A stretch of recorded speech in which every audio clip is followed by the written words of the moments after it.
eminent scholar and author Ibn Warraq.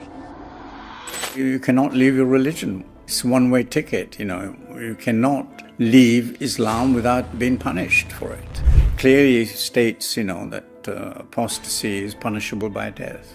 In my less charitable moments, I find that so-called moderate Muslims are really rather dishonest intellectually. They pretend that the real Islam is tolerant, that the real Islam is pro-women, the real Islam is for freedom of expression. It's nonsense, it's absolute nonsense. Islamic slavery was far worse than anything that happened in the West. The Atlantic slave trade, Arabs shipped 17 million black Africans to the Middle East, to the Ottoman Empire, to Arabia. I've been quiet when I should have spoken up. What held you back? Do you think Islam can be reformed?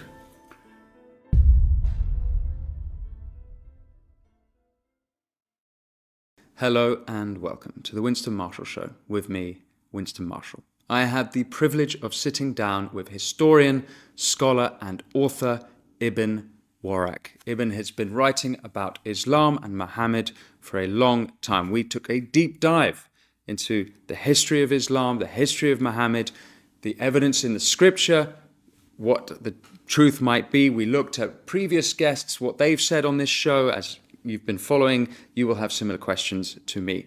We also went into Ibn's life, his personal journey, his what I think is a very courageous journey, speaking up when few others feel they can. All of that and much more. Before listening, I ask, if you want to support the show, all you have to do is press subscribe. You press the subscribe button, I can have more wonderful, incredible guests like Ibn Warraq discussing the issues you want to hear about. But without further ado, Ibn Warraq. Maybe you can tell me and listeners and what viewers who don't know your story. I think it's quite amazing that you've from India originally. You became one of the preeminent scholars and writers, authors of several books, including Why I'm Not a Muslim, and you live under a pen name, a nom de plume, to disguise your identity, as I've understood it, for reasons I'd like to hear about. But maybe you can tell your story from India to where you are now. Yes, I was born in a city called Rajkot, which is still a part of India. In fact, Gandhi grew up there, although he was not born there. He was Gujarati. He was born on the coast in Porbandar. Anyway, my father was a nominal Muslim. His father persuaded him to leave India and go to the newly created state of Pakistan in 1947. So when I was just one and a half, we moved, my family and I, we moved to Karachi, Pakistan. And from there, my father thought there was no real future in this theocratic state like Pakistan, and decided to send it to England. That's to say, me and my brother, who was a year and a half older than I was. And I went to prep school and then to public school in the British sense in England. And then I went on to Edinburgh University, where I studied Arabic and Persian, amongst other things. And then I became involved with some secular humanists. I realized I was really an atheist and certainly a humanist. And I got in touch with an organization called the Center for Inquiry, founded by a philosopher, American philosopher called Paul Kurtz. I started writing for them, for their magazine called Free Inquiry. And I wrote an article for them, a short article called Why I'm Not Muslim, because they had been looking for somebody to write something on Islam. They had been writing, they had a series of speakers writers who wrote why I'm not and then a Mormon, why I'm not a Jew, why I'm not a Methodist, and so on. Bertrand Russell's famous Based, article, Why I'm Not a Christian. Calc on his work. They couldn't find anybody to do something on Islam, so I volunteered to do it. And my article turned into a book. So, why do you think they couldn't find anyone to do it on Islam? Well, they just were not in touch with many ex-Muslims. They just did not know of any. It was much easier to, obviously in America at the time, it was in the 1990s, to find somebody, from the Christian religion and all its offshoots. Is that because there aren't many Muslim apostates, or is that because... Well, at the time, this was, I think, around about 1989, I first wrote the article. They just didn't know that many people, many ex-Muslims, in fact. They were not used to having arguments or dialogues with Muslims generally at the time. And when they saw my name in some other journal, I forget what, they chopped at the idea of recruiting me to do this article on why I'm not a Muslim. Your turn from, was it more against Islam or is it more towards atheism? Because your writing is very critical of Islam. At that point in your life, what was your spiritual journey? How did you become... Well, I realized that I was really a skeptic, and my favorite reading by then, I was 18, 19 by then. I think I was married by now. Yeah, I was married, and my favorite authors are people like Gibbon and John Stuart Mill, various secular humanists in America, like Paul Kurtz himself. And I realized that I myself was a skeptic, really, and I was keen to do something for the Islamic side of things. And I had studied, I was not particularly a brilliant student, but I had studied Arabic and so on at Edinburgh University. So I was happy to go back to those educational roots. Was your interest in Arabic because of your interest in Islam at that point? When I decided to go to Edinburgh, I wanted to really study European art history. But I had a kind of crisis of identity, and I thought perhaps I'll try and find out a little bit more about Islam and my Islamic identity. That's why I chose Arabic and Islamic studies at Edinburgh, which just happened to. I mean, it's a sheer coincidence, really, in a way. It had a very famous, reputable scholar of Islam, a man called Professor Montgomery Watt, who written a 3-volume biography of Muhammad, the Prophet, which was very positive. I think one of the earliest really positive biographies of Muhammad. This was must have been written in the late 60s, I think. I can't remember the exact dates now. But that was one of the reasons I chose Islam, to get at my roots, my intellectual roots. Having a crisis of identity at that age is interesting. This is one of the phenomena I think we're seeing in Britain, particularly of second-generation immigrants to Britain, where they don't necessarily feel at home in English culture, so they turn towards their Muslim heritage and to the mosques, and that seems to be one of the crux points of the problems of integration at the moment in Britain. I wonder if you have insight into that. Why do you think you had an identity crisis? One of the reasons is I wasn't sure that I would really ever be really accepted as an Englishman. I mean, I really, in my head, in my upbringing and so on, up from the age of 10 onwards, I had become an Englishman. I wrote about that in one of my books. When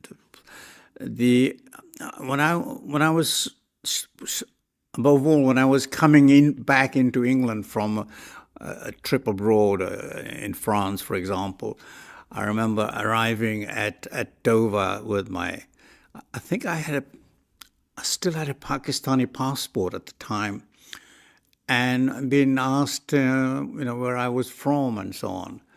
And then people later on would say, "Where are you really from?" And I got rather upset at times. And then Do you think that was on account of your race?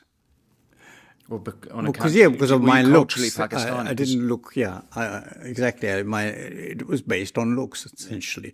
In fact, I remember once when I was studying philosophy afterward at Birkbeck College, I mentioned the fact that I thought Bertrand Russell had a wonderful literary style. And my friend saying to me, "Well, yeah, of course you would notice that, because an Englishman wouldn't notice that. You being foreigner would notice that." What a peculiar comment. It was very odd, and I felt very upset about that as well. So, I mean, if you don't speak well, you're not English. If you speak well, you're speaking too well. Yeah. No Englishman speaks so correctly, and so on. Yeah. So there's a sort of irony then, is that you leant in towards your Muslim heritage because of an identity crisis, not feeling included, or not feeling like English people were necessarily including you as English, and then you come out the other end an atheist. So, so rejecting I realized that I really wasn't a Muslim. That it didn't help me at all going back to my Islamic roots. So then there must have been a second identity crisis. Yes, I was happy to acknowledge the fact that I was not a Muslim, and I was happy to write about my acquired Englishness. I was heavily into Englishness of English art, a la Pevsner, and I identified. I used to go to holidays in Norfolk, so the Norwich School of Painters and Artists and so on. I liked the Englishness of painters like Samuel Palmer and Mary Russell. It's the woman who wrote Our Village. Anyway, so it resonated with you, this work? Yes. I felt, Hausmann's poetry, and it was very much. I went to Huysmans French, though, isn't he? Hausmann, no, A. Hausmann, no. Oh, sorry, I'm thinking. I meant he wrote about Ludlow and Shropshire, the Shropshire lad. But in fact, he grew up in Worcestershire. That's where my prep school was. So I identified with him and his poetry. And there was also regional writers at that time. A man called who wrote under the pen name B.B. just with inverted commas around the two B's. And so many other things which resonated more with me than anything that. In fact, I no longer spoke any Urdu, which is the language I was born into, and a dialect which we spoke at home. We spoke Kutchi, which is related to Sindhi. We used to speak Kutchi with my grandmother. My mother was already dead when I was 1, and we spoke Urdu to my father, which was strange, but and the national language at the time in Pakistan was Urdu. So I'd forgotten by the time, after 3 years, I was really losing most of my, original languages. What did your family make of you rejecting Islam? No, they don't know. Still don't know. My father died while I was at Edinburgh in 1968. And my mother, I never knew. My brother doesn't know I've written all these books. How could he not? Well, because of the pen name. That's one of the reasons why I have a pen name, is to protect them. He wouldn't. My brother is a gentle soul. He would not dream of harming me. But I was afraid that relatives might take it out on him. My atheism and my apostasy might blow back on him. And I'm glad that I chose a pen name in the end. In fact, one Financial Times, I think it was, journalist suggested I reveal my real name, and then I was okay, I'll do it. And then he said, "Are you sure you really want to do it?" And I thought again about it, and I realized no, it would be just too much. And also, I was married by then. I had 2 children, and I thought it would put their lives in danger. Why is it that you would put their lives in danger? Why is it that you felt that your brother might be under threat? Is this something that's unique to your family? Is this something that's unique to Islam? There's certainly, I've had Ayan Hirsi Ali, our mutual friend, on the show, famously has a fatwa, Salman Rushdie fatwa. Is it an Islam problem? It is. Or is it a more No, it is family issue? very much an Islam problem, and also a social, I don't know whether it's Islamic social circumstances or there tends to be very little private life in Islamic countries, especially Pakistan. People feel that they have the right to question you about the way you're bringing up your children and so on.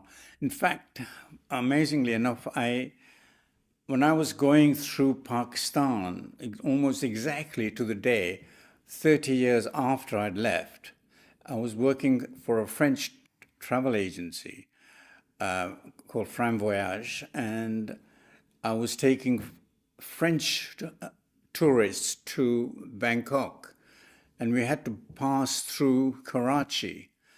And I took some time off to go and see one of my father's friends. And the first question, he hadn't seen me for 30 years, the very literally first question was, "Your children Muslim?" He said, "Are you bringing them up as Muslims?" And I already felt threatened. I hadn't written anything by then.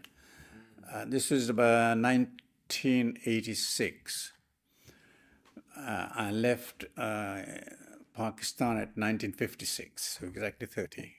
And that was a threat, not just a open question. It was like, No, it felt very much like a threat to me. And then, of course, 3 years later, in 89, you had the famous Rushdie fatwa. There is very little respect for private space in Islam and in Islamic countries, anyway. Is that a cultural issue, or is that a theological? How much is that tied to the religion itself? Or you could go from country to country, and it's very different norms in different Muslim countries. It's very much a theological question. You cannot leave your religion. It's a one-way ticket. You cannot leave Islam without being punished for it. Where are the roots of that? Is that from the Quran? Is that from It is Hadith? Interpretations of various verses in the Quran. I think I mention it in one of my books. It's in the Hadith as well, that apostates must be killed. They must be given a chance to recant, and then after the fourth occasion, then must be put to death. It is definitely there in the Quran. And the theologians like Maududi, who's a Indian who became the spokesman for Pakistan. He was born obviously before partition, and he clearly states, that apostasy is punishable by death. Yeah. Do you think, I mean, we might be going now into a little bit into theology, and I'd love to come back to your story, but is this a fundamentalist Islam issue? Do you separate between Islam and fundamentalist Islam? There are peaceful sects of Islam. Is it pronounced Ismailis, yeah, for example, high-achieving group. If you look at, I look at the Emiratis today as leading the way for a peaceful Islam on a geopolitical, on that scale, and there seems to be that is it drastic to tar the whole 1 however many billion Muslims with the same brush, or is there separation there? Is there different sides to Islam? Well, it's a question which is difficult to answer because I don't know. There are various so-called moderate Muslims who will be present on Wednesday when I speak, like Dr. Zudi Jassa, who says he's a moderate Muslim. He doesn't believe in jihad and all the, but you're speaking, sorry, at Ayan Hirsi Ali's foundation in Washington, D.C. That's right, on the 15th. On the topic of? On defending the West from all her detractors, her enemies, internal and external. Well, we'll come back to that. But sorry, you were saying about the different Islams and moderate Muslims. Yes. Now, I find that a very useful distinction, which I found in Bernard Lewis, who in fact became a friend. But he makes very little use of it, oddly enough. He just threw it out in one of his prefaces, which is between Islam 1, Islam 2, and Islam 3. Islam 1 is what's in the Quran and the what the theologians developed. Okay, Islam 2 is what's in the Hadith and what the theologians constructed. And Islam 3 is Islamic civilization, what Muslims actually do rather than what they should do. So, for example, until recently, oddly enough, very ironical in a sense, homosexuality was much more tolerated in Islamic countries. And I quote, I forget which one of my books, my first one, I think, Why I'm Not a Muslim, the story told by an anthropologist, a British anthropologist, about how young boys were married off to grown men, and the whole ceremony was very much celebrated in public in a village in Egypt. It was quite open. And then there are stories. What period is this? What year is it? 1930s. He was writing in the 1930s. As recently as the 1930s, that was happening. Yeah. And there's I quote one story in my book. Compton Mackenzie, who's not much read these days, wrote a story about homosexuality. It must have been one of the earliest novels in English, written in the 1950s. About an English homosexual who went to North Africa, where he found that people were much more tolerant of his lifestyle. So what changed then? What happened? Well, this a new, more fundamentalist strain came into existence, especially with the rise of Khomeini. So that's from 1979, though. 70s. So you think 1979 is the kind, or the 70s? I think so, yeah. It's the changing point. But 79, if you like, yeah. So not just in the Shia Islamic world, across the entire. He influenced. His influence went across all these. How would that be? Because I thought that there was quite a big contention between the Shia and the Sunni. How did his reach go across the Sunni world? It did because they found whatever they needed in his fundamentalist interpretation. Sayyid Qutb was a Sunni, but he drew inspiration from Maududi, for example. Qutb was writing in the 20s. Is that right? No, he was right. He wrote in the 60s, early Oh, okay. 60s. I Okay. think he was executed in 66. I forget now. But he's certainly drew inspiration from whatever, across various boundaries. There's a lot of American analysts got this idea in their head that Sunnis and the Shias they never cooperate. That we're okay. We don't need to worry about Khomeini getting together with some regimes in the rest of the Islamic world, and they were proved wrong. And then now I'm not sure what the situation is. I know various intellectuals in the Islamic world were very much impressed with Khomeini and his uncompromising stance on these issues. So they were impressed by his going back to more fundamental, literal interpretation of Muhammad's and his teachings in the Quran. Right. Now, to answer your question, you do get some Islam 3, you get Muslims who are moderate, but Islam itself is not moderate. If you like, Islam 1 and 2 are not moderate. Islam 3, people who within Islamic civilization, some of them are moderate, some of them are not fundamentalists. But if you stick to the strict theology, then it is fundamentalist. What percentage and so on, I don't know. Well, I can throw a quick percentage out, which I found very eye-opening, to say the least. This is from about a month ago. The Henry Jackson Society published statistics about British Muslims, and there's about 4 million British Muslims. 76% don't believe there was rape and murder on October 7th in Israel, and a large percent support Hamas.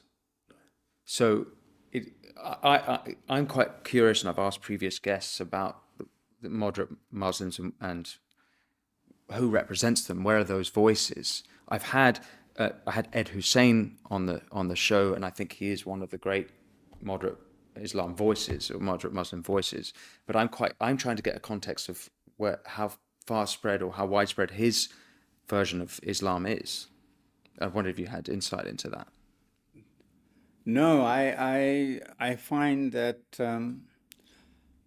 in my less charitable moments, I find that so-called moderate Muslims are really rather dishonest intellectually. They pretend that the real Islam is tolerant, that the real Islam is pro-women, that the real Islam is for freedom of expression. It's just it's nonsense. It's absolute nonsense. Based on the scripture. Yes, exactly. If you base it on Islam's 1 and 2, it clearly isn't. So, I mean, in a sense, who's been more? I suppose I could be accused of essentialism, saying what Islam is and Islam isn't. It's not up to me to decide. I'm not a Muslim anymore. Incidentally, I don't trust Ed Hussein at all. Why not? I think he indulges in double speak. But anyway, that's another matter. You don't think it's an honest attempt to try and square Islam with modern temperaments and No, I don't. I really don't. I think he was working with Douglas Murray in Social Cohesion Society or Center for Social Cohesion. Institute or whatever. Yeah.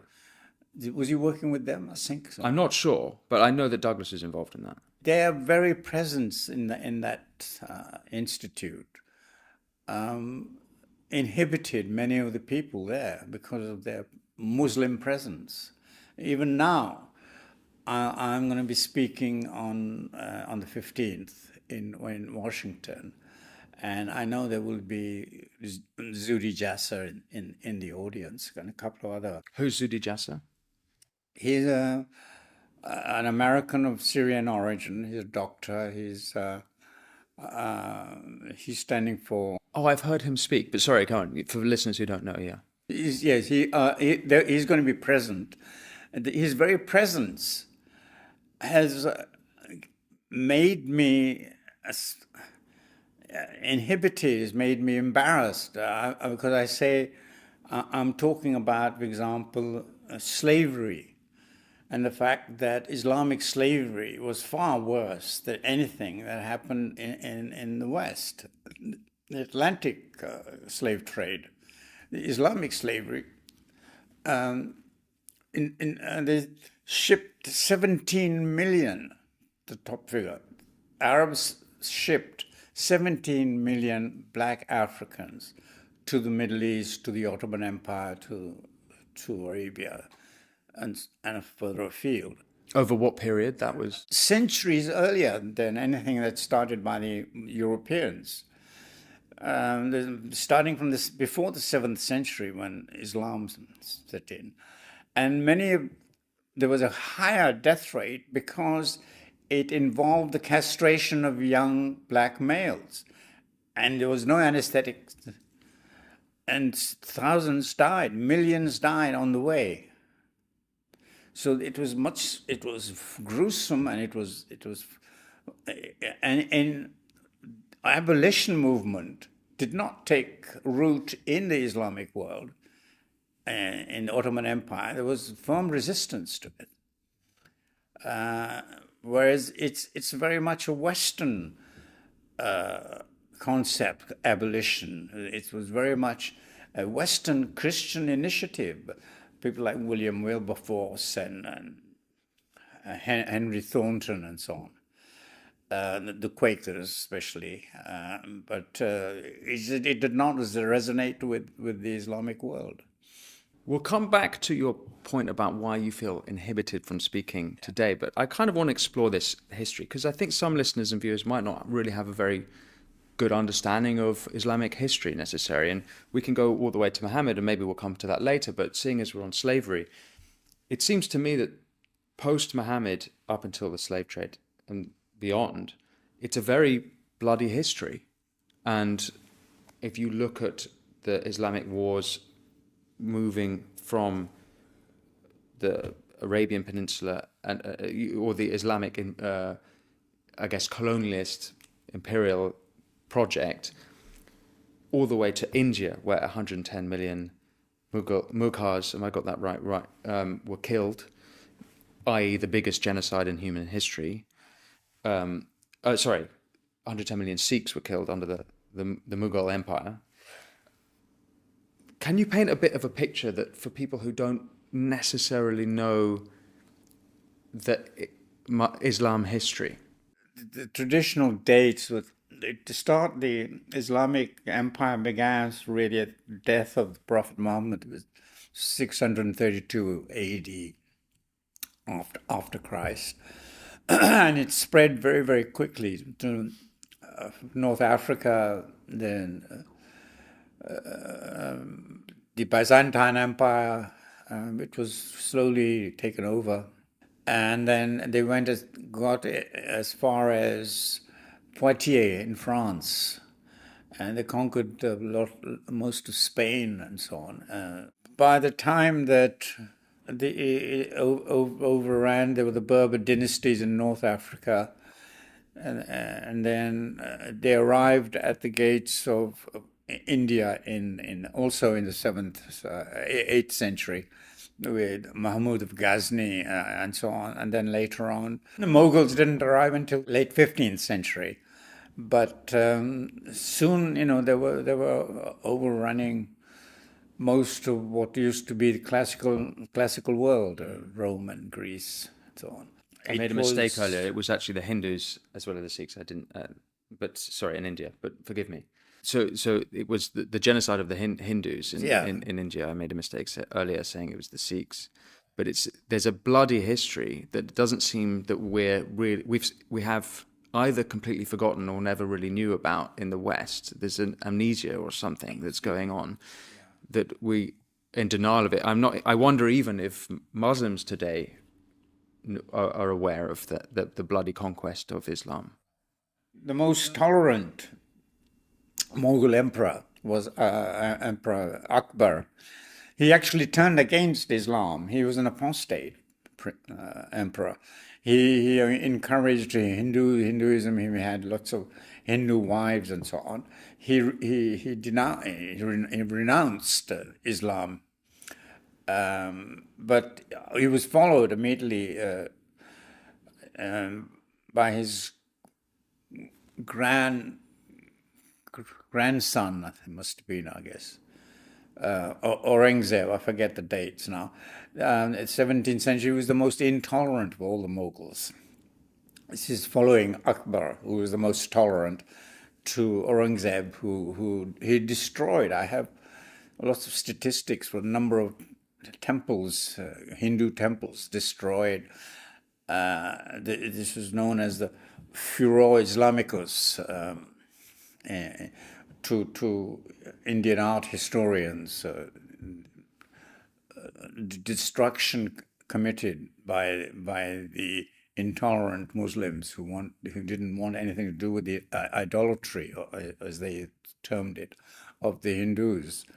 So they went around trying to eradicate Hinduism from the subcontinent.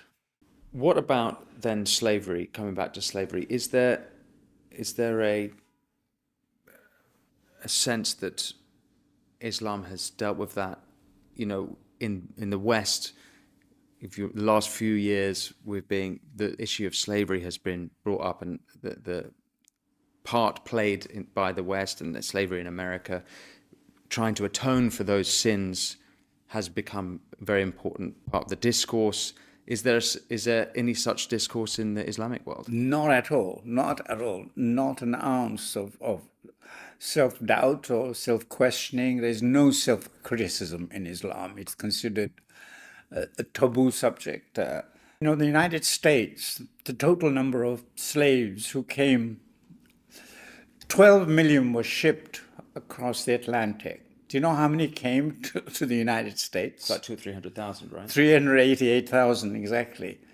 Well, the problem with that statistic is that by comparison, it's interesting because we would many people would guess a lot more. But don't forget that there were many millions who were slaved, who were the offspring and progeny of those imported. Yes. So it's not quite that simple. Well, maybe that's not the point you were going to make. If you're talking about reparations, for example, only about how many white people owned slaves? Something like just under 2% of the whites actually owned black slaves. 98% of the whites are asked to pay reparations, and it's another issue, moral dimension to this.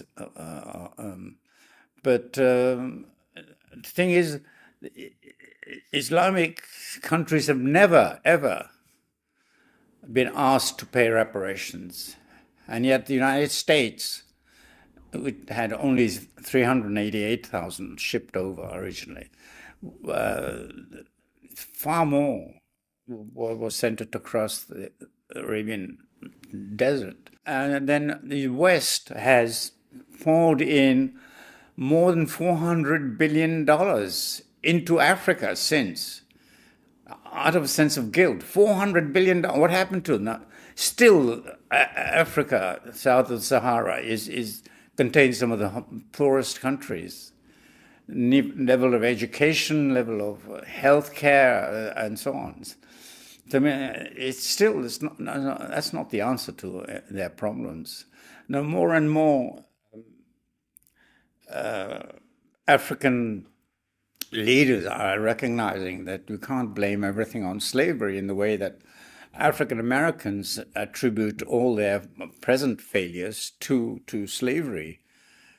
You know, lack of education, lack of I don't know, the breakup of the marriages and so on. One-parent families, the greater number in African American, but it cannot possibly be attributed to slavery.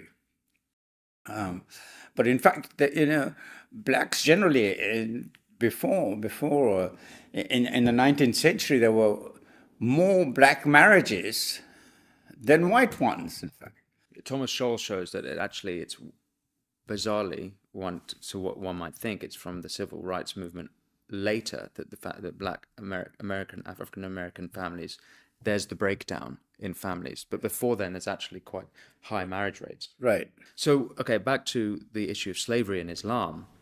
Is there no sense of guilt, as you described, because of something to do with the theology? Is Yes, because slavery permitted in Islam? Yes, slavery was recognized by the Quran, definitely. Maybe it's encouraged, the manumission or the liberation of slaves is encouraged, but certainly is there. It's accepted. It was accepted. Right up to the 1950s, there were black slaves being even now, 21st century, in the Sudan, you can find slave markets. ISIS treated the Yazidis, take them in as slaves. Indeed. So that's in the scripture, you think? It certainly, it was accepted social practice, I guess. I don't know how much it depends on the theology. I don't know. I really can't remember. If you are a Muslim, how do you deal with the scripture like that, or scripture about how they treat women, how they treat apostates, how you've previously examined? How can one tackle that difficulty? Well, exactly. That's what I was saying earlier. Is you can't do it with any real honesty because you if you think that the Quran is the actual literal word of God, then you would have to, somewhere along the line, you have to say it's no longer applicable. Yeah, I know it's the word of God, but that was meant for 8th century, 7th century Arabia. It's no longer applicable to us. It was designed to deal with the situation back then. Is that option available to modern Muslims? People like Khomeini would say no. It's an eternal word of God. It's applicable for always. It is your duty to promulgate these laws in the present. And it says through the Quran, one must take this literally. It says that throughout the Quran. Yeah. So actually, you would argue that Khamenei now, they are intellectually honest. At least, yes. They've They are been being consistent with the least. scripture. Exactly. Before going back to your previous point, I just want to ask about the historic Muhammad. So this seems quite fundamental to me. Who was Muhammad? This is something you've written about, The Quest for Historical Muhammad, a famous book that you edited. This is an issue that came up actually in my conversation with Ed Hussein. Now, I'll start with the tricky issue of Muhammad's wives. I brought up the fact that Muhammad is alleged to have had a 6-year-old wife and consummated when she was 9, which is obviously a very difficult or inconvenient issue, inconvenient thing. But he said I was wrong. He said that firstly, that was contested. Secondly, that was the evidence of that was written 90 years later. And there is other evidence that that specific wife was actually older. I'm quite interested by that, and seeing as you've studied it,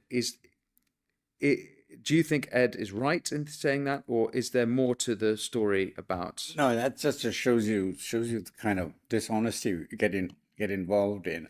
What's the truth about that young wife?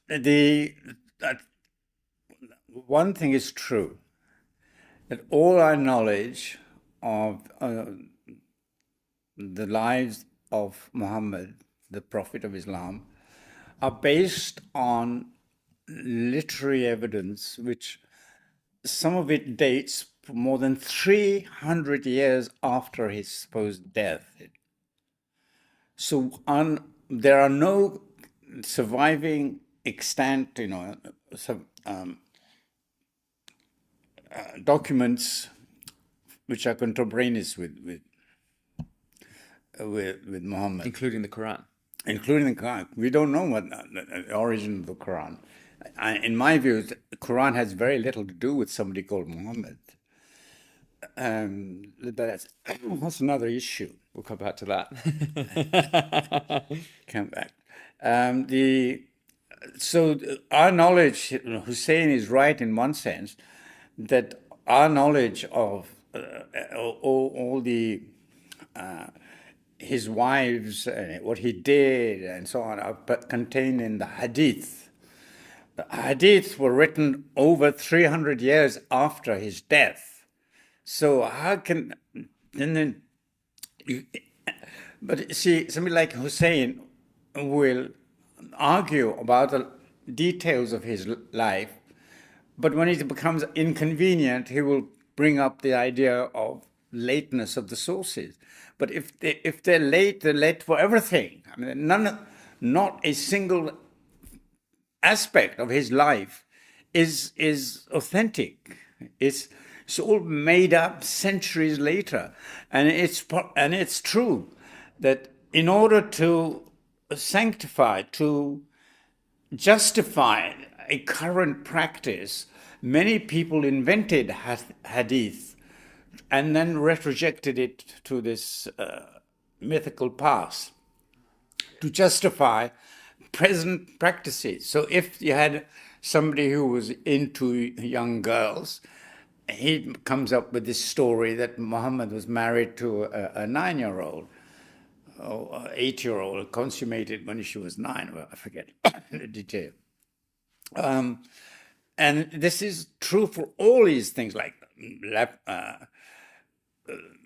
stoning to death for adultery and so on and so on. So either you throw out everything that we know, supposedly that we know about Muhammad, you pick and choose. But then, I mean, why is one story better than the other? And then you come up with this nonsense about the wonderful memories. You have to invent how the Arabs had this fantastic memory and they could remember things over 200 years. And they passed down this tradition. You had this long list of chain of authorities. In fact, if you look at all the hadith, they're incredibly childish. You have the story of a bunch of men, soldiers, sitting around a campfire. And he says, I remember the Prophet saying to me once that one mustn't use a toothpick after eating something. The first time I sat down to read the Hadith, I think maybe the third passage was about farting. It's about when it was appropriate to fart and not fart. Right. So, yeah. How anybody can take any of this nonsense seriously, and that Western scholars, historians, have accepted it for all these years. It's just unbelievable. It's unbelievable how they've been uncritical in their look at the sources for our knowledge of early Islam. So that's why I think we don't know where this book called the Quran actually comes from. We really don't. The stories of it's been passed down through oral tradition, and that it is just nonsense, a complete nonsense. So where the moderate Muslims, though, might be right is that you don't necessarily have to take it literally, because we don't know what's true and what's literal. Yeah, absolutely. And so actually is there not room for hope there that given that we don't know, then you could say there's legitimate reasons that you can edit out or change things? Yeah, I agree. Because you could But challenge you would the have to legitimacy of then the sources. say that, our knowledge of the Quran, where it came from, is pretty shaky. What do we know anything at all that we can say? Do you agree that there was a man called Muhammad in the Arabian No, desert? I'm not certain that there was somebody called Muhammad. No, it is very, very much rather a coincidence. This name, which means the praised one, that he should have had this name. It's just not. It's just not credible. I think what happened is a bit like Robin Hood. Okay, this traditional story of Robin Hood, as seen in the movies of Errol Flynn or somebody, Little John, Prior Tuck, of the minstrel, forgot his name. These are obviously literary creations. There may have been some rebel, or was it 12th century, 11th century, I forget. Robin Hood is 11th, it's time of the Crusades, 10th, 11th century. There may have been somebody in 11th century who occasionally attacked rich merchants or somebody. But the rest of the story that we know, which has been passed down to us, is literary creation. A better analogy might be King Arthur, because Yeah, that's another one. King Arthur, we don't know that there's no evidence that he existed, but it's possible that there was someone fighting the Anglo-Saxons coming over some sort of Britain, and he is the foundational myth in some ways of England's national myth. Right.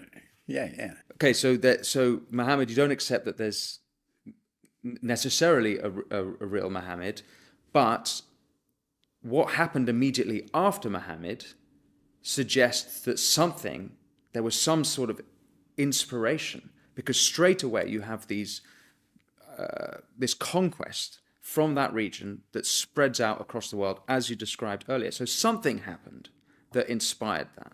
I wouldn't know how to characterize that. Did they consciously create a myth? I don't know. I really don't know.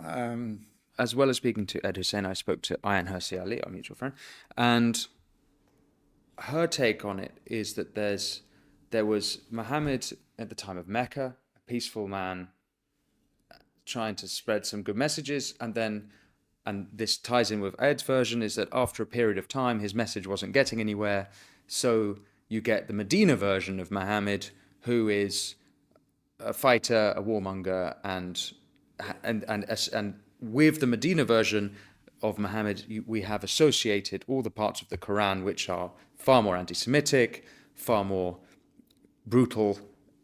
Do you accept any of that narrative? No, not What's wrong with that narrative? None of it makes any sense at all. Tell me why Ayan and Ed are both wrong there. This is based on the traditional picture. The notion of Mecca and Medina is already a literary construct made by the apologists of Islam. There's no evidence that Islam started in Mecca. Absolutely none whatsoever.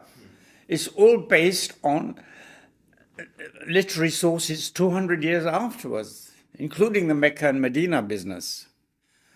Really, now, even on their own account, it doesn't make sense, because even if you accept this traditional picture of Mecca and Medina, it's in fact so early and later, early Mecca, later Medina. In fact, the so-called verses of the sword, some of them, in fact, are early. They're not later. How do you know they're earlier? Well, exactly. This is another. Exactly. How would you decide? Okay. The whole thing is nonsense. That's why I've been working. I'm one of the founding members, really, of a group of basically French, German, Belgian scholars who created a group called the Inara group. Inara means enlightenment in Arabic.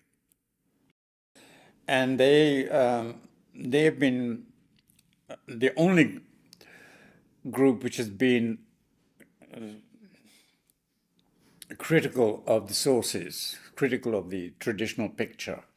and they've been chipping away at the traditional picture since 2007, I think. So nearly 25 years.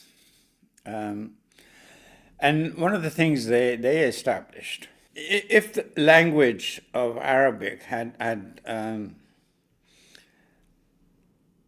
I'll get this argument right. If it had been born in Mecca, it would have been more natural for them to write that language using South Arabian writing system, because the South Arabian writing system allowed for sounds which you difficult to transliterate in the Arabic that we know. There's a scholar called John Wansborough, an American who lived and worked in fact, he lived not far from where I ended up in southwest France. John Wansborough, he said that people started fabricating so-called pre-Islamic poetry. But this was all invented to give the Arabic language a venerable antiquity. They would invent it in the 8th century and then retroject it on its past. But there's no way that this poetry reflects anything to do with pre-Islamic Arabia, because our knowledge of pre-Islamic Arabia, again, is based on very late sources. There's no way of getting around the lack of sources, written sources. So yeah, the message I'm getting is that there's no real evidence for it. Another thing that's curious about the Quran is that there's a lot of pieces of Jewish and Christian history, or rather more specifically, stories from the scripture of Jewish and Christian scripture. And this is actually something that the historian Tom Holland wrote about, in that it's almost like, I think it's, he wrote a history doing the historical, what we know historically about the Jews, the Christians, and Islam, the foundations of those religions. And he said, if you read the Quran, and I sort of agree with this, it's almost like someone's misremembered aspects of Jewish and Christian scripture. He got all that from me, by the way. Oh, he plagiarized you? Yeah. he was... oh, that's another one. I won't go into that. No, go on. But he picked my brains. We spent hours together, and I sent you and Tom Holland, yeah, in London, and I sent him so many articles, so many he'd never heard of, books he had never heard of. Since he doesn't know German, I had to find translators for the German scholarship on him, and then he wrote, based a lot on my sources there, my early anthology there. And then I asked him, why did you not thank me? He said, I forgot. Tom Holland, if you're listening, I think you owe Mr. Warrack a thank you. He said he would correct that in future editions, but I don't think he ever did. I never looked at any later editions. I couldn't be bothered. Did you read his book? No, I haven't actually read it. In the Shadow of the Sword. That's correct, yeah. Okay. Okay, so that's where he comes from you, really. This is the book you need to go to if you want to. Can we go back to your point earlier? So you're here in DC now, and you have said you're speaking at a conference in, sorry, we're not in DC, we're in New York, but you're going to DC. You're speaking at a conference of ION, and there are other Muslims present, and their presence makes you feel inhibited to speak truthfully. Why are you inhibited by their presence? Bad manners. I feel a bit embarrassed, but... Or the opposite, good manners.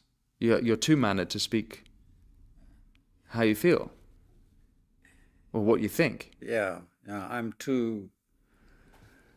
I suppose I don't want to hurt anybody's sensibilities.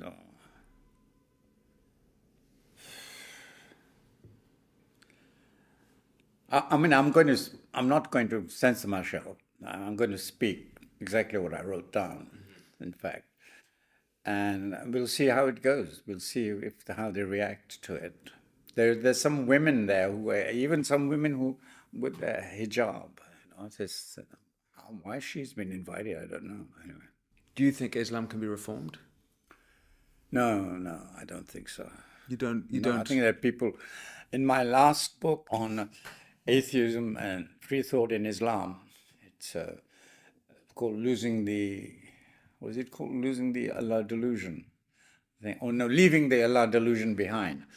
I show that there is an incredible rise in ex-Muslims around the Islamic world, but people, of course, still incredibly frightened of mentioning it in public because of obvious reasons: danger to the family, fear of social ostracism, and not wishing to upset the parents, family members, and so on.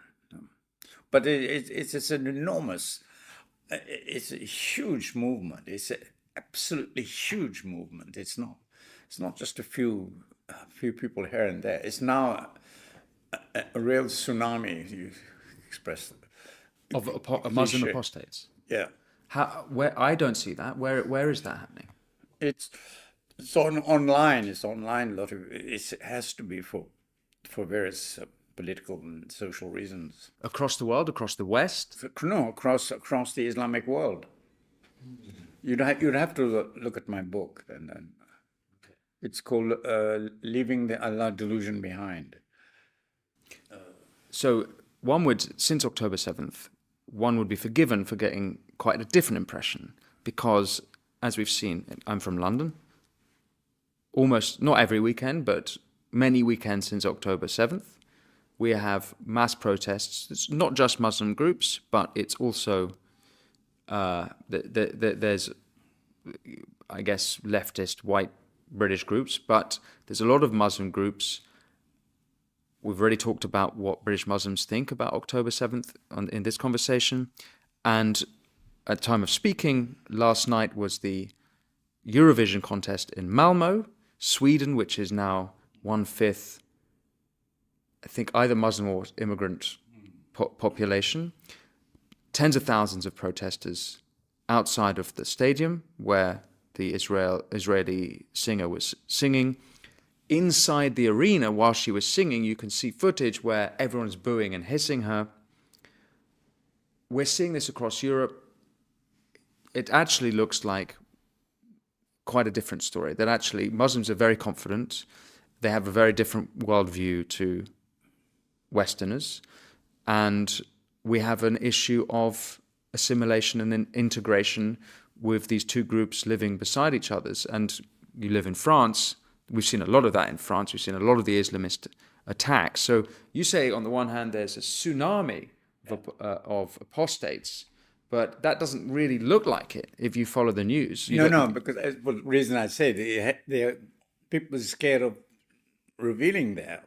But it's not just about scared, because they're taking the streets in the name of their faith.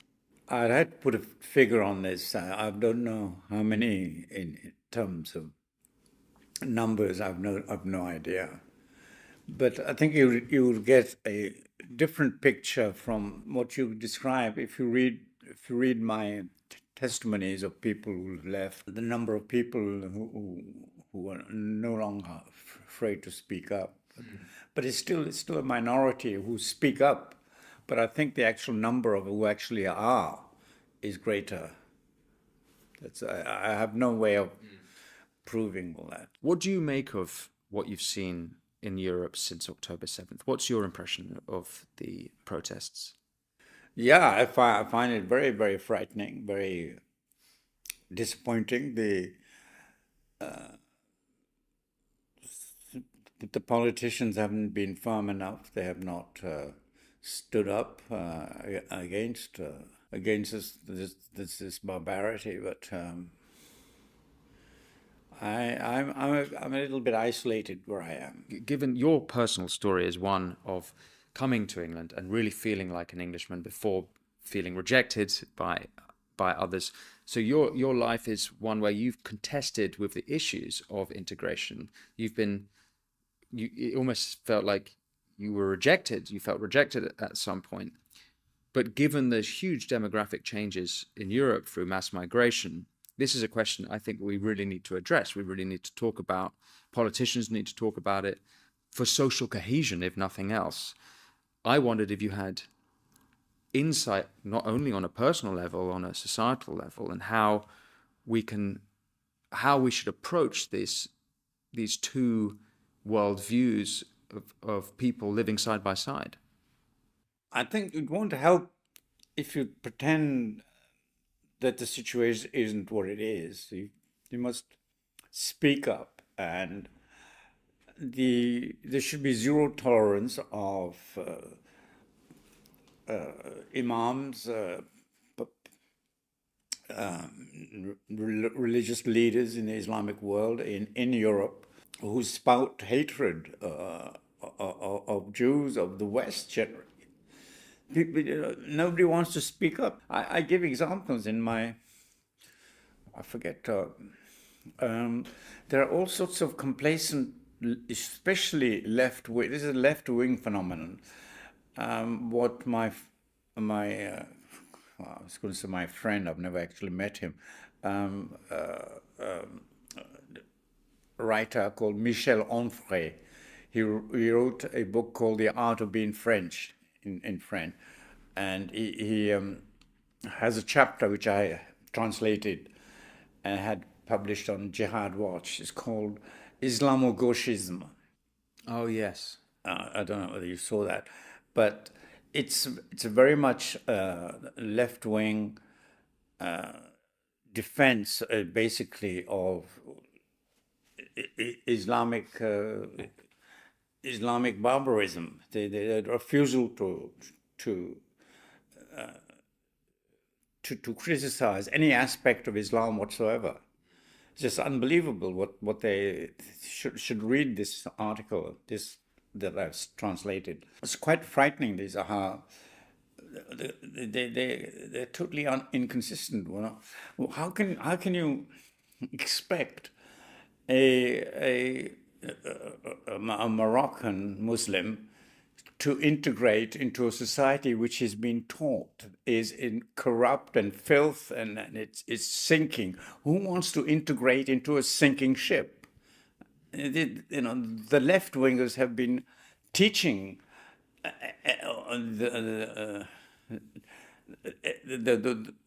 everybody, the whole population, to hate the West. This has got to stop. You've got to put up as defense in the way that I will try and do on Wednesday. Yeah, so this is what your speech is going to be about. Yes, defending the West and how what the it's based on exaggeration and complete fabrication of numbers and figures.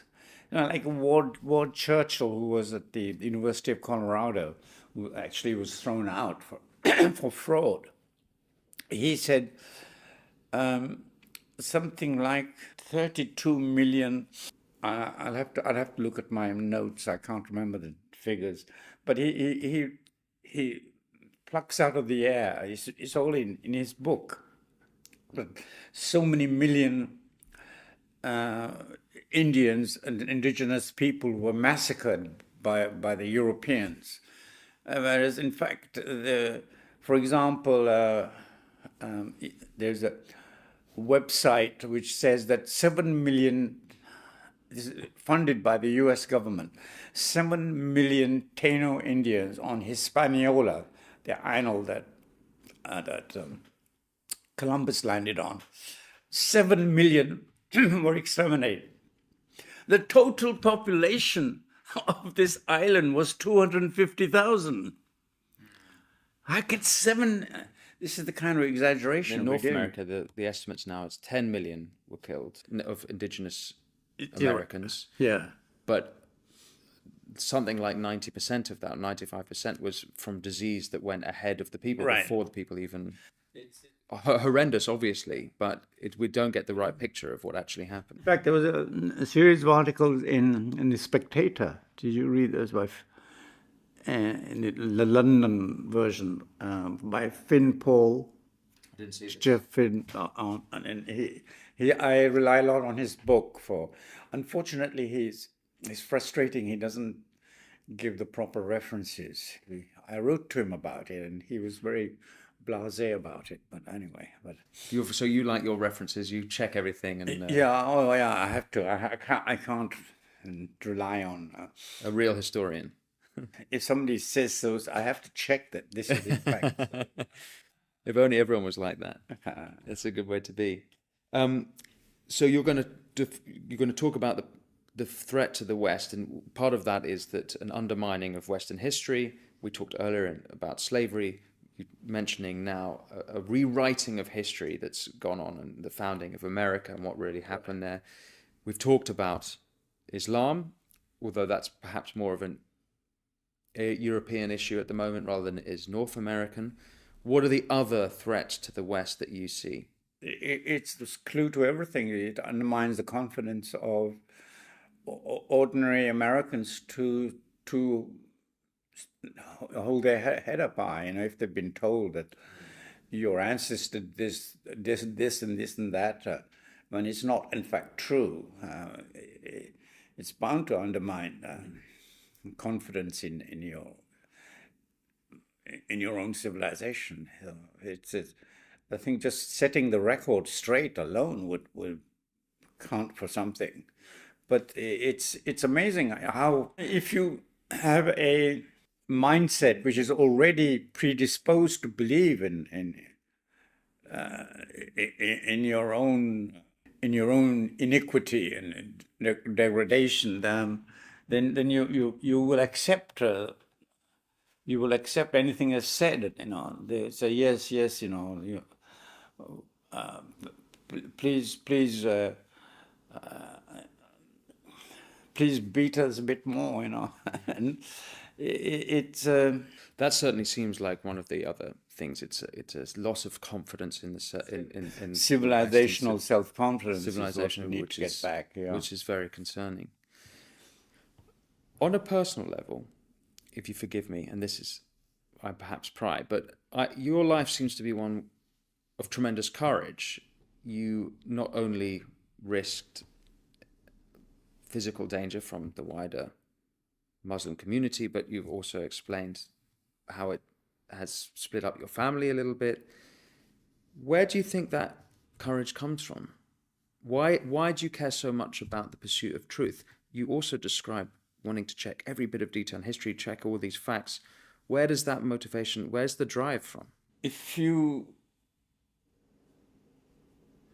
no longer believe in God, I think, and then truth becomes your yardstick. It becomes really important for you to establish what really is the truth.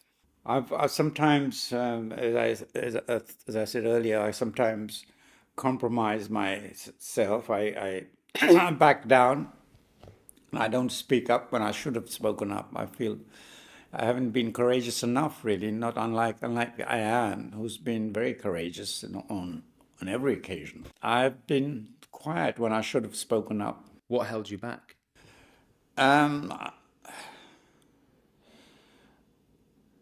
I had this complicated. There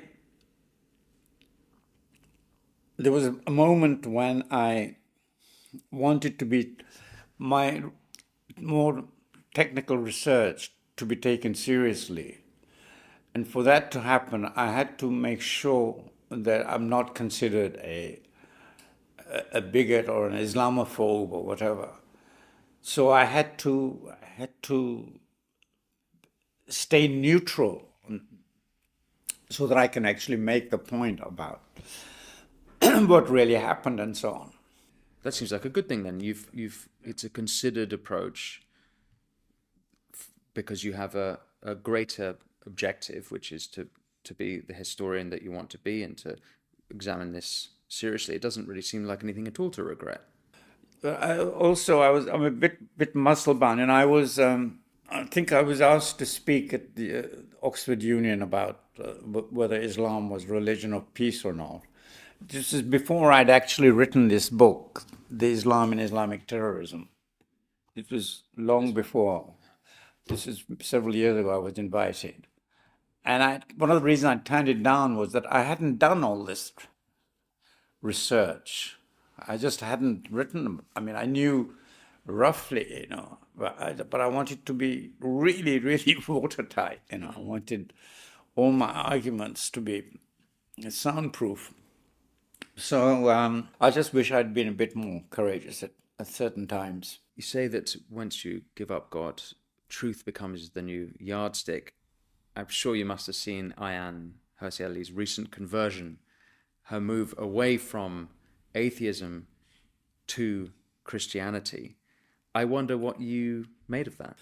Well, I don't know. I can't really question her motives, but I personally also, Richard Dawkins, in fact, would agree with me on this. Both Richard Dawkins and I think that if you attack Christianity, and people will start converting to Islam. Well, actually, this is it's more than that, right? So you say when you have no God, truth becomes a new yardstick. We're talking about the West. I would say the new atheists like Dawkins have been incredibly successful in killing God over the last 50 years. And the consequence has been that there's a whole bunch of quasi-pseudo-religions like wokeism, like environmentalism, that have taken the place. And this is something Ayaan quoting Chesterton, if you don't believe in anything. If you don't believe in something, you'll believe in anything. And so you've chosen the truth, but there's plenty of others in the absence of God who aren't choosing truth. They're choosing a new system of life. It's the same mentality, They accept any nonsense. The lacking in critical thought, the critical thinking. What is your evidence for any opinion that you express, whether it's a literary one or whether it's your preference for a certain opera or some poem? You always ask the question, what is your proof? What is the evidence? Well, you give your reasons for liking certain poetry and certain dramas and certain musical styles and so on. So this is, you give the evidence for your opinion.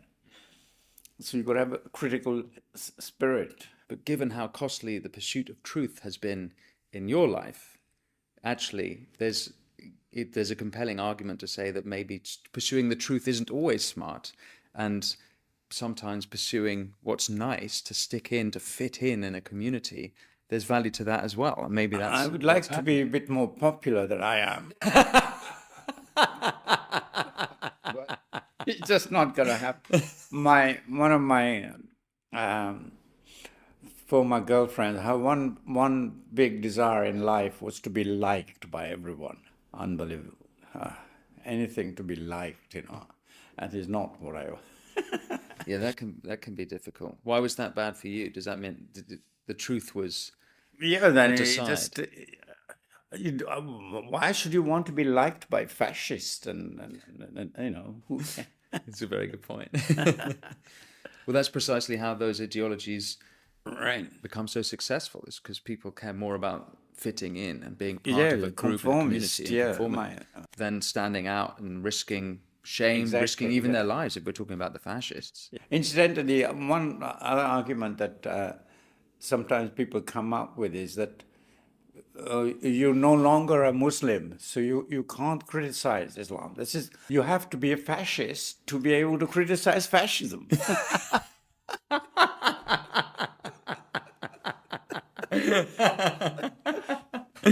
Well, that's a fun, positive note to end on.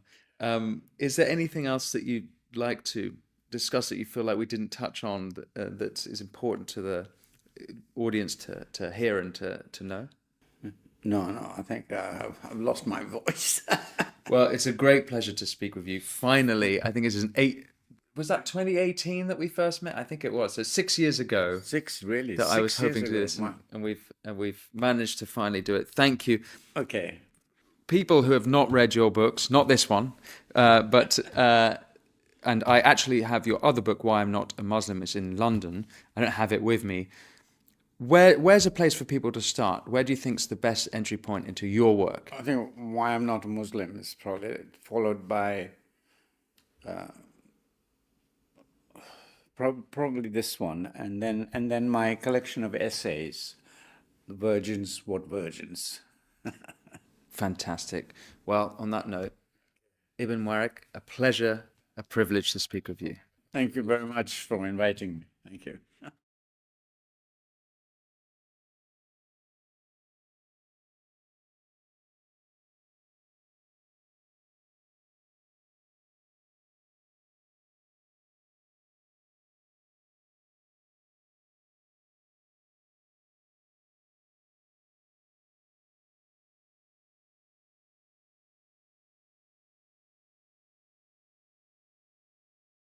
I had a very rough childhood in terms of a lot of violence and FGM and control, and I always felt like the weird one in the family, the black sheep.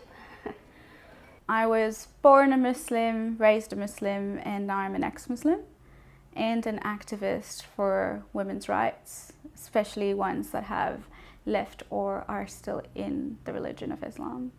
When I start to wear hijab and looking to my brother, why I wear hijab and my brother not, and then I look to my mom, why she have to get out like this way, and then but I ask myself, I don't want to discuss that with anyone. I only asking myself until I start to wear burqa, full covering. I get this feeling it's not my clothes, but I have to do it for Allah, for my family, for the society. We were brought up, I always call it this Muslim bubble, because we went to a Muslim school, we were involved in the community, and then we didn't know any other non-Muslims. The only non-Muslims we knew were on TV, so we just weren't mixing with anyone that had a different point of view, although there were slight, obviously, different points of view in terms of within the community. I always felt like my school, my teachers and my friends had a stricter Islam, which I, for a very long time, thought was the real Islam. Like that music was haram, plucking your eyebrows was haram, all these kind of slightly different things that my parents were a little bit more relaxed on, a more moderate sort of Muslim. But I was very much within a community that were quite strict. Being a Pakistani woman and being a ex-Muslim, first of all, I will say it's such a dangerous combination. It's not safe for you. If I say I'm from Pakistan, then people think you must be Muslim, because there is a tag which has been always attached to you, to your personality when one is born in a Muslim country or in a Muslim family. I was also raised in a Muslim family, a religious family, but there were always questions in my mind that why there are few things which continuously pinching my mind. And they were just pointing out different things. But I was not supposed to ask questions openly because it was forbidden. After I turned about 10 or 11, my father joined Tablighi Jamaat, or part of the Deobandi movement, and he got involved with that. And he enrolled me into an Islamic school. I was really heartbroken about it because I wanted to go to the school that offered horse riding. And that I was really looking forward to going to that school, but then like halfway through summer, my father was like, "We're sending you to an Islamic school," and I was like, "Okay." My family is we're Shias, and it's the Jafri Shias. So the community is called the Khoja Shia Ithnashari Jamaat. So growing up in that community, because everybody knew my dad, they all sort of knew me. They knew whose daughter I was, and it was a big, like, I think it's over 10,000 people in Tanzania that just directly knew my dad. And the community is it's filled with quite a bit of gossips. If one person knows something, there were messages when I came out in public, there were messages about me, and they're like, this girl, the daughter of this person, is now an atheist. Let's pray for her to come back to Islam. So from a golden child, I went to like being a black sheep only because despite being the same person, I just disbelieved. Being a woman, that was also very difficult for me to understand that why the Islam has given so much less rights to a woman, but not a man. So man was granted more and more power, but woman is like, she has nothing actually in Islam. If we study Quran closely and observe the things, what is happening, and also in the society, people treated women such as a little creature. I mean, maybe it's not a nice word to say, but it is the situation in the Muslim countries. So when I got to know, well, I was always being asked by my family if I prayed 5 times a day or not, if I fast or not, if I covered my head or not. I was not supposed to talk to any stranger in the street. I was not supposed to come in front of any cousin. I was not supposed to make new friends, even though no friends. And also my marriage at very early age when I was a school-going girl. So I always heard from my family, once you are married, then you can do it and everything with the permission of your husband. And I was happy, okay, I'm just gonna have at least some freedom. I'm sorry. But yes, it was not the situation. The situation was changed. My husband, he was like more religious than my family. So things were not getting better. They were getting worse day by day. I was forced to do whatever he wanted me to do. So it was the initial stage, and it was the initial step to think about taking some decisions over Islam, over religion. And then I renounced my religion. I renounced Islam. I remember that I was always a little bit rebellious against certain things. I didn't like praying. Madrasa for me was torture. I remember I used to skip madrasa to go to sing for the president of Kenya school choir, because that was better. The president of Kenya at the time was a dictator. But I remember I used to skip madrasa to go and participate in school choir. I also remember hijab was forced on me when I was about 6 or 7, around the time I had FGM done on me. And I remember sort of just pulling my hijab on door handles and just to tear it apart a little bit, just so that, you know, I didn't like it, so but I couldn't like outrightly drop it. So I was like, make sure it got on the door handle and it got torn. And so there was that streak of rebelliousness. And then there was a period where I felt like I had brought so much shame and so much rebellion to my family that I wanted to go back to believing. And so I became briefly religious, reading the Quran and trying to understand it, but it didn't last very long. It just kind of confirmed for me what I was running away from.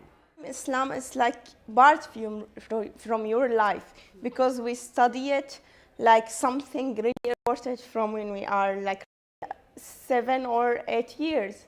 So in this time, I think no one can asking or why I live like this way, why I believe in this God, why it's really difficult to make your mind it's waking up and start to ask.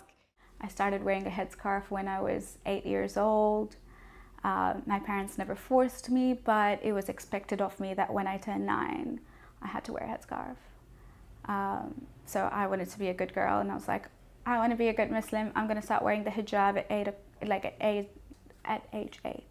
Yeah, so I felt like I was representing Islam when I was speaking to people, especially because I wore the hijab, and I wore it back at this point because I wanted to be like a cool, hip Muslim and show how amazing Islam is and how relaxed Islam is, you know.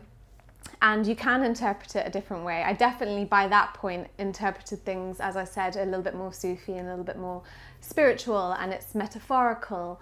That's how I understood it at that point. So I always felt like I had to kind of be like, yeah, I'm Muslim, but I'm cool. Like, it was constantly me kind of telling people that. And so, yeah, so I really wanted to spread Islam. And what that started basically was a lot of discussions of, you know, I was speaking to many people, just kind of asking questions. Well, what about Aisha? How come, you know, how come your prophet married a little kid? And it was like, oh, okay, let me go away and learn why that happened, and then come back and face that.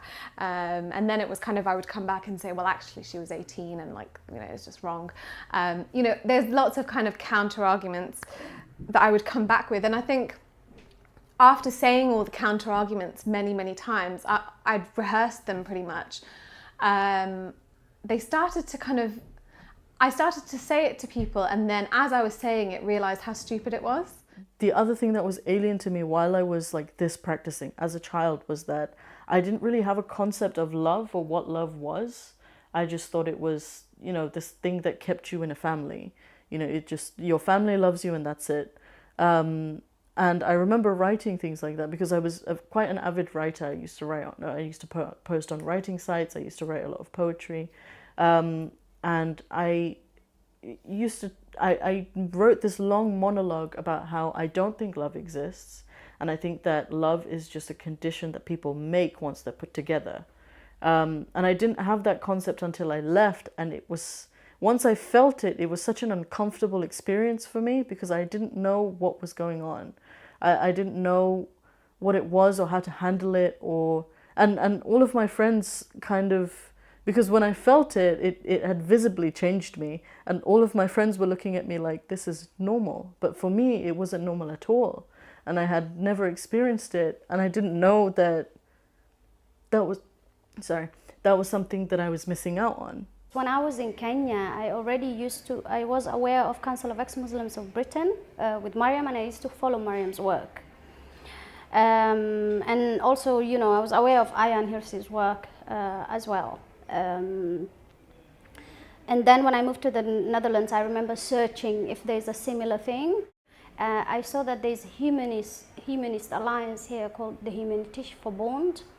So I contacted them and I attended one meeting. And when I attended this one meeting, one of the ladies was like, oh, by the way, did you know that there's an upcoming conference where Mariam Namazi is going to be speaking? I was like, that's my hero. Introduce me. So, yeah, and I wrote to Mariam, and that's that. And I said, I think I want to come out. I think I'm ready. I'm shit scared, but I think I'm ready. And she said, yeah, do it. And then, yeah, that one thing led to the other, and here we are. The first thing I started really looking into was the hijab. And that was, I think, the first doubt. Because, as I said, I was really trying hard to be a cool Muslim. So I made friends with, all my friends were actually not Muslim apart from one. And we had like our little kind of crew, and they were like, let's go on holiday together. And I was like, yeah, I'm going to be a cool Muslim. I'm going to go on holiday with them. This is fine. Because Islamically, in the back of my mind, I was thinking, I can't really go without a mahram, but this is fine. I was trying to tell myself, I'll figure it out. And we went to Italy together, and you know, there were so many times where I was feeling like again, the guilt was coming. But there was this one day we were on the beach, and like obviously on the beach in Italy, everyone's kind of in bikinis, sometimes topless. And I was there with my little burkini, kind of fully covered, looking really odd. And then my friends were in their bikinis. So I was kind of like trying to act like I was confident in my bikini, like this is what I'm supposed to do. But as I was sitting there, I was looking around and I was thinking like these women that are wearing a lot less than I am are actually getting less attention, but also I understood in that moment that, you know, there isn't this kind of like guys going crazy and like, it's not chaos. It's not kind of like, these men aren't like animals where they're gonna like pounce on you and I really started to think about that. And that moment really stayed with me because I realized, hold on, the hijab is to protect us and to kind of, you know, our modesty is supposed to, you know, all the things I used to say is like, we're like a pearl, we're beautiful, we're too beautiful to be seen. And if men see us, I don't really know what the other side is, but it's just this expectation that men can't handle it, I guess. So that, I understood it as, hold on, in the West, where people are a lot more naked, the men are a lot more respectful. And if I were to go to Morocco, where my mother's from, or Egypt, where my dad's from, you know, these countries that I know, or any other Muslim country, really, even later on I went to Pakistan, you know, even if you just show like a bit of leg, the men go crazy and they stalk you, and it's dangerous. It's actually dangerous for a woman to go out on her own and not be hassled by these men. So the concept of hijab as a function in society to protect women and to create this kind of harmonious way of living between men and women actually wasn't working and didn't work. And that was the first thing that was my doubt, because I was like, how come it's, you know, not having it and having this respect between men and women, regardless of what the hell I'm wearing, you know, there is this respect there. So then I started to think, well, how can a concept such as hijab, that's supposedly from a god, not work? And I studied Quran closely. I observed each and everything, and I got to know, well, it is a man-made. There is nothing, I mean, our supreme power is saying in Quran, go and kill people. I mean, there are more than 100 verses in the Quran which says go and kill people, kill non-Muslims. Why? A supreme power, how he can do it, how he can say go and just kill others. So these kind of things, they just changed my mind. I was 26, 25. In this time in Saudi Arabia, you don't have anything to do, only to sitting in your room and doing internet, Twitter, Facebook, and other things. So in this time, I was completely outside of this world, I can say. I don't know there is people in our world, they don't believe in God. I don't know there is people in our world, they don't have any religion. And then I was completely shocked. I feel like it's important information, why they hide it, why I don't know it. I was always taught to hate gay people, like, you know, they don't deserve to be a recipient of any dignity. But I couldn't put myself in a position to hate gay people or Jews only because the book has said so. I'm like, no, they're still people. So it all started with like an empathetic mindset and altruism, that I couldn't put myself in this position that just didn't like a group of people based on their orientation or their religion.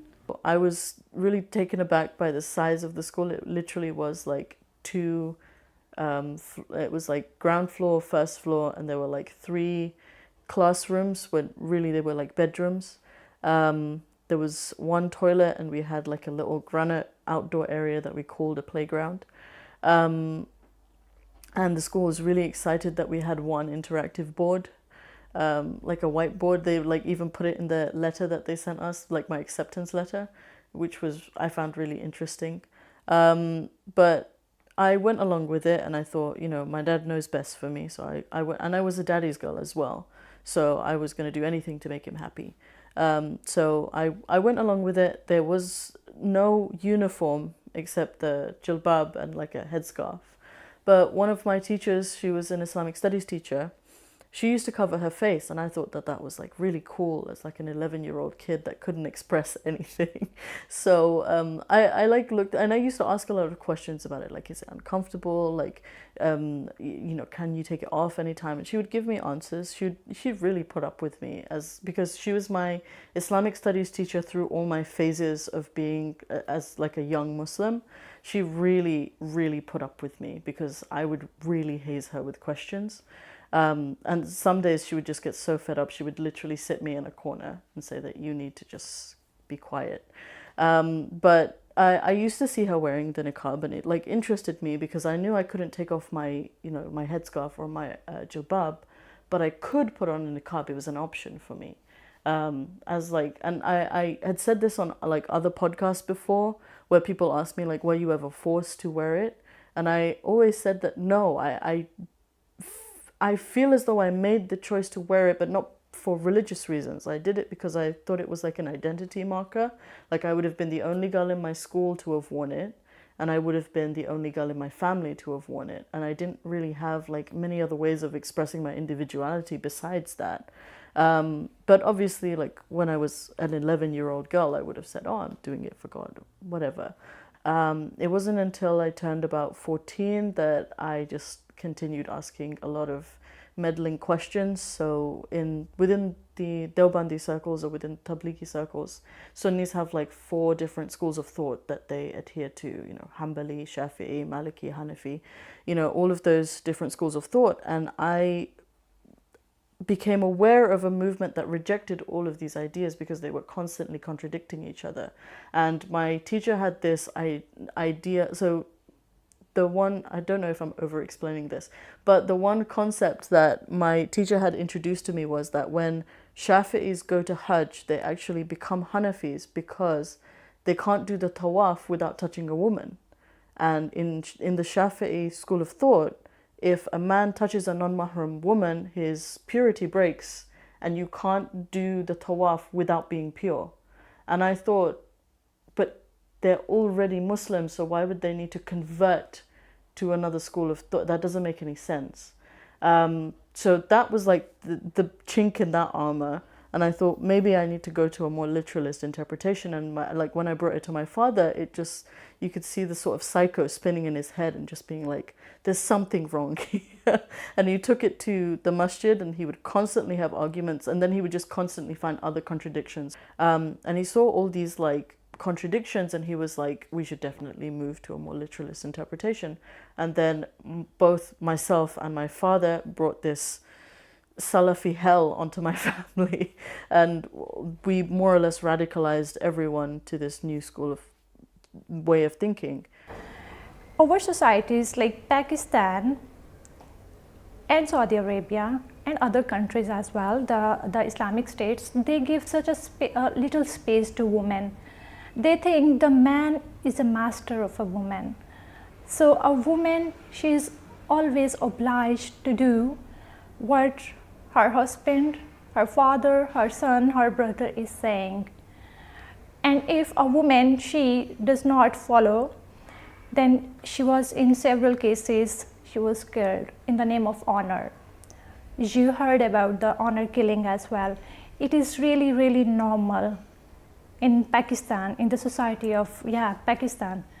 So I thought to get more freedom, it is also important for a woman to stand up and speak and to tell the world, well, if you are a woman, it's not a crime, it's not a sin.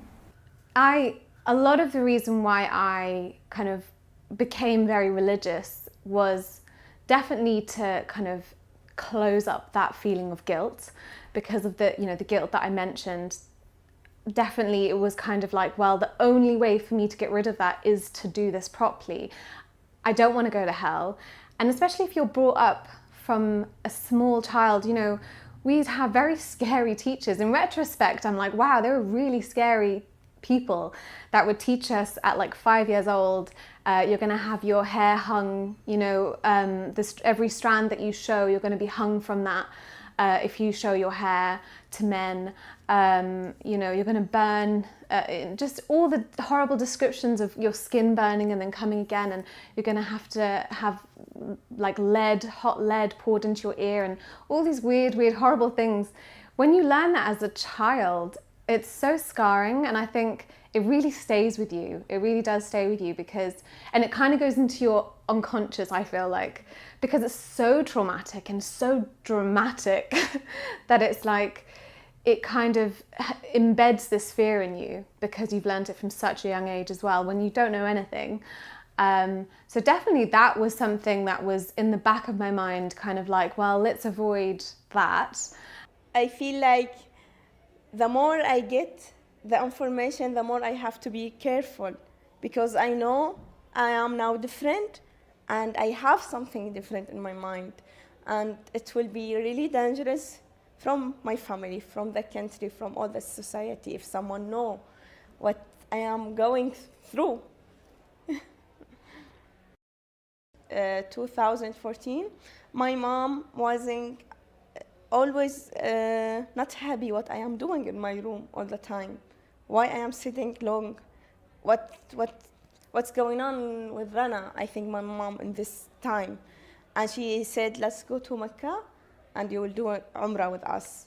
And I was like, no, don't put me in this situation. You know, when you are atheist or ex-Muslim and someone take you to this place and around you 2 million, 3 million Muslim, you feel completely, it's painful, you want to shout, to say, I am atheist, kill me. You know, in this moment, I have this feeling. But in the same time, you have to be happy because you are going in the house of God. This is past college now, because I had moved out already. I'd rebelled so much that I had moved out before anybody had moved out. And something significant happened at the time I was moving out. Two significant things happened. One was I tried to save a child from FGM, which backfired on me. Like I wasn't really able to, because I was just freshly out of college kid.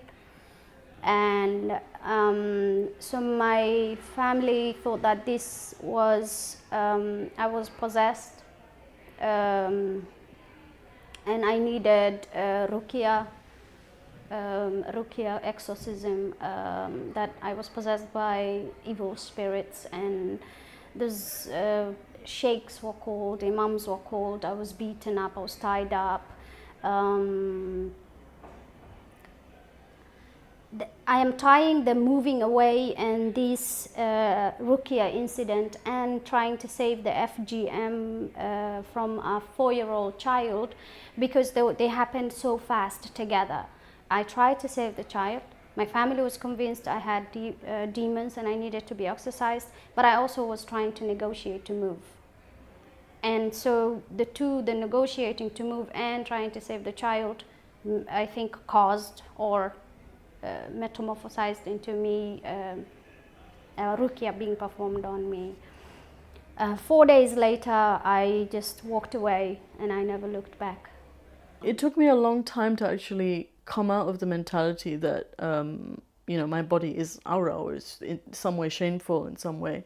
When I was a younger girl and when we were being taught about the hijab, it was never presented in a way of, you know, men shouldn't be looking at you.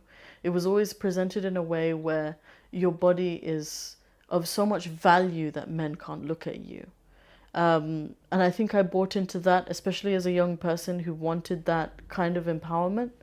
And it's completely false. It's a complete lie when you go back to scripture and you realize why the hijab is what it is.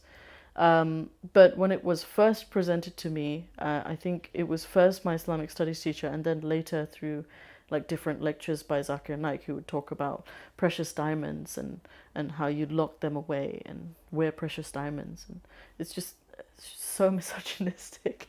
But that's how it was presented to me. And I thought, you know, if my body is this valuable that no man outside my family, even my cousins, can't look at me, then maybe I should do even more. And that was like more of an argument to wear the niqab, like cover my face.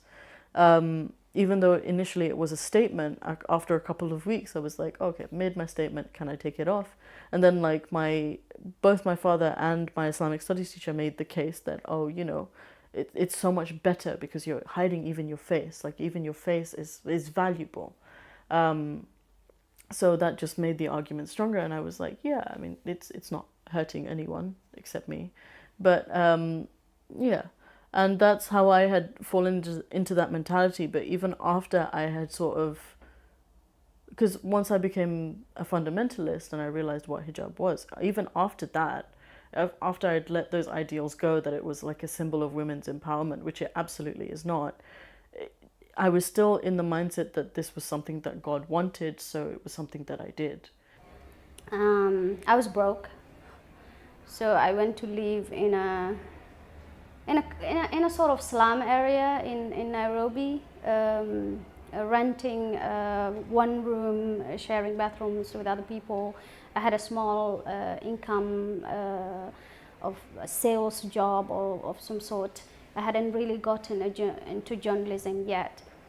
And then I just like survived on my own like that, and then I became a journalist for Kenya Television, Kenya Broadcasting Corporation, and I met the father of my children at that time. There's a British man who was on a holiday in Kenya. And so we just hit it off, and but my family didn't agree, so I wanted to stop the love from myself and believe in Islam. So that was the period I went back to believing. Mid-2017 is when I actually posted up something in public as a progressive Muslim supporting gay marriage. I think I was the first one in my community that I was from that posted up in solidarity with a couple that had gotten married in Canada. And I think overnight or over 2 nights, it got 500 comments and a lot of people hating me for supporting them and asking me to renounce my religion. And I'm like, wait, hold on. This is not fair. Why are you guys so lethal about it? Like, why are you so vile about all of this? And I, went online and I searched peaceful verses about people who don't agree with you or people from different religions. I couldn't find it. There was always a condition. There was always a condition that, as long as they don't go against you, as long as they don't mock your religion, as long as they don't do this. And that led me to think that, why am I believing in such a violent religion? I started reading a bit of the history of the battles. The only thing keeping me in the religion was my family or what they expected of me. And I'm quite blunt. So I went, when I had made up my mind that this is it, no more Islam, I went to I got on my WhatsApp group chat to my family and wrote, I'm agnostic or atheist. I don't believe in God. I don't believe in Islam and don't know about God yet, but I just don't believe in Islam. They thought it was a phase. They thought it would pass, and we kept our safe distances. We tried debating a little, and that would just end up in, all of us getting mad at each other. In terms of how I started spreading Islam, I couldn't do it openly as my father did it because he was a man. He could just stand outside, and because he used to go and hang out at Kilburn, where they do a lot of those kinds of things. But because I was a woman, I couldn't do the same. My voice is aura, my presence is aura. I have to stay inside. Aura is like your, I can't remember what it exactly translates into, but it's basically what's forbidden for men to see. It's what you're meant to be not ashamed of, but basically ashamed of. You're meant to cover your body. It's haram for other men to see, and it's haram for you to disclose that to them. So what many people don't understand about the hijab is that a lot of people view the hijab as just like the head covering, and it's bad enough as just the head covering. but the hijab has conditions attached to it. Like it has to be opaque, it has to be loose, it has to not imitate the disbelievers in any fashion, so you can't be wearing like a big cross with it. It has to be, you can't have like all your ornaments showing while you're wearing it. It is meant to be a complete erasure of your individuality, which was why it's strange that I chose it as individuality. But it's meant to take away that from you in the public eye. And, you know, there are other things stating that if you're walking outside, then you shouldn't like wear loud shoes or be banging your feet, because that it draws the attention of men. You can't wear perfume outside, otherwise it's equal to fornication, and fornication is a huge sin in Islam. Your voice, you know, when you speak, if it's not necessary, you shouldn't be speaking, you shouldn't be singing. It's aura, you're not supposed to be doing it. So the whole concept of hell and heaven was, yeah, definitely the final straw. I felt like that just didn't make sense. And if that didn't make sense, that for me was the entire concept of religion. And then that's when it all kind of just collapsed. And I was like, whoa. And I remember thinking to myself, I don't know if I believe in Islam. And I kind of kept that for a couple of days. And then I said it out loud to my husband. And I was like, I don't know if I'm Muslim. And he was like, what? And I was like, I don't know. And like, he was kind of surprised, but then obviously we've been speaking for so many years about this stuff. He was like, okay. And I was like, he was just like, okay. And I was like, what about you? And he was like, yeah, no, I'm definitely still Muslim. I was like, okay. I was like, I was like, are you okay being with me? Because I'm not Muslim then. And he was just like, well, yeah. And it was just like this weird, we just had like an awkward moment of like, this is so weird. How did this happen? Because I was the one, just to put it into context, I was the one that was more religious than him. And I was the one that prayed. I mean, I used to be like, you have to pray. How can you not pray? Like, come on. I used to pray the fard, which is what you have to do, and the sunnah, which is like an extra. So I used to do the extra prayers. And I used to literally kind of tell him to do it. So it was such a switch that we were just like, how did this happen? And then I kind of, in my heart, I felt like he didn't really believe, because we've been talking about it for so long, but then he just didn't want to admit it. And he did admit it eventually. For a woman, of course, it is not easy to get divorced, because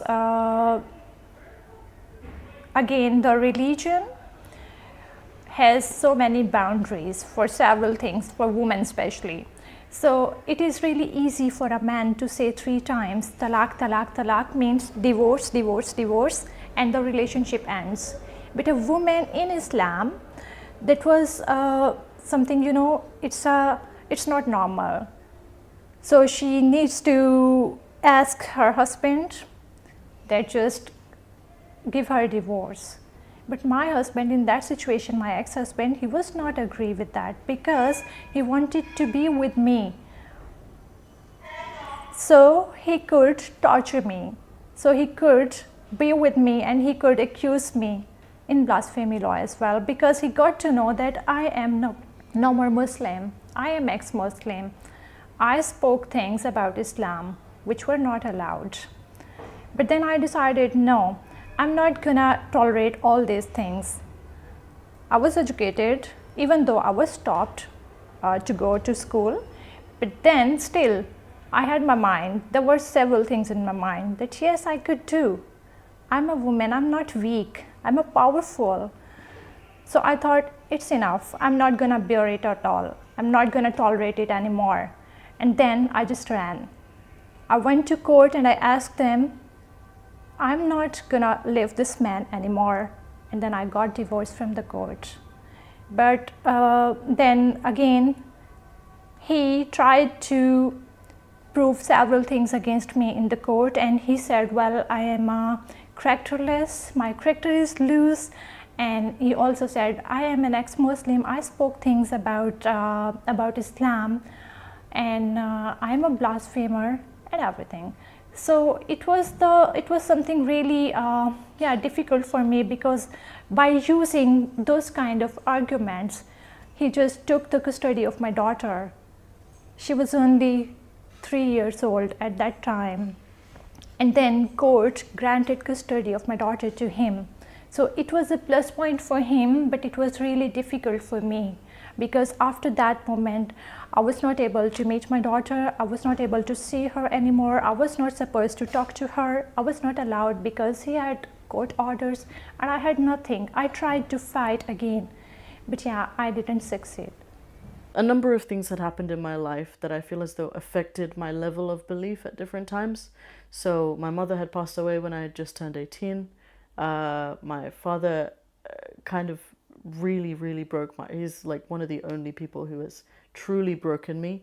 You know, I lost my faith in Islam, and it took a long time for me to lose my faith in Islam, because I felt as though Islam was one of those things that was keeping me going through all of the things that were happening.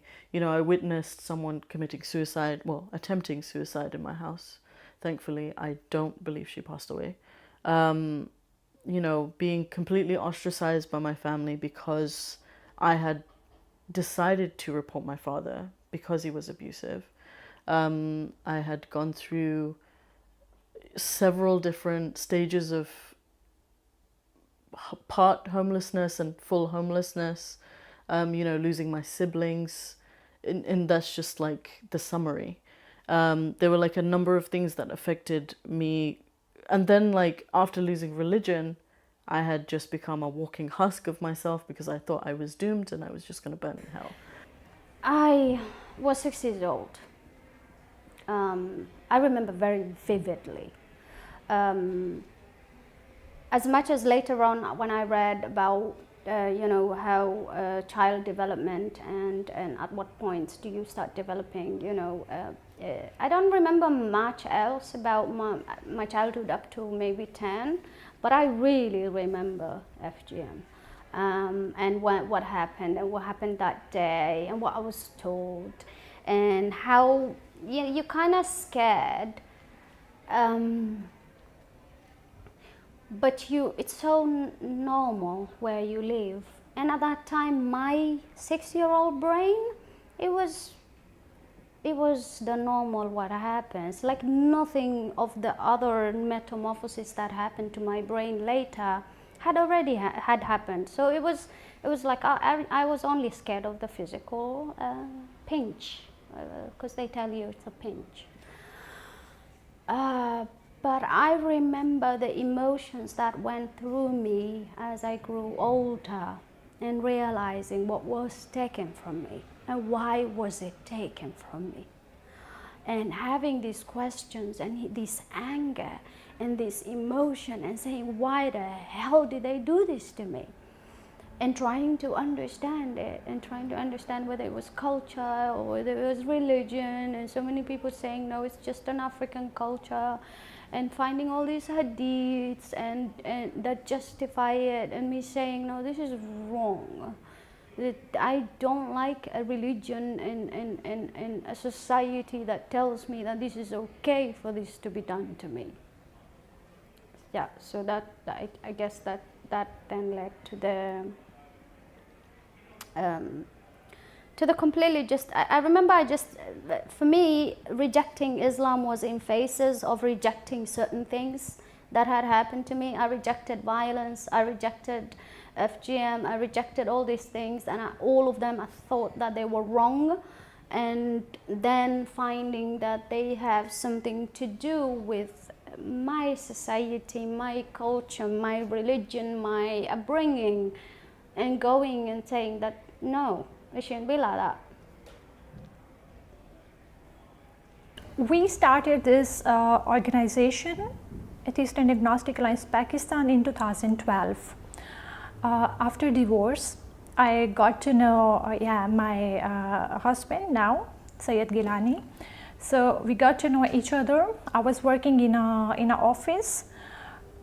Yes, I'm telling you the situation about after the divorce. So I got to know that, okay, there is one new colleague in my office and he's also working with me. So we interacted and we got to know each other. And I got to know, well, he is also an ex-Muslim, but we both were so afraid. I told you already, to be in Pakistan, and to be an ex-Muslim is really dangerous. So he had also some reservations, and me too. We were not speaking publicly, and we were even not saying anything to each other. But we got to know, we got some hints in our mind that yes, he is ex-Muslim, and he also got to know, well, she is something which makes her really separate from other people. Because then I was not taking hijab, I was not covering myself. I was working in an office that was an advertising agency, and I was event manager there. And then time was passing, and then we started meet each other, and we started talking over things, over random things in general. Who you are, what you do, so what's your background. And then we both came to know that, okay, we can trust each other. And then he told me, well, I'm also an ex-Muslim. And I was like, what? Yes, me too. So it was such a party time for us, because that was, yeah, I mean, I found someone like-minded. So I found someone who can really understand me. And I suppose that he too. And then we thought, well, if we both are the same, we are thinking in the same way, then there might be other people as well. Then we thought, okay, why don't we start an organization for the people, the like-minded people, the ex-Muslims? But we were also afraid. I couldn't tell people face to face. I couldn't be like, hi, I'm like, by the way. I just couldn't do it. So I just made this video, why I left Islam, and I put it on YouTube. And then I actually put the link on my Facebook, and then I was like, let's just see what happens, which was such a weird way of doing it now in retrospect. But I suddenly got like this wave of like messages and like horrible emails and like phone calls, and it was like chaos. I mean, I actually had taken the video down about 5 times and put it back up and I had to keep making it private, because I was like, oh, what shall I do, you know? It was such a difficult kind of crazy thing. So the community, as well as the ones I mentioned before that I was very much involved in, who, by the way, were already annoyed that I'd taken off my hijab. just that was a bit like, well, what is she doing?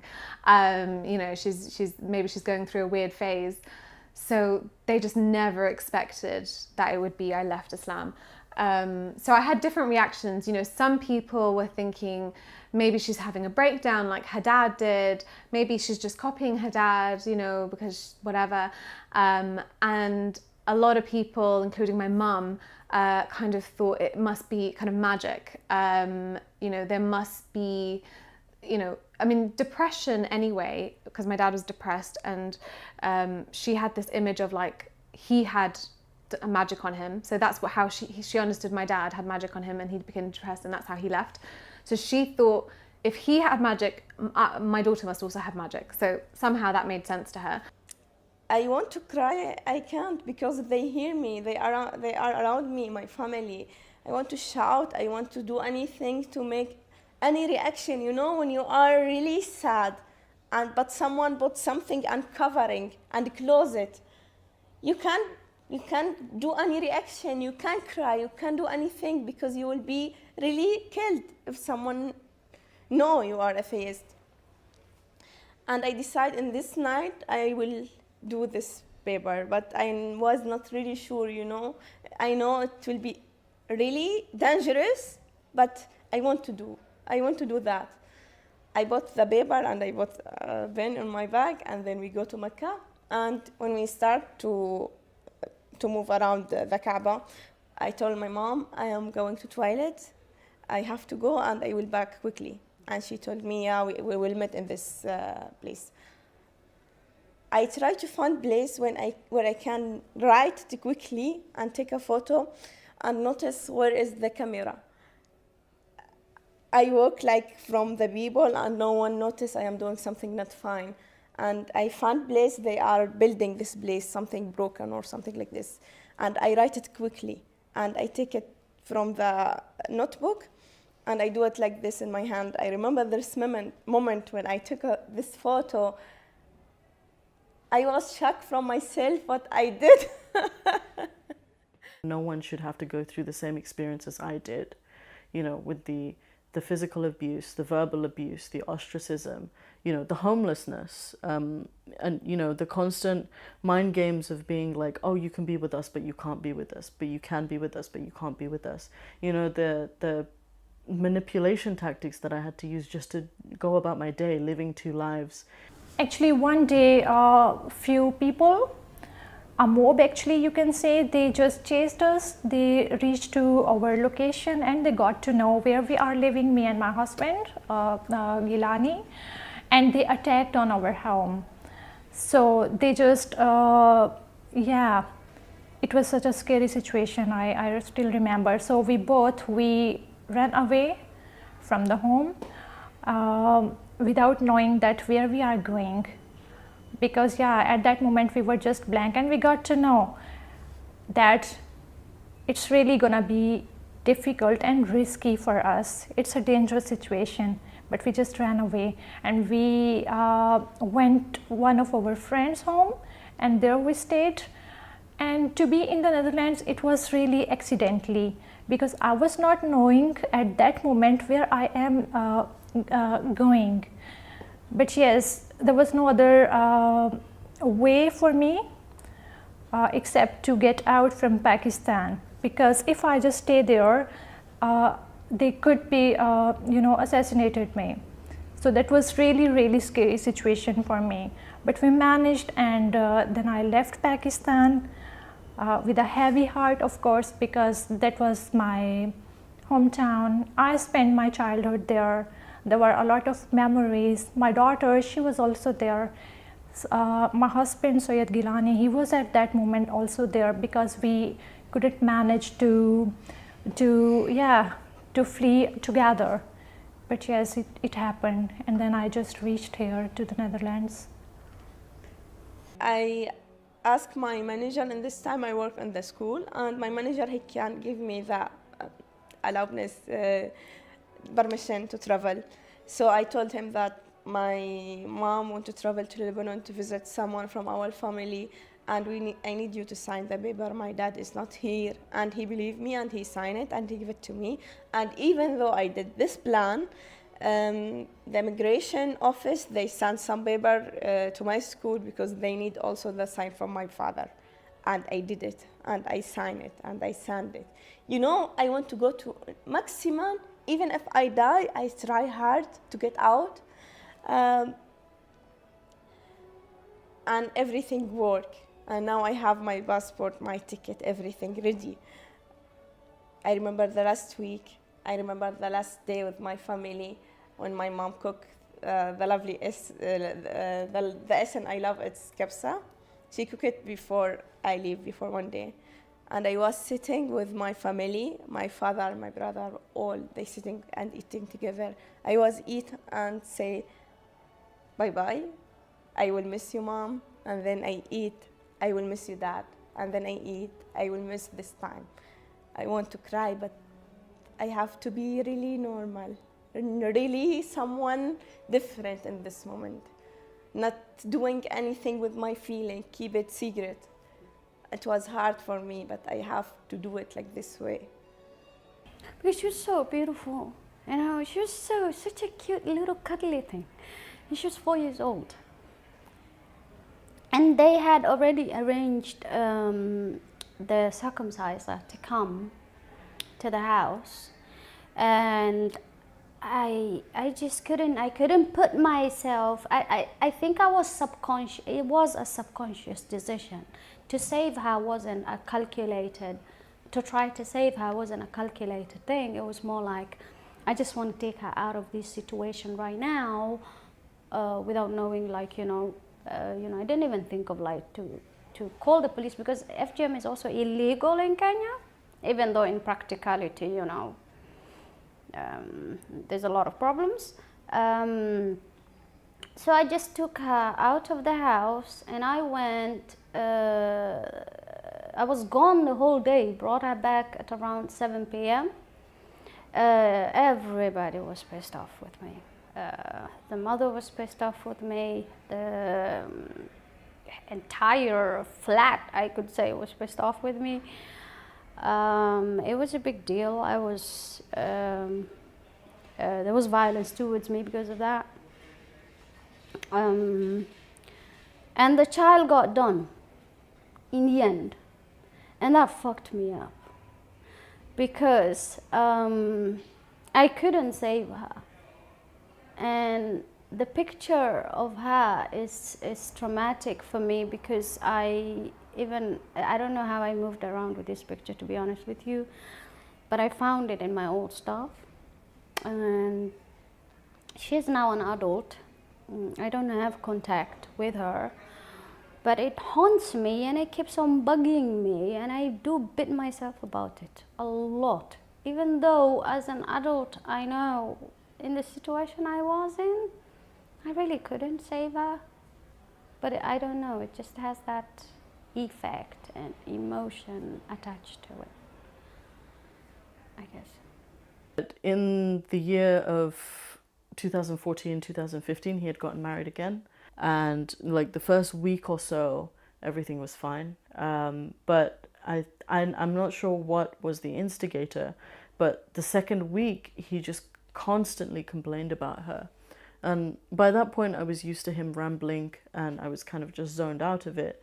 But he kept complaining about her, and I asked him, "You married her a week ago. Did you just think that it was gonna be plain sailing?" And he looked at me, and I hadn't realized that was the first time I'd ever like actually spoken back to him. After like about 3 weeks, he completely isolated her. He completely resigned her to one room in the house. He didn't want her on the same floor as him at any point in the day.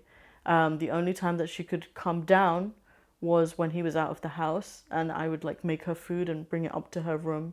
We actually set up a bed in my room where there were 4 of my other siblings living with me, and we set up a bed for her, and she would be crying every night. She would want to call her brother who was back in Bangladesh, and it was just like this really horrible experience. And then when he finally did divorce her, which was just a simple talaq, or that's what Muslim men say to divorce their wives, it just means I divorce you, she locked herself in the bathroom and she tried to kill herself. And he was out of the house. He didn't want anything to do with it. So I was left to deal with it. I called my uncle. I called the ambulance. I tried to get the door open. I actually climbed out of my house to try and get into the window, which was not on the ground floor. It was on the upper floor. I tried everything I could to save this woman. The ambulance took her, and I believe she got her stomach pumped and she survived. But after my father heard the story, he was making jokes and laughing about it. And I couldn't understand how one human being could be like that to another human being. Like, forget everything else. This woman nearly died in your house. And that's when I decided, like, I can't do this anymore. Like, I can't make excuses for you. And the physical abuse had started that year, so the January of 2015 with me.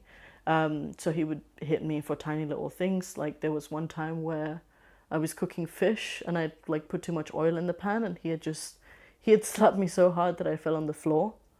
And then it just consistently got worse. Many people were just kind of, just telling me basically, we need to have a conversation. I think at first actually it was, we need to have a conversation, come meet me. My aunt, who I was very close to actually, she was like a second mother to me. She kind of said to me, we need to talk, but I can't have you in my house anymore because, I can't kind of host you, but let's meet in a coffee shop because I need to talk to you. And so we had a conversation, and she said to me, actually I want to speak to you because on the Day of Judgment, Allah will ask me, why did I not kind of speak to you and bring you back? So it wasn't even for me, it was for her, for her own back. And she said, I have to, tell me what your problem is with Islam, and I'll do it right now. I'll tell you everything right now. We'll close this and you can take down the video and forget it. And I was like, oh, how am I, like, it's a 40-minute video. Like, how am I going to go through all the things that I disagree with? And I had a lot of that, a lot of like, what is it? Why? Come on, let's talk about it. Kind of as if they're going to kind of solve the problem. But as I said, I kind of understood it because I'd been there. So I was trying to be understanding. And I remember just saying to my aunt, like, she was saying actually horrible things to me. She was saying, you know, like, what you're doing is disgusting, and I can see shaitan in your face, and you know, all these kind of horrible things. And I hadn't said anything, and I just said, I love you. I just want to say that. And then I was like, this is how I feel. I can't really explain it to you, but this is just what it is. I knew I wasn't going to go anywhere to have a debate with her, especially her mentality and stuff. So yeah, I just wanted to be like, love, peace, happiness. This is what I'm about. If you want to kind of be like spouting hate to me, then that's kind of on you. But then I was like, I said to her in that moment, I don't want anything to change between us though. Like, our relationship shouldn't change. Her daughters have been like sisters to me. So, and she was like, of course this changes everything. Of course this does. And I remember just having my heart like sink, because I just thought, wow, it really is going to change. And so I haven't seen her or spoken to her or her daughters. They've all kind of immediately blocked me off Facebook, and they just kind of cut me off. And these are people that I spent like a lot of my life with and grew up with. I was their bridesmaids, you know, they were my bridesmaids. So it's like very, very close people to me. So, and then it was just like continuously having people like drop like flies, you know, just kind of like, we can't hang out with you, like this is done. After they attempt to convert me, so it's like, in their mind, they're like, we'll try. And then it's like, this isn't going to work. And then more videos were going up on my channel about Islam. And then some people were saying to me, we could have maybe coped with it, but because you're speaking openly about Islam and openly, you know, if you can just take all your videos down, then we can be friends. One person said to me, actually, a cousin of mine, who I was also very close to, said to me, you know, we can be friends, but to be honest with you, I won't treat you the same as you were. You know, in my mind, I was thinking, so I'm like a second-class citizen now, sort of thing. I moved here as the wife of somebody who later on also became violent. And I remember having the conflict of, I thought I was running away from my background, and then I found myself in the same situation. And I wrote more poetry, and now this time I came out with the poetry. I started attending reading places, booking myself into little gigs here and there, in and out around Amsterdam. But I still wasn't comfortable to connect all my identities together. Only very recently, when I came out as an ex-Muslim here at Bali, I was like, all of this is me, so I'm just gonna embrace all of it.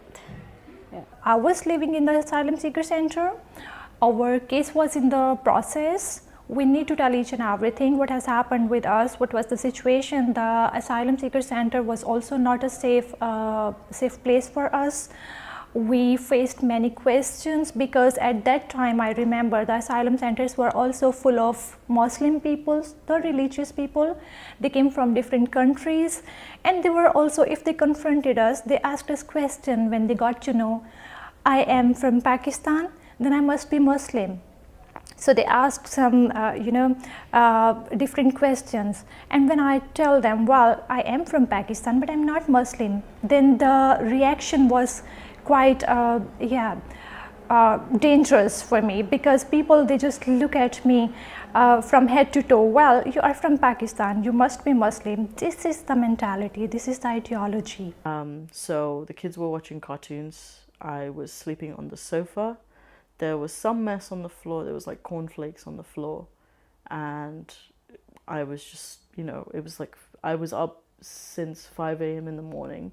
I hadn't slept all night because I have 2 babies sleeping next to me. And I was just resting in the living room. And I knew my father didn't wake up very early. His depression had led him to sleep through most of the day. So he would wake up at like 12 o'clock. And it was about 9 o'clock. So I didn't think that he would just, walk in. But he walked in and he saw all of this, what I just described, and he just lost it. He completely brutalized me in front of my very young siblings. And when I say brutalized, I mean brutalized. I had pictures to show the police because it was that bad. I was bedridden for about a day, and he thought that an apology by way of making food was going to be enough for me to forgive him for that, but it truly was it truly felt like I had been stabbed in the back by my best friend, the person that I trusted the most in the world. And I reported him for that, and it was, even if it was necessary, it was one of the most difficult things that I had to do. Because to me, it felt unnatural, but I didn't know what else to do. I had told my family members, and they had just sort of been like, well, this happened to all of us. And it was something that I just had to grunt and bear. And I think that one of my uncles had tried to stage an intervention, but it was just a sham. It was completely a show. It wasn't something. It was just to appease me and make me feel better. It wasn't to actually make a change. And they thought that I would buy into that for whatever reason. But I had gotten back into contact with the social worker, and I sent her the pictures, and I said, this is what happened. And as soon as I told the social worker, I told one of my aunts that I was reporting my father, and I had, for over a few months, I had like preemptively packed a bag because I foresaw myself leaving that house. So I had like all my papers, all my necessary clothes, and I had even packed a prayer mat because I hadn't left Islam by that point. But my aunt had called me and told me to tell the police that I was emotional, and that was completely untrue. My grandma had called me and told me the same thing. And I told them that I'm not going to do that because I've done it. I've done it, and I'm not going to take it back. And so the day that I contacted the social worker was actually a weekend. So she didn't see the message until Monday. And I was saying, with this knowledge that I had reported my father, I had decided to tell my sister, who's 10 years younger than me, what I had done. And she said, what's going to happen to us? And I said, I don't know. Because I didn't know. And I was really scared that my entire family was going to be divided into other houses, but I also thought that that was better than them living in that house. And we went through so many things in that house. Like, it was never warm. It was so cold that we had gotten frostbite on our toes in winter. My father would cook food on one day of the week, and it would go off by the end of the week, and we would still have to eat it, and I would still have to feed it to the kids. And if the kids didn't eat it, and they were very small kids, they were, my brothers were babies, he would beat them. Like, and not just like a slap on the wrist, not that that is in any way acceptable for a baby, but he would beat them as if, they had any mode to understand what they were being beaten for. And it was such a harsh environment, and I hated every single minute of it, but my devotion to my God and my devotion to my father had prevented me from doing anything for so long, and I don't know how to overcome the fact that I allowed that to happen for so long. I miss my father too much. Sometimes I cry when I hear like a girl saying Baba, or I feel why I have to lose him, why I have to miss him, why I have to cry, why I have... Sorry.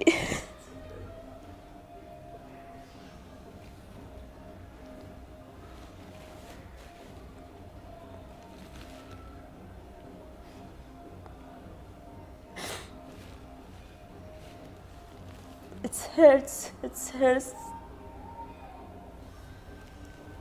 My family was aware of all the things that were happening in my home, and they dismissed it. They offered me one solution, and the one solution was to get married. And I didn't want to do that because I didn't want to leave my siblings in a home where they were in constant danger. And that is by no means an exaggeration. I had grown very, very acute to the danger that was there. Like I would be able to tell apart my father's footsteps in the street outside my house. I could hear him coming. And I don't think that that's something normal that most people do when they think about their fathers. It was just this constant dread of him coming home. And I had reported him, and on the day that the police were going to come, my aunt had decided to tell one of my uncles who had come to my house and had more or less hazed me on why I had reported my father.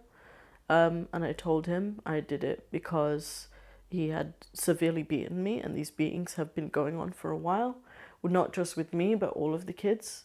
And on the day that he had beaten me as severely as he had that time, he was screaming around the house that he was going to kill all of the kids. And I reported that. And my uncle just gave me a good talking to and told me I'm immature and that was something very childish for me to do. And I told him, so I'm immature, but you think that I'm mature enough to look after 5 children? And he said, well, you're immature about the outside world. And I said to him, well, you're all mature people and you decided to do nothing and I did something. And he looked at me as though you deserved that beating. Like, this is what you've been doing in the house. Like, you fully deserved that beating. And I was like, that's your opinion, but it's done now and it's going to happen. I'm not going to change my mind on it. And I just sort of left him and I went and hid in my room, and he told my father, and my father started a screaming match with me. And he was like, if you didn't want to live in this house, you could have just left. And I said, okay, then I'm leaving. And I took out my bag, and he was very surprised that I already had a bag packed. All my papers were in there and everything. And the police came, they separated us, they put me in one car and they drove me to the station. And I'm like forever grateful, because they were the only people who were around that said that was very difficult to do and we're glad that you did it. And they said that we're going to try and find somewhere for you to stay tonight, but if you can't find somewhere to stay, then you can just stay in the police station.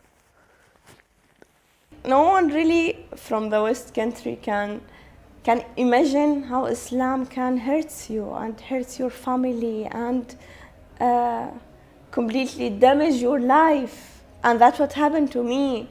If my family not a Muslim family, why I have to suffer all these years to be free and have my rights and be happy?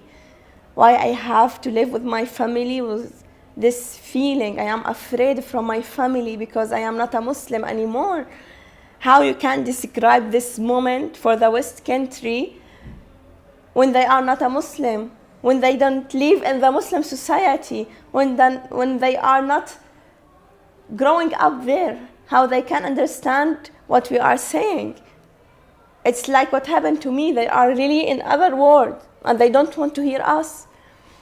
It's more difficult for a woman because of, the way that women are viewed in Islam, basically. We're meant to be the kind of the mothers of the next generation, and we have to teach them, and we have to wear hijab, and we have to cover from men, and we have to be virtuous. And the first thing that people say to me is, oh, it's because you want to drink and like have loads of sex and be crazy. And, they just have this vision of like a crazy wild girl, which is so bad, like as if that's like the worst thing. And in fact, coming out as a woman compared to like my husband or my dad is so different. It's so different because, the hate that I get and the death threats that I get is nothing compared to what they get. And it always has become sexual. Like it's like we will rape you, and oh, I can't wait to find this girl so that I can like rape her and gang rape, like really vile things. But yeah, you never see that with guys. Obviously they get it as well, but not to the extent women do. Critical thinking stops when religion starts. You can think critically about every other topic, but the moment somebody starts with your religion, it ends, and especially one that is intolerant to being challenged. And, you know, despite people being engineers, when you start asking them, like, you know, when you start putting it back on reverse, why do you believe in God? Like, you know, there's no evidence for it. You're not being, I feel that you're not applying the same critical thinking that you do in your work when it comes to religion. There are always excuses. It always comes to a point where those excuses don't make sense, right? You can't, you know, the mental gymnastics played is just, it doesn't work anymore. So, you know, you come to a point where you're like, well, this doesn't make sense. What are you going to do about it? And they're like, no, but it's written in the book. So the whole thing always circulates around the Quran, where they're like, the book is true. I don't think they realize that men have written the book. They think it's the authentic word of God, but where does it come from? Who writes it? So my father was put away for about 48 hours. My entire family had decided to say that this was just a one-time incident between myself, who was an adult at the time, and my father, and nothing had ever happened to the children, and that he was good with the children, and this was just a disagreement between me and my father. And they had completely covered up everything in the house. So they couldn't do anything with the children. Like, they are still currently living with him. Going through mental health myself, I know what it's like when you're around people but still isolated. I know what it's like living a double life. You know, I had to be a different person with my parents who wasn't like questioning religion versus another person who is questioning religion, scrutinizing it, being bold, but that attitude hurts my family. So I always had to be two different people, and I know what it was like. I have been hiding my poetry for a very long time. At first I wasn't even sure if it's poetry. I was like, it's more like rap. And where I come from, actually, it's not even, you don't hear anybody doing that, especially on the mainstream kind of stuff. Although Somalis have a traditional poetry kind of thing, but mine was, I was writing in English, and so it's not something I could share. But it was my healing area, where I would express myself, the things I couldn't say, and I just put it down and I just hide it. Maybe until now, my shouting is not really big.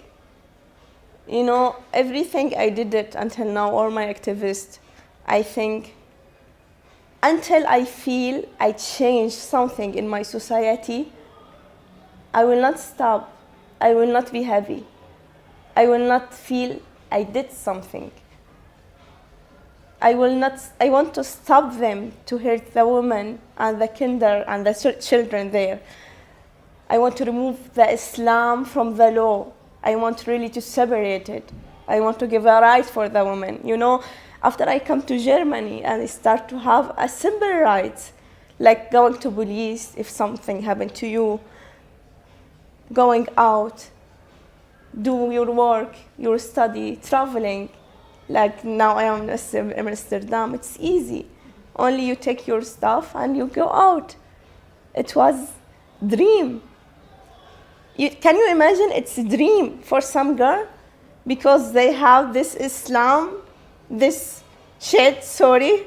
Like when I had been put into a homeless shelter, because the police actually did find me somewhere to stay for that night. The day after, I had gone and gotten ready, and I had gone to, because I was going to take a bus to the police station, and I didn't know at that point that you had to use oysters, because I just thought you could still pay a fare, because I had not used a bus in that long. I didn't know that I had to have an oyster. And the bus driver had told me that you need to get an oyster. And I think he didn't know what was going on, but then there wasn't a lot of time to explain. So I got off, I went to one of those like newsagents. And it was a Muslim man behind the counter. And I was like, I need to get to the police station. And he was like, do you need an Oyster card? And I was like, yes. And he was like, okay, that costs £5. And I said, I don't have a lot of money. And he actually put money in the card for me. And I have gotten so much love and kindness from strangers that was never afforded to me by my own family. And I don't know how to feel about that. So by healing, I mean I couldn't talk about these things. There was nobody I could discuss these things with, and I could only write them down. So it was kind of like my diary, the poetry. The hardest thing leaving Islam is definitely just the abandonment, the kind of abuse that you get. You know, it's weird though, because I do think in some ways I'm grateful for it not being worse, but it's like we have such a low bar, because I know that it could have been kind of literally my own family wanting to kill me rather than abandon me. So it's weird, but I kind of have this feeling of, well, it could have been so much worse. I know that's almost a norm for many kind of ex-Muslims to kind of have severe death threats from their family. The worst thing about becoming an ex-Muslim is being dehumanized by everybody else. Like there's the left that attack you for speaking against Islam, and then there's a right that attack you or prey on you because you're speaking against Islam. And then there's the Muslim right, and then there's the Muslim left. Like ex-Muslims have never had this peaceful, you've left Islam, it's okay, even if you don't talk about it. We're always just people who are going to go to hell. We're always just people who are going to be, we're just subjugated, or we're prostitutes, or that, we have no moral values because we don't have a religion. Most of us don't believe in God. And that's, just the component of being dehumanized and just being a recipient of so much hate is possibly the worst thing for ex-Muslims. Because for a long time I was made to understand that my family are the only people in the world that I can trust. But they turned out to be the most untrustworthy people that I could have ever made contact with, because they didn't have my best interest at heart. They didn't have the children's best interest at heart. They only had their own best interest. Then you lose all the people that you kind of depended on as well. So you suddenly just feel so alone and lost. But then at the same time, you kind of value things more. Like you value the people that love you for you and are there for you. So I'm kind of, as I said, I feel like I'm still in early stages. So I feel like I'm transitioning now to trying to see the good in it. But I mean, I spent I couldn't get out of bed for a week when the video went up. I just kind of was stuck. I was just I can't come to work. I can't move. I didn't eat. I was just frozen, because I was this, it just felt like my whole life was changed. That's it. So it was very heartbreaking. It was very kind of suddenly you feel like everyone hates you, which doesn't sound that bad, but when you experience it, it's really horrible. The best thing about leaving religion is being true to myself and knowing that I'm not alone. I find comfort in talking to other people who've had similar experiences. I find comfort in finally making a decision for myself versus waiting for somebody who possibly waiting for a being that doesn't exist. I find it liberating to make my own decisions than a book guiding me. I think I have more power now than I ever did before. It's more freedom. I feel I am a woman, but not like the way how they see it for me. I am now equal to the man. I am now having my rights. I am now doing what I want. Finally, after this all of years, I am doing what I want. No one can stop me. I feel like I'm responsible to make this also reality for other women, not only in Arab country, in all this world. I believe in the women now. I believe in the feminist movement. I believe in all women have to be activists, helping each other to change this world. We are bringing the children to this world, not the man,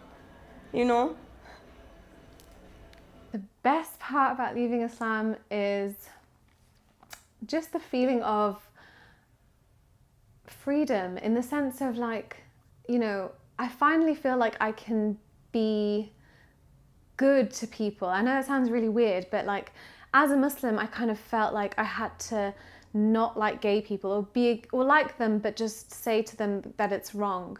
You know, you can't really do it. You're just going to have to live as a gay person and for the rest of your life and never be with anyone. And I would, you know, tell people like you can't, you know, there's so many things that you can't do, all these restrictions. And now I feel like I can really just love people and just be like, do whatever what the hell you want to do, and like this is freedom. Like you can do what you want and be happy, and that's what matters. And being a really good person. People always say like goodness comes from religion, but it's like no. If that was the case, then you know slavery would still be around and it would be fine, and that would be good. So as I said, kind of that feeling of being what I think is just a good person. Like even when I did things as a Muslim, you know, I did good things as a Muslim. I gave in charity, or I volunteered my time, or I taught someone the Quran. It would feel good, but I wouldn't be happy about it. Like now I can pet a dog and just be happy about it. And I don't know how to explain that because it's an emotion. I feel like it's very abstract, but it's just this pure sense of joy that I just never felt as a Muslim. I never felt it, not once, doing anything. And I felt aloof. I felt like I was the best possible human that I could be. I felt superior to everyone around me, but I never for once felt happy.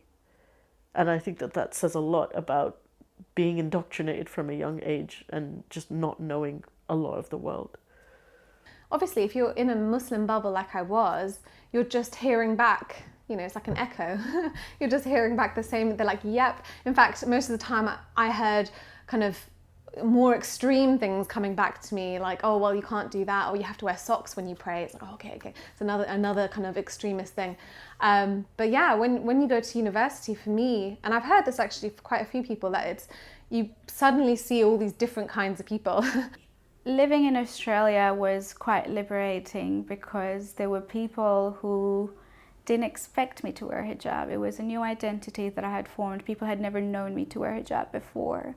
They wouldn't treat me differently because I wasn't wearing a hijab. It's a multicultural country, so I was introduced to more people that I didn't know, from different faiths, mostly atheists, but different cultures. You know, even in this moment when I was in the middle of the sea between Turkey and Greece, I get feeling, even if I die in this moment, I am happy because I try to be free. I try to free myself. I try to have my rights, my freedom. I get the feeling and start to asking, but why I have to pay all this? Why it's really expensive? It's really hurts. It's really broken you from inside. So yes, freedom cost me a lot, but at least I am satisfied that I am what I am. So now I can openly say, yes, I'm a woman and I'm a powerful. I can only hope she can find me via social media or via Facebook. One day I might see her. I'm not sure. There is very little hope because I know her father as well and my laws as well.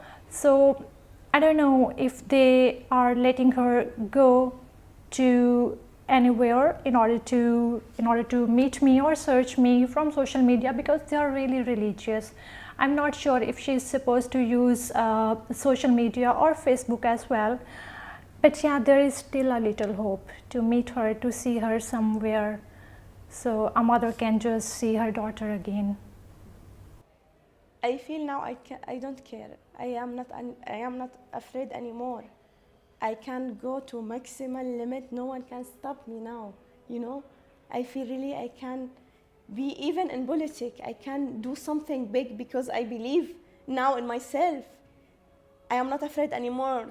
Sometimes they ask me, when you criticize Islam all the time, you're not afraid to be killed?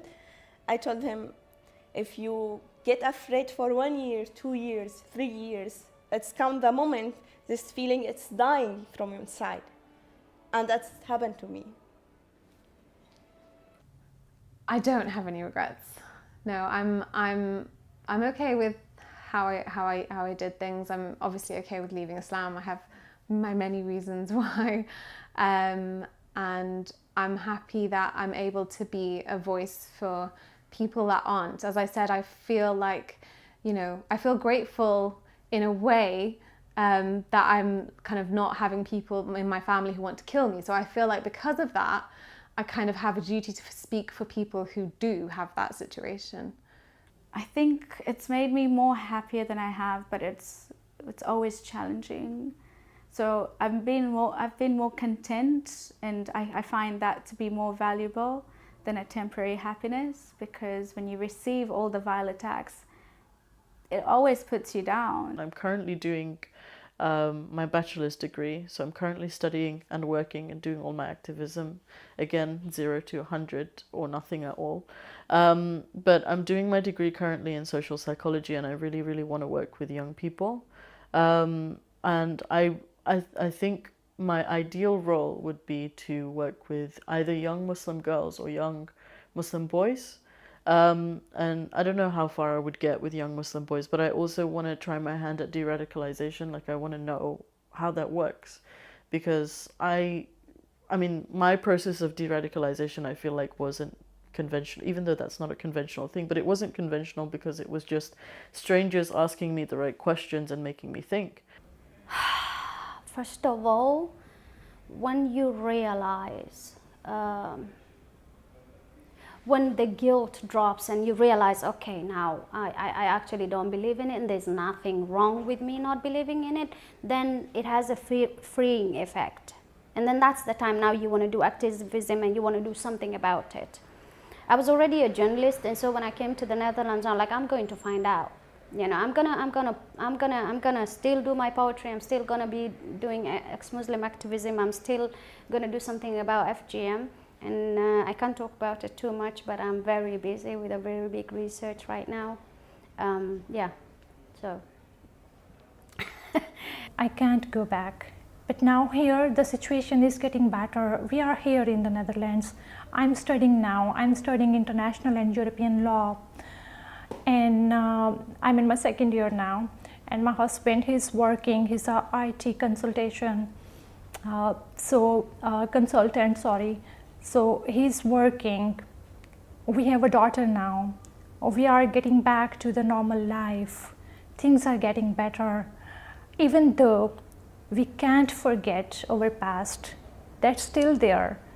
But we do not talk to each other over past because it's really hurting. So my husband, he also doesn't speak a single word over past, and me too. But there is still something in our head. We both know that we cannot go back to our country, but still we have hope. Okay, one day we could see our children, we could see them, and we could tell them that what was the situation, why we are here, what we faced, and what we sacrificed. And we can not do anything in this situation except to going forward, to move on, to go ahead, and to live our lives with a little hope.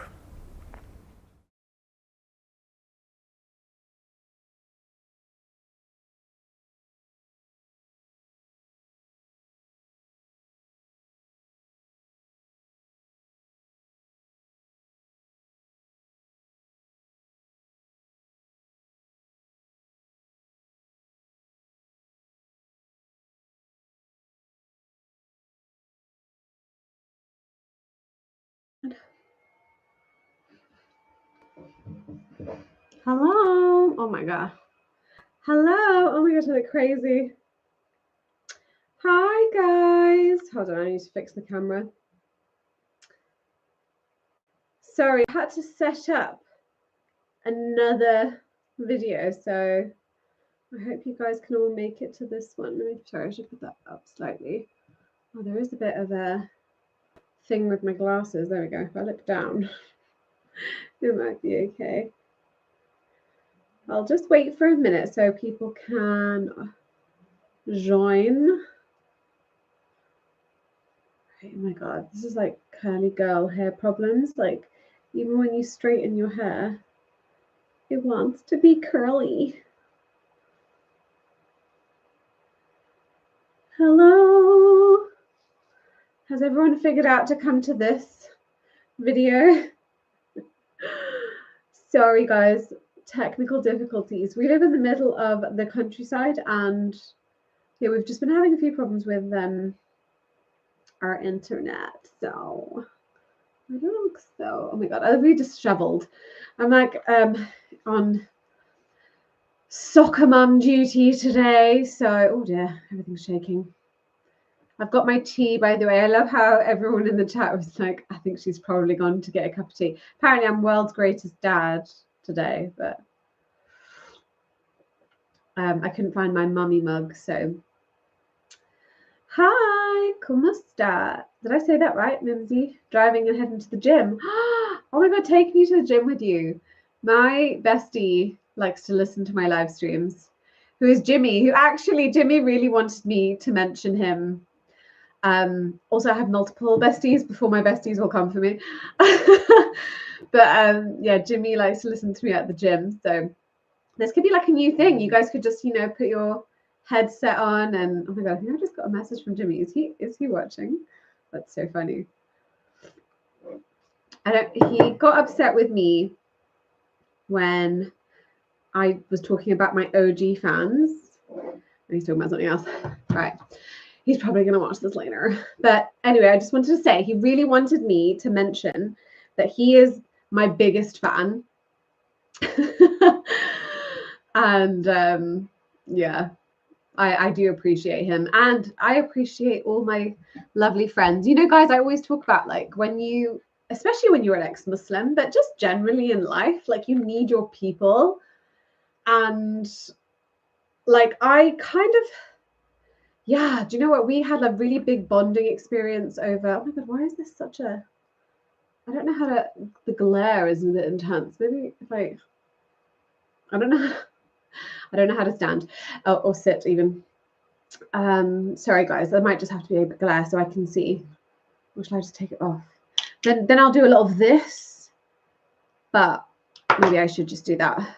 I'll just be like, all right, I'm just going to squint, guys. It's going to happen. Anyway, yeah, I was just going to say it's really important to find your people because life is hard and there's so many ups and downs. And I feel like I've had a lot of difficulties. I think my hardest points in my life were probably in my childhood, and then around the time, well, it's difficult to like put them all into, but yeah, so different things. And then around the time that if anyone doesn't know, I had like this massive mental breakdown before I started YouTube, actually.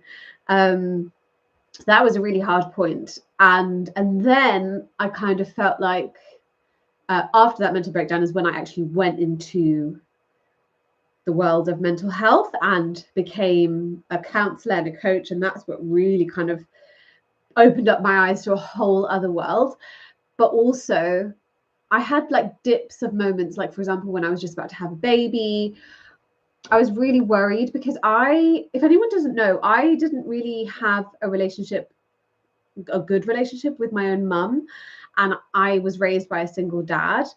And I was really scared about being a mum. And that was like a big deal for me. But obviously I've got the most amazing, supportive, beautiful human being that I'm married to, which is my husband.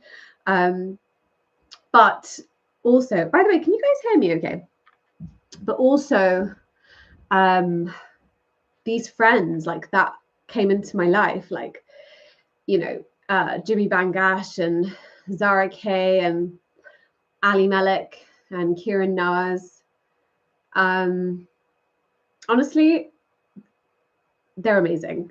And I just don't know what I'd do without them. And like, even just like my friend Zara and her boyfriend literally flew from Sweden for my son's birthday party.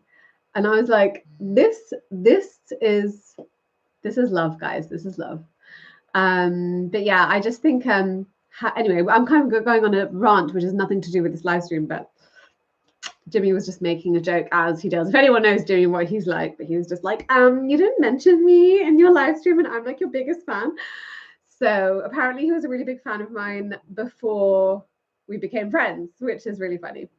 But yeah, so honestly, guys, your people is everything. They will help you through, like, no one has got their shit together completely 100% of the time. You can have your shit together for like a good 90%, 80%. That's if you're like really, you know your stuff, you've gone through therapy, you've gone through all the journey. But like whenever you have those dips of like scary situations or a new situation, having your people and that support is like, there's nothing like it. And I just really appreciate the people in my life, those people that I've mentioned, and my siblings as well. And yeah, I would say those are the core people, and obviously, and my husband. So yeah, those people got me through a lot. So anywho, moving on.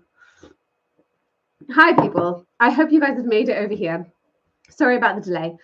I asked you guys, what should we do a live stream on? And I kind of wanted to do something like something new, something hip, no, I'm joking, something different. And then everyone's like, leaving Islam. Like, really? Okay. I guess that's what my channel's been about primarily. So I guess everyone wants us to be talking about it still. So hi guys. Sorry, I don't know what language I'm speaking in right now, but okay. Oh, I've already got some questions. Okay. Okay, well, let me see those questions and then I'll get to the questions that I got from Instagram. Okay. So what was that first one I saw? If you could, sorry, I don't have my glasses, so now I'm doing this. If you could magically make any current Muslim an ex-Muslim, who do you pick? That's a funny question. That's a really interesting question. Ooh, someone like really, what would be really helpful for the ex-Muslim movement would be someone really prominent, like a big sheikh, like a Hamza Yusuf kind of guy, or like, but to be fair, I feel like a lot of Muslims already disregard him because he's Sufi. They're already like, well, he's not even a real Muslim. Yeah, but somebody, I don't know who, to be honest, there's not a great answer, but somebody, I would just say somebody really prominent in the Muslim world, even like Muhammad Hijab or like Ali Dawah. That would be insane, right? Wouldn't that be funny? So, hello. Why did you name yourself after the South Park character? I didn't, and I found out after that I'd called my channel Mimsy Vids that there was this like reference in South Park, and I was like, oh my god. No, Mimsy was like a nickname I had. Literally one person in my life. Now lots of people call me Mimsy, but one person called me Mimsy, and I was trying to think of all the nicknames I've had, what kind of maybe has a ring to it. But yeah, now everyone just kind of knows me as Mimsy, so that's quite funny. Big up Voodoo. How do I get out of this cult? Tell me, please. Wow. I mean, that's a big question. So what do you mean in terms of like, what's your situation? Do you already consider yourself an ex-Muslim? And are you trying to like escape your family? Like what's the dealio? What's the sitch? Question, where's Vidu? Where is Vidu? Like where is he right now? Like he's downstairs. I don't know what you mean. I'm joking. Do you mean on the internet? Honestly, we spend a lot of our time, like our time, I guess, either with the kids, or doing Wayne coaching. So if anyone doesn't know, my husband Vidu Vids is also a life coach. He primarily worked like with companies. So he was kind of like a corporate life coach. He would come into a company and like change all the systems and everything they were doing, but also help the employees to be better at their job. And he would tailor that to whatever their needs were, basically. So he very much comes from like a life coaching world as well. And now we've kind of joined our sort of specialities, and we have Wayne Coaching, which is our organization essentially. So that keeps us really busy. So yeah, it's hard doing kind of a lot of things, you know, especially with kids. I think when the kids are a little bit older, I think we kind of juggle a bit more. But our priority will always be our kids, so that's why you don't see as much of us. Or Mo Saleh. Who's Mo Saleh again? I feel like I know who that is. Is that guy? Is he like Yemeni? The Yemeni guy? I think I know who you're talking about. Since when did you become the world's greatest dad? I know, right? I've changed my pronouns, guys. Listen, I just grabbed the first mug that I could find. Can you tell us a bit more about your new venture, life coaching? Oh, of course. Let me just take a sip of tea. Also, I love you guys. I love you guys, the ones that know me. I feel so, it's weird. Do you know, sometimes, like, I remember watching YouTube videos, and like when YouTubers would be like, I love you guys, I'd be like, yeah, right. But like now I kind of get it. Like there's this weird connection you have with people that regularly like interact with you even online. It's really strange. It's like I don't know you guys, but I kind of feel, I don't know, I feel the energy, you know? Anyways, sidetracked again. So yeah, so essentially the main thing that we're doing at the moment is our big workshop. So yes, I am a counselor and a life coach. I really love the life coaching, to be honest with you. So that's kind of more of what we do. You know, counseling is very structured and there are very sort of rigid rules on, you know, counseling and general therapy, that kind of weekly therapy that you guys might be used to. That's nice if you just kind of want to like have a vent, like a regular vent, which I do as well, with a few people still. But over the years, you know, I've been doing it for a long time now. I know I don't look that old, but I'm kidding. You know, I've been doing it for a long time, and I found that actually the structure that you can give to people as a life coach. So life coaches are a little bit more kind of like, okay, this is your trauma, this is your past, this is what's been holding you back. We break that down, we understand it, but then we create a roadmap. And that roadmap is what a life coach does, and not necessarily a counselor in the same way. And that's what I think is so helpful. And I found that really helpful. And I was seeking that for such a long time. Like, okay, now I understand everything that's happened to me and why I've been thinking this way and feeling this way. But now what? You know? And so the way that we kind of help people is that we give them a structure to their literal life. Obviously, we tailor it to you and your life and what you can do and what you want to do and what your goals are, your ambitions, who you want to be, all that stuff. We kind of actually break it down.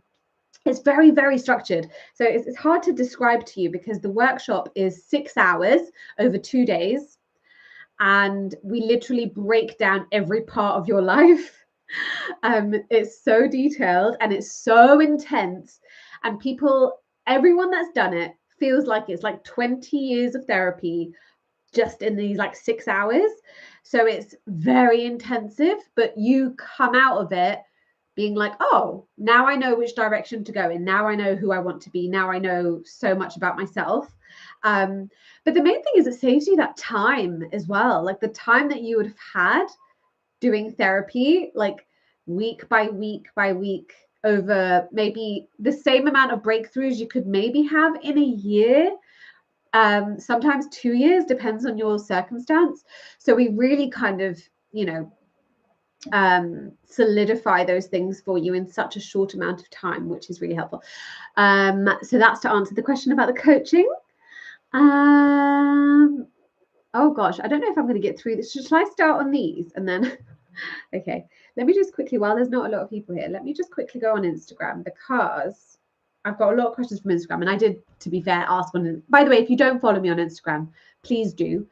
So actually, one of the questions I got kind of goes in line with what I just said about what we do. And I really think that this person that asked the question, you know who you are out there, I won't say your name, this would be really helpful for you. And I've seen a few of your questions before. I do remember you. And I know, hold on, I've got something come up on my screen. Why does it do that? I do remember you. Thank you for always kind of asking questions and being interactive. Again, I don't want to say your name, but I think it'd be really important. I think it'd be really good to have a chat, actually. So this was her question. How would I know what I believe and what I want? Which you have to kind of think over for a minute. So how would I know what I believe? So it's almost like this feeling of feeling like I don't know what to believe anymore. And it sounded to me, and I don't know because I haven't actually spoken to her, but it sounded to me almost like this. A lot of Muslims have this feeling when they leave Islam, is they feel like they need something else, like they have to replace whatever Islam was giving them with something else. And I think it's okay to do that in terms of like maybe like community and like friendships or whatever. But I don't know if you need to replace it in the same sort of way as like a belief system necessarily. I think that there's something beautiful in the comfort of just kind of going on your own journey and finding, you know, what kind of fits with you, rather than quickly kind of like, oh my God, so now what do I, well, now what do I believe about death? Let me try and solve this problem, like, you know, like in this sort of panic. So I'm wondering if there's a little bit of that, but I'm very familiar, and I talk about this in my webinar, which I'll talk more about. But in my webinar, I literally give an example of different sort of toxic families, basically, and different setups of that children are brought up in that cause problems later in their lives. And one of them is when your parents are so involved and there's no boundaries, like as in like I tell my child what to wear, what she can do, if she can listen to this, if she can watch that. And I'm not talking about like a 3-year-old. I'm talking like even when they're an adult child, you're like, the parents are still so involved with what that child does, where that child goes, with everything. And I know a lot of brown families are very familiar with that, right? But what that does is it kind of leaves the people with a sense of like, well, who am I? What do I like? I don't even know anymore. Or maybe I never knew. So yeah, there is definitely a little bit of that, it sounds like, from your question. So what we do with our workshop, which I'll mention the name, I didn't even mention it before, it's called From Survive to Thrive.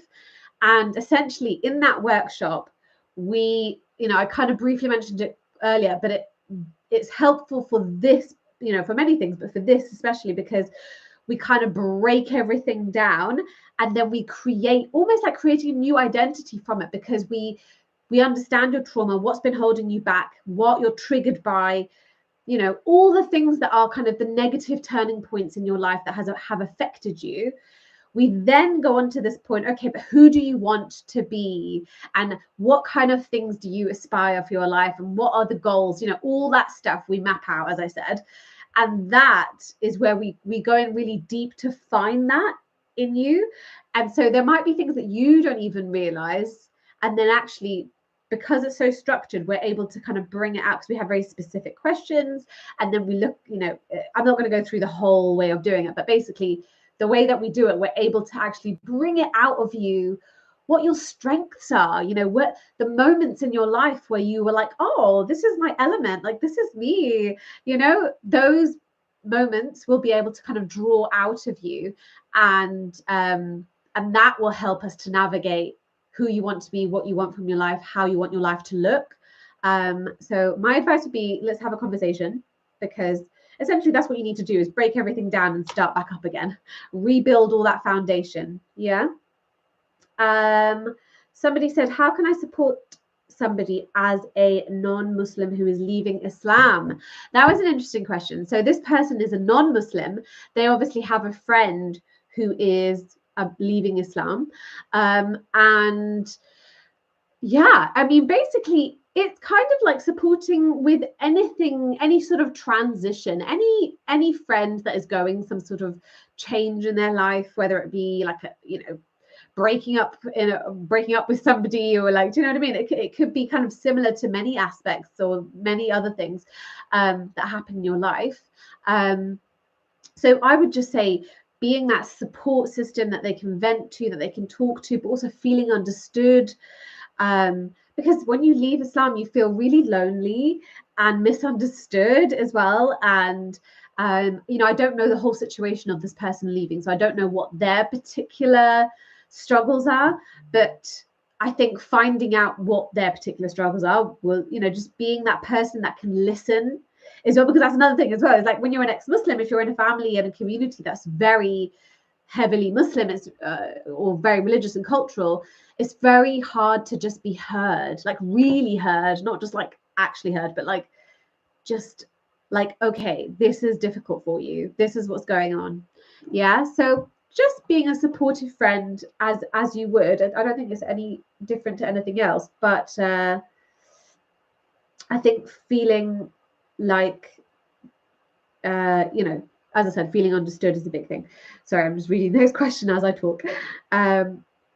Right, so I got a message from Apostate Aladdin, which is funny because like we've spoken like, you know, on WhatsApp. Like, so I thought that was really funny that he messaged me on Instagram. So thank you, Apostate Aladdin, if you're watching. I don't know if he is, but yeah, he asked me a really good question, which was what gives you hope for the future of ex-Muslims? Which is a really good question. So what gives me hope? Let me take a sip. Hold on. I like to drink my tea when it's hot, and it goes really cold really quickly. So what gives me hope for ex-Muslims is where we bloody are right now. I mean, 20 years ago, this wasn't a thing.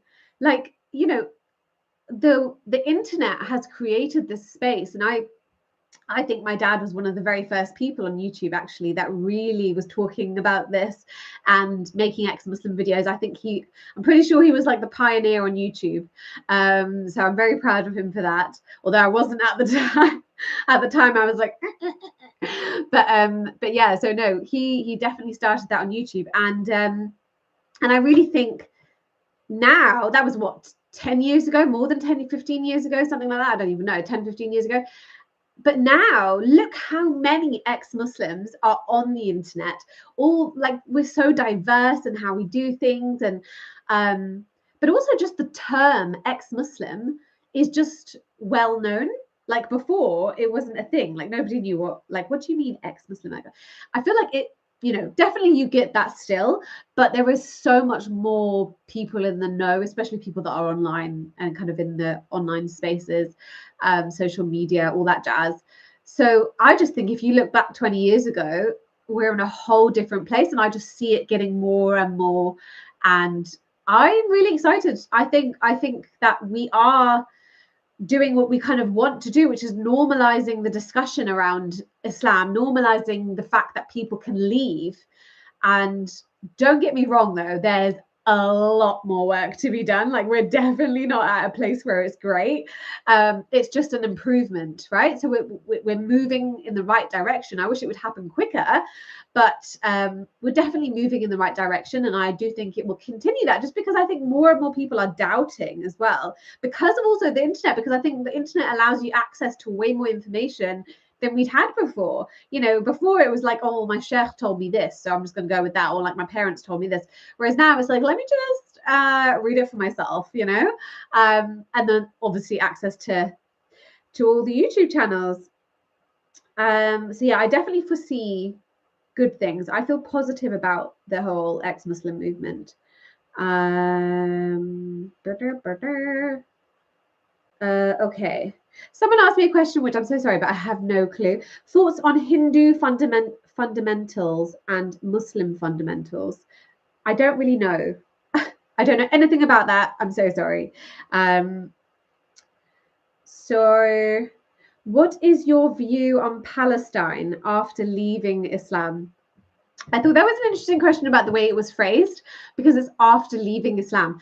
And I definitely think that's a topic that I will come to your question. Sorry, I will look on the chat in a minute. But yes, so when I was a Muslim, I was, you know, very much kind of like Jews bad, Israel evil, and Muslims did nothing wrong, and you know, or as you would imagine, I think, and I think a lot of Muslims still, well, definitely a lot of Muslims feel this way.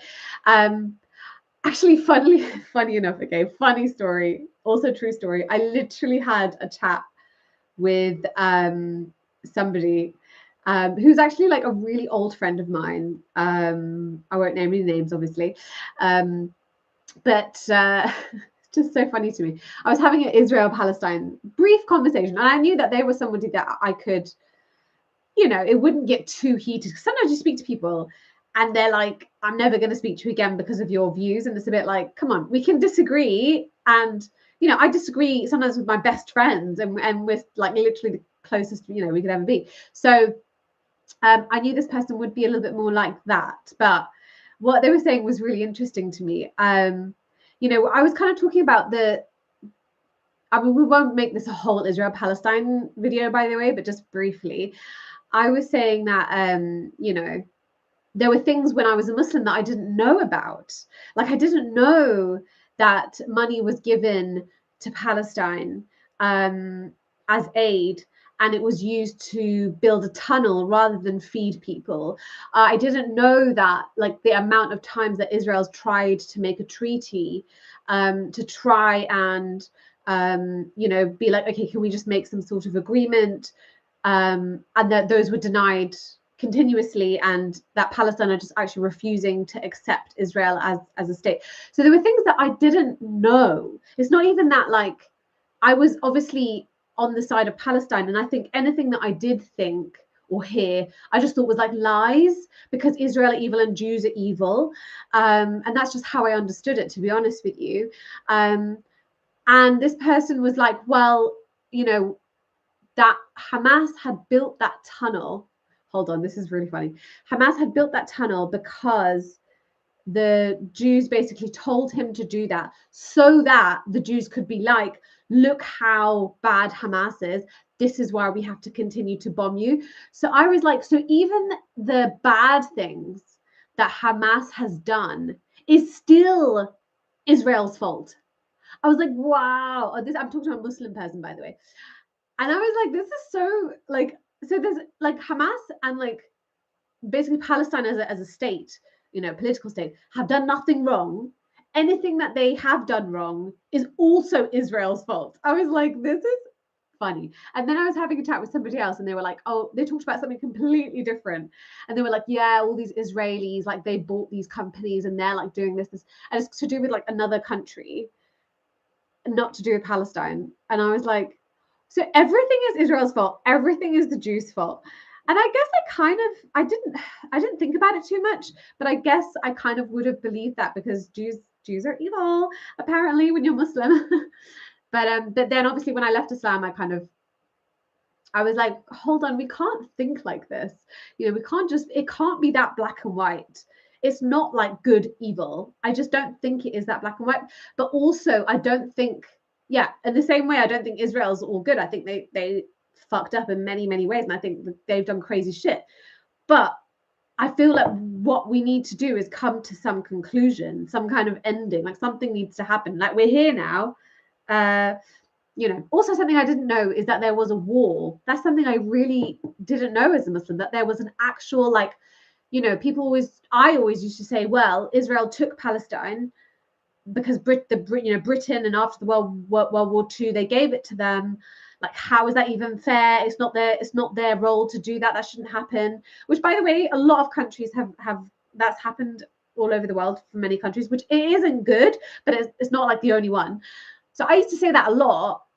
And then just happened to be when I looked more into stuff, I kind of realized, oh, that the Jews were like, well, look, this might have happened, but let's have a war, like a battle, to kind of decide who gets the land. Which, again, I don't know if I agree with that either, to be honest with you. But I didn't know that. I didn't know that had happened.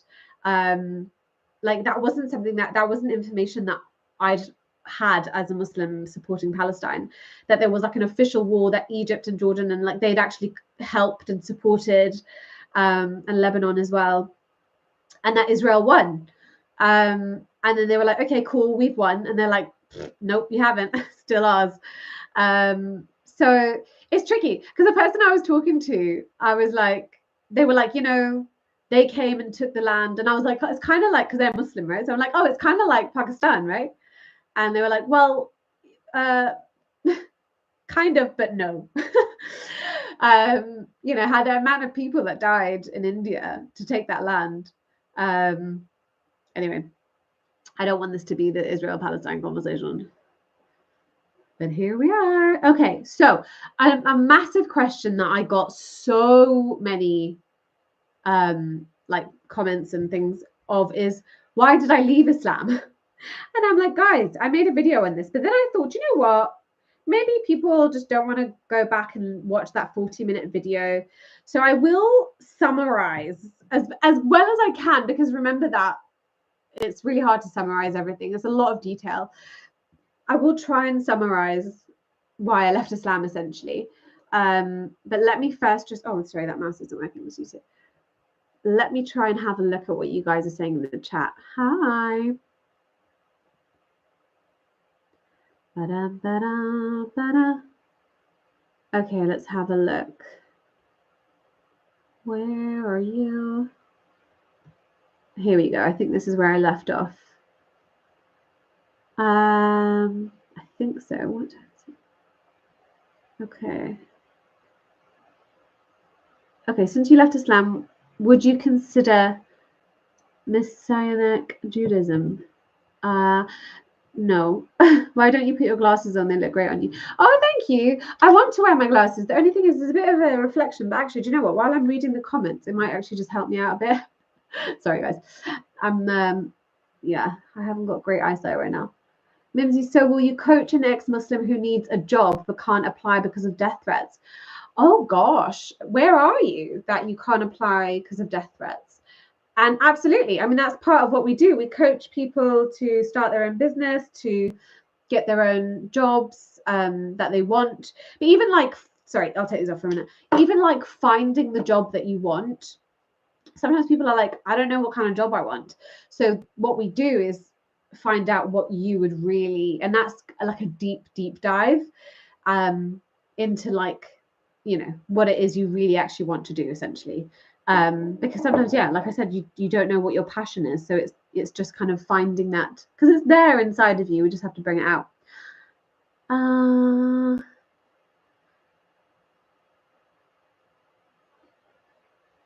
Okay.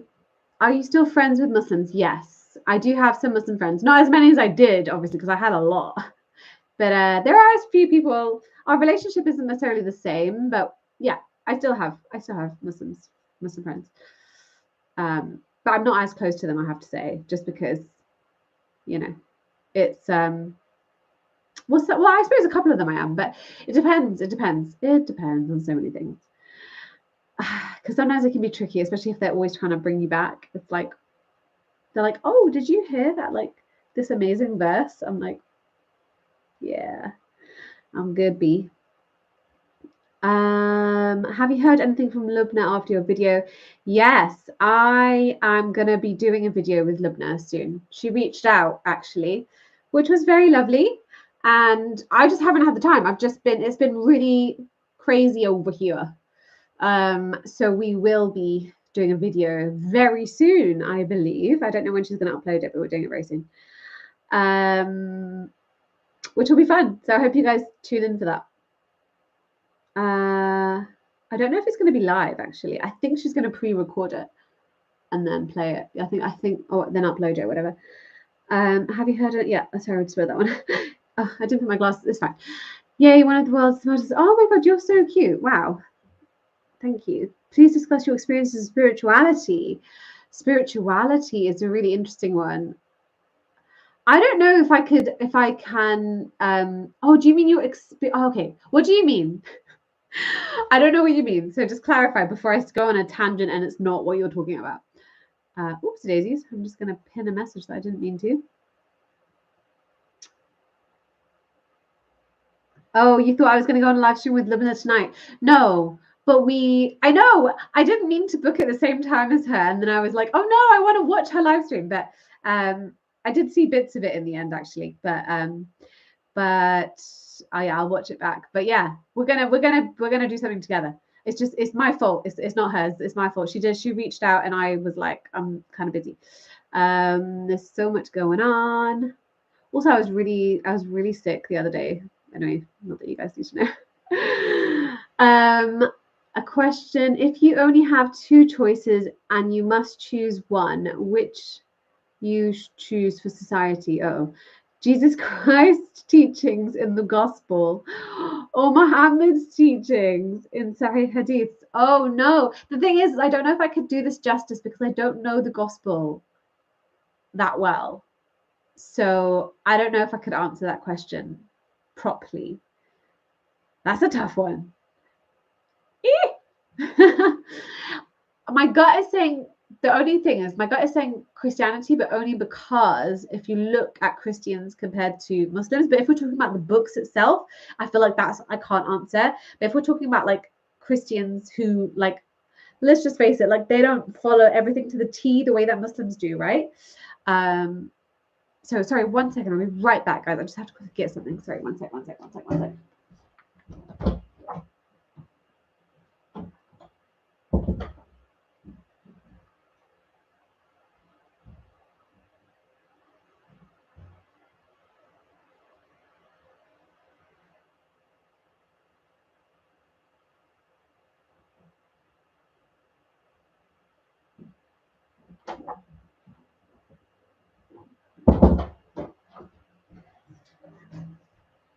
Hi. Okay, you guys saw my PJs. Hi. Right, where was I? Now you've left Islam, do you have a new philosophy? If it's like in terms of a religion, then no. Oh, I've got Buddha behind me as well. I just liked that Buddha. I thought he looked really calming and relaxing, and I like to meditate, but I'm not a Buddhist. But if I was talking to my dad about this the other day, actually. I was like, if anything, because he was like, it's nice for people just to have something. And I was like, yeah, but Abrahamic is so restrictive. If anything, the idea of like Hinduism and Buddhism is more appealing because it's so flexible. It's like, it's not, when I think of a religion, I understood it to be like the way Abrahamic ones are. It's like you follow this, or otherwise you go to hell. Whereas Hinduism and Buddhism are not really like that. They're a lot more like fluid, and they're kind of like, I mean, our friend is an atheist and a Hindu, and that's not conflicting for him. You can be an atheist and a Hindu at the same time. So that kind of stuff is really appealing, but at the same time, I'm not like rushing to label myself as anything. I really am open to like, I do a lot of meditation, and I'm really into the whole like chakras thing and, that kind of vibe. I'm a little bit of a hippie in that sense. I do really enjoy it, but I don't feel like I need to be like, this is my new ideology, if that makes sense. Were you watching your dad's videos when you were still Muslim? Yeah. So if you guys don't know, sorry, I always assume that you guys just know because I've said it online before. But yeah, basically, when my dad started to upload videos and speak openly about what he thought of Islam, I was incredibly embarrassed. And I also was like, I need to get married, and Waleed's family are gonna be like, is this your dad? And maybe no. The thing is, Waleed, by the way, is Pakistani. So I was already, and I'm not Pakistani, so I was already having to like prove myself. And my parents are divorced, which is a big deal for these types of Pakistanis. Maybe not every Pakistani family, but it's. Oh, sorry, I'm moving my leg and shaking it. Stay still. So I felt like I was already on the back foot a bit. So that was one of my concerns.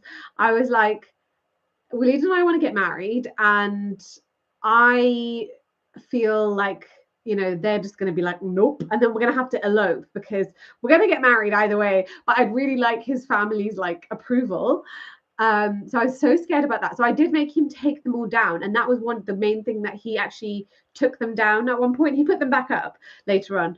But he did take them down at one point because I was like, you're literally going to stop my marriage. Can you take them down?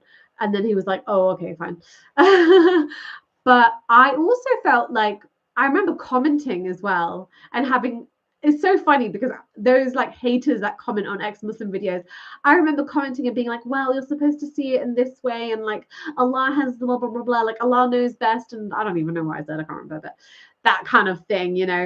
I was trying really hard also to just bring him back and give him the answers that he needed, because I felt like I felt like he was just confused. And because my dad had had depression, really bad depression at that time, I just understood him leaving Islam to be down to that, rather than to be this kind of logical explanation that he just didn't agree with Islam. I just kind of, you know, bunged it all together as he's having an emotional mental health breakdown, and this is kind of part of that. So I was kind of also really like, this is leaking out into the public sphere, can you not embarrass me? Which is so sad as well for my dad. Now, I've apologized a lot to him, so don't worry. But it's so bad because I literally made him feel so bad for doing those videos. And I remember actually sending them to Waleed and being like, can you help me to like bring my dad back to Islam and like help me answer the topics, the questions that he's got? Because also Waleed, even at that time when we were quite young, he was quite knowledgeable about Islam. And I remember him coming back and being like, yeah, I don't know. Like, I don't know what to come back with. And I was like, what do you mean? So I'm like, okay, so we just need more knowledge. And that's actually a big turning point for Waleed and I. We, not just because of my dad, but we both were just people that were very like interested in studying, and we were a bit geeky anyway. So we both were like delving really deep into like finding answers in Islam, understanding Islam. And that was the beginning of the end. Duh, duh, duh. Anyway, sorry. Is your in-law still Muslim? Yes. They are. What do they think of you as an ex-Muslim? They're not happy about it, I'll tell you that. Yeah. To be fair to them, even so, they could have been a lot worse, you know. And I know some stories of just family members being really awful, and they could have been so much worse. I think what's saved us essentially is that they are very cultural Pakistanis, and I think for them culture and religion is kind of the same thing. So it wasn't like, I remember my mother-in-law even saying to me like, oh, there's a whole story, I won't go into it. Basically, I was trying to set up my cousin who's very religious. My family are more religious than their family is or are, because they're not as cultural, whatever. Anyways, so I was trying to set up my religious cousin with a cousin of Waleed's, and I had just found out, I was doing like, you know, there's proper auntie, like, let me find you a husband, don't worry, I'll find you a nice husband, don't worry, it's going to be very nice. So I was like, oh, Waleed's cousin, and then I found out Waleed's cousin like doesn't pray, and that was a big deal. Like, we prayed 5 times, okay? You do that. That's part of that. That's the whole thing, okay? So I was saying to my mother-in-law, like, he doesn't pray. Like, my cousin's not gonna, like, she needs someone that does salah. Like, what is this? And she was like, oh, don't worry, it's fine. Like, you know, and my husband doesn't pray. And so they definitely have a more relaxed approach about some things. Like, for me, that was a deal breaker. I was like, I need somebody that prays. So yeah, different perspectives for sure, and they did not like it more so, as I said, because it's a cultural thing. It was more so, they even said to Waleed and I, like, you can leave.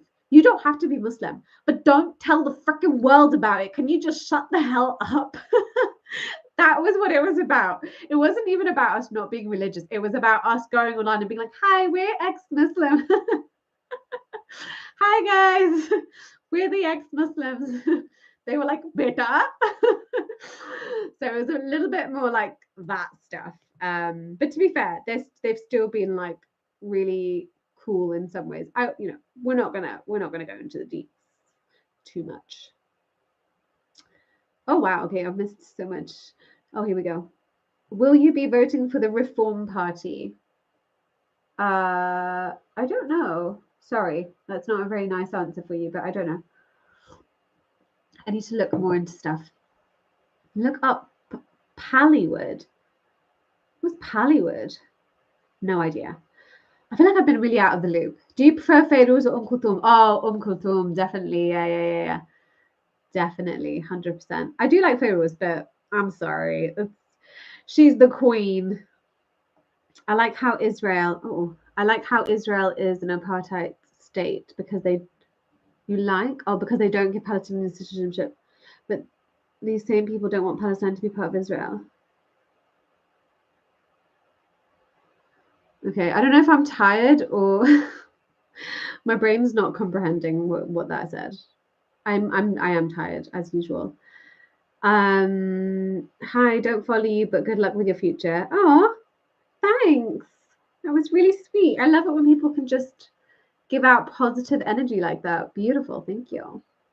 Thank you. I go American all the time. Guys, I try to stop it when I'm online because my friends told me to stop doing it. But I do it all the time. Like me and my sister. Does anyone else do this? Because I've heard that Americans do a British accent. I've known a couple of Americans back in the day that used to do like British accents, like taking the piss. Like me and my sister, we'll literally call me like hello. Yeah. Like annoying Californian accent. At first, Willie used to get really irritated by it, but now he's so used to it, he doesn't even he doesn't even blink. I'm like, oh my God. So basically, we do that all the time. And sometimes it leaks out when I'm on a live stream. So I apologize, but it's just funny. It's because we watch a lot of American TV. I remember one time I was sick and I spent a whole day. This is like when I was a kid. I spent the whole day watching American TV. I don't know what it was. Like I'm a early 2000s kid, so I was watching like Sister and like Kenan and Kel and like Sabrina the Teenage Witch, all that jazz, right? And I was just literally, my siblings came home and I was full American. I was just like, I couldn't even, my accent was gone. I was like, oh my God, guys, basically. And they're like, who are you? Anyways, true story. Mimsy, another ex-Muslim whose name is Yasmina Ali. She is an atheist, but she dated and married a Jew. They have been together and married for 10 years. Amazing. There's a subtle hint to which religion she would probably choose if she had to in the background. Oh yeah, the Buddha. No, I just really think he's cute. I think I got him from like a pound shop, and I'm not a Buddhist in any way. I just kind of liked him. He's our friend. He's cute. We call him Buds. Buds just hangs out. Sorry if that's offensive to some Buddhists. Anyways, I don't know what's happening in the comment section. I don't know. Why didn't you just remain, I think I was gonna say Muslim, but be like a liberal, secular, progressive Muslim? That's a really good question, Solomon. A very good question. So why didn't I just stay as a liberal Muslim? The reason, okay, a lot of people do this. They completely, in fact, I know these are the Muslims that I kind of am friends with as well, because they can be friends with me because they kind of agree with me, but then they don't want to be like, I am not a Muslim. They in moments of pain or moments of difficulty or when somebody dies or, really hardships, they can still feel like they have the ability to turn to Allah in that moment and pray and, do the full-on salah. I mean, I know somebody that like literally was drinking and doing everything, and then she was getting a divorce and she was khalas hijab salah, and then she went back to like forgetting it again. So so I know that people need that for many different reasons, whether it be the cultural community, whether it be the emotional reliance and the supportive aspect of religion. But I am somebody, I'm very all or nothing. And I think if you're my personality type, that is a really hard thing to do. I feel like when I was religious, it was my number one priority. If anyone doesn't know, I actually really wanted to be an actress, and that was my pathway. And while I was young, I almost went into Harry Potter. I don't know if anybody knows that story. I think I told it on here before, lol. But I also kind of breaking the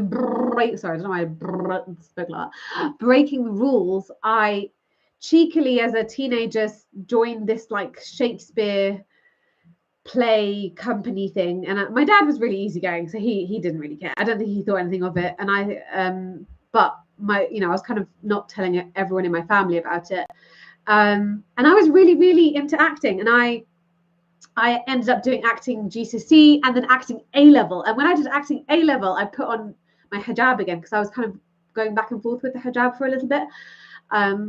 And when I was doing the acting A-level, I tried to be like, well, I could be Muslim in hijab and still act, right?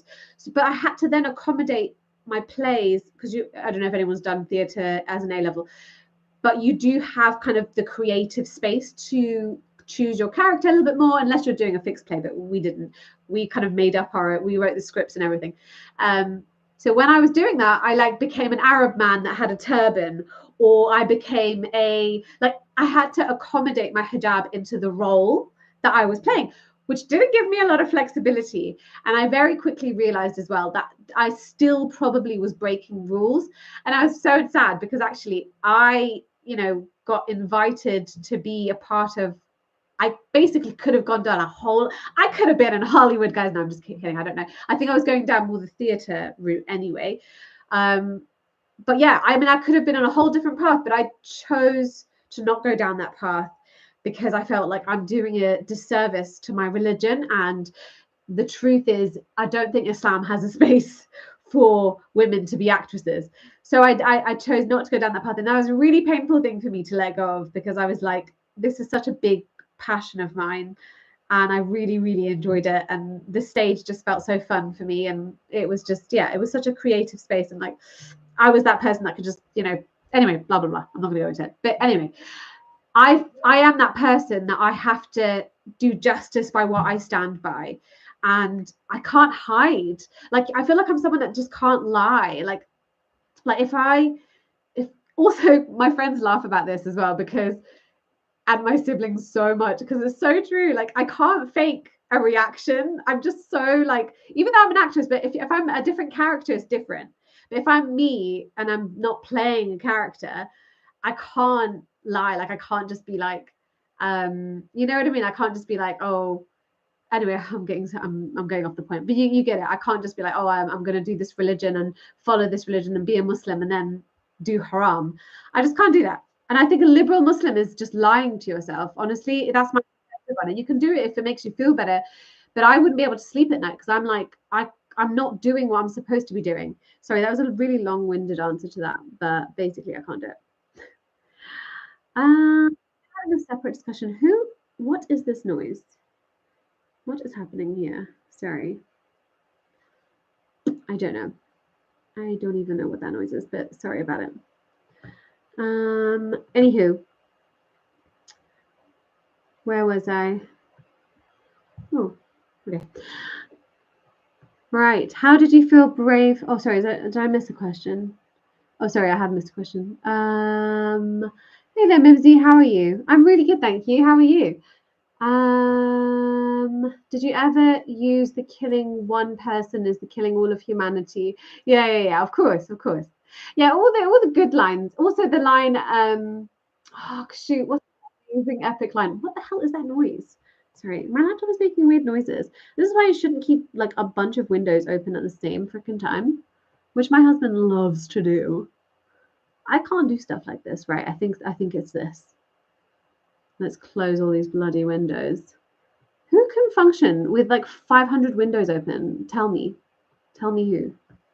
My husband. How do I can't even. Oh Lord. Oh my God, I have to stop doing that. I've started to do this thing where I go, oh Lord Jesus.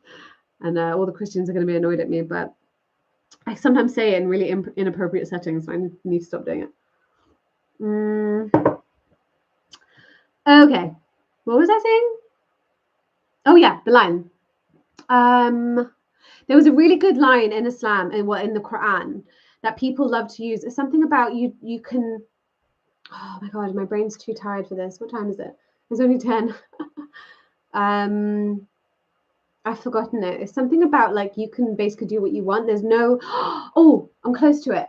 There's not obligation in Islam, but there's no something, somebody out there knows, somebody, I can't remember the word.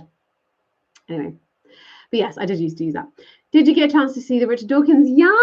Oh, I thought you were asking me, have I ever met Richard Dawkins? I have met Richard Dawkins and he's so cute. I love him. But no, I haven't seen that debate. I need to see it. Oh my God. But Richard Dawkins was at the last ex-Muslim event. He was like, everybody was like, hi, hi, hi. Such a celebrity. Me and Willie took a picture with him. We're like, we're such dorks. Anyway, how do you feel brave enough to come out as an ex-Muslim? I find it really hard. The only people I've told it to are some of my closest friends, and I regret that so much. Oh, that makes me feel really sad that you regret it. Is it because they're Muslim and they're quite judgy? I remember feeling like that as well, actually. I do remember feeling like maybe it would have been easier to keep quiet. But, you know, that whole thing about living this lie as well, because if your friends are like that, I don't feel like that now, because I now am surrounded by people that accept me for who I am. So I would say you need to think about who you're surrounding yourself with. And if those people are judging you because of your views, then I'm sorry, they're not it, girl or boy. I don't know what you are. Or we're not going to get into that.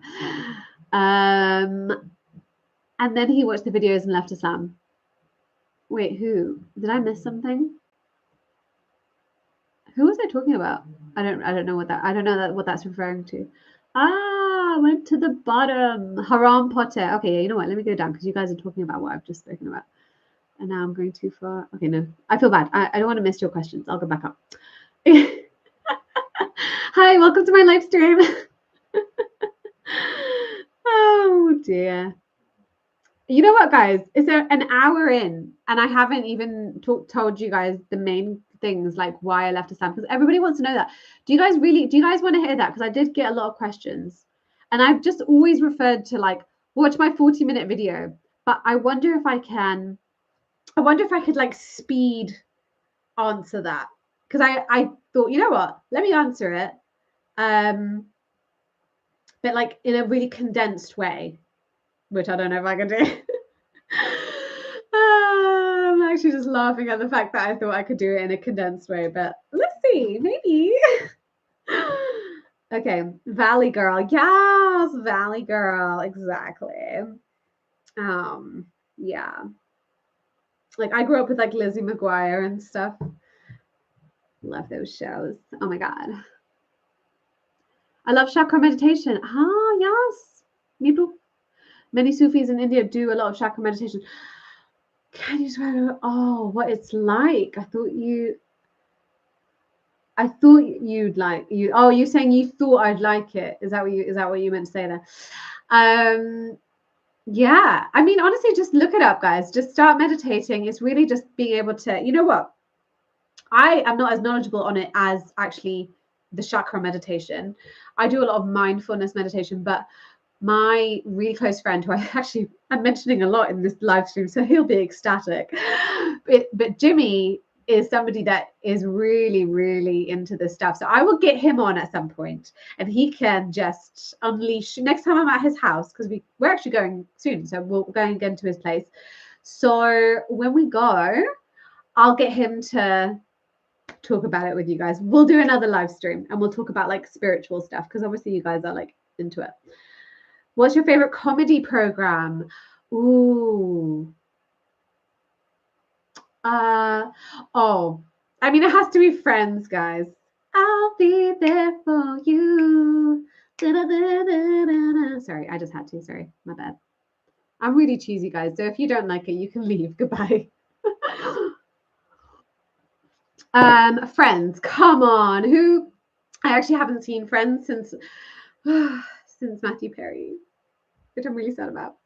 I know too much information about the actors as well in Friends. I know too much. Also, I could literally, the things that I love, this is why I'm an all or nothing person, okay? Because the things that I love, I like love.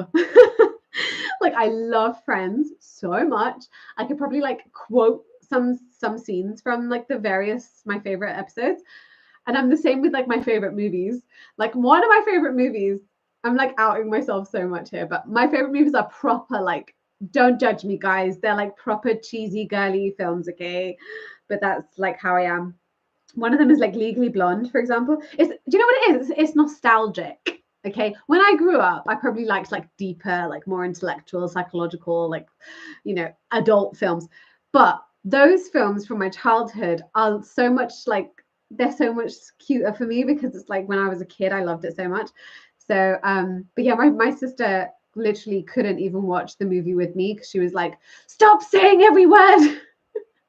I like say the line as they're saying it. She was like, I'm not watching this with you. You're so annoying. I was like, what? I love that movie. Anyways, everyone leave Islam. It's just very common sense. What's interesting is people leave for emotional reasons, but they really stay for emotional reasons. And there's so much more to back that up. So yeah, now. No such thing as a liberal Muslim, exactly. Don't you watch Candid with Lubna? Yes. Oh, you're talking to someone else. Oh, sorry, my bad. Okay. Haram Potter. Yeah, I already read that one. Okay, cool.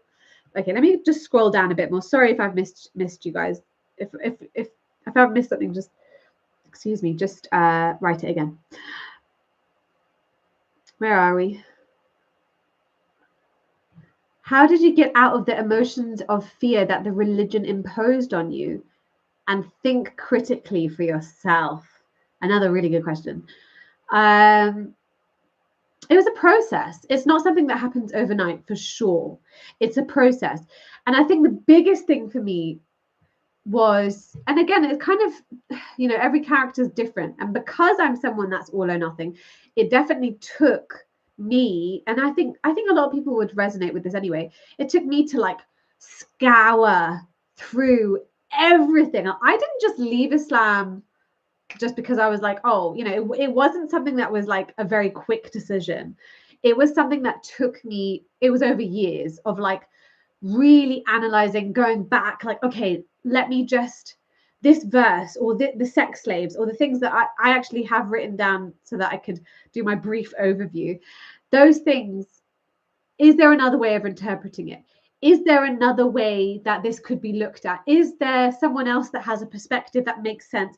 Like, it's just going over it and over it and over it and over it and over it till I get to the point where I'm like, there's no other explanation for this. But also, when you deep dive into Islam, you see the things you disagree with, you end up finding even more. Like, it's just like, it's Pandora's box, literally. You're just like, oh my, hold on, I'm not centered. There you go. Okay. I didn't sort anything out in the background. Anyway, so yeah, it's just a Pandora's box, basically. You're like, oh, this doesn't make sense. This doesn't make sense. This doesn't make sense. Nothing makes sense. And then you're like, yeah, I can't do it. I love Legally Blonde. Yes. Donna Stamp, your last season Prada shoes are me, honey. They're not last season. He's gay.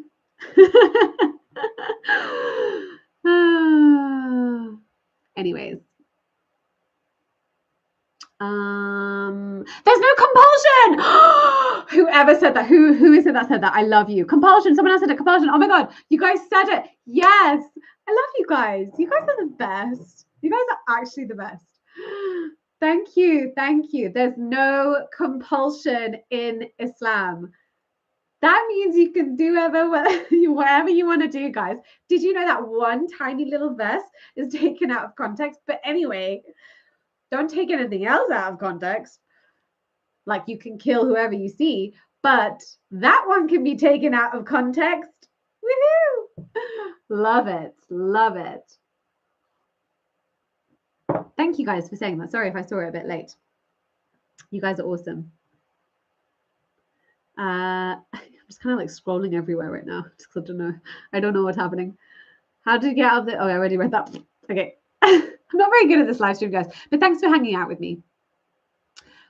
My first, oh, sorry, let me read this one first. Yes, they are very judgy, but they are still nice to me as friends. I'm not very outgoing, so it's hard for me to make friends, especially ex-Muslim ones. I'm a hijabi, so everyone assumes I'm Muslim. Oh, wow, that's even harder, especially when you're Muslim. I feel like people assume I'm Muslim even without hijab, and I'm a bit like, can you just not assume? Can you just like, it's just a bit frustrating. I remember once I was having some pork, which, oh my God, don't be too shocked. But anyway, I was having some pork sausages, and this person came up to me and was like, oh, you naughty, naughty Muslim. And I was like, can you not assume, please? But yeah, anyways. what was I going to say? Yes, and I totally get that. You essentially you don't this concept, and I get maybe it came across that I'm kind of like just start your life again from scratch. It's again, like I said with the other thing, it is a process. So you're not necessarily going to be like, bye guys, and then just find some other friends. It doesn't always happen. It didn't even happen that way for me. So sorry if I didn't explain that a bit more. But basically, eventually you want to be able to seek out people in your life, and I think there has to be, obviously, whether you're kind of a little bit more introverted or whatever, but you will most likely come across other people, especially if you're on the online space. I would say make a little bit of effort to actually meet people that are a bit more aligned. Even if you maintain those friendships, having people that get you, like what I was talking about right at the beginning of this live stream, is having people that get you is so important for your like sanity, because you can like breathe. You're like, okay, people like hear me and understand me and I make sense. Because community and people is a vital thing, which again, doing a whole coming back round again to the other thing about being a liberal Muslim, is why I think a lot of people stay in the religion, because they don't want to lose that. But I do think that you can find that that feeling, that community. You just have to actively seek it. And yeah, you don't have to be like, bye guys, but at the same time you can kind of maybe have some more boundaries, maybe not talk about certain things with them that will just end up being a painful discussion. But yeah, I get that I'm not saying that they're horrible people. And that's the hardship with family as well, because they can often be like really loving and nice. They're like, we love you, we're doing all this for you. You just have to be a Muslim. That's all we're asking. And you're like, oh, well, they are really nice to me and they do take really good care of me. Which, by the way, that actually is a big topic that I talk about in my webinar. So if you guys haven't signed up for my webinar, please sign up for my webinar ASAP. It's literally next Wednesday. I talk about like toxic families and all the different issues that kind of might arise. We talk about the main common ones, but we do talk about really like emotional, what's it called? Emotional manipulation is a really big one. So emotional blackmail, love bombing, gaslighting, and then there's like the communication stuff, how families actually communicate things, and lots and lots of different things that come up for a lot of us in our families, and basically how to actually overcome those issues, and the importance of creating your new identity. So that really just means actually, how do I be the person I want to be? And I've come from this. I've come from all of this. How do I still do justice and be authentic? Be authentically myself, even though I've come from this very controlling background, or sometimes very neglectful background. So that's very much what my webinar is about. And I will talk a little bit more about what Wayne Coaching do as well. So definitely come along for that. Yeah, I will. Do you know what? I'll put the link here actually, so that you guys can just sign up. Let me just go find the link 1 second. Okay, maybe I don't know how to get the link. Okay, no, I do. Oh, here we go. Oh, see, I can do things. I hope this is it. Imagine it's not. I'm just like, here's a link, guys. And then it's like something else. I'm pretty sure this is it. You know what? Maybe I should check. Oh, my. I've got some freshy Bollywood song in my head right now that I was just about to burst out singing to you guys. Oh, my darling, I love you. Who knows that song? If anyone knows that song, you're a real Asian. I'm joking. I'm not even Asian. Yeah, this is it. I know what I'm doing, guys. I know what I'm doing. Oh, my darling, I love you. Okay. Here we go. Right, that is the link, guys, to sign up. That's the link to sign up for my webinar. This is the first time I've seen you. No way. Am I Moroccan? Yeah. So I'm Moroccan, Egyptian, and English. Hi, nice to meet you. Do we have to pay in Mimsy coin? The webinar's free, guys. Free webinar. But for the coaching, it's not free. What we give is way too valuable. No, I'm joking. But I have, if you come to the webinar, you get, I'm going to give away a little secret here, but we give a massive discount because you're coming through Mimsy Vids and I always treasure my Mimsy Vids crew. So if you do choose, I mean, to be honest with you, you could walk away from the webinar and just take what I give you in that webinar, and you don't have to do anything else. But if you wanted to, we do give a discount as well. Are you into astrology? I'm not, but I kind of want to be, just because it's kind of funny. It's kind of like, are you into astrology? I don't know. I can't really get into it, but I find it really intriguing when people are like, this is like my horoscope and I'm this and I'm that. And I'm like, oh, okay. I don't know what any of this means. And I kind of feel like they're so general, aren't they? Like sometimes people will be like, oh, because I'm an Aquarius. And so people are like, oh, okay, that makes sense. And I'm like, what does that mean? What do you mean? Anyway. Compulsion. Oh, I think that person's like a step behind. You're watching like what's happened before. Okay. Cool. So just give me 5 more minutes. I just need to Aquarius are visionary. Ooh, you know what? I'll take it. I will take it. Tell me more about Aquariuses. Is that how you say it? And I'll be right back. I just need to get something else. Sorry, one second. Sorry.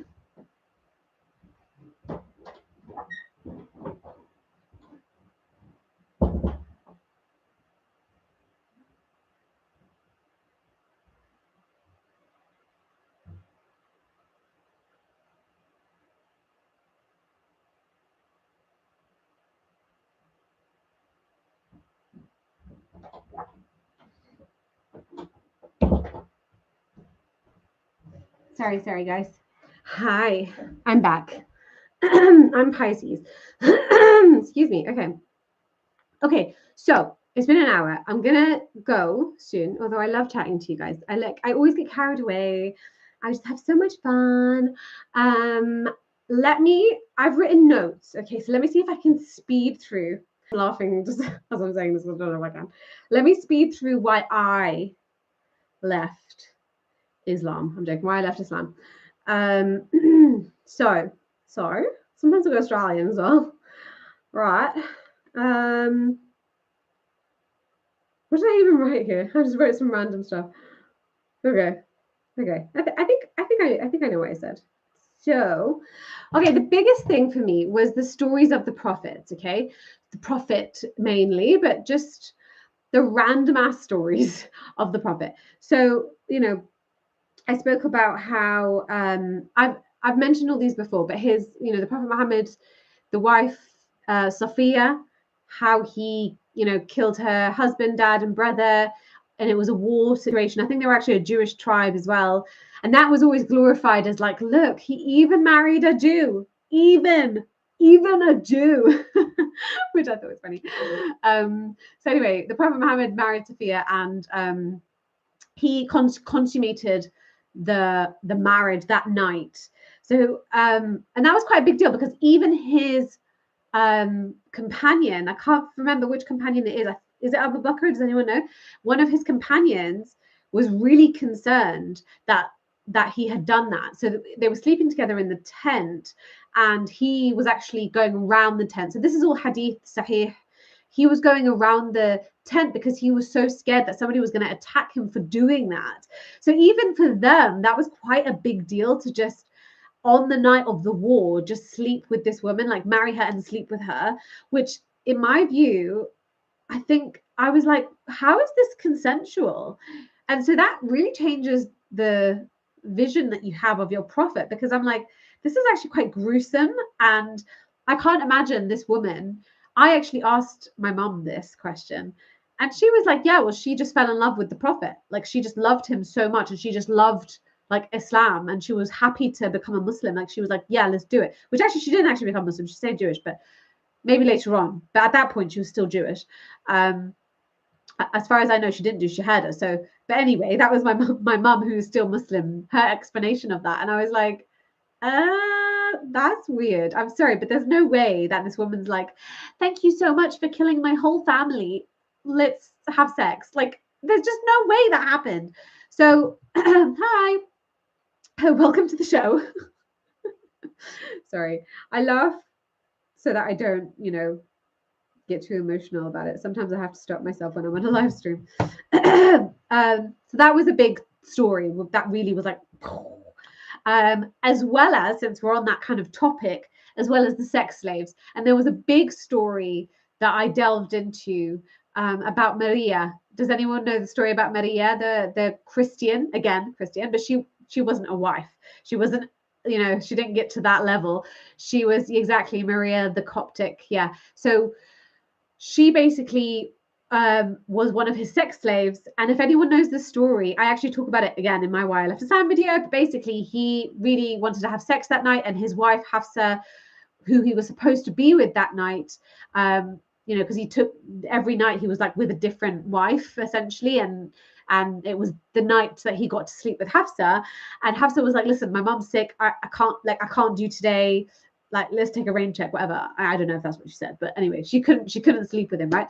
So he was still like, okay, well, I need to sleep with somebody, so I'm just going to call my chick Maria. I don't know, I always say it in this way, but this is just how I tell stories. I always make it out as if it's like, I don't know, like they're in their crib and they're like, yo, do you want to come over? But it kind of, in my mind, I'm trying to see it in like real terms, like not as just this like historic story, but he's a real man that did this. So I like understand it that way. That's how my brain conceptualizes it as well. It's like he literally did that. He just goes, okay, I'm going to call this woman over, and they slept together in Hafsa's bed, and Hafsa found them basically together and was really upset with him that he had done that.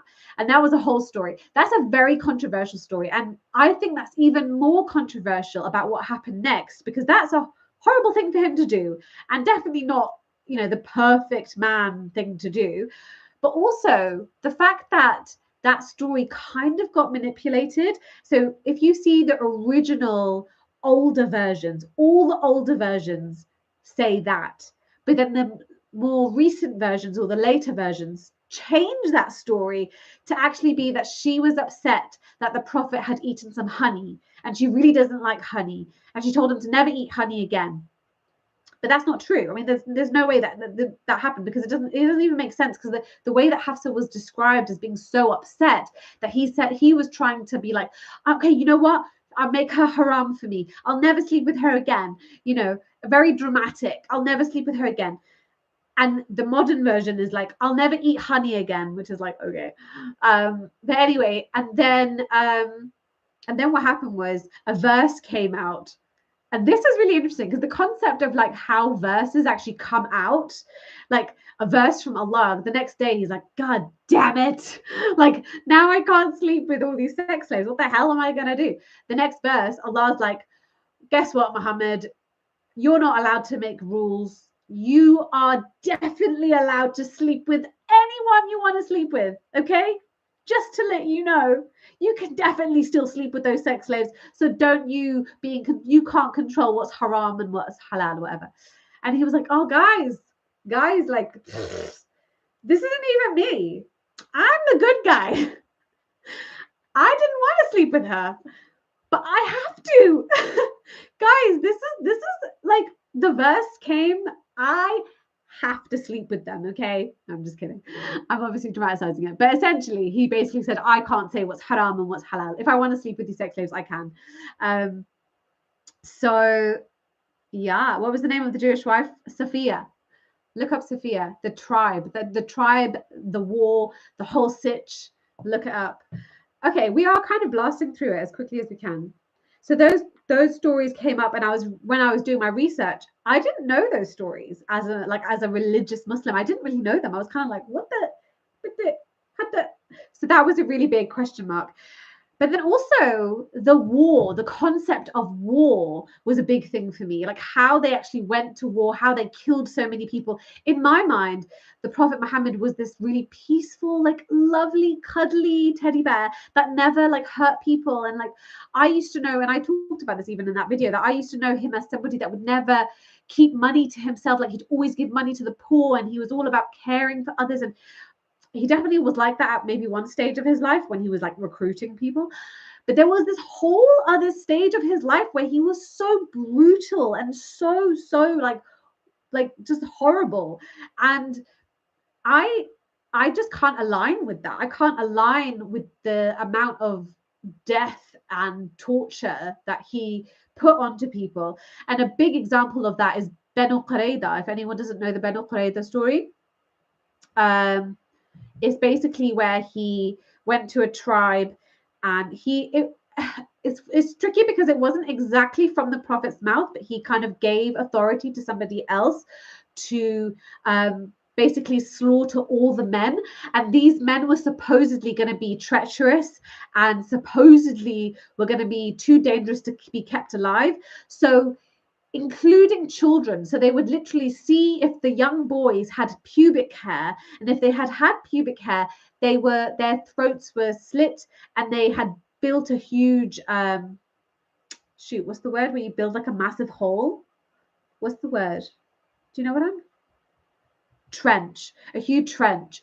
And he basically just had, it was like almost 1,000 bodies, like I think it was about 800 bodies, just men just slaughtered, and then all of the women were taken as slaves. So they just annihilated this whole tribe on the basis that they were potentially apparently going to be dangerous to them, including like children.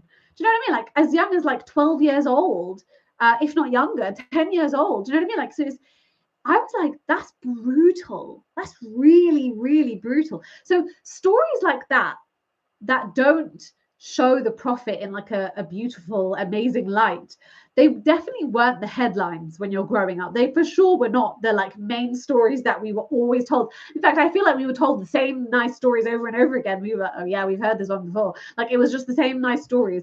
So the bad stories, you're like, what? Is this okay? Is this okay to be done?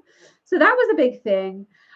Also, there's about the trading of slaves. So even just this concept that you can trade these women like their property. So not only do you take them as slaves and sleep with them, which I think is again rape, but also that you could trade them. So he literally took women and traded them. And there's a Sahih hadith about him taking slaves and selling them, and the men really wanted to sleep with them because they're like, look, I haven't seen my wife in ages, we've got these women here, are you sure we can't just do the pull out, because I don't want to get them pregnant?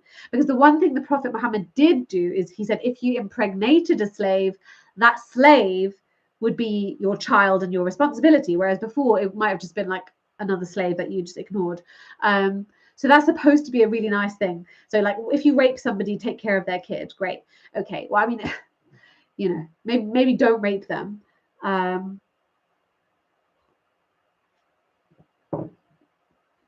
Sorry, there's lots of stuff going on in the chat. Let me whiz through this and then we'll go through the chat again. The Sharia laws was another thing. So the whipping, the stoning. The whipping is in the Quran, stoning is in the Quran, the Hadith. I started to really evaluate that a little bit more as a grown adult, and thinking about how to structure a society, and thinking about Sharia as being the best way to structure a society for all time. Okay, that's what it's supposed to be. So the people that are liberal and say, well, it was for that time, it's supposed to be for all time. No matter what you say, there's a lot of evidence to show that the leaders of Islam, the Prophet Muhammad, meant this to be for all time. So you're going against that if you believe that, which I believe is not what it was meant to be. So that was a big problem for me, because I don't believe that you should structure society in that violent way. There should be no, I mean, prison is great. I'm all about prison. But if we tortured people as a punishment, it's so barbaric, and it also made me realize how this religion is so man-made. Like it clearly isn't from this God who is above all time. It's so like ingrained in that time and that mind frame and that understanding of the world. Even the scientific miracles, everything that they knew was like what the ancient Greeks had already known. It was already known. I didn't know that either. I thought like it must be true because Islam was the first one to say it. They weren't the first people to say it. And do you think ancient Greeks are getting messages from God? No. So that was a big thing. Yeah, the whole black magic stuff was a big thing as well, because I had lots of like, my mum is really into the black magic stuff, to be honest with you, which is a whole other topic, guys. But that was a really like kind of crazy place I went to when I read all the crazy things that Prophet Muhammad did and said, which are like clearly not true. And like, didn't he say like if you eat 3 dates or whatever, like you I don't know, something, you'll feel better from whatever you have, and then he like died, and I don't even know. But basically he's it's just not, it was just a bit ridiculous. But I think the bigger picture, after all this sort of nitpicking, all these stories and all this stuff, the bigger picture for me was actually the concept, and this is what I think was the final thing. I think somebody asked me as well, what was the catalyst? I like that word. The final thing for me was the concept of heaven and hell. That concept is actually kind of stupid. Like, if you think about like all the especially if you study psychology and you understand the intricacies of how our brain works and how much free will we actually have, it's not very much, if anything. I don't think we do really have free will. We function on the basis of our genes, you know, our biology, and also the environment that we've been brought up in. It plays such a huge part on the decisions that we make. So to be judged on that, and not only judged on that, but to have eternal judgment, like torturous, burning, your skin burning. Also, it kind of sounds to me like a medieval punishment, like the way that it's like spikes and like, you know, fire and all this jazz. So I was like, sorry, my nose, I've got hay fever again. Sorry about that. But anyway, yeah, so all that stuff just kind of starts to be really ridiculous. And even the concept of heaven started to be a bit like, it sounded like it would be like a man from that time's dream. It's like, you're going to get all these like amazing white women. Wow, they're going to be so hot. Like, maybe that's what a lot of people want. But I was also like, why are they white? That's kind of racist. But yeah, they were like, you know, you're going to get all these women. You're going to have like rivers of wine, rivers of milk. I don't know who wants a river of milk, to be fair. You know, silk and like all this stuff that was like amazing to them at that time. They're like, oh my God, milk. So yeah, it's a bit like, come on. It just started to feel like really made up. And then that's when it kind of collapsed. But also, who knows about this? Because I definitely didn't know about this as a Muslim, but who knows that the concept of hellfire. So in Judaism, okay, let's start again. If you think about the Abrahamic religions, right, the order is Judaism, Christianity, then Islam. In Judaism, they don't have a concept of hellfire. They, you know, I don't know exactly the words that they use for it, but they have this like eternal place that you go to, but this concept of hellfire and being burned and tortured for your sins, that doesn't exist. But there was a real place during the pagan era, sort of after Judaism, that they actually call Yehenum, okay? And Yehenum was this place that like, basically they would do pagan rituals, and they would, you know, pagans, especially back then, were like doing crazy shit. Like they were like burning babies and like, you know, like rituals, what they called, I don't know, but anyway, crazy rituals where they would do things like sacrifices, animals, and just like do these weird things in that fire and like dance around it, hula balala, I don't even know, okay? So they go around this fire, and that fire was known as the Yehenum, or Yehen, I'm not pronouncing it properly, I don't think, but basically it sounds a lot like Jahannam, okay? So a very, very similar word. So that fire then so it started to be really smelly, because obviously they burnt bodies literally, and it was a very smelly place. So what they ended up doing was keeping the fire burning. So it was like a continuous fire that they kept alive, because it would keep the smell from like coming into like, you know, the nice parts.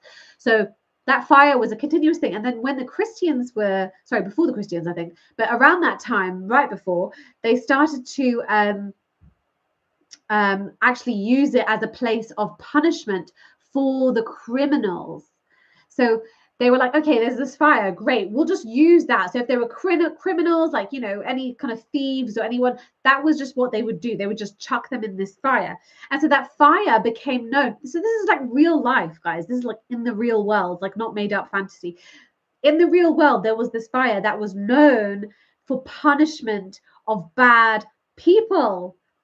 So then Christianity comes along and is like, by the way, if you're bad, you go to this fire that's like a pit fire, you know, just continuous burning and torturous and all this jazz. So then I was like, oh my God, you can literally see how this concept came about. Like and then that really was like a big thing for me as well. One of the big things, because I was like, you can literally see how somebody just made this up based on actual things that happened. So that was insane. Oh, hi, have I got some Jews here that are kind of, hold on, I've missed a bunch of stuff. Oh, Greeks got messages from Zeus. I like that. Yeah, exactly. Yeah, okay, cool. They did the same thing. Villagers with corpses on the side of the road with pants down their legs to check for pubic hairs. Oh, God. Yeah. I am proud of you. I'm proud of you. You said you're ex-Muslim too. Here we are. We're in the boat. Your mum is into magic. Yeah, literally. Not Harry Potter style magic. This magic is something else, guys. Guys, OMG. I feel like I'm just chatting to my friends. This is so fun. My mum is really into black magic. She thinks I've left Islam and my dad's left Islam because of magic, what we call sihr, which my mum is Moroccan, so Moroccans love a bit of sihr. I'm not gonna lie. But anyways, so she thinks like I have a jinn because she got this like whole sheikh to like do ruqya, which is like exorcism. And I've had a bunch of them before. It's really bizarre. Oh my God, I've had the weirdest things happen to me. I should do a whole video on the fucked up stuff that's happened, like because of these sheikhs, because of the trying to exorcise me. So I had it. So basically, it's a long story, but I'd go over to visit my mom, and then she'd like be like, "Oh, the sheikh's just here," and the sheikh would be like, "Assalamu alaikum, let me just, and then just start jingling." And I was like, okay, this is weird. But honestly, the crazy stories I could tell you guys are not even ready. You're not ready for the crazy stories. I'm gonna have to do another video on that.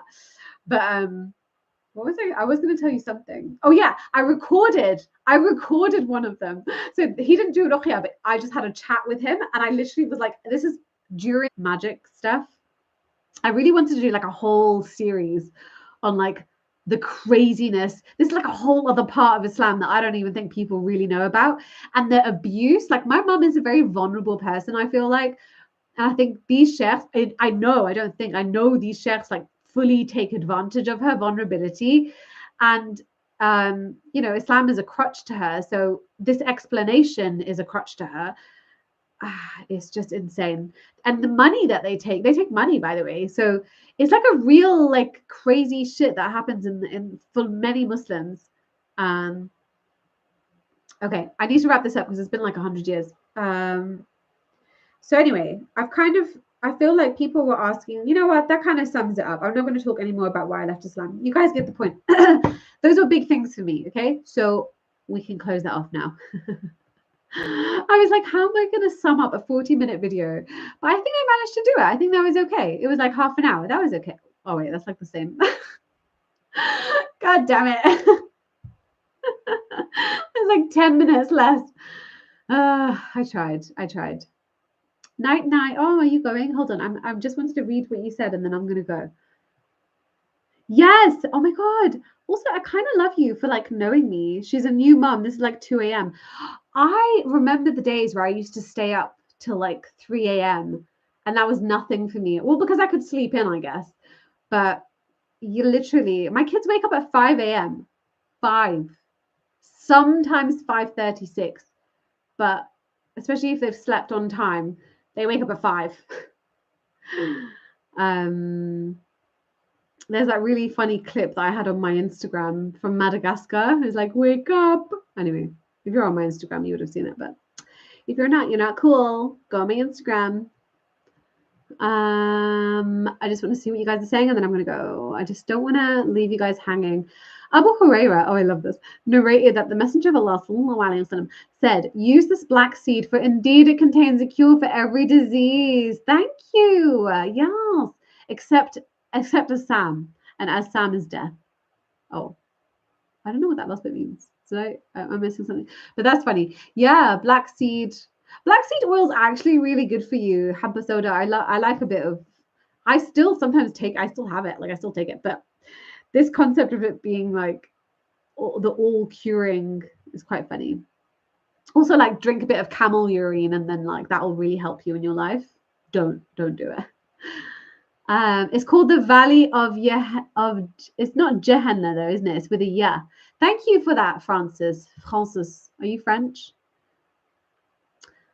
Wait, is that how do French people say Francis?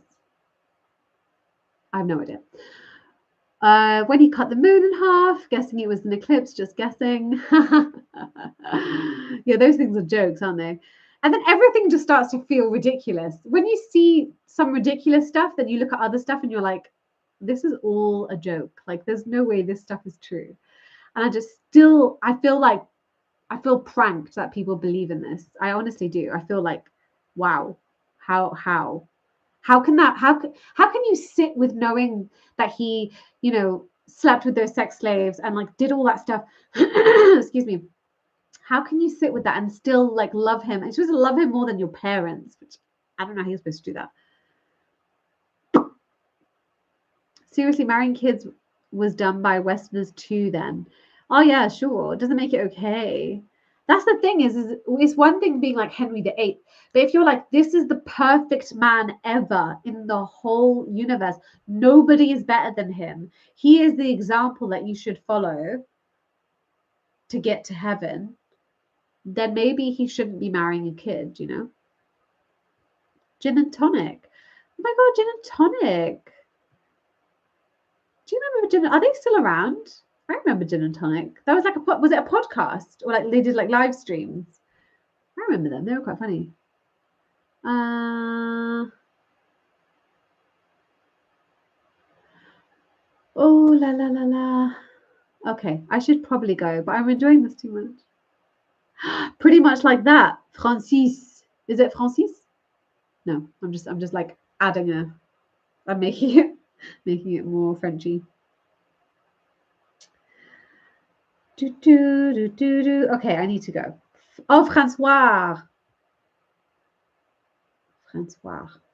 For female. No, I don't know. All right, guys. Listen, I need to go, but it's been great talking to you.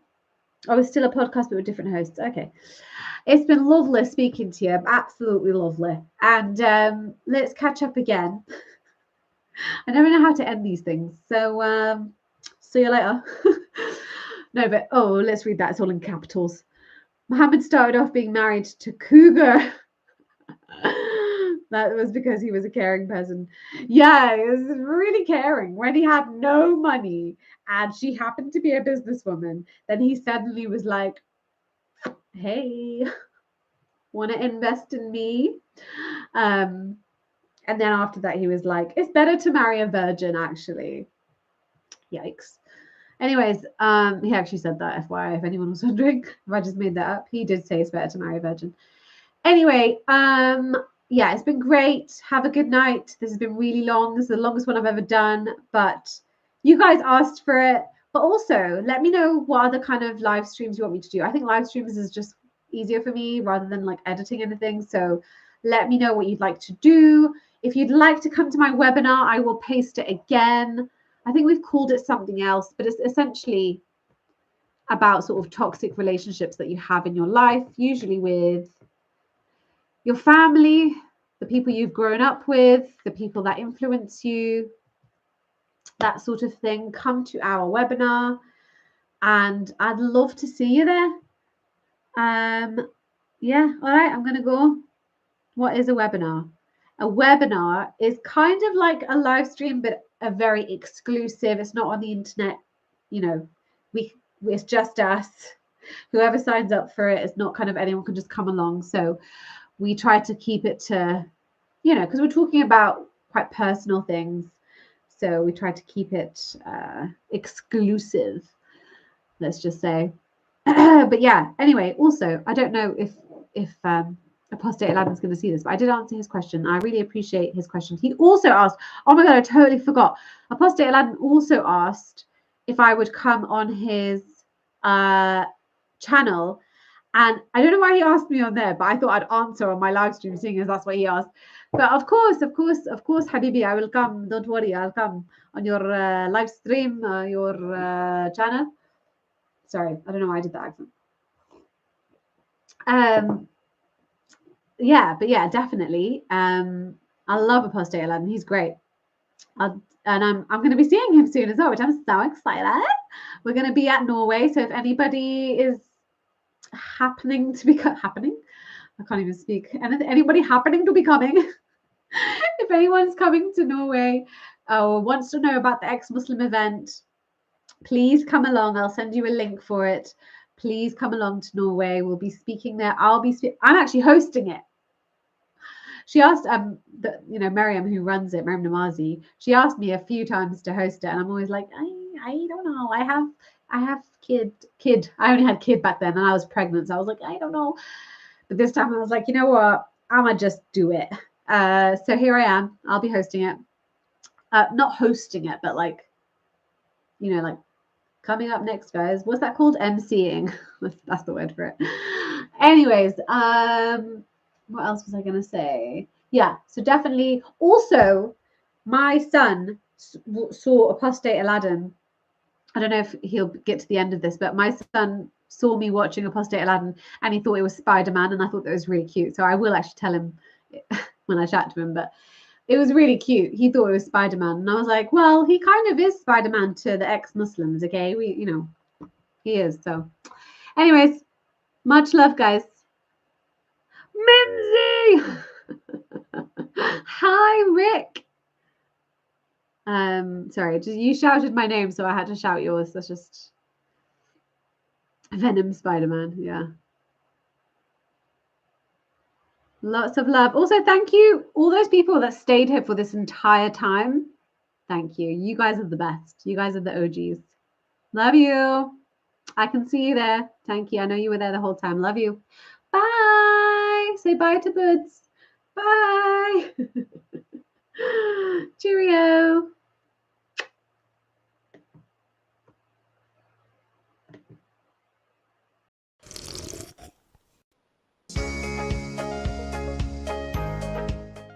Hello beautiful people, welcome to Mimsy Vids. I am Marwa, aka Mimsy. Welcome to my channel. I am doing a video on why I left Islam. As you can see from the title, a lot of people actually asked me this question, as you can imagine, in my last video when I talked about my hijab story. People really wanted to know why I left Islam, and that was kind of a big question. If you haven't seen my hijab story though, please see, I have linked it down below. Please take a look. Also, we have so much more coming up. I know a lot of people want to see me with Vidu Vids, who is my husband. If you don't know who he is, do check out his video, I'll put it below. But we will have some challenges and vlogs and tags and all kinds of videos coming up with me and Vidu Vids. But also I've got some kind of beauty, makeup, lifestyle, kind of girly things coming up as well. So loads more to come.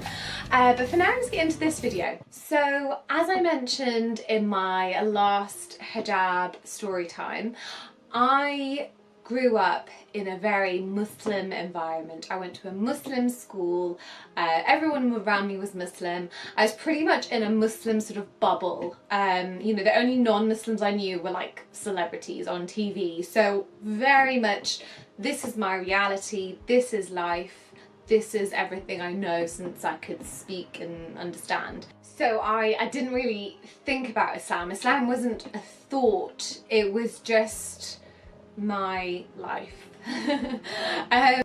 But there was a point where I really wanted to learn about Islam and really wanted to kind of be strong in my deen and understand things better and be a stronger Muslim. So it wasn't just an identity thing, it did start to become, I want to know what I'm doing and believe in it more. And actually that was when my dad left Islam. So my dad left Islam and he kind of had a conversation with us and said, you guys do whatever you want to do. By us I mean his kids, and actually it was only with the two eldest, which is me and my elder brother, and he said, you know, it's totally up to you what you want to do, this is my decision. And I was just kind of thinking, because my background, unlike my dad's, was only with Islam in it. You know, my dad kind of came to Islam at a later stage in his life, so for me it was just an utter shock. You know, it was kind of like, there's no way that Islam isn't true, because this is life. Like, you know, you're basically saying the truth isn't the truth, is how I understood it at that time. And actually, you know, I just need to bring him back, and Allah will bring him back, and I need to be a better Muslim, and I'll pray, but also I'll learn more about Islam so that I can give him the answers that he needs. It was something that really upset me more than anything. It was never at that point something that made me doubt Islam. I didn't doubt Islam, I just doubted him, which is quite sad. I just thought, you know, he's just going through a tough time, poor thing, you know, I'll support him there, I'll still be there for him, and I will eventually bring him back, was the plan, basically. That plan didn't go accordingly though, it went wrong. So I kind of delved deeper, and actually what happened to me was the opposite happened. The more I learnt, the more I had questions, the more I couldn't understand. I don't want this to sound like it's a short period of time, because it was over a long period. It was over many, many years of me kind of, you know, from the age of, like, to give you an idea, from the age of like 14 to 22, 23. So during that time span, I was questioning, trying to understand, following different madhabs or different ways of understanding Islam, so that I could almost, I was almost adjusting it to fit, you know, kind of my understanding of the world, because there were questions I had, which I'm going to go through, and that didn't make sense to me. Eventually they just didn't make sense to me at all though, and hence why I left, and realised, to me this doesn't make any sense, and I don't believe in any of it. And what it is like for me, it's kind of like a wall, and you know, when the kind of, I imagine it as kind of blocks coming out of the wall, eventually the wall just collapses because there's just too many holes, that you just can't believe it anymore. I know a lot of Muslims will say to me, oh, it's because, you know, you doubted Allah, that's why he turned your back on you. And they have this mentality of, if you know, ask too many questions, or if you really doubt it, or if you're kind of going in from an angle like, oh yes, I want to be a non-Muslim, I really want to not believe in it, I really want to be analytical in that way, then Allah will turn his back on you, and he'll actually put a wall in your heart, so you can't even, so you're blind to Islam, so blind to anything. You know, I've had relatives say that about me. They're like, there's no point in talking to her because she's got the wall up. Allah would have put that wall, Allah would have put a shield, she's not going to be able to see now because Allah turned her back. But I just think that's so cool, because actually it was the opposite for me. My intention was to learn more about Islam, to not only bring my dad back, but to help me and make me a better Muslim. So it was to better myself in the religion. So, and you know, Islam's all about intentions as well, because you know, you can even get a good deed from an intention, is what we believe, or what they believe. Oops. I still include myself sometimes as like, what we, oh no, that's not me, I'm not included anymore. But yeah, so it's you know, and then it was my intention to always be Muslim. It was never my intention to leave. So as I said, it was quite the opposite. But the opposite did happen, of course. So it started off with petty things, you know, things like just little things here and there. There were so many, but I'll give you a couple. One is plucking your eyebrows. I thought it was so ridiculous, and I know people are gonna be like, oh, that's what you left Islam, because plucking your eyebrows. I'm getting to all the points, just hold on. But it started off with smaller things, that's what I'm trying to say. So also music, you know, music's haram, music's not haram, music does this, music does that. Little things like that which I thought were pathetic, to be honest with you, and their reasons were just non-existent.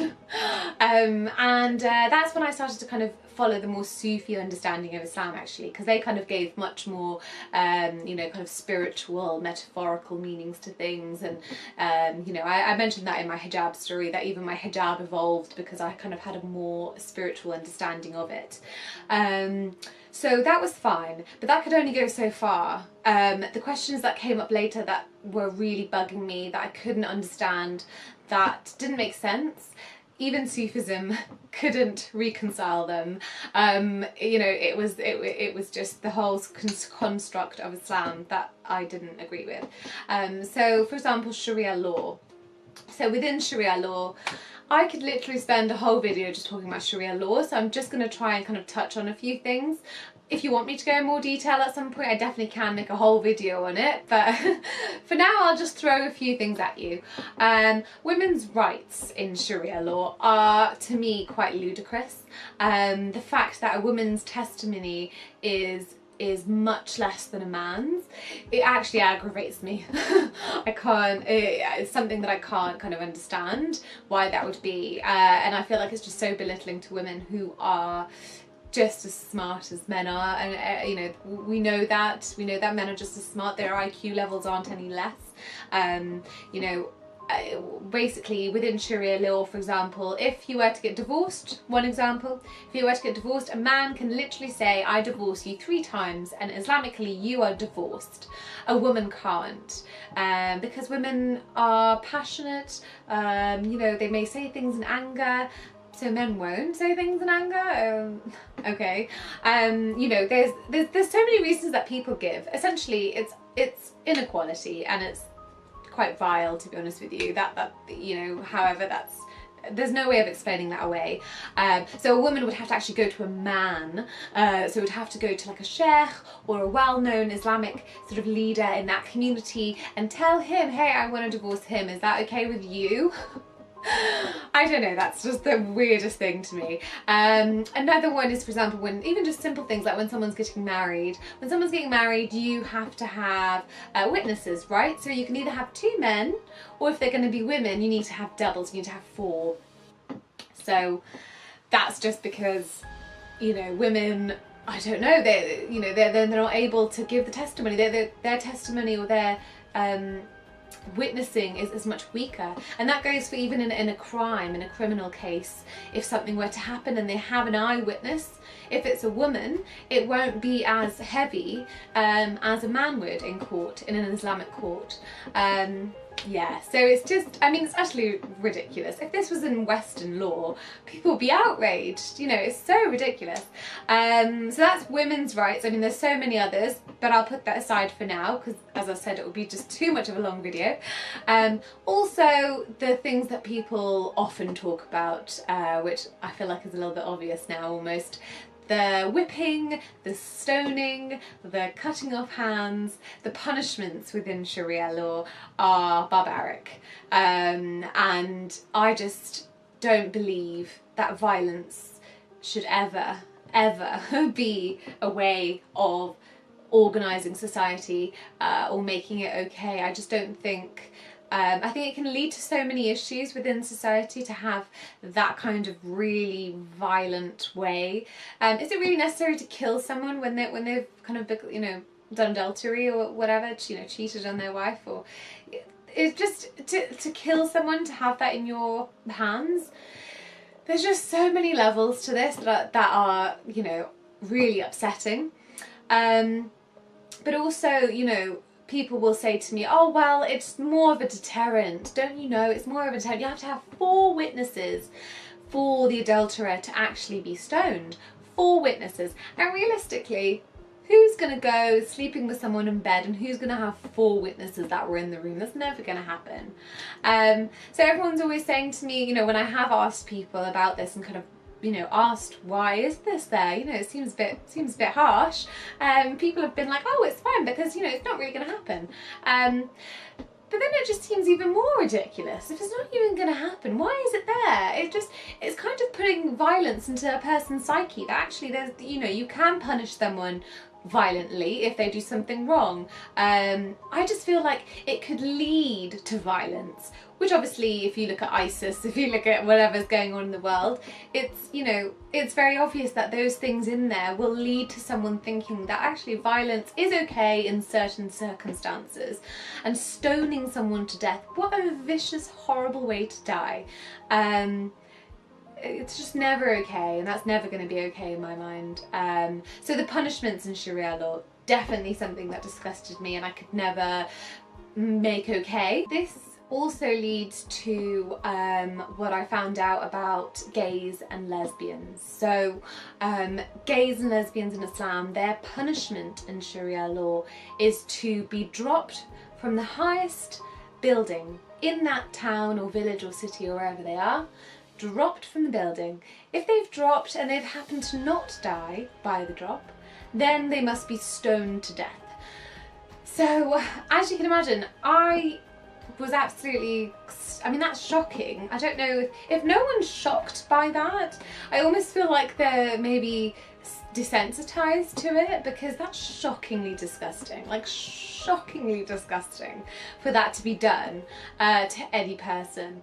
And I never really thought about gays and lesbians, to be honest with you. You know, growing up, obviously in my Muslim bubble, it was just, yeah, that's bad. I never deeply thought about it. I just thought, well, you can't do it because it's not natural and because you can't have children and whatever else that was kind of fed to me, basically.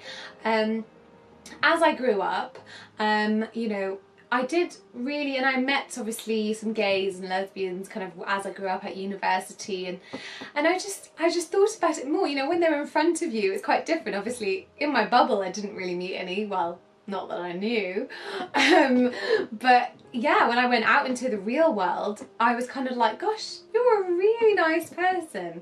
You're like a lovely ass person, and if you are going to be, if I as a Muslim would have to punish you that way, I would never be able to do it.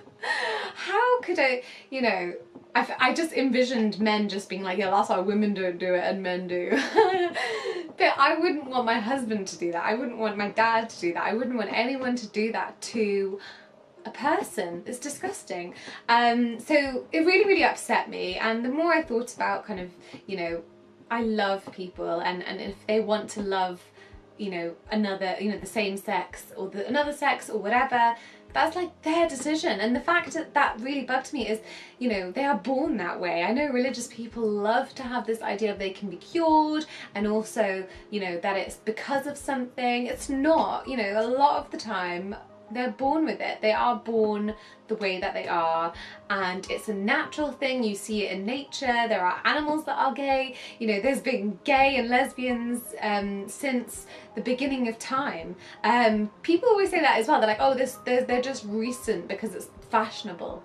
No, it's become, we have become as a society much more accepting, and that's why you see them more often, which is amazing, which is great, which is, people should come out. And I love all these kind of coming out videos on YouTube. I always watch them and I'm so proud of them, and I like cry with them, and yeah, so that was another thing that kind of really bugged me, and that made me think actually maybe Islam is just not in with the times, and love is love and everything's good and you need to be accepted. So another thing that really, really bugged me is the spread of Islam.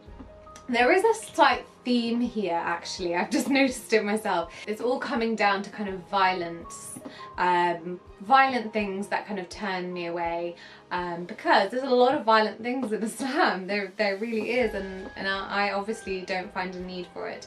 So the way that Islam was spread was by the sword. As a Muslim, you don't really ask questions too much. You know, you're in your bubble, in my bubble. I know a lot of religious people have those bubbles. You kind of, oh my heart, you kind of just think, you know, this is the way it is. You know, you fight for spreading your religion, or yeah, you fight for the land. It's normal, and it was back in those days, it was fine. But the thing that bugged me was, you know, spreading it by war and again violence. I just think isn't there a better way to do that? Isn't there kind of an intellectual way to spread Islam? You know, surely. I mean, now you see all these dawah men everywhere. You know, even that would have been, I would have respected that way more, you know. It's a good thing they're not riding around on their horse with a big sword these days, my God. Although, there is ISIS, which I keep coming back to. So, what they would do, I remember learning about this at school as well, is that they would go to a tribe or a village, or, you know, they'd kind of move around to spread it, keep going wherever little area they could get to, and they would arrive and they would say, right guys, we are giving you 3 options, because we're here, you know, me and the gang. The 3 options are, you can either become a Muslim and join us, or you can keep your religion if you have to, Christian, Jew, whatever the hell you are, keep it, but you have to pay us a tax, or you die, because we're going to go to war with you basically and fight you. A lot of them would say, heck yeah, we're going to have a fight, what the hell, like, this is my land, like, piss off, like, what are you doing? You know, if someone came into your house and was like, hi there, nice house, yeah, cool, I'm giving you 3 options, you'd be like, what? Get out of my house, what? I find that so bizarre, and I remember learning about it at school, and like my teacher being like, see, like the Prophet was so nice, you know, he gave them options. What kind of options are those? What option do they really have? The option is to die, essentially, if they don't commit to them. Anyway, so that I was kind of like flabbergasted by. I was like, how is this okay?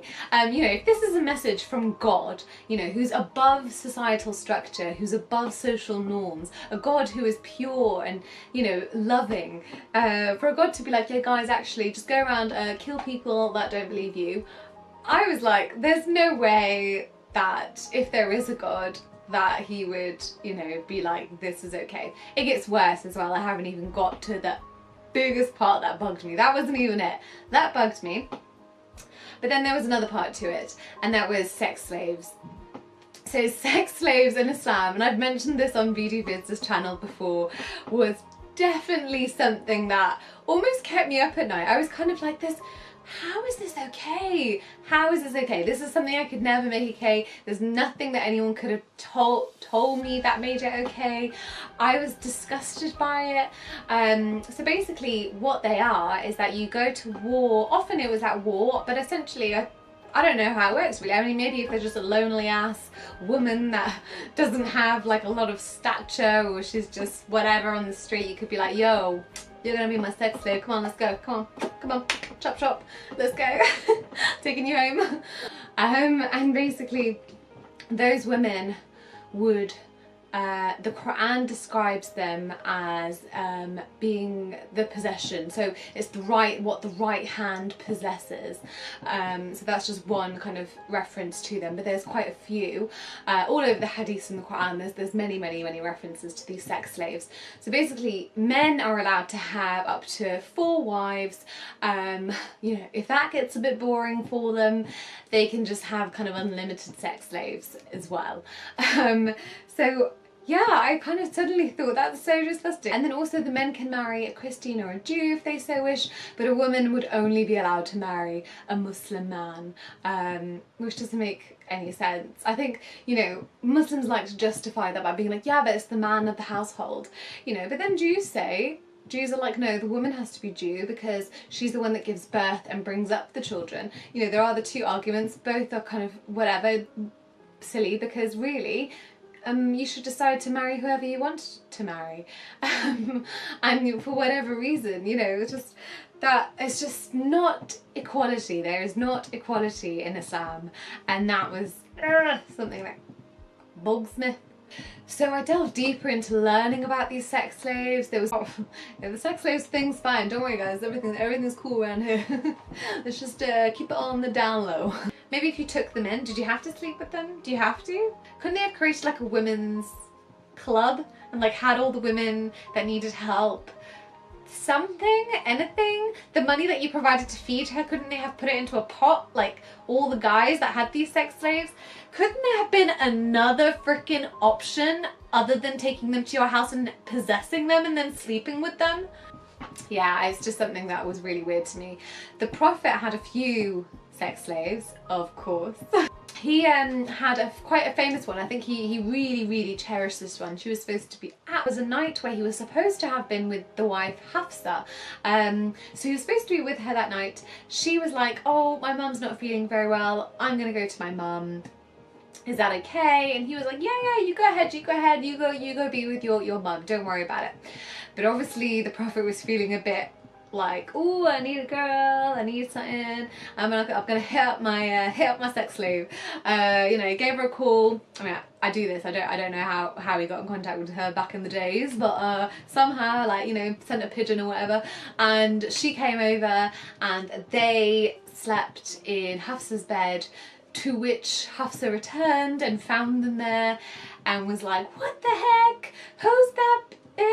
Get her out of here. I mean, I kind of envisioned like an almost cat fight, but that's probably not what happened, but who knows, okay? But she was like, oh my god. She was really upset, and you know, this is the tafsir, you know, describes it as she was very upset.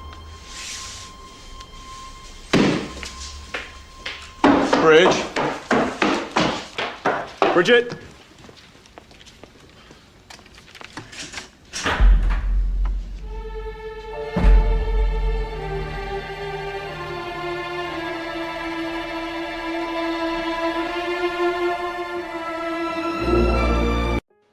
So also what made it obvious that Hafsa was really upset as well was that the Prophet was really trying to kind of reconcile with her, and was like, I'll make Maria haram for me, I'll make a sex slave haram for me, please don't be upset, you know, please, like, you know, you can just imagine him just kind of begging like, no, I'll never do this again, no, kind of really grovelling in that sort of way, which obviously showed how upset Hafsa was. And also there was an ayah that came out the exact next day, how convenient, from Allah, that was like, don't make haram for you what's haram.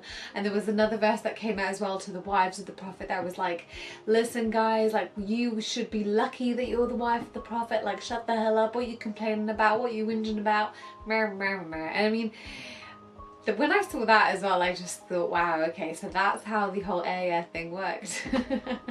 I also find it very interesting that the modern, more kind of modern scholars, you know, the tafsir these days are like, no, it's just metaphor. It's not about that whole situation. No. Basically, it's not the original tafsir. They've changed it since then, and they've said no, it's just a metaphor for honey. You know, the Prophet had some honey, and Hafsa hates honey, and yeah, because that makes sense. And she got so angry apparently over him eating honey. Okay. And he was like, oh, I'll make honey haram for me. Yeah, that's what happened. That's exactly what happened. I mean, you can believe whichever one you want to believe. My dad does a really good video on explaining the kind of background to that story. He does it very well, and he also shows the tafsir. So if you want evidence, he literally shows it to you as he reads it in Arabic and English. So I would check that out. I'm going to put a link below for my dad's video on that. There's so many stories, honestly, that I could go into. I mean, another one that I know a lot of people kind of rinse out is obviously that the Prophet married a child. And I think I don't even need to go into that one. I feel like we'll just leave it there because it's quite an obvious one. And I know a lot of people mention it. It is another one that I learnt and delved into, and found it quite disgusting.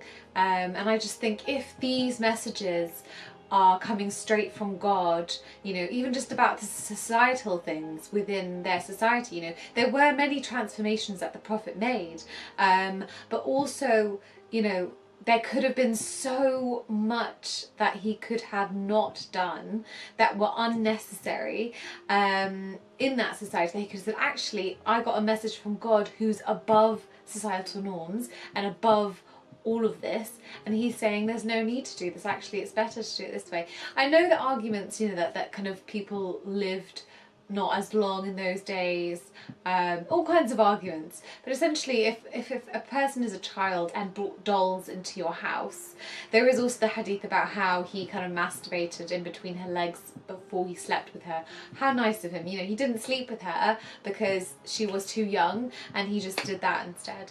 A lot of people reject that hadith. They don't think it's authentic. Yeah, so I mean, say what you will, there was some weird funky stuff that happened, that he did and that he was part of and that he kind of made happen. So yeah, it's very, very strange. It's funny because I went to a Muslim school where I learned about the prophets and I learned about all the nice stories, but then it's like, when I did my own research, there's actually a lot within the hadiths, and there's a wealth of stories out there, and there's so many crazy ass stories, like you're like, wow, that's not a nice thing to do. You know, when you look at it from like a normal perspective or not a bubble perspective, and actually Walid Video Vids does a very good video on the story of Abraham and how he smashed the idols. So that's kind of a very famous Muslim story. I'm not sure if like Christians or Jews have the same story. It'd be interesting to know. But essentially that he kind of smashed some idols, and yeah, I mean, check out my husband's video Vids. I'll link that one as well below. So lots of links below for you to check out after. But he you know, talks about how Prophet Ibrahim actually was very rude in doing that. These are the people's beliefs, people's gods, and how disgustingly rude and outrageously, you know, violated those people must have felt by him doing that, and so disrespectful. You know, Muslims are like, oh, we respect other religions. Do you? So yeah, so when you kind of look at the same stories even from another perspective, which is what I did very often, I was kind of like, hold on a second, when you look at that story, that's a horrible thing to do. That's not something to be proud of. You know, that was always the story of like, haha, look what Ibrahim did, you know, isn't he a champion? La da, he's so smart. No. That's not a nice thing to do. So there was a story about, again, in a war scenario, so obviously I really don't like the war scenarios, where the Prophet went to war with a particular Jewish tribe. He, you know, as usual, 3 options, la-di-da, killed all the men. He actually went and killed the kind of main treasurer of the tribe, so he was kind of the leader, you know, cut his head off, and his son and his son-in-law. There was a woman now involved in the story, so there's a woman called Sophia actually, and she must have been some really hot chick because he was like, I don't just want this woman to be my sex slave, I want to make her my wife. I need this woman my wife. Like, he was on it. Like, he obviously likes the hot ladies, so he was like, yeah, I got my Maria, but this one is like, dang. So he was like, right, I'm gonna make her my wife. So he had literally just killed her entire family, all the men in her family, and then he obviously must have made some amazing proposal that she couldn't say no to. I mean, yeah, exactly. So how do you think that proposal went down? Do you think she really wanted to marry him at that point? They actually got married that night and consummated the marriage that night. And I think what's so interesting about this story and the hadith, you know, go check out the hadith for sure, because it's actually really the real traditional hadith, because the whole description, because it actually explains that one of the companions of the Prophet was really worried about him and was really like, oh, dude, like, are you sure you want to do that? Like, you know, are you sure? Like, you're gonna get into trouble. So he actually was so shook that he actually went around the tent. They were in a desert, sleeping in a tent, and he actually stayed around because first of all he thought, this chick did not want to marry you, and I was worried. And he actually said that, he said, I was actually worried that because you just killed her father, her brother and her husband, that she actually didn't love you. Marsh, she fell in love with you after that. She was like, you know what, that was a really hot thing I saw you do just there. What do you think? Obviously she didn't love you. Anyway, so his friend was like, I wasn't sure she loved you. I thought she could be dangerous. Also, on top of that, I thought maybe there could be someone else, that kind of straggler from the tribe that would have heard of what you've done, and I wanted to make sure you were okay. But obviously you could never say to the prophet what you're doing is wrong, because he's the prophet, you know, and he's some perfect person. So my kind of vision of the prophet, you know, my idea of this kind of perfect man bringing a perfect message was kind of tainted by stories that I read, and I was like, well, that's disgusting, well, that's horrible, and that's not something people should do or look up to or aspire to do in any way or shape or form.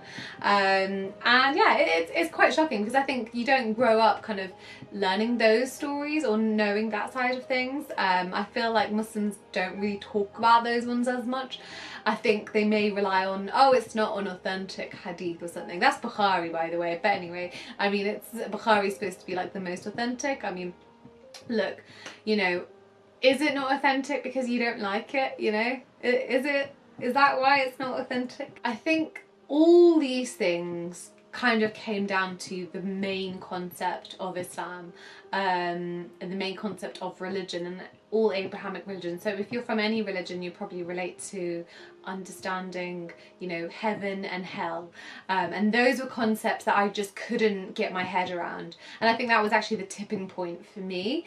You know, I kind of thought that doesn't really make sense to give, you know, a lifespan, which actually has increased quite drastically from what was before, but you know, a lifespan of let's say you lived for 100 years, even if you lived for 100 years, which, you know, rarely people do, you know, if you live kind of 70, 80 years, whatever it is, you know, that's a very short amount of time to be judged on, and then for you to then have either a reward or a punishment for eternity. It's so disproportionate.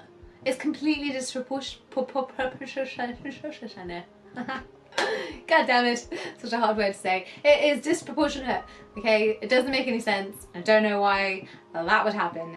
But also, I kept thinking, and I know this kind of sounds really sort of innocent, and I don't know, I guess I am quite an innocent person. But you know, I don't understand how, if you are a very good, lovely, nice person, and you know, so let's just say, for example, you've got two people, okay? You've got a Muslim and you've got a non-Muslim.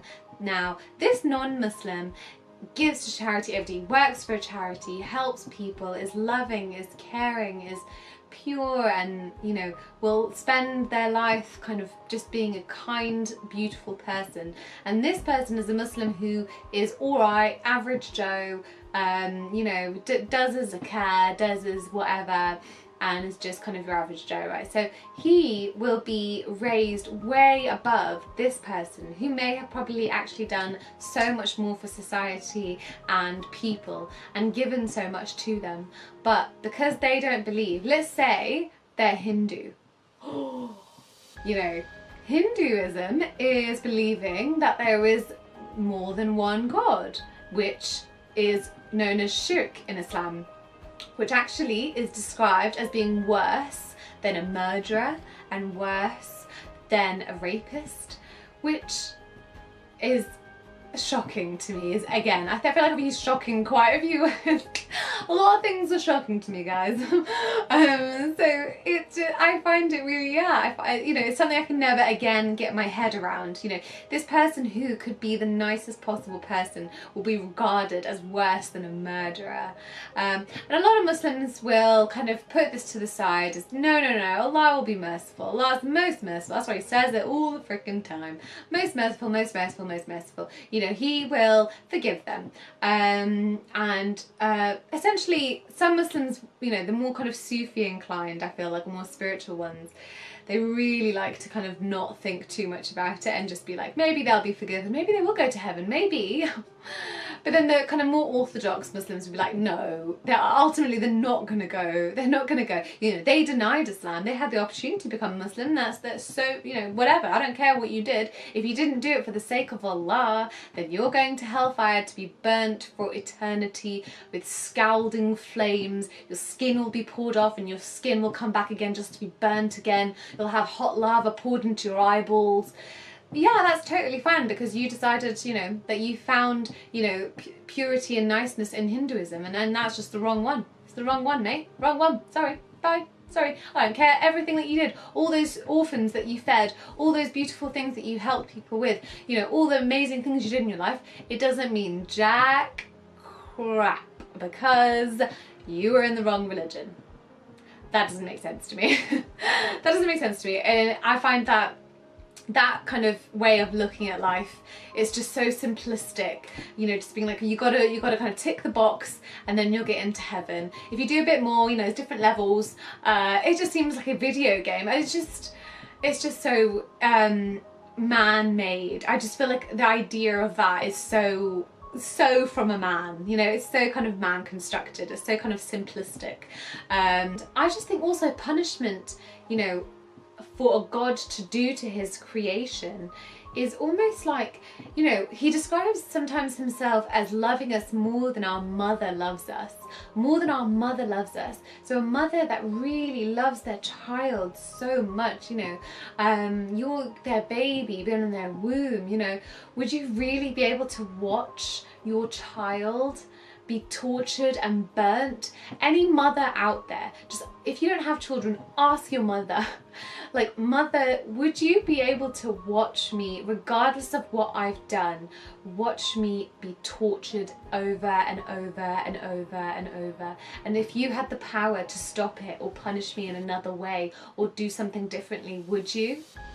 You know, it's just I just think, you know, a higher power would be beyond that level of punishment. And there's so many things that kind of people will say to me, Muslims will say to me, which they just don't fly. I'll say a few just in case anyone decides to say them.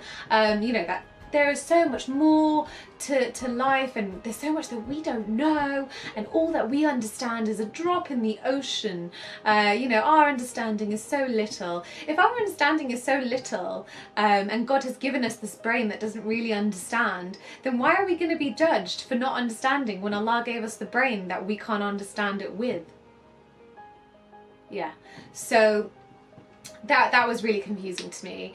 But also that, you know, in kind of science, we know a lot more things. You know, we know that, for example, a psychopath has a gene. You know, often criminals that have a more kind of inclination to do kind of criminal acts actually have a gene, so can be genetically inclined to do it and can lack empathy, for example, so can kind of murder and murder and murder and not have any empathy. You know, so there's kind of various levels of kind of mental illnesses essentially, and things that are within your mechanisms that can determine how you are, but also your environment, you know, where you're raised. You know, it's not fair for me to kind of say, you know, I'm going to put this human being in this position where they've got a crappy life, and then they've got, you know, their kind of genetic inclinations.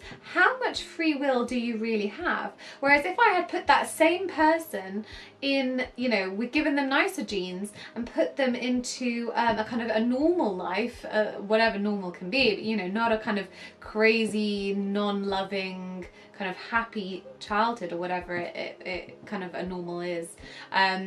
You know, not put them in that situation. If I did, then actually maybe they wouldn't do the things that are considered bad, or maybe if they were in that other circumstance they would have been Muslim, or, you know, it's just the circumstance that people are in, or the religion they are born in, is not a choice. And so there were so many things. Also, I touched on kind of the genetics and the science.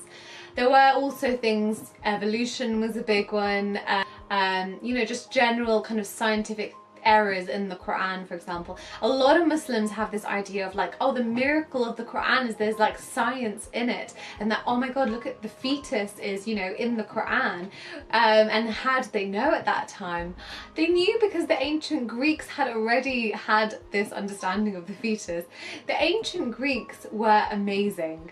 You know, I'm pretty sure they weren't Muslim. I'm pretty sure they didn't have any messages from, you know, angels or anything. And they were, you know, having all these kind of scientific observations and, you know, doing these experiments and finding out so much.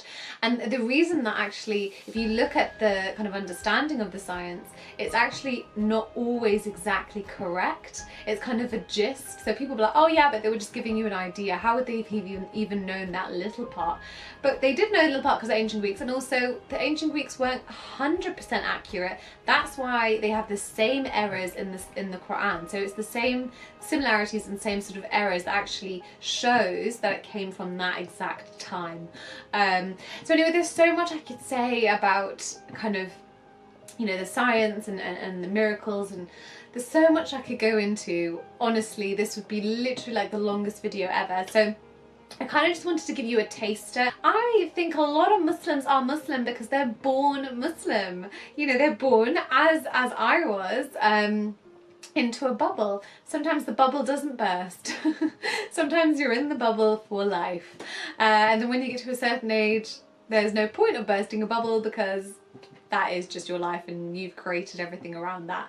I just can't understand the judgment, you know, essentially the meaning of life doesn't make sense. Even the idea of kind of life is a test, it just seems so cruel and again, man constructed, you know, man made. It doesn't. I personally am now agnostic, and I do think that if there is a God, that he's just way above this kind of simplistic idea of like hell and heaven and right and tick a box, tick these boxes and then you're in. I think it's so much deeper than that, and I don't think there's just you know, one way of being a good person, or one way of, you know, doing the right thing.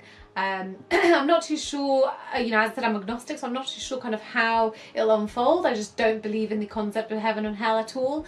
I don't believe that violence in any way, even in hellfire, should be the way to handle things. You know, it kind of reminds me almost of, you know, when parents used to think it was okay, I hope people still don't think it's okay, to hit children.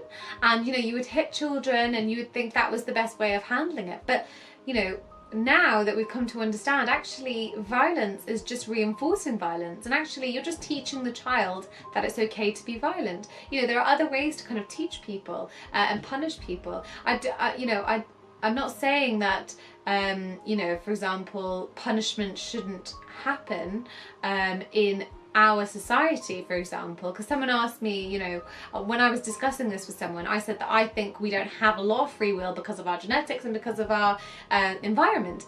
And they were like, well, then should there be no prisons? Absolutely, we should kind of have people separate, you know, if they're not well.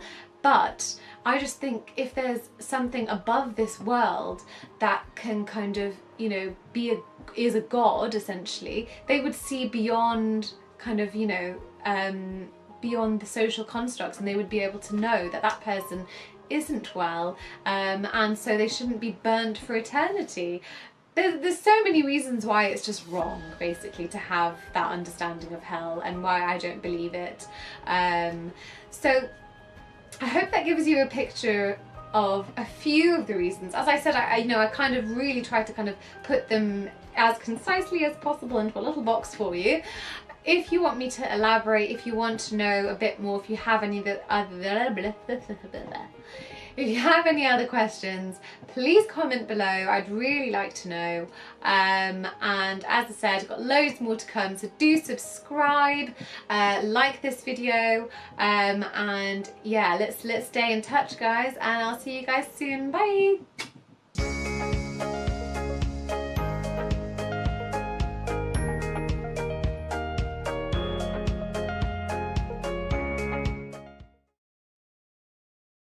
Dean, and on today's live stream, I'll be taking calls from ex-Muslims and non-practicing Muslims. If you would like to join as a caller, right now the queue is already full, but for the next live stream, keep an eye out for the next live stream on the channel and join in the live chat 30 minutes before the stream. I share a link for you to join 30 minutes ahead. But for today, thankfully, we have 8 or 9 callers queued up already, so we'll try to get to as many of them as possible. If you couldn't make it in for a call today, rest assured you can join the next time, and I hope that you can follow along while we listen to these callers. So yeah, the topic today is, there's no specific topic, but I'm opening the floor for people who either don't practice Islam but are in a Muslim community or from a Muslim background, or those who have left Islam. If you want to talk and share your thoughts, this is the space to do it. So without further ado, let's start with the first caller, Anna. Anna, how's it going? Hey, is my mic working? Yep, I can hear you just fine. Yeah. Okay, great. All right, so yeah, tell us a little bit about yourself and why you're calling today. Okay, so well, I think I'm an ex-Muslim. I prefer the term barely a Muslim or almost a Muslim because I think ex-Muslim is quite a heavy term. Being in our communities, kind of scary. But I think ever since I was a kid, I've questioned Islam. I've always questioned the fact that non-Muslims are going to hell, which is kind of extreme, just for not believing. I've always asked my family members and scholars. They never really give a good explanation. They say God knows, or God decides what they want to do with non-Muslims. Who are we to say what God's going to do with them? And I'm just like, that still doesn't answer my question. Why would a merciful God destroy or eternally damn people who don't believe in him? Even if, but then people say things that contradict the Quran, like that maybe most of the people are going to go to heaven because half of them don't know about Islam. But then why don't half of them know about Islam if it's an eternal truth? Mm-hmm. So you've been asking these questions since a young age, you say? Yeah, since I was like 11 or 12. And at 20, I think I left Islam. I called myself an ex-Muslim, but I think that was for emotional reasons. Because back then I was quite angry at God, because why is there so much suffering in the world? Like if you look around, there's more suffering than peace or good stuff. So many kids are dying, and it's pretty awful. And that really made me question why your loving God would test you with that. I mean, it's and then if you don't believe in God after that, you're damned to hell. So the test is for nothing. But now I think, and then I think I went back onto Islam because I watched one of Hamza Torres's lectures against that one atheist, and he spoke about the Quran being a revelation and having miracles in it, which made me think, wait, that's these miracles sound true, so the Quran must be true, so Islam must be true. So I kind of put all the emotional baggage, I kind of just ignored that. But then more recently in Ramadan, those questions about why the suffering exists, or why a merciful God would eternally damn people who don't believe in him, still lingered in my mind. So this Ramadan, I think towards the end, kind of just clicked. This can't be true. It's just a huge contradiction. I think that's the thing that made me question everything else. But I think if it wasn't for that belief that if it wasn't for that contradiction, I'd believe everything else, regardless of how brutal and awful it is. Because if A is true, if Islam is true, then all that scary stuff is true as well, and you can't really do anything about a dictator. So you'd have to follow it regardless. But since the contradiction doesn't make sense, if God is like a mother, which is the word ar-Rahman, I believe, like the womb. The merciful. Yes, if God is the most merciful, like a mother would not damn its child to hell, the child to hell just because, or destroy or torture a child just because the child is being uh, aggressive towards the mother. You know, you see that kids rebel, the parents still love them And most of the time. it's interesting that you phrase it that way, aggressive towards the mother. That's not even a fitting analogy, right? Because if all disbelievers don't actually believe in Allah, and then they're aggressive towards him, they just dismiss him because he's just one of many interpretations of God. Yeah, that doesn't make any sense. It sounds more like a narcissistic God that wants all the attention, which it just doesn't make sense.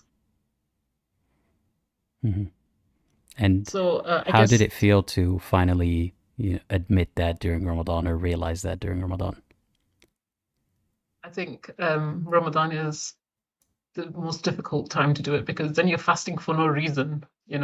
I didn't even eat in private because it felt too scary. I think there's still a cognitive dissonance. Now I'm on the other side. Before it was I only half believe it, but now I don't believe it at all. And I still fasted, and it was a really weird experience. I guess the biggest thing is not disappointing my family. I don't want them to. I think they'd be judgmental. I don't know if they'd hate me for it, but they'd be they'd think that who am I to say that I'm an ex-Muslim and I'm barely educated. So that's something that you mentioned to me earlier before you joined. This fear that you're not worthy of disbelieving in Islam, or you don't know enough to qualify as someone who can say, I don't believe in Islam. And I think that's very unfair because, as you know, if someone were to say, I believe in Islam, it seems like an interesting religion, they're celebrated. They're, mashallah, subhanallah, one new person joined Islam.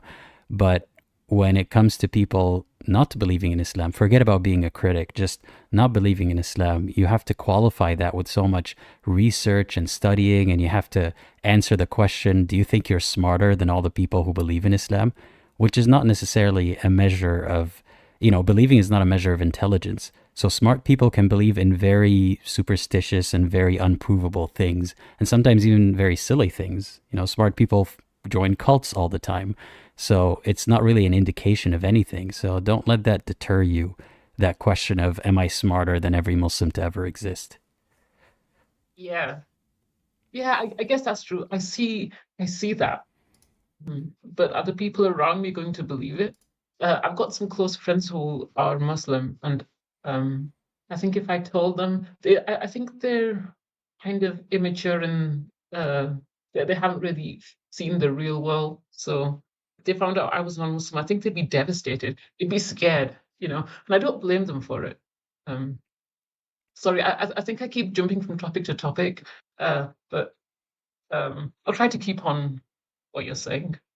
No, I hear where you're coming from, that you're worried about what people around you are going to think and how they're going to feel, and that's understandable. But it's important to remember or think about how you feel and what you think of yourself. It's one thing to acknowledge their feelings about it, but it's another to let it affect how you feel about yourself. So because that might be the reaction, do you think that affects how you view yourself? I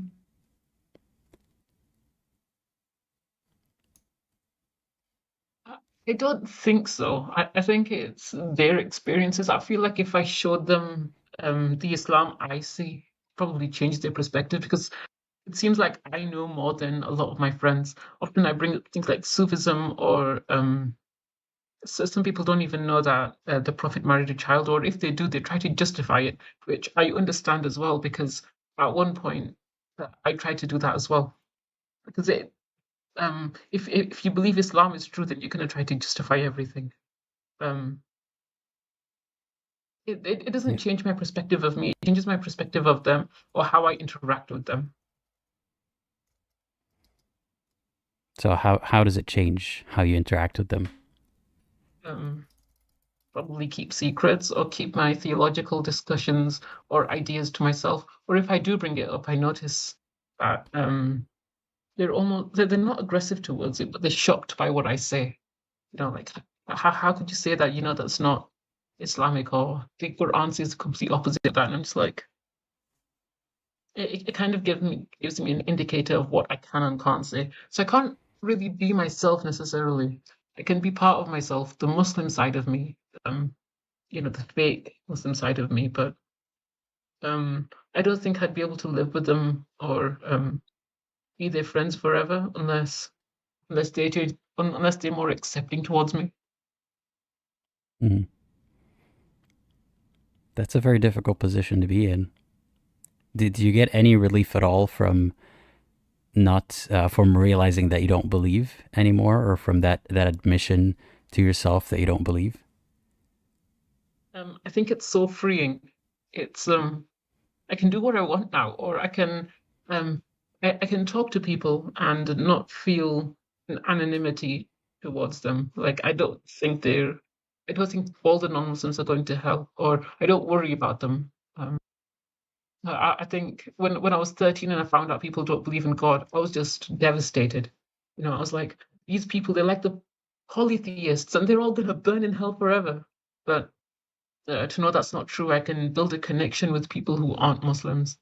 And I think that's very freeing. I can also just relax in my conversations and my relationships with other people. I don't know if I'd ever drink. I'm not too sure. But it opens up that avenue. I don't think it would be the best to do certain things because of family and culture, because that plays a part in my life too, and I think that should be considered. But the religion is no longer the restriction. Mm-hmm. I mean, it's some people they like to do everything that their religion disallowed them from doing as soon as they leave, but that's not healthy or productive. You need to find what you really wanted to do, what won't hurt you, that religion was holding you back from, that kind of thing. Then, you're more than welcome to start doing. But yeah, it's important to remind ourselves that we don't have to just do everything that we weren't allowed to do just to prove a point, for example. Yeah. It's like the prohibition of alcohol. I mean, I can see why I can see why it would be haram, because it can have quite an impact on many people, even if it has even if one person becomes an alcoholic and they impact their family negatively, that I think that can influence society. But then I think even the Quran says that sometimes it's that there's some good in alcohol, but there's mostly bad, so don't drink it. But I think the fact that it completely prohibits something that could be balanced, that makes people more tempted to do the thing. The more restrictions there are on something, the more people are likely to do the thing. I don't have any research for that, but I've heard that people say that. Well, what I know from anecdotal experience is that Muslims, when they're allowed to drink alcohol by the local laws, or like if they go somewhere where Islam is not the driving force in people's behavior, many of them do try to drink and they go overboard because they haven't tried to drink it in a more healthy way, I guess, if there's a healthy way to consume it. So some people go overboard just because of the restrictions that they grew up with. So it's important, whether you believe in Islam or not, to be careful with that kind of thing and don't just do it just because you have the freedom to. Yeah, I think everything's about moderation. People say Islam is a very moderate religion, but I don't actually believe that, because if you look at all the restrictions, it's not very moderate to kill someone or like stone them to death if they're caught cheating. I mean, I think that's an abhorrent thing to do, cheat on your partner. But then there's no space for rehabilitation. And it's always So it's framed not as very just the monotonous. cheating scenario, but people can be lashed and stoned for consensual, non-cheating extramarital relationships. It's not just the cheating scenario. That's the easiest one for them to justify is, bring the villain and say the villain deserves to be lashed or stoned, don't they? But there are situations where you're not hurting anyone by consensually having intercourse with someone else. Regarding that, I think I'm changing my views on it slowly, but the points I have regarding that is, what if someone has a child outside of marriage and it would impact the child and it would impact the mother and the mother's family, and because they're not bound together, which I think marriage can itself has many. Um, do you think that could cause an issue within society with children being born out of wedlock? It can, of course, but it's hard to quantify. It's a one unidimensional way of looking at it by thinking that if we stone or lash or punish the people who have extramarital sex, that's going to solve the child out of wedlock problem. But then it might cause way many more problems. And, the amount of dysfunctional families that are together because it's taboo to separate because of Islam, that's also another kind of harm. So it's difficult to just isolate it to one aspect and say, if we did this, it'll fix society, when it's hurting society in other ways as well. Yeah, I agree with that. I think even as I came out, I have some rigid thoughts about society. I think in a very idealistic way about society, but now I'm realizing that it doesn't really work like that. It's not as simple as that. It's like LGBT stuff. I'm bisexual, so but then I think male homosexuality. I learned that um, homosexual intercourse is the most dangerous. And I thought, hey, that's it. That's why Islam and religions prohibit it. But we live in a society where we've got a lot more security.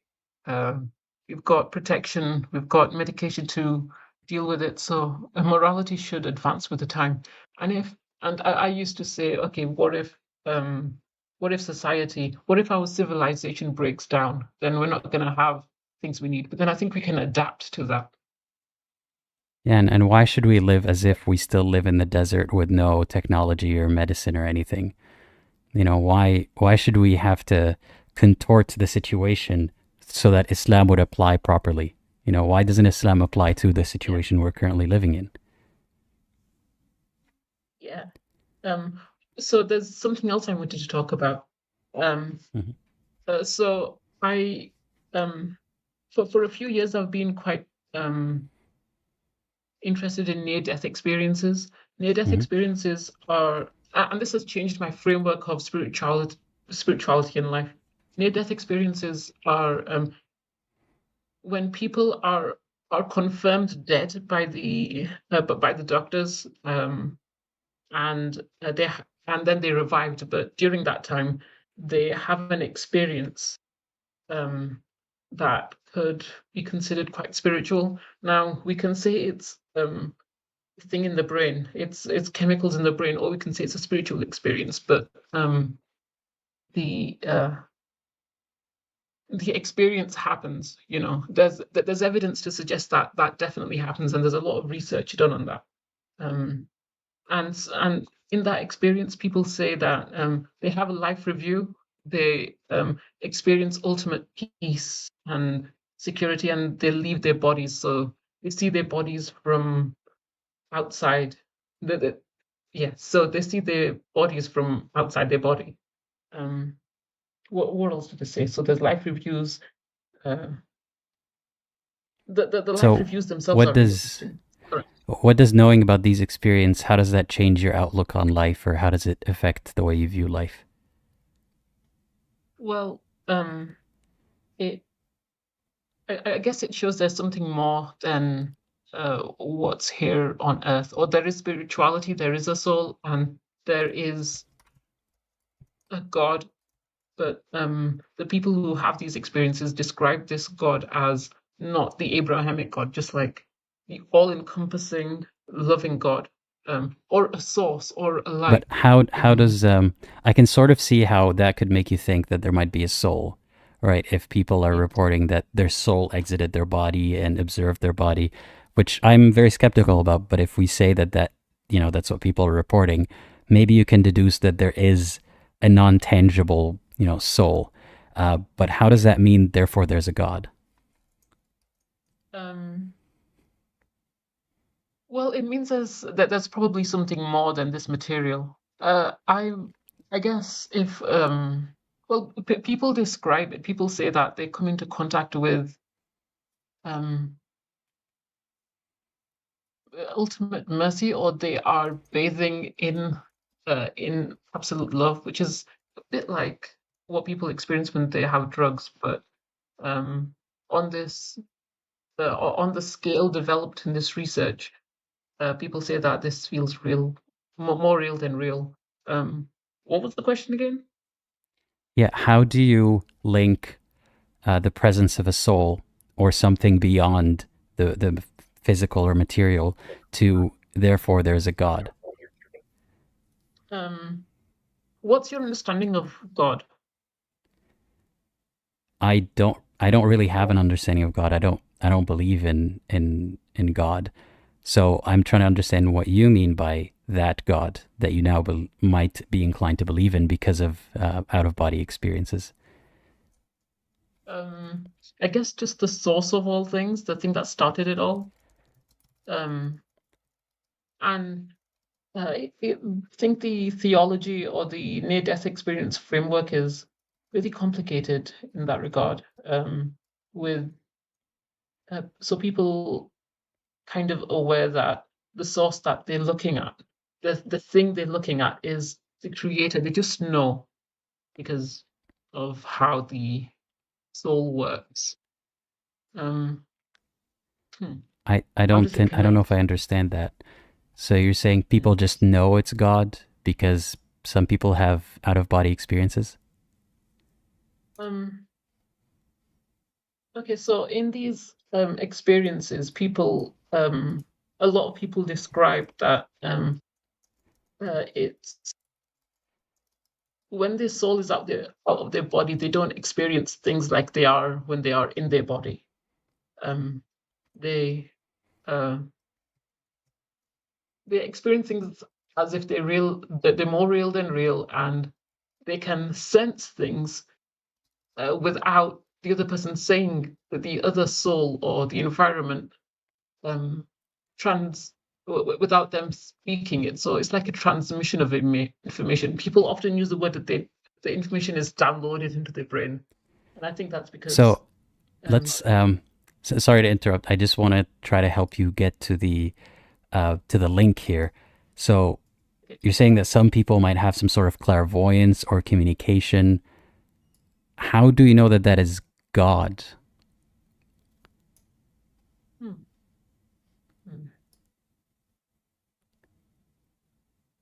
Because it sounds to me that just the presence of the unseen realm or or something indicating that there's something beyond the unseen is automatically wired in our brains to think, therefore, God. But there's no link between that and the idea of a central sort of God. Okay. Yeah, I see that. I think the reports, based on the reports, people have said that they have come into contact with the source. They don't really like using the word God, but that's what I'm basing this off. I'm basing it off what other people have said, because I've never experienced that. So, and then people say that they experience their own, like they might see Jesus or Buddha or Krishna, the Hindu god. So it's not really based in religious teachings. It's more in people's own perception. Or like they give a name to it. I'm not too sure. I guess it's possible that the afterlife doesn't necessarily mean there is a God, but based on people's reports, people say that there is a source. Hmm. And is that compelling to you? Is that making you feel like maybe they're onto something? Yeah, because this God isn't, this source isn't like the God described in the Abrahamic religions or in any religion. In fact, a lot of these people say that they've reincarnated, that reincarnation is real, which is completely against Islam and the Abrahamic religions. And I think the criteria for it is compelling. One interesting piece of evidence is people who were born blind, who are blind from birth, they can describe the room around them in vivid detail when they've had a near-death experience, which suggests that the soul has left the body and they can sense what is around them. Um, hmm. And there's some arguments against that, but if you look into it, the arguments don't really hold very well because the arguments themselves don't have evidence. And I think So that's why is it compelling that enough for me to believe. it's compelling enough for you to believe?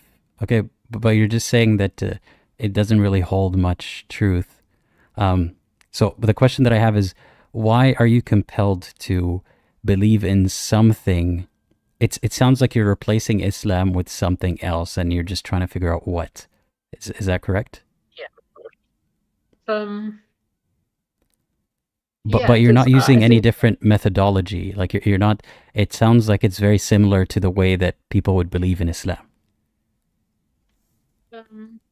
I'd say that the research done on this, there's about 15% of people who experience near-death experiences. It seems more tangible and more less contradictory than Islam or all the religions. And I think there's more research on it. I've got some sources. So it would Raymond Moody is the person who first conceptualized it, and these experiences have been found throughout history. The only reason they're more apparent now is because we have a lot more medical advancements that can help people, that can revive people. There's also Bruce Grayson, who's created a Grayson scale. Also, this is like this isn't this research is actually on journals, so it's not some random website. So does It's the verified research. does the belief in these things, does it bring you peace or does it improve your life in some way? Yes, greatly, greatly. I think I want this to be true. So there's enough evidence that there's enough to say that it could be true, and I really want it to be true. This is like the emotional part of it because um, uh, because it shows that this life is for nothing, or the suffering is for nothing. No, the suffering is not for nothing. People say that they come to this life to experience the suffering for an experience, which is very different from a test. So it's and then that makes me feel more secure in the suffering that I experienced. And people who've experienced severe suffering, and there's evidence for this, like in newspapers, and it's verifiable. And they've had near-death experiences, and they say that the suffering that they've experienced is kind of harsh. The human hates it, but the soul does it to expand the soul. It doesn't make much sense, but it's comforting enough for me. It's more comforting than the idea that this life is a test and God doesn't. Well, what if it's neither? I mean, if there is such a thing as a soul, or stuff that are beyond what is seen, how does that fill purpose or meaning in any way, or how does that mean anything different than the test narrative? because I know, okay, because I know that, sorry, just a second. How does that, the best narrative? Because I know there's more of there's more of a loving source above, and it's more of an experience. It's more like learning rather than it being a test. So if I make a wrong move, it's more like, okay, let's guide you to the right thing, or it's more like working towards the best self rather than if you do something wrong, you're going to get punished forever. More of a growth experience rather than uh, walking around eggshells. Well, I don't want to take away from your piece, and I don't want to try to disprove your theory about life, but I just want to remind you that it doesn't have to either be torture and hellfire and testing or something else. Like there's that in between, which is we don't know why we're here. We're just animals, and we're trying to figure it out. That way, I mean, it doesn't really give you a neat way to deal with suffering, but it's not necessarily the whole testing and torture narrative. Yeah. Okay. Yeah. That's good. That's what I wanted to share with you. Because it's the biggest thing in my life, and I've transitioned from Islam to this idea. But there's a lot of research on it, so if anyone's interested, they could probably look up Raymond Moody and Bruce Grayson. Okay. Yeah. No, I appreciate you sharing. I know that there are many people watching right now who are curious about that topic. I am curious in the sense that I would like to see if there's any evidence to it, but it hasn't. I don't have a need for it necessarily, so I haven't really delved into it personally. But I appreciate you sharing it anyway. Okay. Thank you. I'm glad I got to talk to you. You're awesome. Thank you so much, and thanks again for calling, and I hope you have a great rest of your day. You too. Bye. Bye-bye. All right. Thanks again to the caller for joining. My cat has been walking all over the keyboard and mouse and me. I don't know if you guys noticed him jumping on my shoulder. So if anything weird happened on the stream, that's him. That's his fault. He's right here. You want to say hi to everyone? He says hi. He has no choice. Hi. Okay. So taking the next caller. For those asking how to participate, for the next live stream, just join 30 minutes in advance, and I share the link to join in the live chat because we have a lot of people who want to join, so we've already got a bunch of people lined up today. But stick around, listen to other people telling their stories, and I appreciate you being here anyway. All right, the next caller, Sophia. I hope you're ready because I'm adding you now. Hey, Sophia, can you hear me? You are currently muted, by the way. Oh, yes. Hello. Hi. Yeah, sorry, I had the mic. Say something again? Hello. Hi. Yeah, nice to meet you, Sophia. Tell us a little bit about yourself and why you're calling today. Okay, so I think, yeah, you and we talked on like the one-on-one sessions.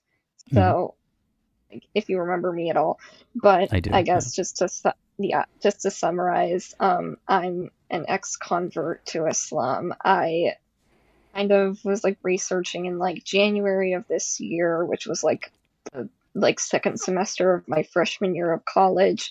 So there was a lot of like trying to like me trying to like form my own ideas as to like what I believe in and just like trying to find my sense of self in general. And I feel like that part of me was kind of like taken advantage of when I like converted, I guess, like when I was like, first going into the mosque and like meeting other like girls and stuff. Like the second that they learned that I wanted to convert, they were just so like it just felt so overwhelming, the support. Like it felt a little like love bombing, if that makes sense. Like it just it was so much like support and love, and like it felt like weird, but of course I loved it because I'd never had anything like that before. Like I've never had an entire group of people rally around me to like support me in something before like this. So I was, I was eating it up. Like I loved it.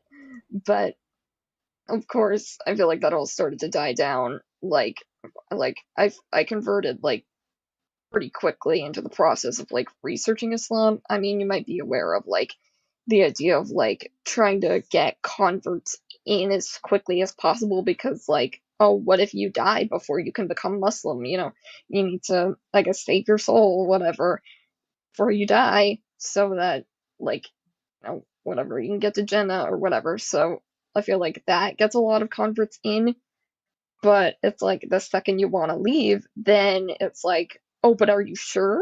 Like, you probably just don't know enough.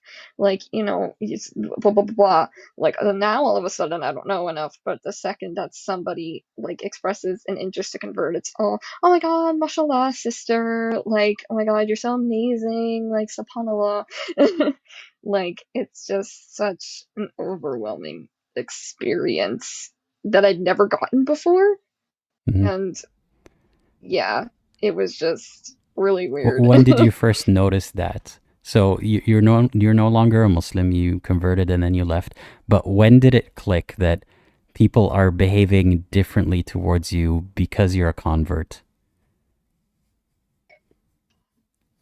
I feel like I had this little voice in my head that was like telling me like, are you sure that they're being nice to you just out of the goodness of their hearts and not just so they can get brownie points with God?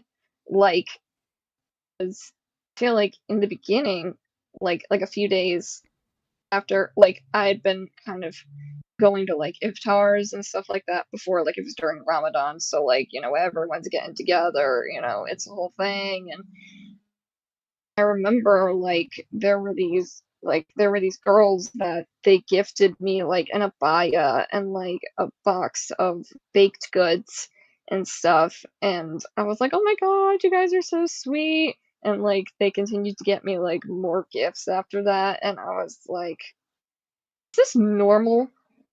Like is this a normal occurrence? Like, I don't know, like it felt nice, but I was still like a little suspicious from the beginning. Mm-hmm. And did that suspicion play a role in you leaving Islam at all? I definitely feel like it did. I don't know, like I remember like thinking, oh my god, like, these girls are some of the nicest people I've ever met because they're giving me gifts and they're, doing all these things and they're acting so kindly towards me. But like that, but of course that voice in the back of my head was like, they doing this just to, yeah, like I said before, get brownie points with God, to like, get some sort of reward at the end, some sort of moral dessert, and not because like, they're a good person. Like I feel like that's a lot of like religious people. Like they just do good things because they think that they'll get to heaven if they do it. And like I feel like I was constantly thinking to myself, is that what this is? Now I think like, yeah, it just might be. Because like, I don't know, it felt like kind of like fake niceness, not like fake. I mean, I feel like they genuinely did think that they were helping me and that, they were doing the best that they could to like welcome me in with what they knew, because like most of them were born Muslims, so it's just all they know. They think it's the right path. They think that it's, they think that they're doing the right thing, so I don't really blame them partially. But yeah, it was just very sus overall. So, yeah. I was just going to ask you about that because some people might misunderstand. Like they'd listen to you talk about this and they have this narrative that Muslims are trained in a certain way to invite converts, and it's all some sort of deceptive training, you know, or something malicious. But as you explained, a lot of them probably thought that they're going to get good deeds for themselves, maybe, or even for you, you know, that they're helping save a soul or something. Kind of like how, you know, Christians invite people to their religion. It's the same sort of thing that happens. But it is still, whether they have good intentions or not, it's important that you're doing what you're doing, which is pointing it out to other people who might be experiencing the same thing. I guess it's sort of a warning or a wake-up call that all this love that you're receiving from the new group that you just joined, it's not how it's always going to be. And that's part, you know, it's not necessarily because they love you as an amazing person that much. It's just they love the idea of you that much. Yeah, like they love the idea of a white girl coming into the masjid to, you know, think about converting to their religion. Like they eat that shit up. So yeah, it felt like I was a trophy. Like, you know, I was the prized possession of the Muslim community at my college for like a little bit. You know, because like everybody was so supportive of me, and like, you know, they had my, like, I remember I set a date to like take my shahada, and they like, you know, they were like talking about it like every day in like group chats and stuff. And they were like, oh my god, like 3 more days and until she takes her shahada. And it was, I don't know, like I felt like I was excited, but I also kind of felt like I wasn't. Like I also was kind of thinking like, do I really want to like make this sort of like lifelong commitment? Like, do I really believe in this? And then part of me was saying yes, but then the larger part of me was saying no. And I was like, if you're wrong, you're gonna go to hell, but that's like in every religion. You're going to hell in every religion. So, you know, what like so why are you fearing this one specifically? I feel like it was the whole like, oh, Islam is the truth. And I remember like seeing this girl, this like convert girl on Instagram who was doing like a series during Ramadan where she was talking about all the scientific miracles of Islam. And I was like, oh, but what about those? Nah, man, nah, it's not real. Like, you can say that all you want, but you're not gonna change facts. I'm curious to know, how did your interactions with all the people who surrounded you with love, how did they change when you left Islam? So, I do have one specific interaction. So basically, I haven't told like 99% of my Muslim friends yet. They're just gonna have to find out when they find out. But I did talk to one of my Muslim friends because like we were just talking like, oh yeah, how's your summer going? Like blah blah blah blah blah. And then she just goes like, how's the Islamic journey going? And I was like, oh, so about that. And then I went into this like I basically just kind of laid it out for her. Like, you know, in summary, I just don't believe anymore. And again, like, I'm not trying to attack you for believing. I'm not trying to say, oh, what you believe is wrong. Like, I'm just saying this is not what I believe in anymore. And I've kind of lost faith. And, you know, that's just how it is. And I don't think I'm ever gonna, like, come back to Islam. But, like, she sounded like she was like supportive of me, but there was always this underlying tone of like, oh, if you ever wanna, you know, say your shahada again, you can, doors always open, like kind of subtly trying to get me to like reconvert, you know, and that kind of made me feel icky. Well, I suppose, what could she say differently? Or what could she do differently? Would you expect her to not mention anything about the Shahada? Would you prefer that? Yeah, I would have, like, I mean, in a perfect world, you know, maybe she would have said, you know, that's fine. I respect your decision. You know, like, you know, we can still be friends. Blah, blah, blah. Like, you know, not necessarily trying to re-invite me to join the religion, like just respecting my decision. Like I said, I remember I said like I'm not coming back. Like I'm like this is a decision that I've made on my own, and I don't think that I will ever really be Muslim again at any point in my life.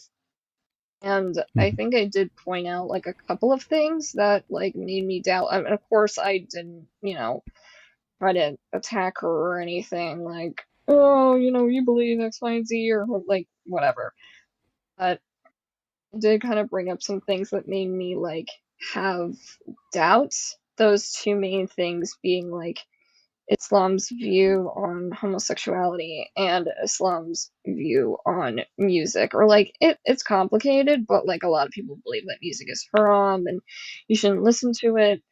And like that was really hard for me to deal with because I love music. I love listening to music. Like, I listen to Spotify every day. It's always been a part of my life, and I think that life without it would just be worse. And I'd be putting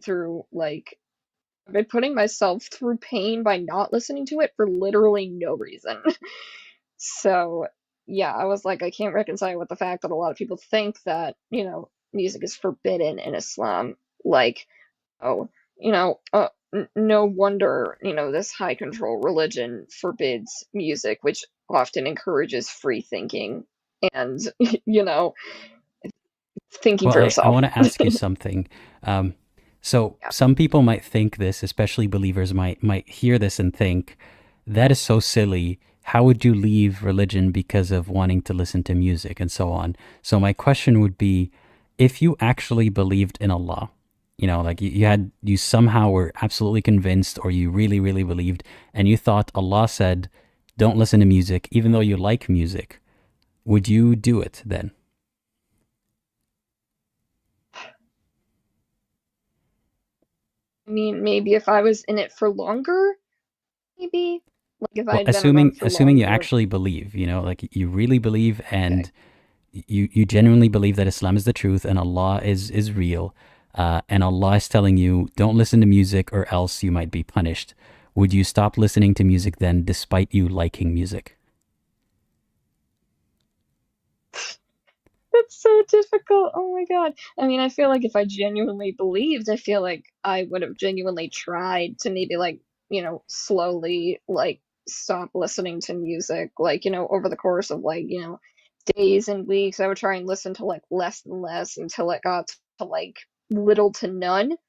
But I always like held on to the notion, like I always heard people say like Islam is perfect, humans are not. So I was always like, well, humans aren't perfect, we're gonna sin a little bit. And I was like kind of like the Islam I was following was like the notion that like Islam's a religion of peace and Allah's all forgiving and all loving and all that. Like, I was kind of being fed like, the rose-colored glasses version that like, the sisters were telling me so that, it would seem more appealing to me. But like whenever we would read the Quran in like group settings, we'd always like all the chapters were all about punishment and like hell, and that scared the ever-loving crap out of me. And I feel like that was kind of like the final straw. I was like, okay, like once I'm out of this, like, I no longer have to worry about this. Like, yeah, again, like that was like the main thing for me. Why would an all-loving God have a hell in the first place? Or just send people that don't worship him to hell? Yeah, you'd be surprised, or maybe you wouldn't be, the amount of people that I've spoken to recently, especially during the one-on-one sessions, who told me that they either converted or barely converted or wanted to convert just because of the fear of hell. Like they didn't actually believe in Islam. They were just worried, what if it's true? And I've been thinking about it for a while. In what other scenario does someone provide evidence or proof or compelling arguments and also couple them with threats? Like imagine going to a judge to try to make your case, say it's a land dispute, and you show them the deed to the land and you also have guns with you, and you say, if you don't rule in my favor, I'm going to shoot everyone here. You might be right legally, you might own the land truly, but why would you use threats to make your point? Unless you need the threats. So that always struck me as weird. Why is Allah, like you mentioned in almost every verse, mention of torture and hell and in fear?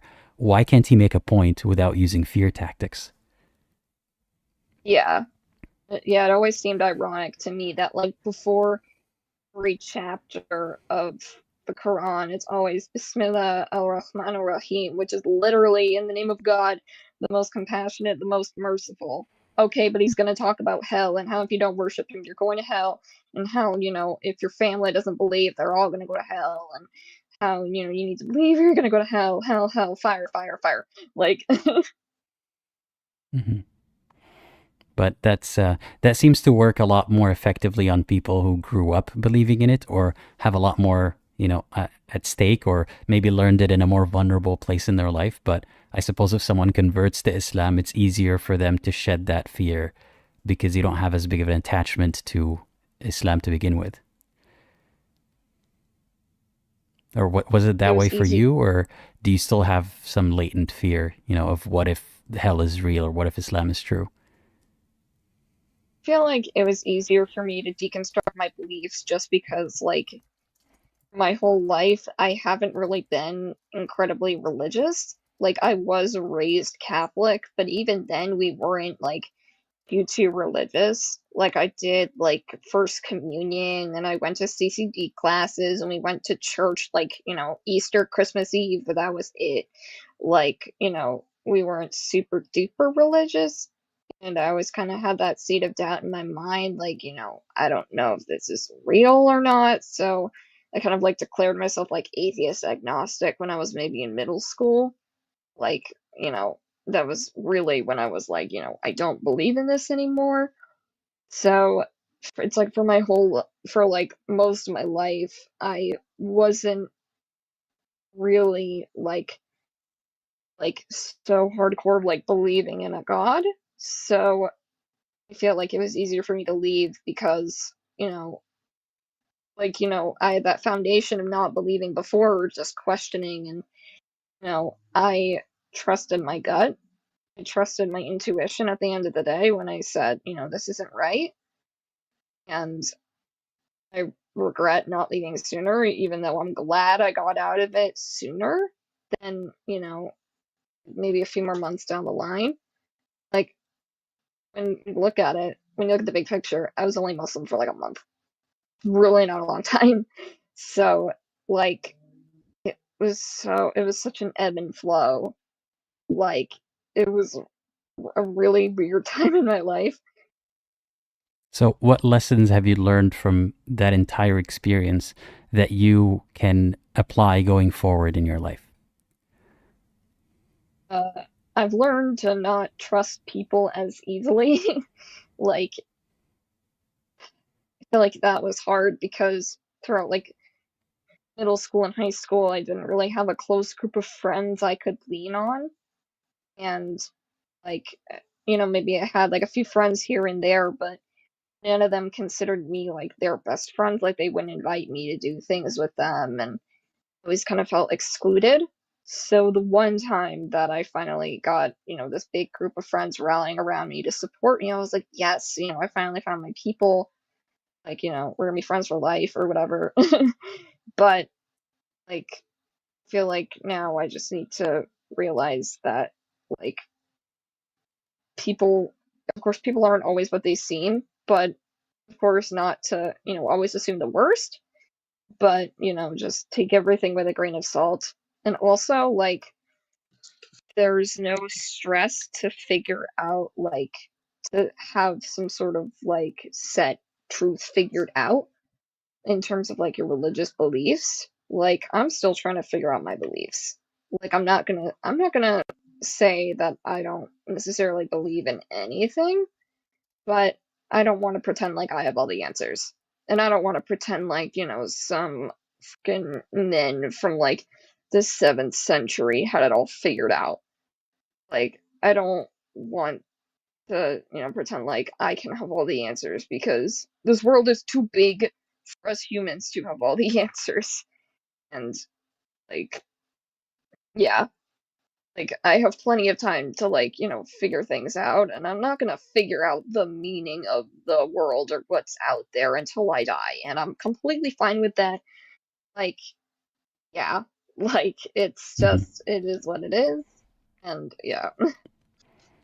Yeah, that is one shock that many people who grow up with a certain belief, they struggle with, because I don't think you had a specific idea about the purpose of our existence and the world and all that kind of stuff. You started adopting it when you joined Islam, but it was only for a short time. But if someone grew up with it and lived with it their entire life and they don't have it anymore, it can look like such a bleak world, with no purpose and no meaning and all that kind of stuff. But it sounds like you're coping with it pretty well.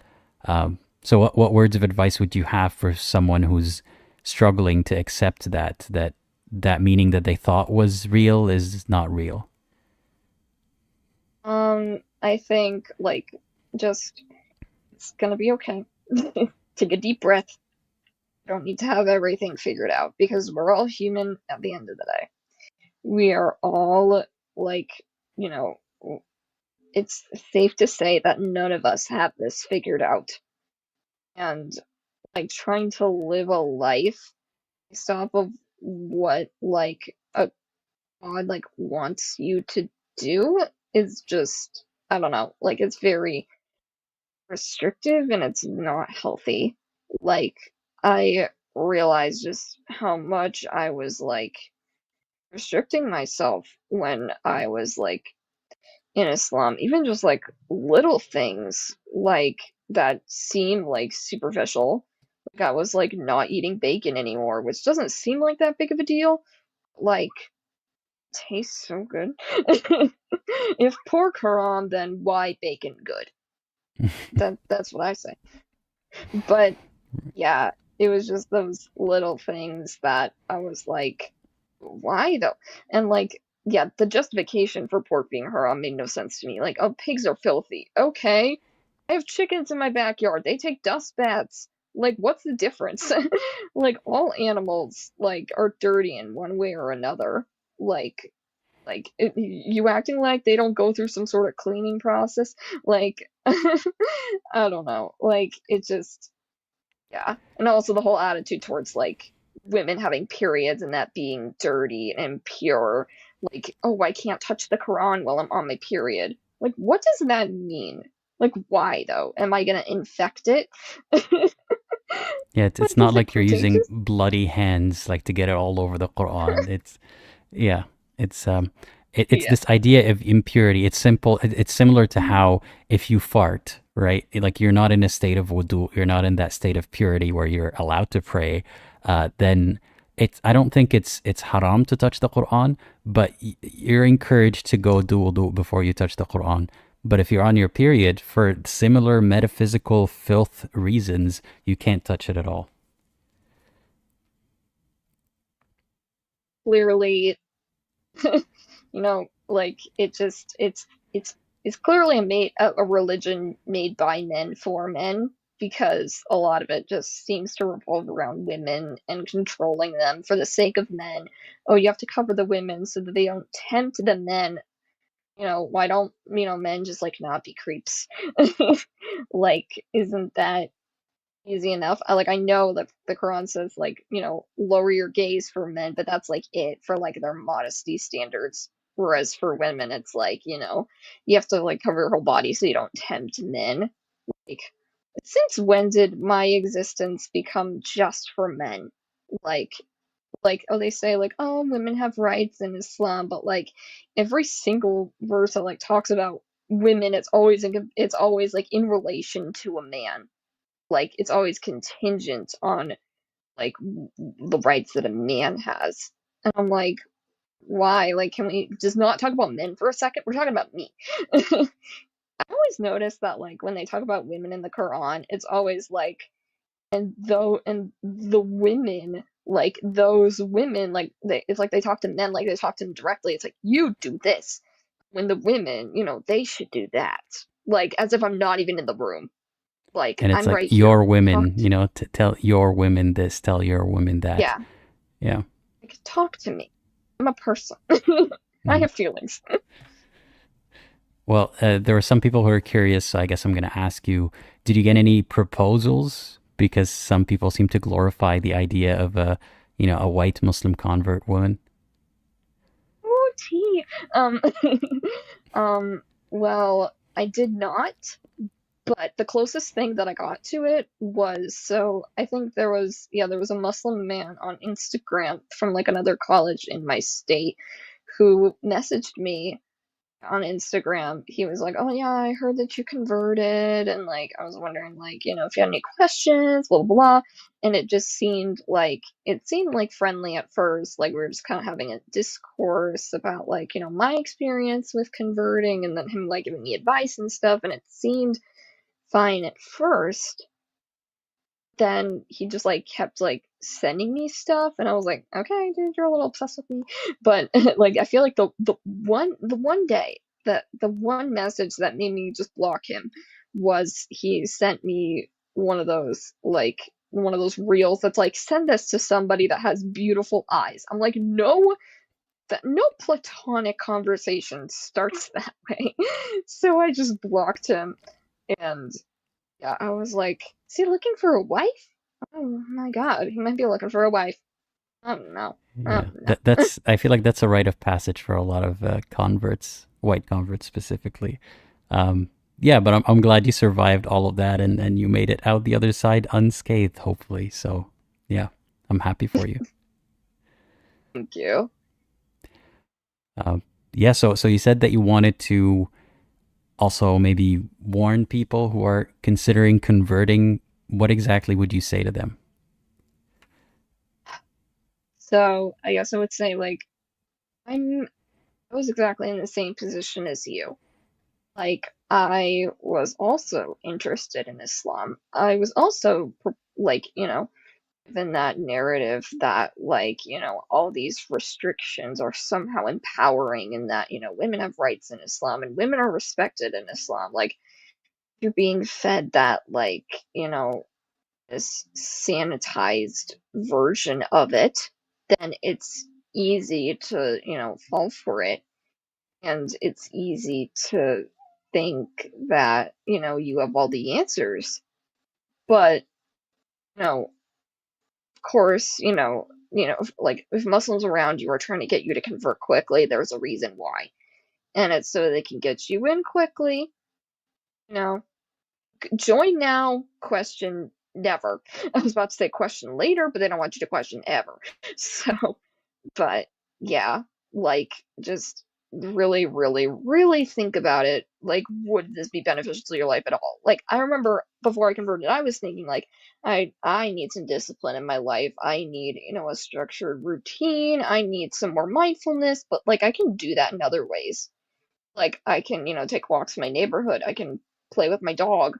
I can meditate. I can journal. Like, I can do all sorts of other things that have some sort of routine and structure and mindfulness that aren't, believing in a God that, wants me to cover every inch of my body so as to not, quote unquote, tempt men and just control every aspect of my life.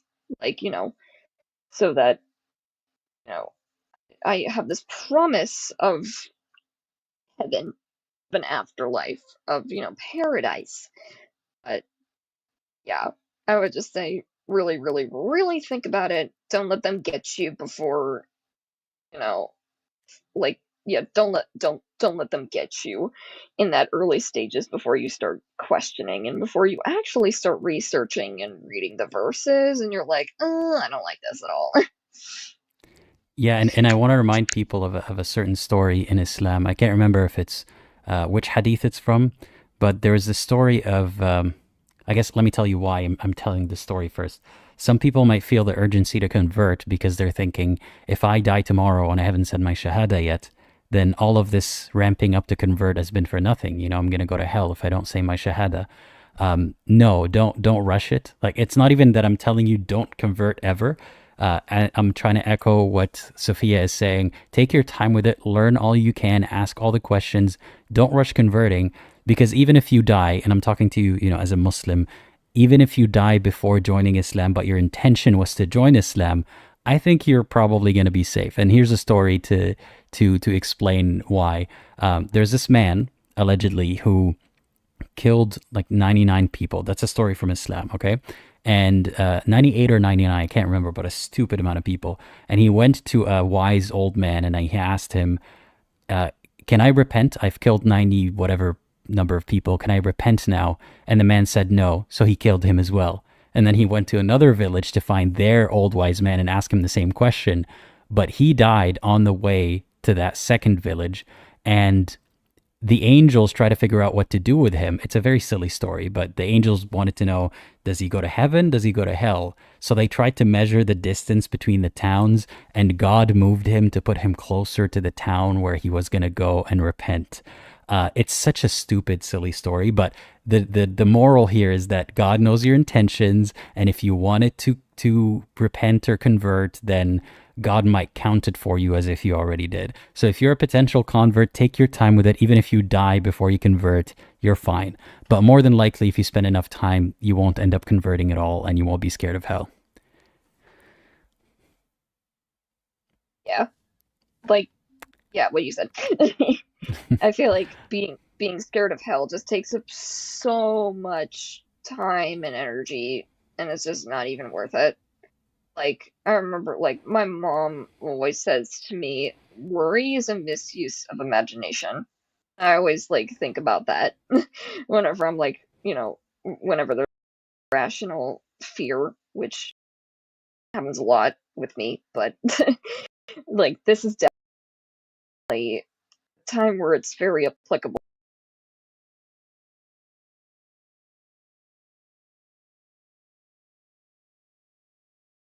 Because, how do you really know that there's a hell? Oh, because God says so. Oh, okay. Like, no, that's not a good reason. Like, that's not enough reason. What How if, do you know that God I said can so? That's the next Yeah. question. Yeah. Like, But because they it's in never the seem to Quran. answer that. Okay. Yeah. Yeah. How do you know God wrote it? Oh, because I say so. Oh, who's you? Oh, you'll never know. Or have you heard the excuse or the explanation that the Arabic is so beautiful and you need to understand it in Arabic and it proves that it is divine? Yeah. Yup. hmm The obsession with Arabic was one that I hated as well. Like, this whole, like, idea that, you need to pray in Arabic and you need to, like, do the things all the way. Like, the same way every time, otherwise God isn't going to accept your prayer. Like, so if I don't do this in Arabic, like, okay, like, God's just not gonna listen to me. He's gonna be like, la la la la, I can't hear you, blah blah blah. Like, it's just so childish. Like, nope, you're not speaking the language I want you to speak. I'm not gonna listen to you. Turn my back until you do it the way I want. Mm-hmm. I have to ask you this question that someone asked in the live chat. Angela saying, I feel like a lot of white women have been converting more to Islam, and I speculate it's because of their white guilt. Do you sense that there's any truth to that? Like, did race or racism have anything to do with your conversion story? I feel like not as much as others. Like, I feel like it might have been a big part of others' conversion, but it wasn't that big of a part of mine. But I feel like it was, like, definitely there. Like, I feel like there is this sort of guilt of, like, I don't know, just not, I guess, doing enough to, like, I guess, combat bigotry and whatever. Like, I recognize the privilege that I have as a white woman in this world. And I try my best to educate myself and to learn more so that, I can, unlearn all my unconscious biases. But yeah, I definitely feel like it was kind of there. Like, I don't know. Like, I don't know. Like, again, I definitely feel like it wasn't as big of a part that, it played as, like, others. I don't know. Like, I feel like if anything, like more than anything, I was trying to grapple with like my queer identity and like trying to figure out like what Islam really says about homosexuality. And I tried to like lean on to the assumption that, oh, you know, the interpretation, you know, that verse, like people are going off of the wrong interpretation. But I don't know, like, you know, there's just so much out there that's against people like me, and it hurts to see. And I was like, I can't be a part of a religion that hates people like me and says, oh, well, you know, it's fine to be gay, you just can't act on it. What does that mean? What does that mean? Help me to understand. Like, what do you mean? Like, okay, I can have attraction to girls, but you have to suppress it, you know, and, you know, keep it inside, never tell anyone. Well, I am glad that you don't have to battle with that for longer, and I'm glad that you're not suppressing yourself just to not go to hell. Yeah, and I thank you for sharing all of this with us. I know that it's not always easy talking about these topics in public, but if people like you don't share, you know, no one's gonna know. And I'm sure that your voice today has reached someone who needed to hear it. So thank you again for that. Of course, happy to be here. Yeah. Is there anything else that you want to add before we wrap up? No, that's it. I think I want to give time to their callers, so I'll shut up now. No, you did great. I appreciate you calling in today, and yeah, it was nice catching up with you again. And yeah, take care, and I hope you have a great rest of your day. All right, thank you. Bye-bye. Bye-bye. All right, thanks again to the caller for joining. I just want to point out Xenon, thank you so much for the super chat. I would highlight it if I could, but I'm struggling to. There we go. Thanks again. They say, hey, Aladdin, I love your videos. Keep them up. I appreciate it so much. Thank you. All right, we have another caller. I don't know how to pronounce this, so I'm just going to add you. Hey, how's it going? Can you hear me? You are muted. Hello. How's it going with me? Good. How are you? All right. Awesome. I'm doing great. What about you? I'm doing fine. Thank you. You look lovely today. I look what? Sorry? Lovely today. Lovely. Thank you. Thank you. I needed to hear it. Okay. Yeah. All right. Awesome. Yeah. So tell us a little bit about yourself and what you want to talk about today. All right. So I am an ex-Muslim from Egypt. I have appeared here 2 times before. Some people might recognize me. And I wanted to talk a little bit about Shreve Geber and a bunch of other things afterwards. But yeah. All right. So basically, first tell the people who Sharif is. Oh, okay.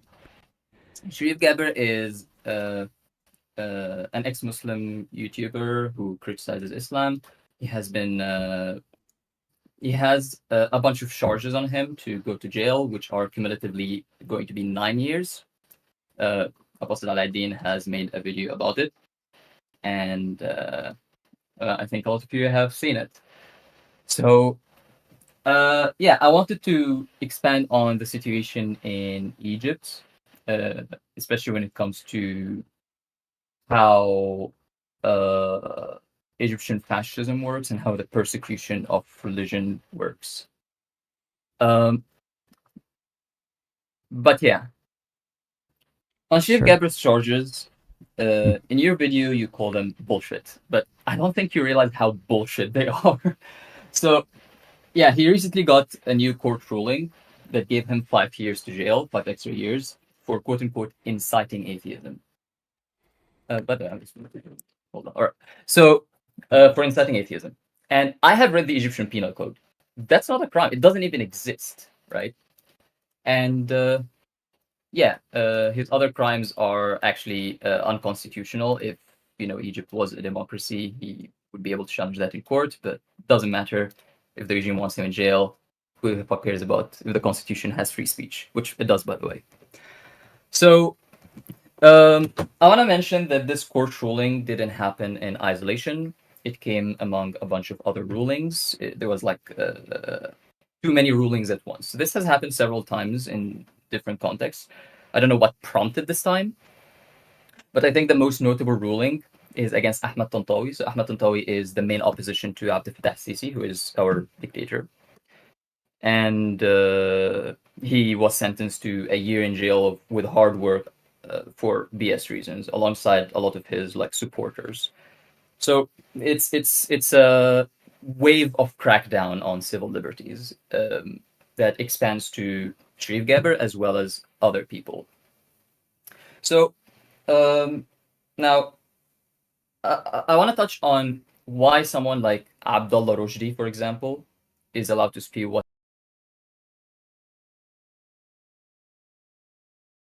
Abdullah Rushdi is a guy that spewing a lot of insane stuff.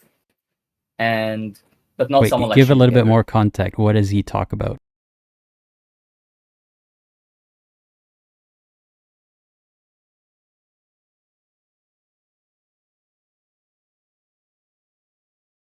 Abdullah Rushdi.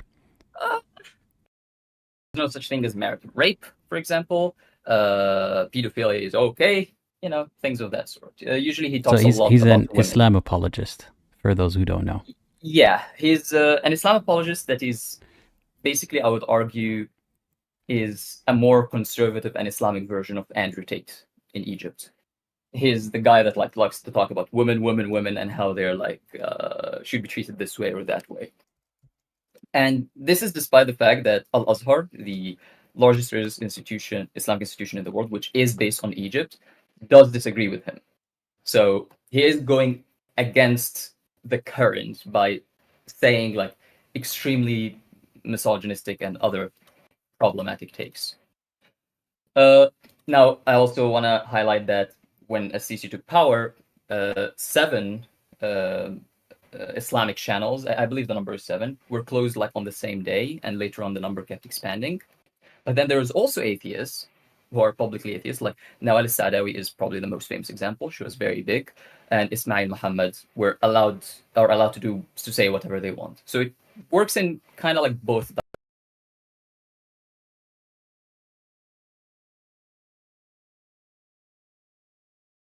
So what's going on here? So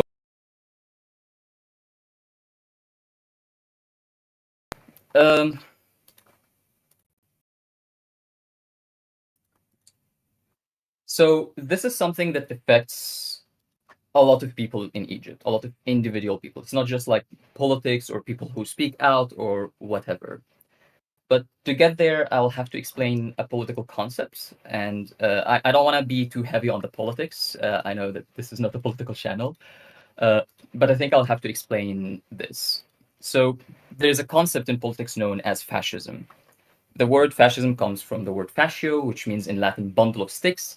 It's an ideology about you have the state, right? And it's about prioritizing the state over the individual. Like we're coming in together.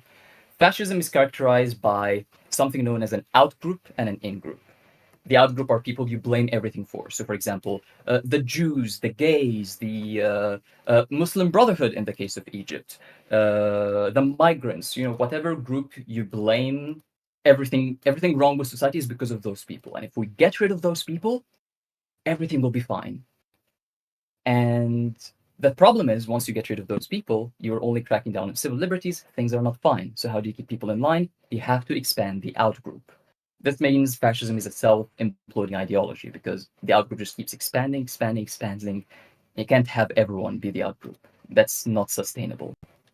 Another concept I want to explain is something known as the Overton window. So if you want to control that, by the way, Islam does this, religion in general does this. You can find a verse, for example, in the Quran that says, فِيهِ آيَاتٌ مُحْكَمَاتٌ وَأُخَرُ مُتَشَابِهَاتٌ. There is solid verses in the Quran and others that are prone to controversy, I guess.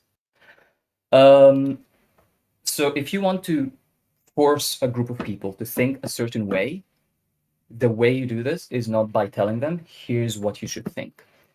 It's by telling them, It's by allowing them to debate different ideas within a limited scope. So you have a circle of acceptable ideas. As long as you're operating within that, you're fine. But don't go outside that. Once you go outside that, you're a troublemaker. So, you can see this inside any religion where there's certain ideas that would be seen as blasphemous, while other ideas would be would be more debatable. So, how does it apply to Egypt and Sheikh Gaber and all of that? Initially, Abdel Fattah Sisi, when he did the military coup, he was selling himself as this guy that will save Egypt from the Muslim Brotherhood. Now, the term Muslim Brotherhood is very vague. The name of the political party in Egypt that is referred to as the Muslim Brotherhood is the Freedom and Justice Party. The term Muslim Brotherhood can apply to so many different things. It's a very vague thing. The Muslim Brotherhood was originally a political party in Egypt that was founded in 1928, a century ago. Why are we talking about those? It's like, it's a vague term that is applied very conveniently. So that's why he went for it. Now, after he committed horrific things when he got to power, Rabah's massacre is a good example, where he gunned down around 1,000 protesters in the streets of Cairo, who were Islamists, who were protesting against the coup. This is basically Egypt's Tiananmen Square. It was horrible. He mass arrested members of the Muslim Brotherhood. There was mass execution verdicts in trials, in sham trials. So, okay, everyone who is from the Muslim Brotherhood either fled the country, is killed, or is in prison. Is everything better in Egypt now? Well, no. He had to go after Islamists, other Islamists. So he proposed a bill to ban religious-based political parties. So you can't have an Islamist political party. So I want you to notice that the out-group is expanding more and more to start to get closer to like average Muslims. Notice how the dynamic is going. And I will provide examples from my personal life, by the way. But yeah. So people, he proposed a bill that bans Islamist parties, basically, or Christian-based parties. And the Salafist party in Egypt, the Muslim Brotherhood were kind of like moderate Islamists. The hardcore Islamist party actually supported the bill because they didn't want to be like the Muslim Brotherhood. And they allowed Christians into the party because that was part of the conditions of the bill. And, it's very weird. So, okay, now we got rid of the Salafists. Now what? Now we have to expand to devout Muslims. So I'll provide personal stories here. After the military coup, I remember going to a mosque to pray. And after the prayer, I started talking to someone in the mosque. And a plainclothes police officer approached us. And he told us, "Are you guys praying?" We said no. He said, "Well, I'm sorry, but you guys will have to leave." He was very nice about it. He was like, "Yeah, I'm just doing my job. I don't want to prevent people from praying, but, security measures and blah, blah, blah." So we had to leave. Like religious freedoms when it comes to the devout are very restricted. You can see this in sports club. So sports clubs, places where people play sports. If you have a long beard or you're wearing in a club, you're not allowed inside, right? Like this is a thing in Egypt.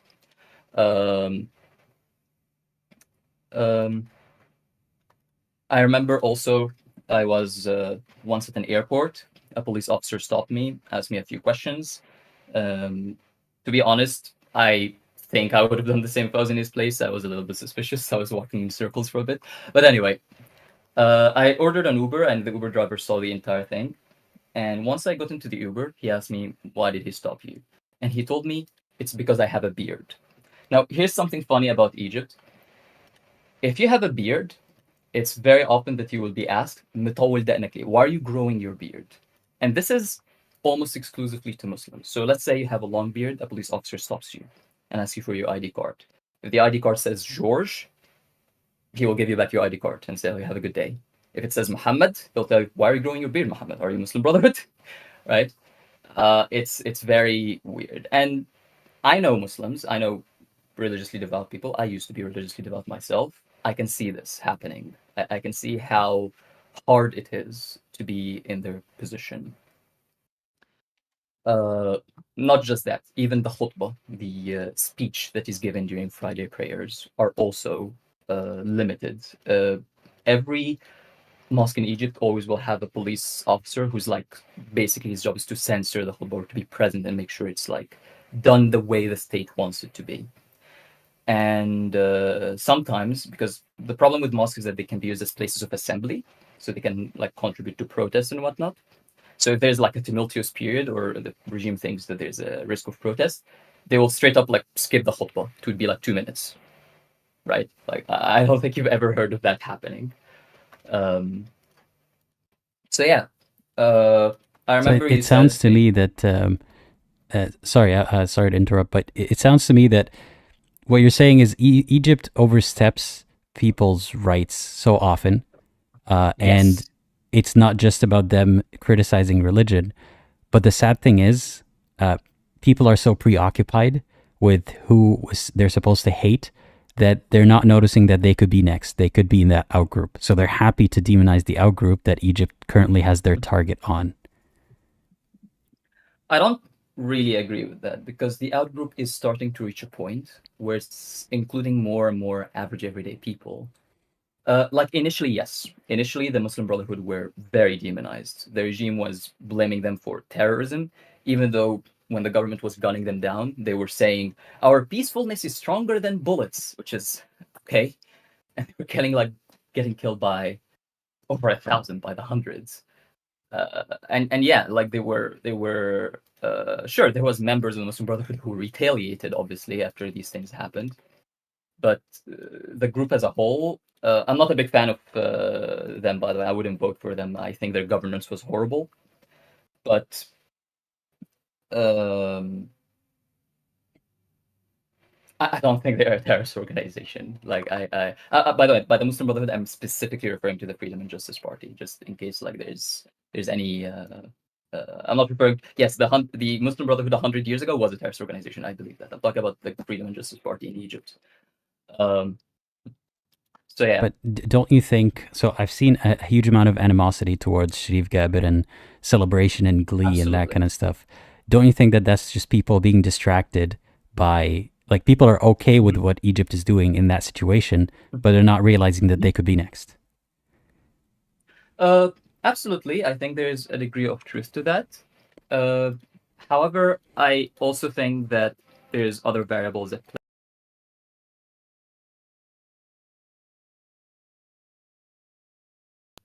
So there's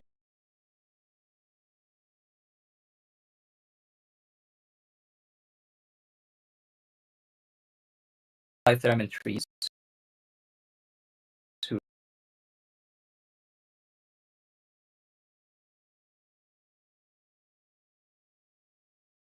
YouTuber you recommended, who is great. He talks about the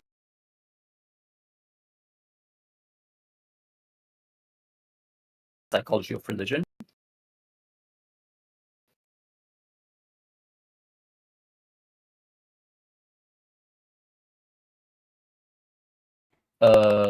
I don't remember the name of the video, but it basically was proposing. He was talking about why religious people get offended when you even just as little as say that you disagree with their religion, and basically he explains that religion is seen by religious people as an extension of their ego, an extension of their identity. It's part of how they belong in society. So when you even just as much as say as I'm an atheist, this can, or I'm an insert X religion, insert the religion of the person. They can take it as a personal attack. They can feel personally attacked. And I can confirm this anecdotally. I know a girl who, when she knew I was an atheist, she broke down crying, right?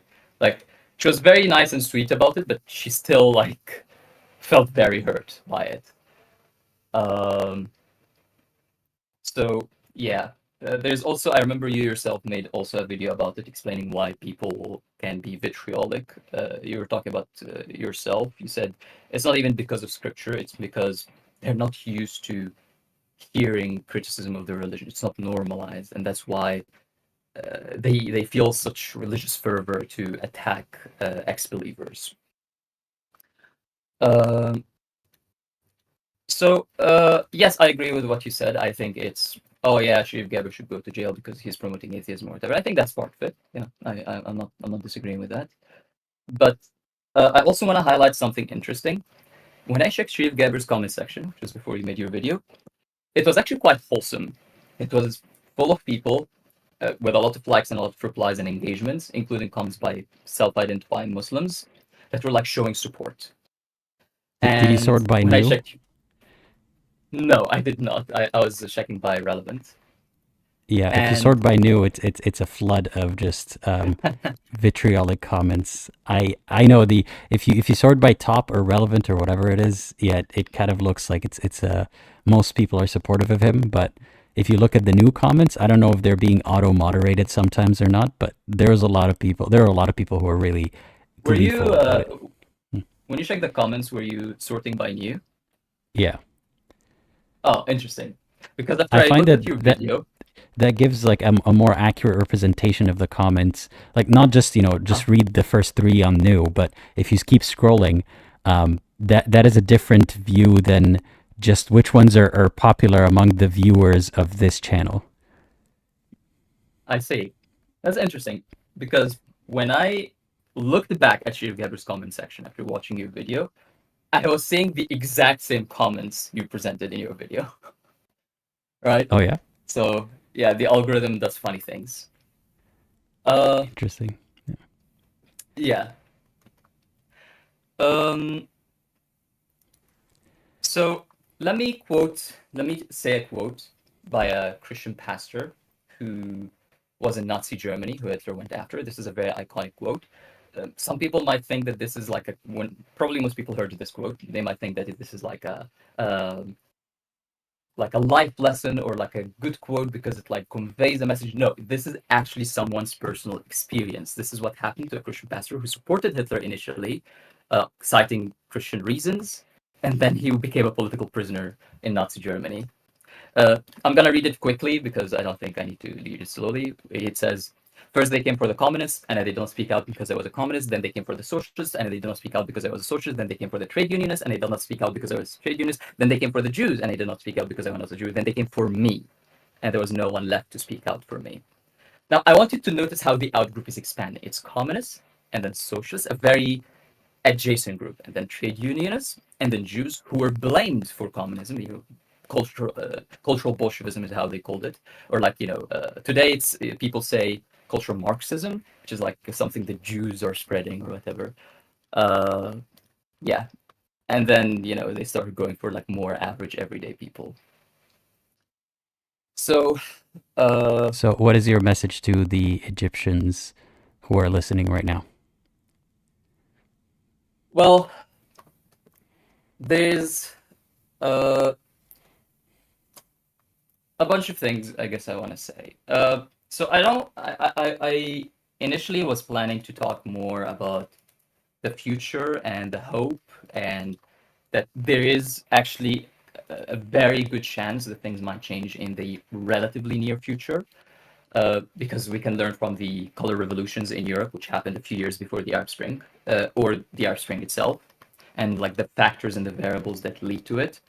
However, this is like I don't want to speak too much about like what would impact the chances of this happening or not happening. It would be too political for this channel's focus. But I wanted to give people hope, but I decided that I don't want to speak too much about it. I feel like it wouldn't be very relevant. But yes, things in Egypt, like Egypt is a good country in many ways. It is a safe country. It is, relative to Africa, quite economically developed. It is, sorry, I spaced out there. But yes, the civil liberties are not doing very hot or very well. I agree with that. And our economy, even though it might seem good, what the regime is doing to it is just draining it. You can especially notice this if you're Egyptian, you can notice this with the dollar crisis, the foreign currency reserves. It's miserable, and what the regime is doing is not sustainable. The regime is basically allowing people in power to construct mega projects that are completely useless, like plant in the desert. We spent $16 billion making tents in the desert to farm in them, even though we have unused land in the delta, which is one of the most fertile pieces of land on the planet, because, well, you can collect commission on these big projects if you're a general, I guess. It's quite sad, but I guess I wanted to highlight something to more general viewers, and I wanted to ask you a question. So I think, to me at least, it's clear that Egypt is a secular dictatorship. The regime's own the way the regime sold itself is about anti-Islamism. We had secular pan-Arab nationalism in the Middle East, which was the dominant political ideology. This was during Nasser, Hafiz, Saddam, Gaddafi, these dictators. There was also the Shah in Iran. Things weren't doing very hot for human rights when we had these secular dictators. So I guess the question I wanted to ask you is, how do you define secularism? Because I've seen you use it in a way that I don't think would describe these. Secularism to me is the separation of church and state. Sorry, I got it. Oh, separation of church and state. So yeah, wouldn't you say that's the case already in, like, in Egypt, for example?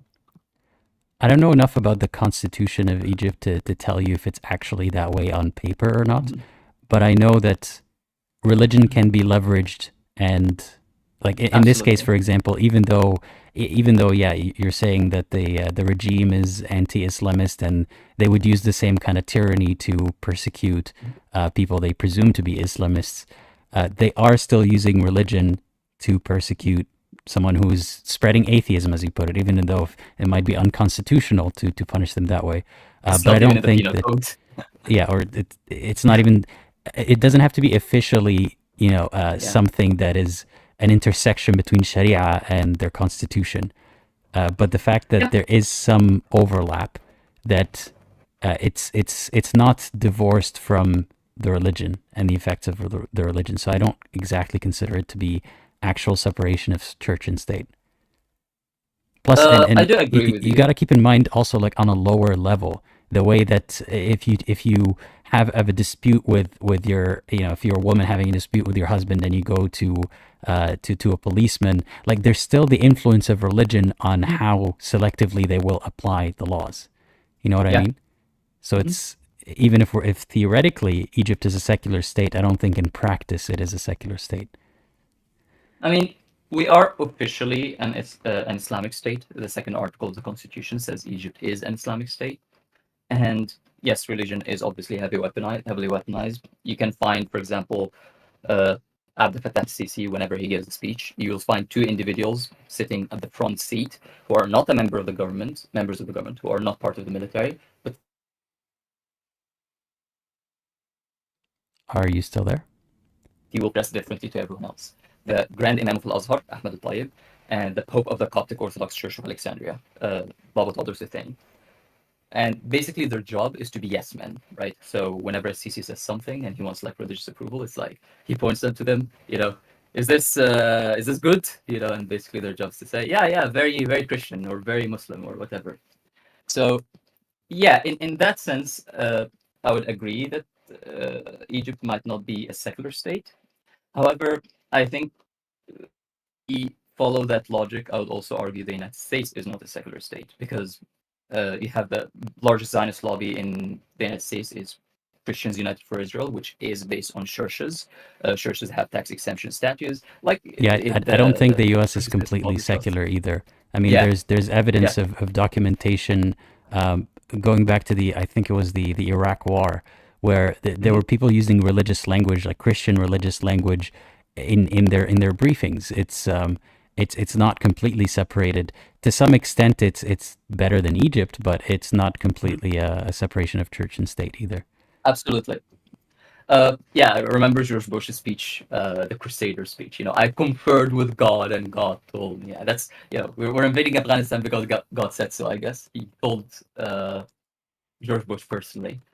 But yeah, I think if we take a purest definition of secularism, there would be virtually no secular country on the planet. There will be a few, but I think it's a spectrum, and that's why I call Egypt a secular country. Even though the constitution does say Egypt is an Islamic state, I don't think the degree of secularism versus Islamism or even Christianity, theocracy, is just too large that I wouldn't describe it as theocratic, but we can disagree on the semantics. I guess doesn't really matter.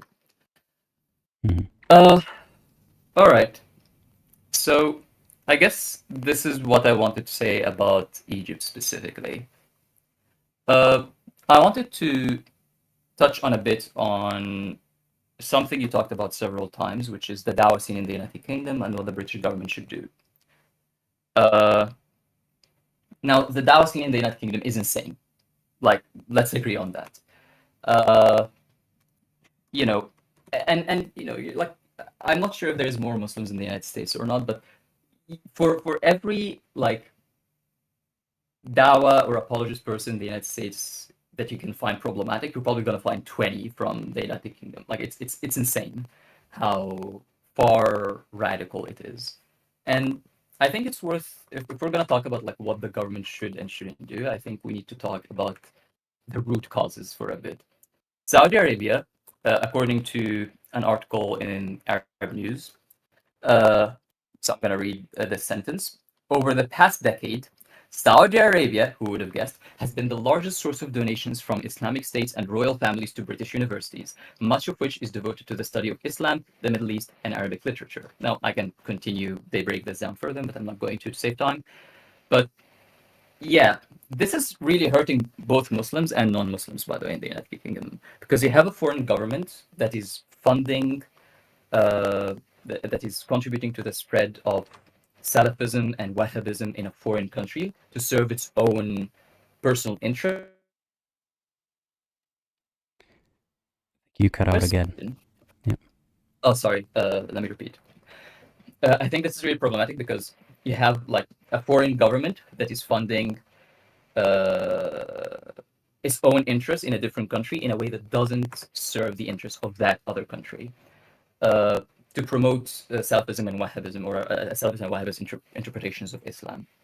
And yeah, I don't know what we can do as individuals. Usually, if I'm in a more politically engaged medium, I would talk about what us as individuals can do, what direct actions we can take, but I really can't think of anything here. I think Saudi funding has to be cut off, really. I think the government is the only entity capable of doing that. Yeah, I don't think the average British Muslim benefits from all that funding. Exactly. Because all it's doing is it's making people more extreme, and it's making the life worse for the average Muslim in Britain. Absolutely. Imagine you are someone from Britain, you don't have Muslim friends, and you see the scene of Muslims, not the average Muslim specifically, but the platforms that Muslims have in the United Kingdom and the kind of things they're saying. You're probably going to be like, a lot of people are going to be like, oh wow, Muslims are scary. I'm gonna be even more scarier and adopt white Sharia. Let's get rid of all Muslims and blacks and whatnot, and let's become a white ethnic state. Unfortunately, that's how a lot of people are brought to the far right pipeline. Even though, yeah, like it hurts the average Muslims in the United Kingdom. It doesn't benefit anyone. It just gives Saudi Arabia a foothold inside the United Kingdom. It's crazy that the United Kingdom is allowing foreign agents to do what they want inside their own country in a way that doesn't benefit them. Now, there is a very interesting debate on this topic that I want to recommend. It's you can find it on YouTube, where Mahdi Hassan, a great British Muslim, by the way, I think he's an amazing journalist. It's titled "The West Should Cut Ties with Saudi Arabia." So this is a debate with people who are pro and against cutting ties with Saudi Arabia, and I think for people that are interested, I think this would be a very great video for you to develop a deeper understanding on Saudi Arabia's influence in many respects. And it doesn't even cover like 10% of what Saudi Arabia is doing, but it's still like a very good start. So yeah. I also, since we're talking on the topic of radicalism, I also want to highlight something. I don't want to say, oh, religion bad, and then not look in the mirror. Have you been on YouTube, on the atheist circles on YouTube in like 2014, 2015? Have you witnessed what it was like back then? No, I think maybe just a peak. Like it was, I think that was around the time there was the anti-feminism stuff, anti-SJW Yes. stuff. Yeah, I'm aware of that, but I wasn't a consumer of that media at the time. I just came across it. Oh, okay. Let me talk about how crazy it was. Like, I would argue that out of all religious circles on YouTube at the time, atheists were by far the most radical group. And it wasn't even close. It was really insane. And we're not talking about like some like small atheist YouTubers or anything. We're talking about, you know, some of the largest atheist content creators, including the largest one. I'm not going to give names. I don't want to give attention to anyone. But basically what happened is those people went from talking about religion, criticizing religion, how religion is like fairy tales and it's not true and it can be used to manipulate people and can be harmful in some cases. And all of that is beautiful. That's great. Yeah, it's basically not very dissimilar to what you do. And then they went from that to talking about feminism and how feminism is like a new religion and it's just as dangerous as any other religions. And don't get me wrong, they were highlighting actual issues with feminism. There was like some crazy things that were going mainstream in feminism that I think were worth critiquing. There was a lot of misandry going on. I think it was good to highlight that. However, they went from there and from like, you know, going to I guess a more reactionary position of like describing feminism as a religion, which is okay. Fair enough. That's not the problem. But they went from there to talking about Muslim feminists because, you know, obviously you have Christian feminists, and Christianity isn't exactly a very feminist religion. But then Muslim feminists specifically, you know, they were like, no, that's an oxymoron. Like, how can you be a Muslim feminist? That's like a cognitive dissonance. For some reason, they were going specifically after a Muslim feminist. I mean, And it is low-hanging they, fruit. It's pretty easy to criticize yeah, Muslim feminists, and I don't do it very much. I think it's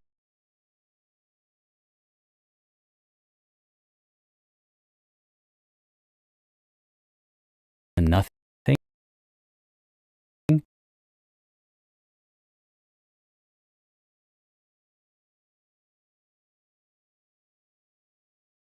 But at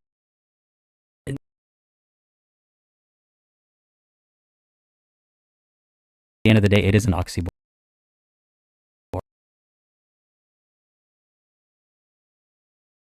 in my opinion.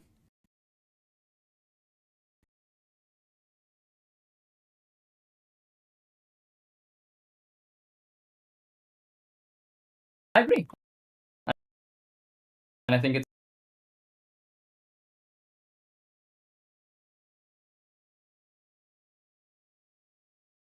oxymoron to be Christian feminists as well. But that doesn't matter. We need to like we can't just say, oh, this person believes this way, therefore they should think that way. I think that's a closed-minded way to look at things. I think we should look at the individual and how they think and how they reach their conclusion. Yeah, and I think it's important to also weigh what is the purpose of this criticism, or what is it going to achieve. And that's not to say that you shouldn't criticize certain things because some people's feelings might get hurt. That's obviously not the way that I operate. I try not to hurt people's feelings, but if it's necessary, it's necessary. But it's important to know who your audience are and what you're trying to achieve with that criticism. So those people who are criticizing Muslim feminists at the time, it sounds just like it was low-hanging fruit and it was easy, and it wasn't really helping Muslims or feminists or women. It was just for people who want to shit on both, on Muslims and on feminists, to enjoy that content. Wait, it will get better. Don't worry. This is not the end. I'm somewhat familiar with some of like I watched a video by who was it? Damn it! Now their name is escaping my mind. But I've watched a few videos on that topic, but thankfully I wasn't consuming that content at the time. All right. So here's what happened afterwards. I have to remind you though that we have to wrap up soon because we still have other callers to get to. But yeah, let's. All right. I'll try to be quick. Anyway, they went from criticizing feminism to criticizing Islam all of a sudden, and many of those people clearly didn't have basic knowledge about Islam, but they still made their channel mainly about Islam, and they talked about it for years. And then there was the migrant crisis, and it was about Muslims and how Islam is incompatible with the West, and why there's, all of these issues happening with the migrants. But then, hold on, not all of the migrants were Muslim. There was also a lot of Africans, for example. They were like, oh, it's also black people, and all of a sudden they were talking about race and IQ and how black people are inferior. It's like, how did we get there? It's like you went from talking about why religion is not true to black people are inferior. It's like, hold on a second. It was insane. And there's also another guy. I'm not gonna name him. Please, if anyone knows who I'm referring to, don't name him. He was a pedophilia apologist. Basically, Singapore is a dictatorship. It might be advanced in many ways, but it's a dictatorship. There's blasphemy laws there. People do get arrested for criticizing Christianity and Buddhism all the time. There was this guy that got arrested for criticizing Islam, so they became some sort of a martyr because free speech and how Islam is impeding free speech and all that. Fair enough. That guy, though, was promoting pedophilia. And what do I mean by that? Like lowering the age of consent to, I don't know, a lower number? No, like straight up, it's okay to have sex with a 6-year-old kind of pedophilia. It was insane how like low the atheist circles on YouTube went. So I think it's important. My message here is we need to look in the mirror sometimes. We can't just get on our high horse. Oh, as atheists, we're not like those delusional religious people. We are more pro-human rights because we are secular or whatever. No, I think we shouldn't get caught up in that. You have atheist countries like North Korea and China that are not good places for human rights. It's very possible for atheists to be the same or even worse. And I think it's difficult for people not to pin it on religion when they see absolutely that people in their life are using religion actively. And on the other hand, we have people who are irreligious, I suppose, living in places where there is more of a version of secularism than in Muslim countries, and they're treating them and everyone else better. So I don't think that it's not that it's impossible for a secular state for an atheist to be a terrible person. It's just that for a lot of us, the correlation right now is religion. And it's difficult to always keep saying, well, it's not just religion, this could just be fascism in general. This is just a power trip. Sometimes you just have to talk about the topic specifically. Yeah, absolutely. And I was earlier talking about Islam and the narrative being promoted in the UK and why it's a problem and why I think what you're doing is good, by the way, criticizing and calling out those people. I don't know if it's enough because their platform is obviously going to always be bigger. I think that's just the reality of it. But I still think it's very, very valuable to have a platform like yours that is healthy, that is calling out those people because they do deserve to be called out. And I think that's very valuable. And yes, I completely agree with you. The only thing I'm highlighting is that just because we don't have that, everything will be pink. There's more to it than that. We shouldn't become complacent, is what I'm saying. But it is true that yes, religion can oftentimes be a vector to promote this kind of issues, 100%. For example, you mentioned homophobia. I remember you talked about like Muslims in the West. Oftentimes celebrate when certain groups like gay people get persecuted. And I was like, initially I was like, wait, that sounds true, but let me look it up, right? I was actually surprised because in the United States, 80% of Muslims, 80% of the American population support. Let me find it exactly. Favor laws that would protect gay, lesbian, bisexual, transgender people against discrimination in jobs, public accommodations, and housing. 80% of the American public support that, as opposed to 70% of Muslims. Now, it's worth mentioning that the people that oppose these laws oftentimes cite incompatibility with religion. So yes, absolutely, religion is responsible for those 30%. But I was surprised that it's 70%. I was expecting much lower. This study is from the Public Religion Research Institute. It's from 2022. So this is like relatively recent. I'm very curious to know what the sample size is, because most Muslims that I know are beyond, they would not even say, yeah, I support the laws, but I disagree with it. And it's not just because I know very religious circles. It's just, it seems to be the reality I'm always coming across. So I'd be really curious what the sample size was and how they chose that sample. I actually don't have it, but I can send you the study if you want to look at it later. The sample size, the total sample size is 23,000 people. I don't know how much Muslims specifically. But yeah, it's I guess it's quite a big study. I mean, that depends on how many Muslims. If it was 100 Muslims, then not yeah, to really be a fair, big yes. study. Yeah, If I it was also all wanna on like mention- one university campus, then we can't do anything with that. Oh, fair enough. I also did look up something else, which is Muslim politicians in the United States. So you had what's the word? A nominee for the Senate, a Republican nominee, which is Dr. Oz. You have four members of the House of Representatives: Keith Ellison, Andrew Carson, Ilhan Omar, and Rashida Tlaib. I looked the LGBT views of all of them, and they were all openly in favor of it. Now, I'm not saying homophobia doesn't exist in the Muslim community. I just think that the idea That's something that I Muslims- don't think carries any weight, you know, a Muslim politician's public stance, because a lot of their supporters are the same kind of people who are pro-LGBT and pro-immigration and very anti-racism. So they can't just come out and say, "Yeah, I'm against LGBT marriage." Like that's just not an option if they want to get elected. I So I think- don't think it carries any weight what their public position on it is. I think it's actually very possible for a Muslim politician to run on an anti-LGBT platform because many people already do. And Yeah, but those people, like, then they have to appeal to a Christian base or a right wing base, but they're not Yeah, appealing like- to that. They're appealing to the left wing, and they are not going to be okay. Like, they're going to lose their supporters. Yeah, so I know. don't think mean, it carries these much specific weight. individuals, yes. Yeah. These specific individuals, I agree. Yeah. Yeah. So yeah, that's an interesting point. Yeah, I haven't thought of that. I think that's a good point to raise. Like But yeah, I Yasser still Qadhi think it was would be talking. I possible. remember Yasser Qadhi was talking about an instance of a politician, a Muslim politician in the U.S., and he didn't want to name names, of course, who like supports these things in public because they have to, but then they talk to him about it in private. And he was talking about how, yeah, you have to do what you have to do to get elected, but that doesn't, like, you don't have to be openly anti-LGBT. So funny enough, I'm sure you've heard of the accusations of taqiyya. This kind of applies, right? Like this kind of applies. Yasser Qadhi is telling people, as long as we're not in the majority, you got to do PR for Islam. Like he's just saying it. So, you know that I don't like this kind of alarmist rhetoric. I don't want to tell people that Muslims are plotting against you. But Yasser Qadhi says it out loud that when it comes to certain politicians in the U.S. who are Muslim, they conceal their actual views on these things.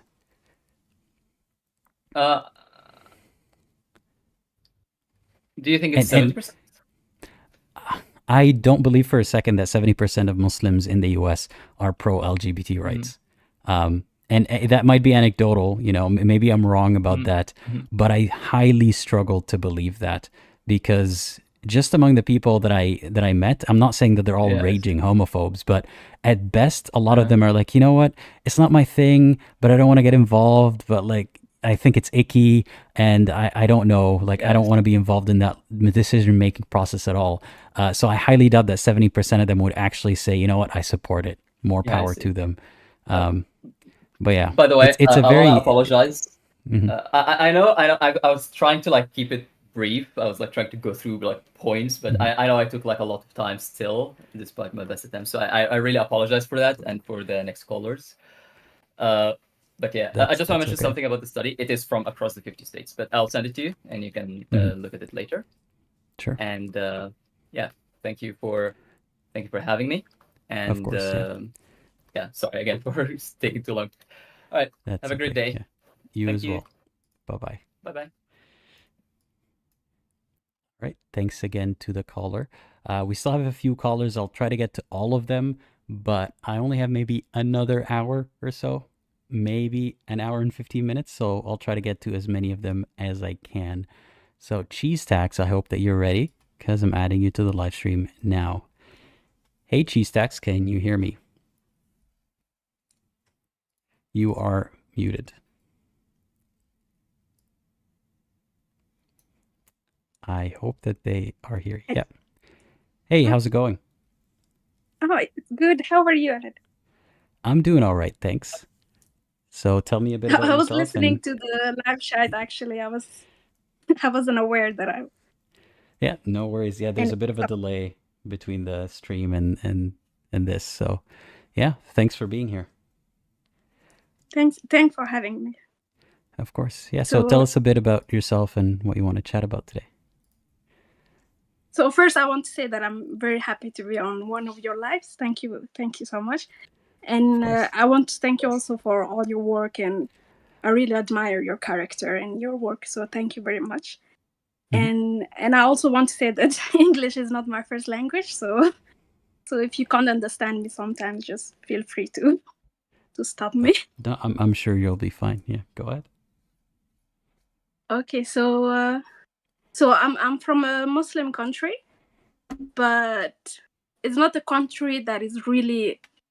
They're practicing Islam, but only when they see people. Like I don't know if you understand me. Like they dress modestly, they pray if someone comes to their house, but deep inside of them, I don't think that they really believe it. But anyway, it's not the focus of the lab chat. So anyway, about me, so from a young age, I'm not really.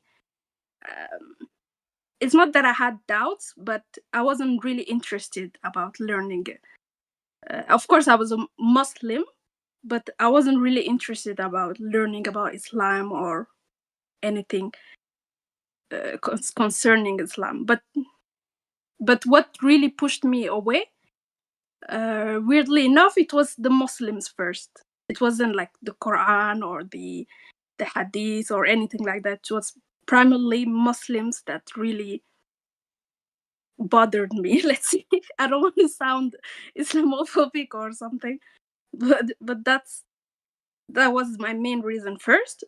And the problem was that I didn't agree with Muslims most of the time. So anything that had to do with LGBTQ. So the question you asked earlier in the live chat. So yeah, the LGBTQ community was one of my main reasons that like pushed me from Islam. I'm not part of that community, but I don't even know anyone from that community. But the way Muslims were talking about them and the way Islam in general treats them, I wasn't agreeing with it. So I was like, oh wait, you know what? It's not for me. And I used to hear like the most horrendous stuff from Muslims. They were saying stuff like, you need to gather all the LGBTQ and burn them alive, or stuff like that. And they were saying the same thing about the Jews or the polytheists and stuff. Like anybody that doesn't agree with them, they had to say really horrible stuff about them. So I wasn't. So that was one of the reason, and so the other reason was I want to ask you before you get to the next reason. So yeah, you were a Muslim at the time, loosely. I mean, you said that you weren't that interested in looking up things about Islam. But when you heard these things that sounded horrible to you from other Muslims, what did you think about the religion? Like, did you think that they were behaving worse than Islam told them to, or did you think that their behavior is caused by the religion?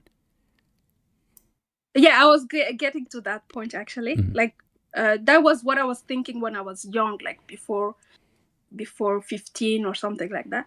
But at some point, I realized that if every Muslim thinks the same way, it's because they have the same source, and that source being the Quran and the Hadiths and but the not every scholars single Muslim thinks the same way. But you're saying the ones that do, they have the same common source.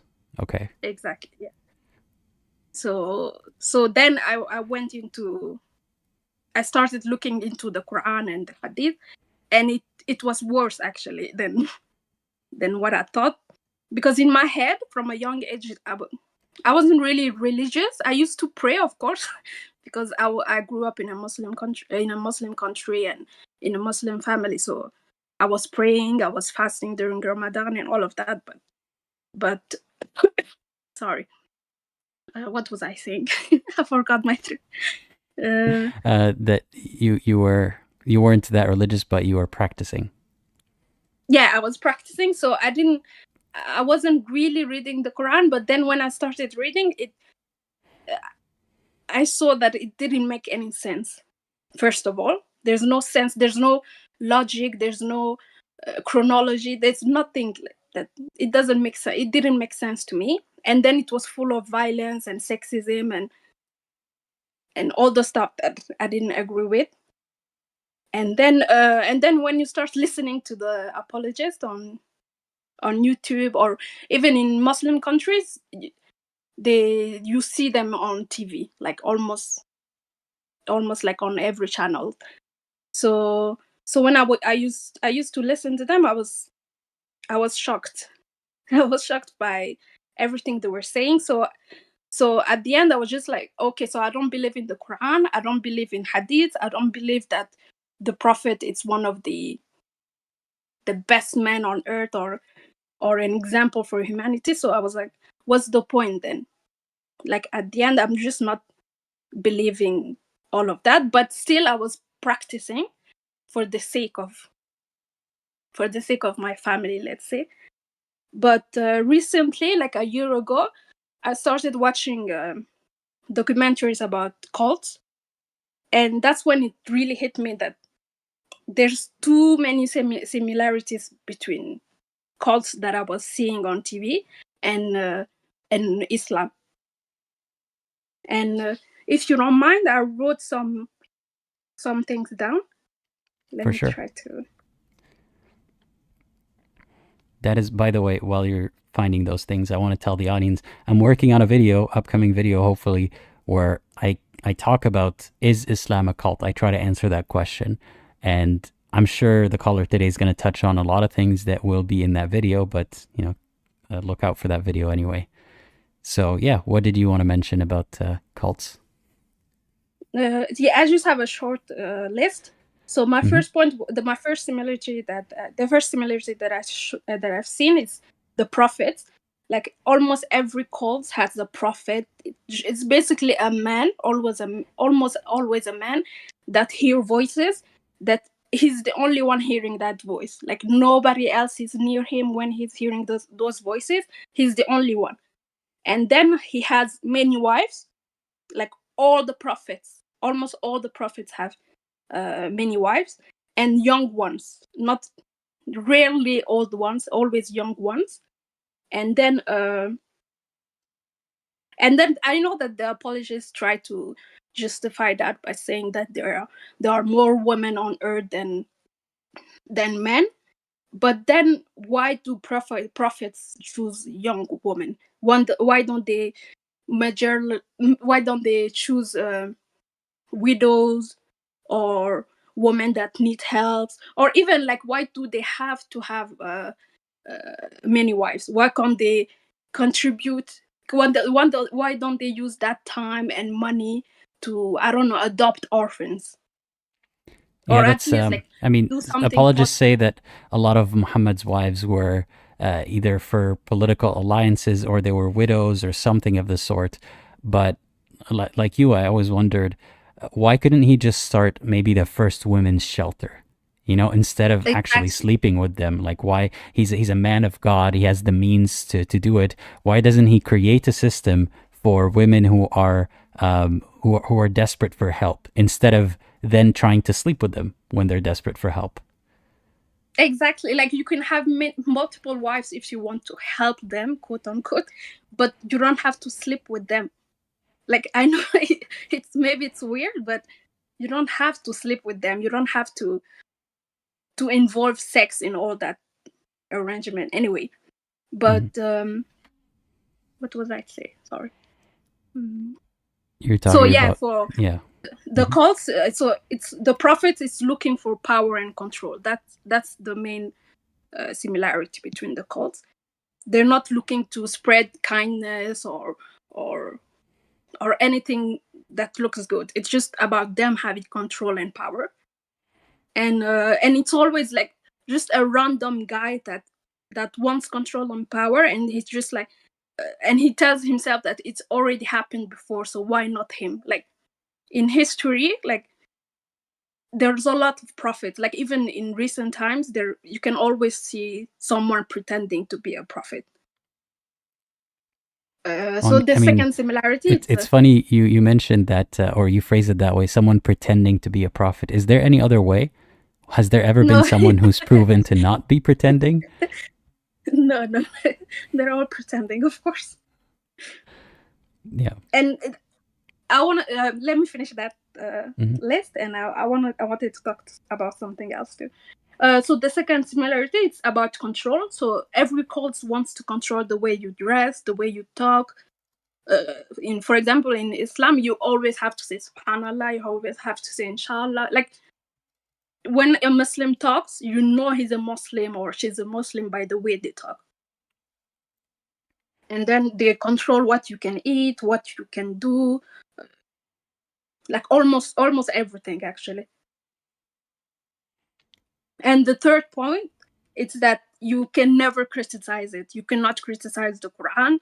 You cannot criticize the Prophet. You cannot criticize the Hadith. You cannot criticize anything without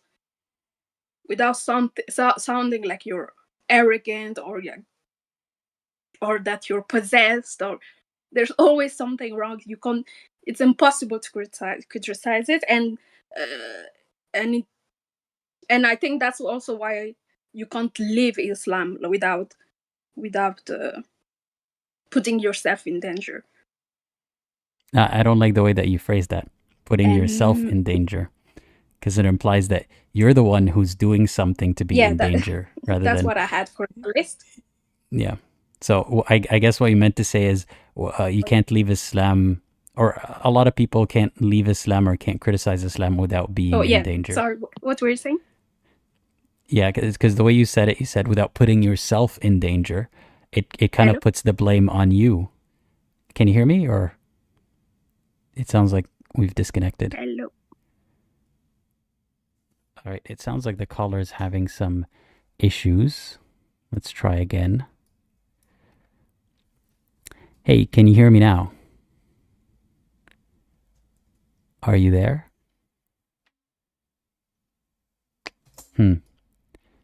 Hello? Yeah, I can hear you. Can you hear me? Yeah, it sounds like we've lost the caller, unfortunately. Okay. That is too bad, because I wanted to hear them out. Hey, Cheese, are you there? One last time.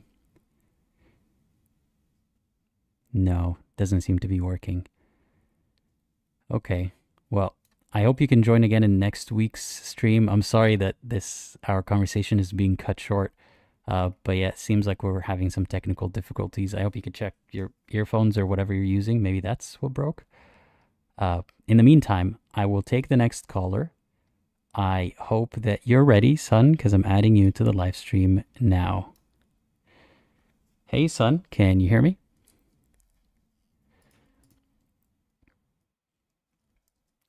You are muted. I would love to have a studio set up where someone deals with, taking in the callers behind the scenes and unmutes their mics and everything. Hey, son, can you hear me? Yes, I can hear you. Yeah, how's it going? Oh, we are live. Yes, we are live. Yeah, sorry, I should have made that clear. How you doing? Yes, I'm great. Thank you. It's so nice to finally talk to you, Waladin. Yeah, of course. I'm glad you're able to join. So yeah, tell us a little bit about yourself and why you're calling today. Well, like we talked before, but like a long time ago, I believe like 2 years ago, I joined like in one of these call sessions, and at that time I was a newly ex-Muslim, and I said that the reason that I mainly left was some of the new information that I learned, for example, like the age of Aisha and like all the pedophilia and the slavery and all that stuff. Even though like those some of those information, they were still there, like like the stuff about slaves, but when you are in that limbo, there are people there around you that telling you that it's all good, it's all fine. You don't really allow yourself to think clearly. But like as I grew up, I like started doing my own research, but not specifically, for debunking Islam or anything, but just for understanding, for my own sake. And I just found things, every single time I would be like slightly confused or disappointed. And then after I left Islam completely, and now when I am again, like I was like watching Sharif Gaber's videos, very interesting videos. Like he does a lot of research, and his videos are really, really informative. And I learned a lot. And as I said, every time I start searching about Islam and reading more about it, I find new, more disgusting details. It's almost like hilarious. Every single time there is something new that will either shock you, but mostly disgust you. And So I have a yeah, question that might sound rude, yeah, but sure. I'm actually just very curious. So I'll be blunt. Why No, do you don't. keep digging? No,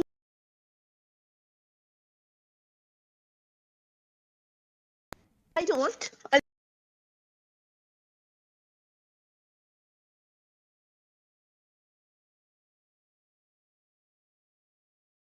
Okay. Let me explain. It's not like I do this constantly, like 24 hours. As I said, there's been like a time of 2 years where there are some times when I don't care. I don't really care. I'm like, I don't believe it. I don't want to do it. I don't want to follow any rules. I just want to live my life easy. But then I also time to time, like for example, I follow your channel.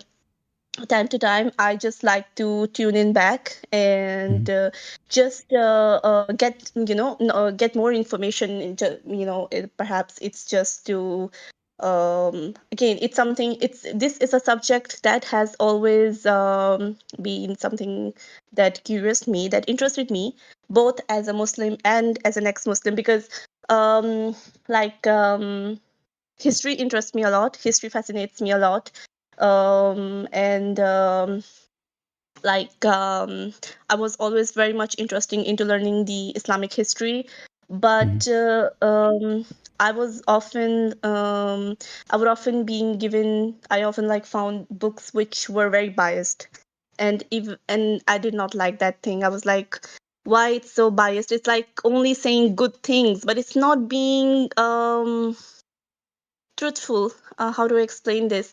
Like, for example, I grew up in a non-Muslim country, and while reading history, while studying history, we would study everything about Christianism without any sort of sugarcoating or manipulating. Like they wouldn't cut out any parts. Everything is there, and I think that's like, this is how it should be. But it's not like this for Islam. Like when I was like when I found out about Aisha's age, I went on internet and searched different research paper, and I often found some papers which were completely like justifying it, saying that usual stuff. Back then it was normal, blah blah blah. Some will say no, it's not accurate. Some say this age, some say this age, etc., etc. But whatever. Like at the end, it's the same thing. And so that's something that specifically studying like Islamic history, something that bothered me is that it is hardly ever biased. Am I saying this correctly? Hardly ever unbiased. Is that what you're saying? Yeah. So yes, that's what I'm trying to say. Like there's always some sort of agenda there. The person who's writing it, they just want to like convey the best version, the watered down best version, the sugar coated version, but not how things are. Because I don't know, maybe they know deep down that if people are gonna read it, they'll be disturbed by by some information, and that's why they cut it out. That's like I don't know. So So yeah. yeah, so So you yeah, that's still look into Islam sometimes out of interest because you yes. like to learn about Sometimes out of history. interest. Hmm. Yes. From time to time, I just get back into it. As I said, like from your videos, I found out about Sharif Kaber, and I looked on in his YouTube video, and I started watching. Like I watched like a couple of his videos, and like I found them really interesting. And there's again like he like really gets into the nit bits of everything. Like the last video that I was watching was about the history of Quran, like how it came into existence, and while I was watching it, every time I would like stop and get back and like read about it, read the sources, and like at the end, it all makes sense. Like, if you really think about it, a book that was written 1400 years ago, it has been unchanged. Nothing has changed from that time until now. Like, how much do you want to lie to yourself? A critical person would say it is nearly impossible. Surely something has been changed. And in fact, this is how it is. But like I the think Muslim the scholars people obviously focus would. too much on whether something has changed or not, that it's playing a game that Islam has forced us to play, but it doesn't Mhm. really matter whether or not a book was preserved in the bigger picture. I mean, it might still be interesting to Yeah, find out yeah. that it wasn't, but it's important to remind ourselves that even if it was, it doesn't mean anything. Like about Yes, at this point, the divinity yeah, of now that I think Islam. of it, mm, yes, now that I think of it, you're right. It doesn't matter at the end. Like, it doesn't matter if it was changed or not. But the version that we have right now is um like I'm quite sure that even the original verses weren't like that great, considering where they were coming from, not from God, but from Prophet like Muhammad himself. And like a lot of it was copied, and later on things that were manipulated, etc., etc. Mm, By the way, I want to but make a still, recommendation for a YouTube channel that you might what's want to good? watch if you're looking for some more academic material on the history of Islam and Christianity. There's a channel Yeah. called Exploring the Quran and the Bible. Look it up. I think it's interesting. I haven't watched every single video. I can't vouch for, how accurate it is. I just watched a couple of videos and it seems interesting. So do your research, but that might be an interesting place to start. It's called Exploring the Quran and the Bible. Okay, I have noted that down. I'll surely look into it. Mhm. Right now, I did like dig up a couple of books, which I'll surely read. And yeah, I look into this channel as well because at the end, these like reading these things from more like academic papers and like non-religious sources, it's it definitely gives you more clarity. And I think now, like I always had my issues with Islam. Back then, I remember as a very young person, I had a lot of issues with the foremarriage thing in Islam. It just bothered me so much. As like I used to think it's so unfair. Like uh, if if a man does not like that, that his wife would be with another man, it's the same for a woman. I don't want my man to be with another woman. I don't care if some god allows you to do that. It's just wrong. And so I guess that I was never fully convinced by it, but again, when you grow up, when you are surrounded in that environment with people who um, somehow they reward you for praying or for reading Quran, even if you don't understand a word of it, you just have to recite it. yeah, again, that thing of reciting it, read it like in that sing song way. Do you are you aware of this thing? Yeah, I used Because to read Quran that way. But yeah, I know that there's a lot of emphasis put on how you read I it, and you get. find it so unnecessary. I always found it so unnecessary because I thought that what's important is that you understand what is written and not how you read it. Anyway, so Yeah, I yeah, think but I that never really watched. there's more to it than that, because when people sing it in a certain way, it's almost hypnotic and it sounds more appealing than just reading it. It does. So there's that appeal to it too, that maybe the it's designed to be sang that way so that more people are enchanted by it. Yes, yes, you are right. But again, I found these things like from my personal perspective, I found them quite unnecessary. And then obviously, like even let's just suppose as a Muslim woman, I have mastered the art of reading Quran in a very beautiful way. I would still not really get a huge platform to how do you say uh sorry, I'm out of words to Are you saying that show other as people my talent. someone, are you saying that as someone who reads Quran in a beautiful way, if you're a woman, you're not allowed to do it publicly and gain some sort of notoriety from it like Yeah, men do? yeah, yeah, that's what I meant. Hmm. So these were things that there was like always in the back of my mind. And because even though Islam says that women have been given rights, women are just treated like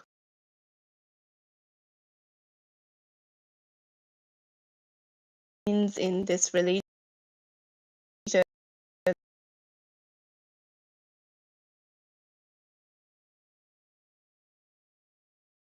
I was like, but I don't see this thing translated into the reality.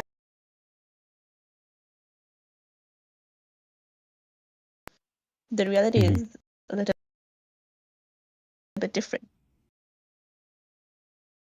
I Yeah, don't I mean, see in yeah. often when they say that women are treated like queens, there's always that example given of how there's a hadith about how heaven is under the feet of mothers, which Mhm. it's promising a reward in the future, in the far future, after you die, which is not tangible. So women aren't treated like Yeah, queens now; they'll be treated like queens in the future.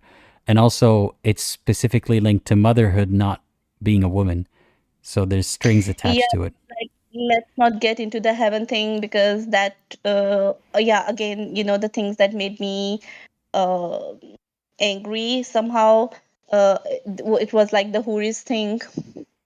God, Mm. it pissed me so much every single time I would hear about it. Like I remember this one time we were in this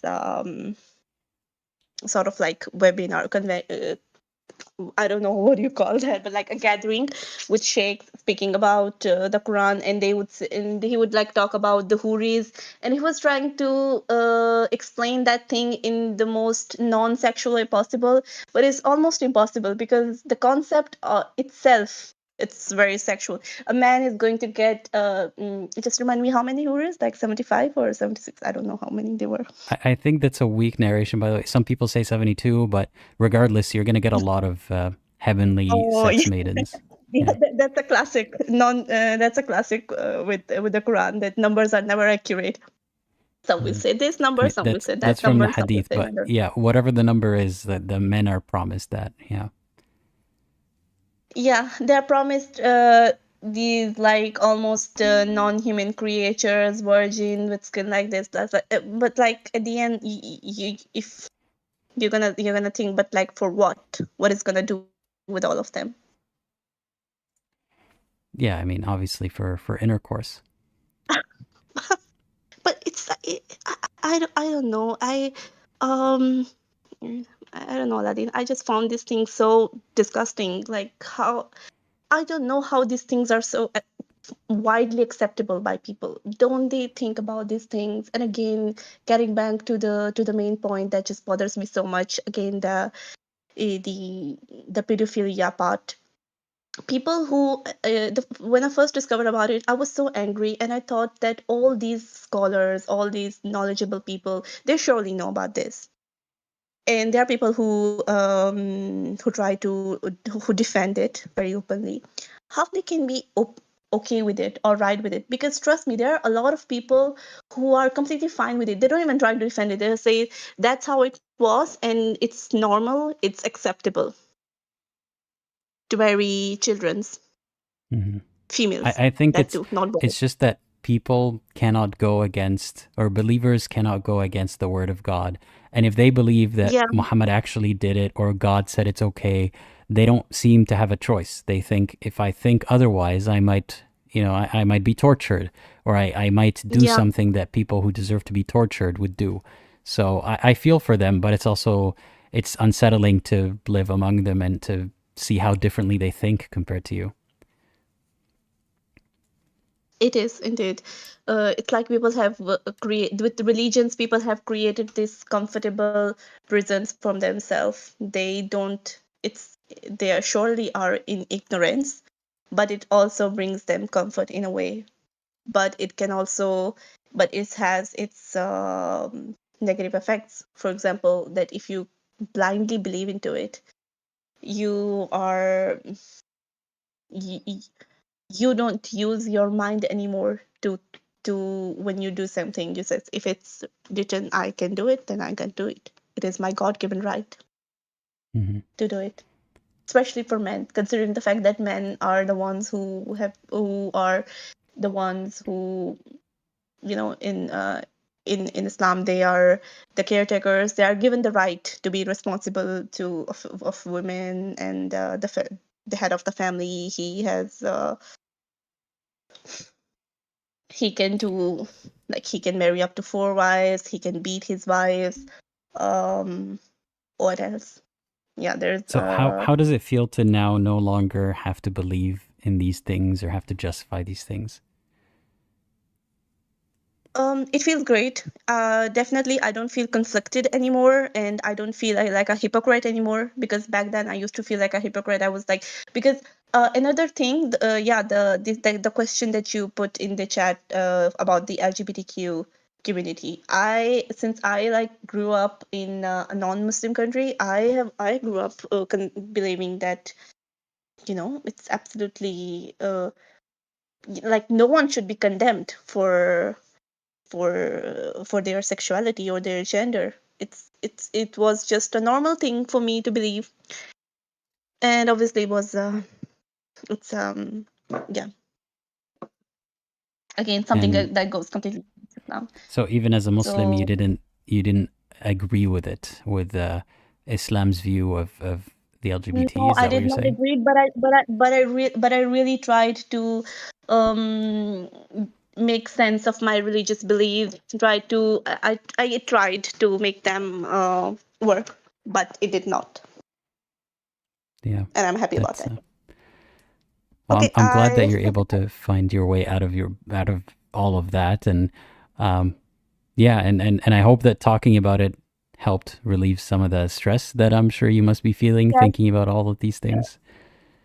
yes, definitely. But like even hearing stories of other people, it's just it's like it feels good that I'm not the only one. Yeah, you're definitely not the only Okay, one. I think my Yeah. time's up, so we can wrap this up. Yeah, I appreciate you calling today. And yeah, sorry for to wrap it up so soon, but yeah, we're trying No, to no, also no, get it's the all other right, no callers. problem. Yeah. Just two things. I really hope that this guy Sharif Kaber, he's an amazing guy. I wish that he gets out of their Egypt safe and sound. And same to you. Like, keep up your good work. Keep making more videos. I love your content. Thank you. Okay. Yeah, thanks Okay. a Thank lot, you. and take care. All right. Bye-bye. Bye. Right. Thanks again to the caller.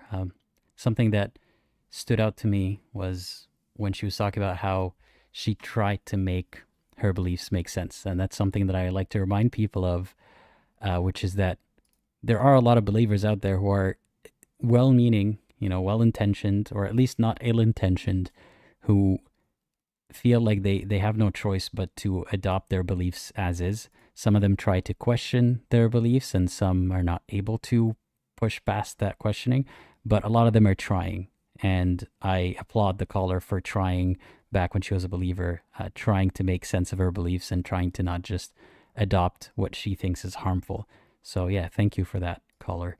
The next caller, I hope that you're ready because I'm adding you to the live stream now. Hey, Hellbound, can you hear me? Are you there? Yeah, I'm here. Can you hear me? Yes, I can. How's it going? Great. Good. It's quite late here. It's almost 4 a.m. But I thought I'd stay up because I've been wanting to join the live stream for quite a while now. And I Well, saw the thank you for notification waiting. come up for today's live stream about a week ago, and I was Yeah. quite excited to join. Yeah. Um, I'm not very used to this format of discussion, especially since it's no clear topic to talk about. So maybe I might need some of your prompts as we go along.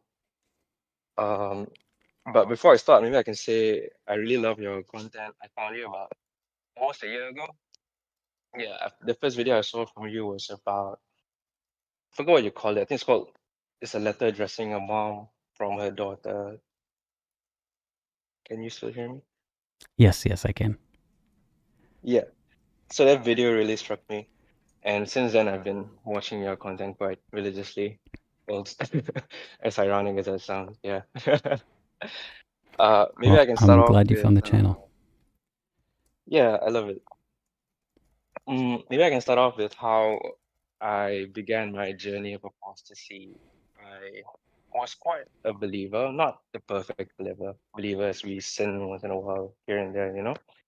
But at 15, I would say it's quite a turning point.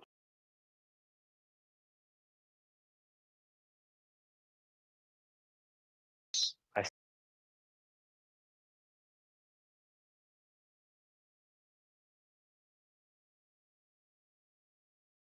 become more religious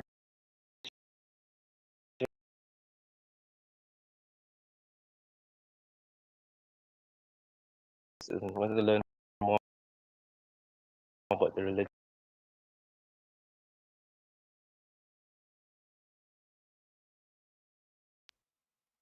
And I delved deeper into the scholars like Zakir Naik, Ahmad Didat. These people really brought some kind of influence onto me. And I think you would know as well how influential Zakir Naik can be, how swaying his words can be. Um, I began reading the Quran in English. And in hindsight, now that I'm an apostate, I look back at the things I've read back then and I realize how oblivious I was to some of the weirder and crueler parts of the Quran that I was reading. And I was not aware of it at all, like the parts on what your right hands possess, the parts about the sleepers of the cave.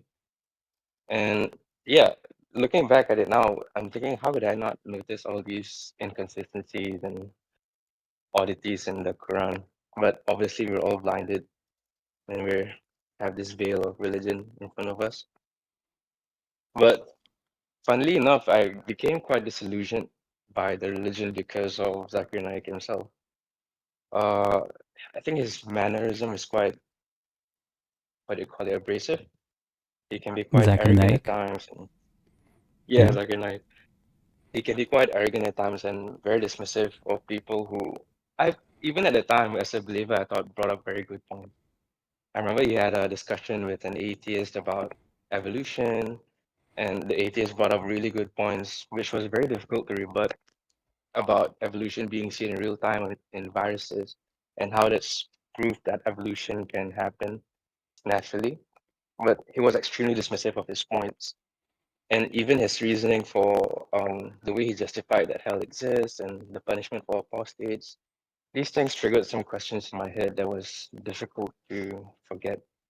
And at that time, I still identified as a Muslim, but I didn't realize that these things will come into play into my journey of apostasy in the future.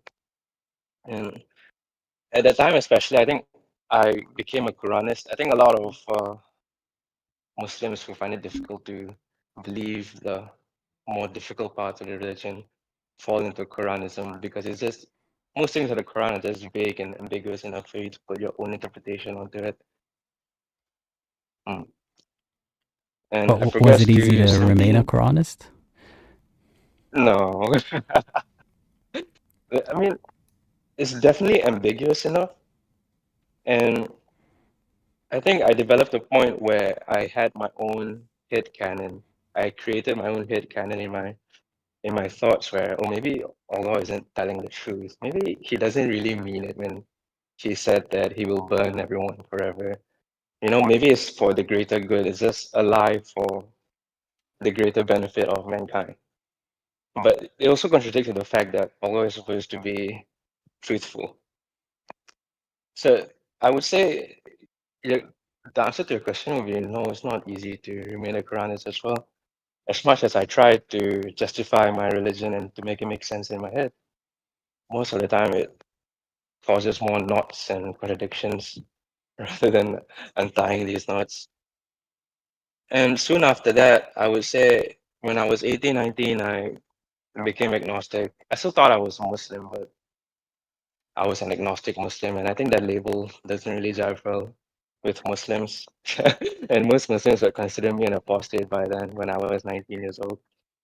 To the point that I don't know, I didn't have enough conviction to, you know, carry out my daily prayers. I didn't have enough conviction to go for my do Ramadan. And yeah, so these things, especially with the idea that hell is real and I can't possibly justify that hell is real, eternal punishment is very difficult to justify. And finally, I would say when I reached 22 years old, I stopped believing in free will. I understand from watching some of your previous live streams that you don't really believe in free will as well. Maybe you should do a video on that actually. But yeah, since I Yeah, stopped believing in free I will, haven't made a video about it sorry? because I don't know if I have anything worth saying, you know, because my position right now is I don't think anyone actually truly has free will. I think we're all to some extent Yeah, highly yeah. influenced or a product of our circumstances. But I don't think that's enough to say to make a video about because yeah, something that people sometimes forget is that I'm not a very opinionated person. I don't, it's not that I want people to know what my opinion is and I care to share my views all the time. But I hear where you're coming from, yeah, and simply put, I don't necessarily believe that we have free will. Okay, I get where you're coming Yeah. from. For me, losing the belief in free will was the catalyst that that I required to completely renounce the religion. Because from what I understand, Islam rests upon the foundation that you choose your own decisions and you determine your own fate, whether you go to hell or heaven. Even that is unclear actually, but there's some semblance of that in the religion. So losing faith and free will to me completely disintegrates whatever remnants of belief I had in the religion. And losing the idea of free will it really took a toll on me. Um, it was difficult to continue living life the next day when you realize that you no longer have free will. Because you wake up and why am I even doing this? Is this even my own choice? Is anything I do worth doing anymore because I can't even control it? Wait, there's one thing I And want to being say put about in that, that. You yeah, said when you wake up and you realize that you no longer have free will, but you notice and the you never wording of had. that? I mean, yeah, either you never had it or you thought you had it, and just Yeah, you thinking thought that you you had. have free will, you give yourself the illusion of Mm. free will. So I know it sounds crazy, Mm-mm. but you could live with the illusion of free will. You can continue to deceive yourself into thinking that you have free will. So I think that's kind of how I operate. It's not that I believe I have free will, but I act as if I do. Because what else is there Yeah, to do? I can't just say, well, I'm just a product of my I agree. circumstances. I try to take action to change my circumstances. But yeah, it's not that you wake up and you no longer have free will, but it seems that way. Like you've lost the ability to fall under that illusion of free will. What was the experience like for you though? Losing faith in free will. realizing that you don't have free will anymore. Because for me, it was really quite groundbreaking. I didn't know how to function for the next 2 weeks after that. What about you? I think I ran into some of these issues even before leaving Islam, feeling powerless, feeling like there's a lot of problems in the world that I can't fix, and God is not doing anything about them, and not understanding, how when it ties into free will, I can see that people's circumstances shape who they are, and how will people then be punished based on that? There's to some extent you can't just not take a criminal to jail using the defense that they had a hard life and that's what made them a criminal. But there's still consequences. We still got to save other people from them. Maybe we can rehabilitate them. But when it comes to Islam, that person's going to go to hell forever. That didn't make sense to me. So I went through that depressive state back as a Muslim. And by the time that I left Islam, I wasn't thinking about free will as much anymore. Okay, that makes sense. For me, I think I function the same as you in terms of free will. When I first realized that I don't have free will anymore, it was quite difficult for me. But as the years passed, I think I sort of got over it. Like you said, the illusion of free will is free will itself. And in a way, as long as you don't think about it, how bad can it be? You're just trying to live your life. You think you What have power does over it, that's all that matters. yeah, well, when you realize that you don't have free will, how does that change your decision making or your life?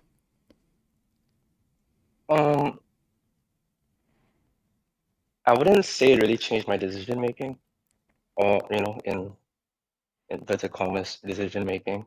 I would say it changed more the way I perceive life itself. I became more empathetic towards others, understanding towards others' behaviors. Sometimes people upset me, and I could rightly be upset as well towards them. But think back, they don't even have that position to upset me. So how could I? I try to be more understanding in that sense. Yeah, I don't think it changed the way I made decisions, but it did make me, rethink every single thing I've done in my life. Even to a point, I even considered committing suicide because it really reached that point for me, losing religion and losing realizing you never had free will all at the same time. I think it pushes someone like me to the edge. And even then, but I didn't kill myself because even then I realized even if I choose to kill myself right now, that's not even my choice. So does it really matter? I'll just continue doing what I'm doing. So you chose to continue doing what you're doing because of Because people still depend on me. People still love me, and it's not their choice to love me. They love me out of their. It's not a choice to love me, but they love me. So I will continue to. I'm not sure. Is this making sense? to some But extent it yeah. is, yeah. So have you found something sustainable to keep you going, or is it just that feeling of obligation to your loved ones? There's this thing called, I believe they call it long-term hedonism or sustainable hedonism.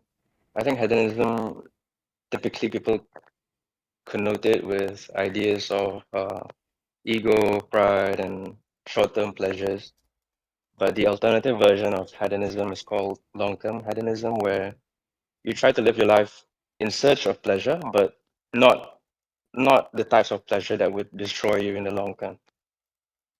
An example could be maintaining relationships I have with my friends for a long-term future, maybe exercising more often so I can have a more comfortable future. I think that So are you helps a just lot saying with seeking happiness? Is that what you're saying? seeking happiness. Because, losing religion, you lose that quote unquote objective meaning in life, objective purpose that you had in life as a Muslim, where you live only to serve God, you live for the afterlife. But now I have no more afterlife. I never had afterlife. So now I have to live for what I have now, in the present and in the future. Yeah, And that's something although that life may not be. I want to highlight to people that sometimes theists confuse what you're describing as depression because of not believing, period. Like they think that without God, without religion, you'd be depressed. But I think it's more from what you're describing, the absence of what you expected to be there. So you grew up with ideas about purpose and life and God, and when they're taken away, then you'll have a difficult time coping with it. But it's not because someone who grew up with, not believing in God would have felt the same way. Probably not. But yeah, it's a difficult transition. Yeah, I agree. And I think that's the main message I want to bring across in my short time here. Losing your religion is not a very easy process to go through, because as being born a Muslim, you're not raised to be able to be equipped with living life without God. Growing up, everything that was inculcated within you in your childhood was about God. You do this for God, you do that for God. You suffer for God, you suffer for good deeds. And losing that central aspect of your purpose and meaning in life can really take a toll on you. But there are other alternatives to what you have right now as Muslims, let's say. Yeah, as of now, I'm just trying to live life to be as comfortable as possible, because I'm stuck here anyway, and people love me, despite them just being biological machines. I am a biological machine myself. And yeah, I think different people will leave the religion with different ideas of what is their new purpose and meaning in life. For me, I found mine through this sustainable alternative hedonism framework, and for others it might be different. I'm curious what kind of, let's say, framework you follow to replace what you had before in Islam. So the word, the phrase hedonism or long-term hedonism sounds wrong to I think me. sustainable hedonism Or sustainable hedonism. Sounds wrong. Sounds like an oxymoron, right? Or no, it's just that the word hedonism, I've always thought of it as a negative thing, or yeah. That accusation that you left Islam because you're following your desires or you worship your desires, and if you don't worship Allah, you're worshiping something else. And so reflexively, yeah, I don't think that it's that simple as like I'm worshiping this object or this belief. That's not how I view it at all. I have something similar, but I don't necessarily call it hedonism. It's just seeking happiness and trying to better the world for myself and people around me, and I do that through minimizing harm and maximizing happiness or well-being. Now, of course, yeah, that's and it's not simple. I can't tell you that this applies to every single situation perfectly. There's always going to be some thinking to do. It's sometimes theists say as if like they have a book that tells them what to do in every situation, but that's not true. There's a lot of ambiguity in religion as well. So we already employ that instinctively and have been employing it whether we're religious or not. So it's just continuing to do that without the laws that have to do with God. So my purpose right now is to live a happy life and try to aid as many people as I can in living a happy life. That's where I find purpose. Okay, I see. I don't have much else to add on to this live stream unless you have some questions for me.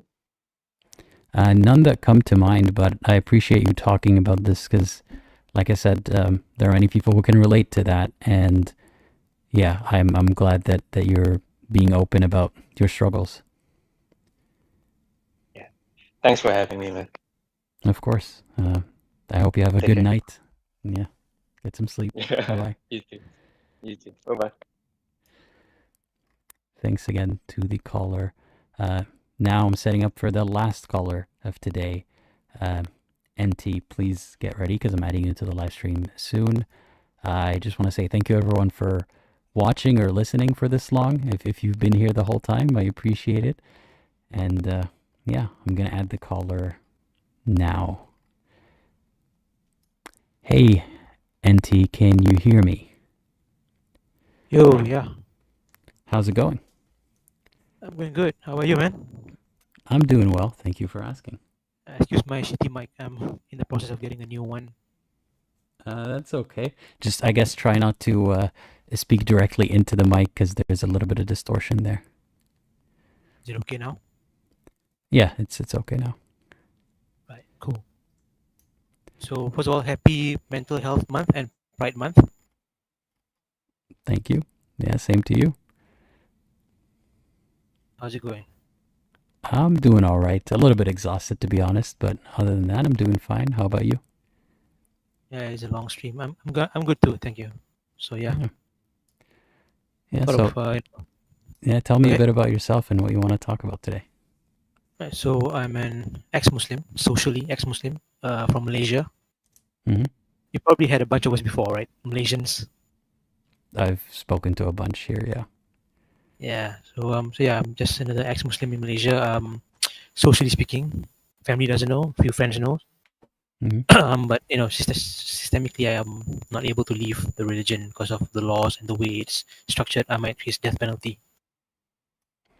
And the thing that I want to talk about a bit is kind of sexism in Islam that pertains to men. Right? We don't really talk about misandry that much in Islam. Sure. So kind Tell of us a little bit about that. Yeah. So I guess the biggest form of like sexism we face is the idea that men are basically like sexually carnal animals in Islam. And this kind of harms everyone, women and men especially. And most laws are based on this idea.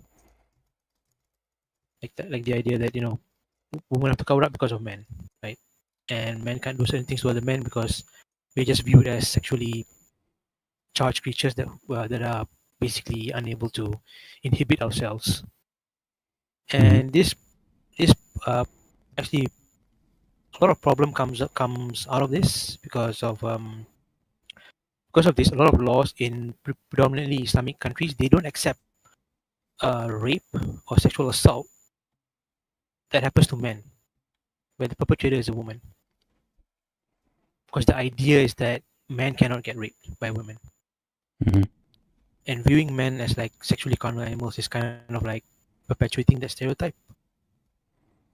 And it's one of the things where it's like super harmful. And I don't understand why this is, because even in Islam, like I think there were texts that show that how I think Prophet Yusuf, he was kind of harassed by women, like assaulted by women.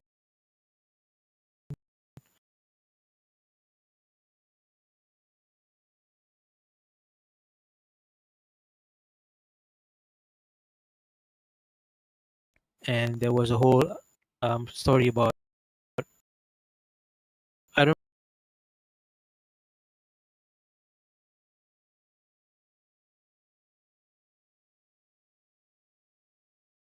what kind of what, but they were basically raping young boys and they got punished for it or something. But somehow when it comes to making law,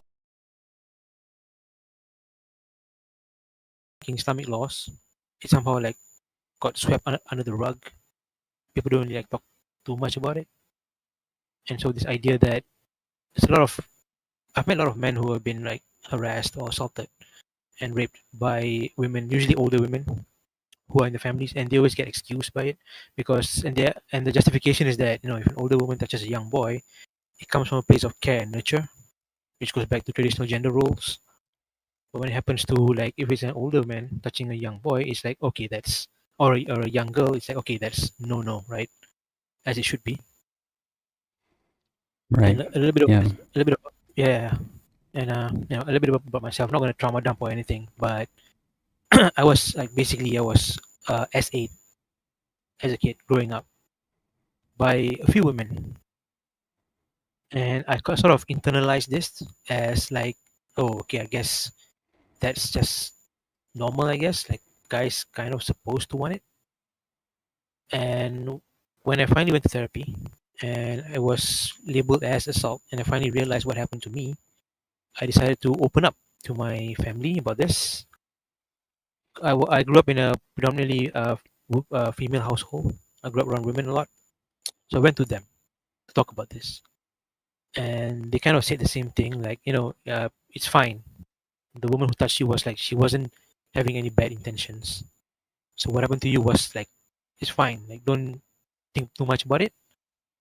But then when I give them a gender flip version, it became like, oh, it's yeah, it's wrong because he's obviously, if it's an older man touching a younger girl, it's obviously comes from a place of lust, and that kind of scarred me a little bit, to be honest. Yeah, it's kind of heavy thing to talk about. It's also like this strong, like in Islam, there's a strong social pressure for men to conform to hegemonic masculinity. Like you have to be the protector, you have to be the provider. If you don't fit in this category, you are basically you're not a man. Basically, like you are looked down upon, you are shunned aside, right? And I think we even have a word for it, dayuth, isn't it? It's basically used. I think it's exclusively used against men to shame them for not being able to control women or their household. And all these shaming tactics that Islam use like against men is kind of it's really it runs deep and it can really like perpetuate the very same stereotype that they think is true, but it's not true. That men are just innate carnal creatures, always just filled with lust, and it's just I don't know. Like, what do you think about this? Well, first of all, I'm sorry that that has happened, and I'm glad that you have finally found a way to deal with it and someone to tell you to validate that yes, that was assault, and I'm glad that you're no longer still questioning, whether that was assault or not. So I'm sorry that happened, and I'm glad that you've survived and you're here to talk about it. And yeah, I agree with you. I think that it's a self-fulfilling prophecy, when you tell men that they're predators and then you label them things for not being jealous enough or controlling enough and so on. It's going to make men more likely to behave in the way that they think they're supposed to, or the way that they think that they're destined to, that their biology commands them to, rather than helping men behave better. It teaches them that it's inevitable that they will misbehave. So it almost gives them a pass for misbehaving sometimes, even if it's officially, it's not halal to harass a woman, but it's blamed on the woman often, and women are supposed to cover up to avoid it and so on, and men are, boys are going to be boys, so it just ends up being a self-fulfilling prophecy. So yeah, I agree with everything you said. Yeah, and the thing is, like, I try to approach more like one of the ways I try to convince, I guess is the wrong word. Like, I don't force people to leave their religion, but I have a few friends who are questioning Islam, and I find that when you talk about sexism against men in Islam, kind of works to kind of de-radicalize them. Like, hey, you're not this bestial creature that goes around thinking of sex and raping women all the time. I mean, you're better than that. And Islam is not giving you that opportunity to think about that of yourself. Kind of like how we educate women. Like, if you wanna, like, Islam is kind of really oppressive for them. Like, telling them this will kind of like help them, I guess, in a way. So like, I'm coming at it from this kind of angle. Like, this is why I kind of push against, like, I push about misandry in Islam to men, trying to show Have them you had any it's wrong. success with that? Not so far, but I have had a few friends who are starting to question their beliefs. Like, plant a seed and then let it grow. Every now and then, just water it a bit. But yeah, it has to make them start to question themselves and their beliefs on who they are. Like a lot of them would say, "Huh, if a woman rapes me, I'll be happy." Then like, no, and I'll tell you why. And a friend of mine, who he wasn't raped, but he was assaulted, molested as a child by, I think it was his babysitter or something, his nanny. He said there was nothing wrong with it. He was okay with it. He doesn't see it as a molestation. But then now he's having trouble developing relationships with women. It manifests in different ways. And I pointed that out to him, and he realized it. And yeah, this idea that men are just sexual creatures is harming. Another one that I think we should talk about more is something that both of us probably go through. Every boy goes through this as an Islam.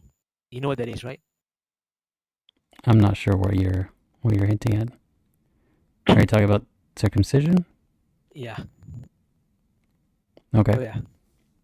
Yeah, it's something that is normalized, and it's. I've done a lot of reading about this. I used to be the one who's like, I don't care. Then the more I read into it, the more I realize that it's super harmful, and the You know, benefit is really there's really no. my position on it right now is that I think it's probably harmful, but I try not to look up too much about it because I can't change the past. You know, I'm circumcised. It is what it is. But if it ever comes to, if I ever have a child and it's a boy, then I definitely need to think hard about it. And I don't think I'd be circumcising them, but then I would do my research. But for the time being, I feel like I'm in willful ignorance about it because there's not much that I could do to change it. Yes, and here's the thing. Do you feel bad? Like if you realize that it was such a harmful decision, do you feel like there was something taken away from you? Like it affected you in a certain way? I think I would, yeah. Yeah, and that fear is a very real fear. Something that I went through too, and something that a lot of pro-circumcised men also kind of say. Like they kind of don't want to talk about it because they don't want to admit that what happened to them was wrong and they're losing out on something. And I'm not gonna lie, I got body dysmorphia from this. Seeing other men like just natural, and I'm like, and then when I read up about how it's actually better to have it than not having a foreskin than not, it's. By the way, are you okay talking about this? If you're not comfortable, we can move on. I mean, we're kind of already talking about it already. And Yeah, I get where you're coming from. I think there's no use in crying over spilt milk, you know, like what happened already happened. But it becomes more of a question if you're going to inflict it on someone else. So I think that you don't sound like that you would do that in the future. And yeah, I try not to overthink it because I can't change the past, but I can change the future. yeah, exactly. That's kind of the position that I'm on as well, because I'm against it. I'm anti, but I know that I can't change what I've done. Even though I once considered undergoing foreskin reconstruction surgery, which I figured is not worth it because it's just aesthetic at this point. You won't get back your lost nerves. Mhm. But I am actively against because I don't want that to happen to other people. I don't want, and it's not just the boys, by the way. Like girls happen. This happens to girls as well, Mhm. especially in my country. And it's a I'm going up against the hill, right? Because Muslim majority country, I'm talking about something like this. But the best I can do is just promote more knowledge on this issue to other people so they don't do it to their children. Mhm. That's like the stance that I'm taking about this. Yeah. And yeah. Okay, there's another story relating to the social pressures of men that happened to me recently. It was during Eid. It's so I work on an oil and gas on an oil platform, right? I'm in the oil and gas sector. So I've missed out on basically 3 years worth of Eid and all the birthdays and all the death that I missed. And so like this year was the first year I get to celebrate Eid with my family. I'm already like non-practicing, but at least I get to meet my family. Mhm. Sorry, I'm kind of jumping from different topics right now. So what I did was I usually get a mani and pedi done, and for this time I decided to paint my nails black because I've always wanted to try that out. I had no idea that my family would have such a huge reaction to it, to the point where they kind of said, if you don't remove it, we're going to lock you in the house. You're not going to leave, and you can't see anyone. But you're an So adult, right? So they're saying yeah, I'm they're an going to adult. lock you in the house if you have nail Yeah, polish. yeah, I know. Because unfortunately, I still live with my parents for a bit. I own a place, just it's still not done with the construction yet. It's still, I think a few months it'll be done. So I'm kind of forced to live with them for the moment. So yeah, they kind of like control me even though I'm an adult. Like, and then it's like you got all the emotional manipulation happened, the blackmailing happened, and it's just I had no idea it'd be this bad. And it seems like a non-issue, but it was like it's a big thing. Everyone in the family knew, and everybody No, was like it certainly isn't a non-issue. I could tell you that. yeah, it's such a. So I had to forcefully remove it because I used gel. I didn't use like a typical nail polish, so I got to go back to the salon, had it removed, and it kind of messed up my nails in a bit, which is against what I wanted to do in the first place. And so all that happened, and then I just sort of, as a reaction to it, I sort of like just shut down. I don't really talk to my family anymore because I know if I talk to them, maybe kind of useless. I'm the only non-Muslim or ex-Muslim amongst a sea of conservatives, Mhm. and it's kind of like just yeah, this whole restrictive masculinity thing is kind of strong, and it's I usually don't pay too much mind on it because I usually don't really feel that kind of masculinity on me. Like this is the first time it has happened this bad, and it kind of like it took away my form of self-expression and who I really am. And how do you feel now that you no longer talk to them? Mentally peaceful. So yeah, it's not the solution, of course, but it's the best I can do for now. And yeah, I don't know. Nuts. What would you do if you were in that situation? I mean, it's difficult without knowing exactly how your parents are, and if there's, or your family in general, and if there's hope in talking to them. So I can't really say, but I just have to remind you that your well-being matters the most. You know, that you can't pretend to be someone you're not just to get along with people. You're never going to have a good relationship with them if, to that extent, you know, they can turn that oppressive in a second towards you. So I applaud you for putting some distance, and I hope that you find your peace with or without them, and that you don't compromise to be accepted. Thanks, man. I guess our time is kind of up, I guess. Yeah, we're getting close to wrapping up. Is there anything else that you wanted to add or mention before you go? Interestingly, I made a whole point, but kind of blanking out right now. Kind of nervous 'cause I'm talking to a celebrity. I'm not a celebrity, but you've made many points. I appreciate you sharing. Yeah. Sharing here, yeah.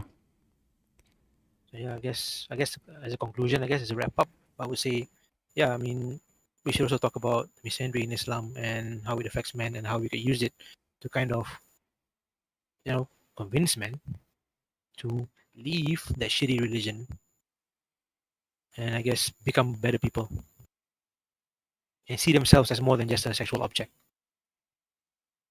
Yeah. Well, I hope whoever needs to hear that hears it.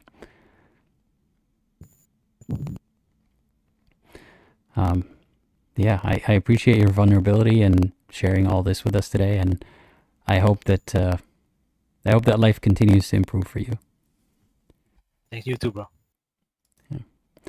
Take care, and I hope you have a great rest of your day or You too, evening. bro. Thank you. Bye-bye. Take care. Bye. You too. Bye-bye.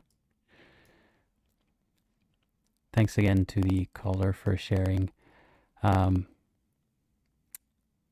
Yeah, I don't know what to say to add to that.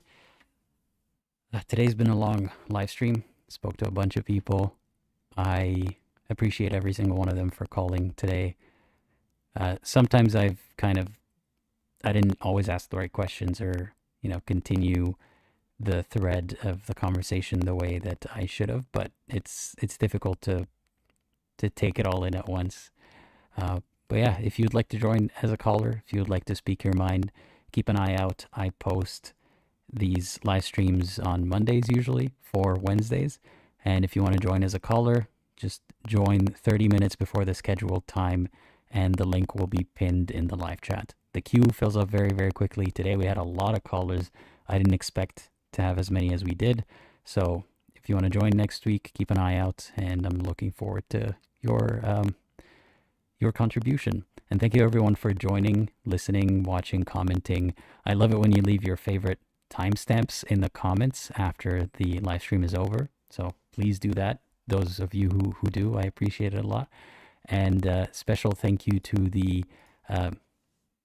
members of the community, patron members, YouTube members, and those of you who would like to join the Discord server for the channel, just join as a patron or YouTube member and follow the links in the description to join the Discord server. So thank you everyone again for your support. And as always, think critically. And hello everyone, I'm Secular Spirit. In this video, I'm going to share my full leaving Islam story. I originally shared this story in a live video 3 years ago, but it had a bunch of laggy streaming issues, so I'd been meaning to do an improved extended version ever since, and figured, well, since this December is Ex-Muslim Awareness Month, now was the perfect timing. So I left Islam when I was 18 years old, and I'm 35 now, so I've been an ex-Muslim and an atheist for almost half my life. And although I left Islam a long time ago, it took years to reconstitute my whole life philosophy and life purpose without Islam. And that process eventually led to me waking up one day and realizing, okay, I'm a completely different person now, and I'm enjoying life, and I don't have to believe in God. I don't have to believe in Islam or any other religion to get to that place of happiness. And if there's anything I want people to take away from the channel, it's that you don't need to have a God in your life. You don't need to have a promise of an afterlife or a divine justice or objective truths of good and evil to be able to lead that meaningful, fulfilling life. And I'm a living example of that. So I'm not saying that my life is perfect or I have everything figured out, but I take on all the challenges I face in life, and I accept that this life might be the only thing I have. And it doesn't stop me from enjoying life despite those challenges. If anything, I try to see those challenges as things to overcome and that will make me ultimately a better person. Not because some God says so, but because that's how I choose to view my life. And it's what I observe benefiting others in the reality around me. So if there's anything that I want people to take from this channel, I hope it's that. You're not alone if you have those doubts and feelings of uncertainty about whatever religion you happen to be in. And there is a way out of it. And there is a life that can be had without that religion. So I wanted to start by just talking about my upbringing and how Islam was introduced into my life. So I have a bit of a complicated background. So I'm originally Palestinian. My parents, they're both Palestinian. Yet I have never personally been to Palestine. I was born outside of Palestine. So long story short, like many Palestinians, my father is a refugee, and he met my mother somewhere else, and they ultimately settled down in the United Arab Emirates. So that's a country in the Persian Gulf. It's next to Saudi Arabia, just south of Iran. And while it's close to those pretty religious Muslim countries, it's a bit of a more relaxed country when it comes to Islam. And one of the reasons for that is that there's a lot of tourists that come into the United Arab Emirates, and the government there just struck a balance between trying to placate those who really want a traditional Islamic basis for society and all those Westerner tourists or non-Muslim migrant workers who are coming in and they don't want to be expected to have their women wearing hijabs, and they don't want to basically be under the control of Islamic Sharia law. So in that environment, the best way of describing how I was introduced to Islam is that I can't remember exactly when I was first told about it. It's just kind of one of those things where you're told, this is what life is. Everything came from this being, this entity called God, and he loves you, and everything that's good comes from him, and he punishes you if you're bad. So there's all these angels and demons and even a head demon who whispers in your ear to make you sin, to do bad things. So all this stuff was pretty much with me from a very young age. I always knew I was Muslim as well, so I didn't really understand what that entailed. I just thought, well, everybody's Muslim, and that's because that's what God wants us to be. And it's only when I moved to Canada, when I was around about 4 years old, that I was introduced to other religions and other cultures. So I spent the first 4 years of my life living in Dubai, which is in the United Arab Emirates, and I moved to Canada. And that's when I encountered Christians. I encountered Jewish people. I encountered people from all sorts of walks of life, all sorts of religions, Hindus, Sikhs, Buddhists, you name it. And that's when the idea was introduced to me that, well, I'm Muslim, and that makes me different from all these other people.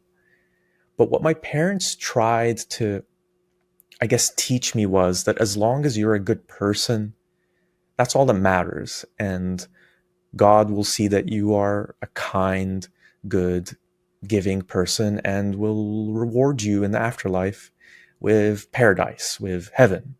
And heaven was this idea in my head of, well, this is the goal that you're aspiring to in your whole entire life. And it's just this perfect place of happiness where you're going to be with your loved ones, all of your loved ones and all your relatives, and you're going to be there for eternity in bliss with God. So it's hard to really kind of explain why I believe that so willingly. I suppose it falls into the realm of things that, well, my parents are telling me this, all the people around me who I trust for everything else, the people who feed me, clothe me, teach me, take care of me, are telling me this. So I guess in my young mind, I didn't see any reason for it not to be true.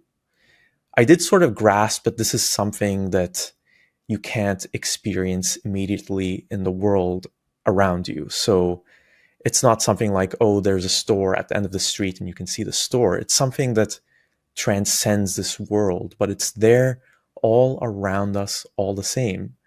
But for me, the difference was just semantics. It's just, this is the life here, and then you go on to the afterlife. And so all of this stuff was taught to me by my parents without much in the way of drilling it in, forcing it down into me, forcing it down my throat. It was just part of my identity and who I was. I wouldn't say I was particularly religious or did much that was Islamic in those early years when I was living in Canada, when I was around 5, 6, 7 years old. It was mostly just a thing to say. I'm Muslim, I believe in God, and we didn't pray much either. I actually didn't start praying until I moved back to Dubai with my family when I was about 8 or 9 years old. So I spent 5 years living in the West in Canada and a year as well in the UK.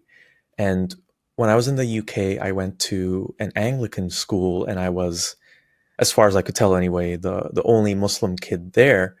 And everyone around me was Christian, and we had to read from the Bible, or I think it was the Bible anyway, every morning. And there was some sort of Christianity class. I remember coloring in these lesson books about Jesus turning the water into wine and the miracle of feeding thousands of people with a handful of bread and fish. So I learned about all those miracles of Jesus.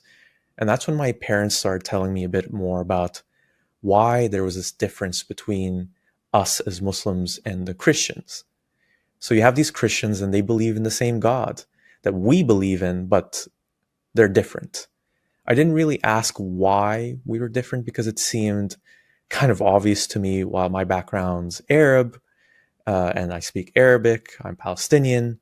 I'm in this country surrounded by initially Canadian people and then British people. So obviously we have all of these blatant visual and cultural differences. So I guess they have their God and then there's mine. And it was around this point that was probably introduced to me as well, that my religion and my God, my version of my God, the way I worshipped him and how I obeyed him was better, superior than the other ways, the other religions. I don't think this was something that was blatantly told to me by my parents. It was just something I naturally assumed because, well, I think a lot of people from a lot of cultures have this feeling that we kind of have the best thing going on here. And that was impressed on me as well. So Arabic food, well, it's just better. Our culture, our language is more sophisticated. So I had all these ideas, and I suppose Islam was lumped in with it as well. So that's the early stuff. And it's really only when I moved back to Dubai, again, when I was around 8 or 9 years old, that Islam was properly introduced to me. So up to that point, I don't think I'd ever even been to a mosque to pray. I probably had, just don't remember it. Didn't linger in my memory. My parents just seemed to be very relaxed on that kind of stuff. The only sorts of things we used to do was fast for Ramadan. I wouldn't at first because I was still too young, but everyone around me and my family would, and we'd celebrate all the big festivals of Islam like Eid al-Adha, but that was pretty much it. When I moved to Dubai, I started 4th grade, and as part of the national curriculum in the school I went to, I had to be taught Islamic education since I was Muslim. So it was pretty much mandatory, and that's where I really got taught about Islam. So it was just a class like any other class. So I'd have a couple classes of English, math, science, biology, history, whatever it was, and then there would be Islamic education period that the Christians in my school were exempted from attending. And that's where I was first really introduced to the Quran, the Muslim holy book.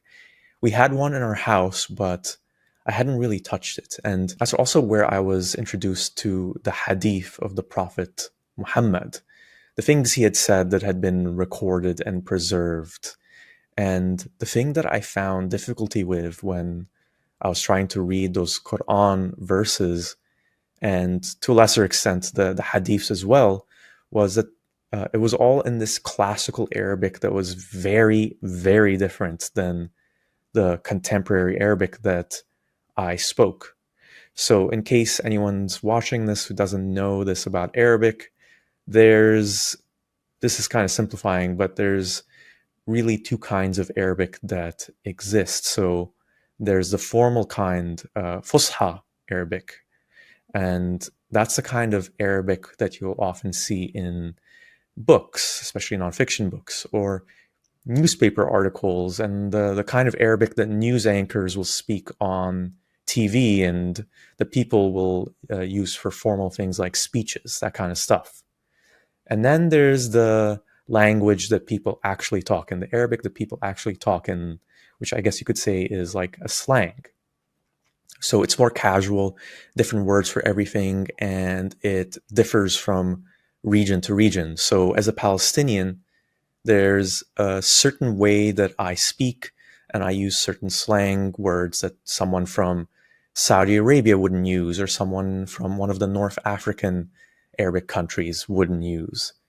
So many Arabs learn or at least know how to understand the Fusha kind of Arabic. So it's almost a universal Arabic in that sense. But the Quran Arabic, so it's not quite either, but it is closer to the formal Fusha kind. But it was very archaic and hard for me to understand.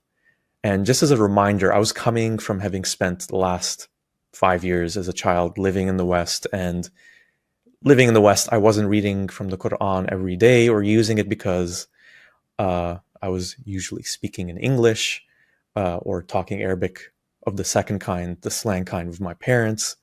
And so my Arabic was also very rusty in the beginning. So it took me a while to get caught up to speed again. So that was a big hurdle. And the thing to remember about the Quran and the Arabic in it is that it's a challenge for a lot of native Arabic speakers, ones who've spoken and worked in Arabic their entire lives, to read the Quran and properly understand what it's communicating, because there's so much of it that is wrapped up in context or was written for some specific purpose. And so I always think about all the Muslims who aren't Arabic speakers, people from countries like Indonesia or India and Pakistan, where for the most part, they don't even speak Arabic at all. They'll understand a little bit, but they don't really know the language at a sophisticated level. And yet they're Muslim and they're expected to understand the meaning of the Quran and the Hadith, which is in Arabic. And I'd say you do have to have a sophisticated knowledge of that classical Arabic to properly understand everything that's being said in the Quran. So me, as a native Arabic speaker who didn't understand the classical Arabic that well of the Quran, I could read all the words, but there were a lot of words in there that I just didn't know, that I wasn't familiar with, kind of like how I felt when I was reading Lord of the Rings in English for the first time as a kid. There were a lot of big words that I just didn't know. Or going back to the Quran, I didn't understand what they meant in the context that they were being used in, which is why it was very important that we had a teacher explaining it all to us, which I later found problematic when I began questioning Islam, and I'll get into that later in this video. So because the Quran and Hadith are often difficult to understand, many Muslims rely on imams and the teachers in the madrasas, the schools, to tell them what everything means. And this makes me draw a parallel with the schism that happened between Catholicism and Protestantism. So one of the reasons why Protestantism became a thing was because a lot of people were tired of all these Christian ceremonies being done in Latin, a language that commoners didn't speak or understand. And people wanted their Bible and the ceremonies to be more accessible in their native tongues instead of in Latin.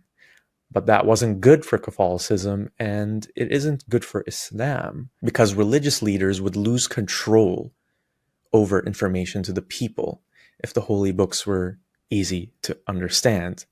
If you need a teacher or imam or a priest or whoever telling you what to think, someone in a position of power, religious power, then they control what you believe, especially when it's coming to this important subject of religion. Just as an aside, there have been growing efforts by the Muslim and Christian community to make their holy books more easily understandable today. And I do think that's for the benefit of the followers of both those religions, because then they can actually see the words of those books for themselves and see the often horrifying ideas in them for themselves and try to figure out if they stand for that stuff or not. But yeah, so the Quran was in this obscure ancient Arabic, and I was expected to just memorize it. And that's what Islamic education was for me pretty much for the entire time I was in school. Read this, memorize it, regurgitate it, and just do whatever the teacher tells you to do. So remember what the teacher told you this meant, and this meant. And we'd have to also read the Quran. So there's I guess the best way of explaining it is there's a poetic way of reading the Quran that's taught in schools across the world as well. And I was always terrible at that. And so from early on, I didn't do well at Islamic education. So I was a pretty good student in almost everything else. But Islamic education was one of my weakest subjects. And that's probably why I started feeling, I wouldn't say guilt necessarily. The guilt came on a little bit later, and we're going to get into that for sure. But I felt like I had something to prove when it came to Islamic education or just the subject of Islam, because it wasn't really something that was talked about at my house. And I wasn't doing well at it at school, and I was struggling to read the Quran properly, to understand the words in it. And So I felt this need to do more, and that, I guess, became a need to be a better Muslim. And early on, I'd say 5th grade, maybe 6th grade, I would have been around 9 years old, maybe 10, something like that. And that's when the really intense Islamic teaching started creeping in. So you'd have the lessons from select verses from the Quran and from select hadiths that were chosen for the curriculum. But at the same time, Mr. Muhammad, who was my Islamic education teacher, would also share different anecdotes, stories about Islam, and tell us, use those stories as ways of teaching us different things about the religion. So he'd tell us about what would happen to you after death. So there was, again, this heaven, this paradise, where you were with all your loved ones, and this paradise was tiered, so at different levels. So the more good you were, the better your dwelling, the better neighborhood you would have in heaven. It kind of makes sense because that's kind of how this world works, right? And if you were bad and you would go to hell, what basically happened was you get this book, a book of your deeds. So there were these angels who would be constantly watching your movements, and they'd be with you wherever you went. Wherever you went, they were there. And if you did something good, it would go down in this one book. And if you did something bad, it would go down in this other book. And at the end of it all, once you were dead and the day of judgment had come, and we're going to get into the day of judgment very soon, you would be given the book of your deeds. And if the book is presented to you in your right hand, great, you're going to paradise. But if you're given the book in your left hand, that means you did more bad than good, and you're going to go to hell.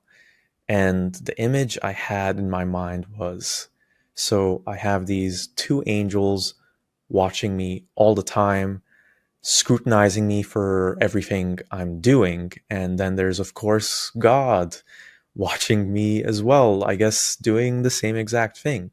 So I didn't really think about why he needed to delegate these two angels to do the work when he was all powerful, but I just felt like I was constantly being monitored and carefully watched. And it messed with my mind in some ways, that feeling of being watched. I had a phase for years where I felt so embarrassed about God and the two angels seeing my naked body that I would actually shower wearing my underwear. And then I'd change into a fresh pair while wearing a towel around me. So I guess I was around 10 or 11 at the time, and it didn't occur to me that no towel or any amount of clothing could stop supernatural beings like angels, let alone God himself, from seeing what I looked like naked if they really wanted to see it.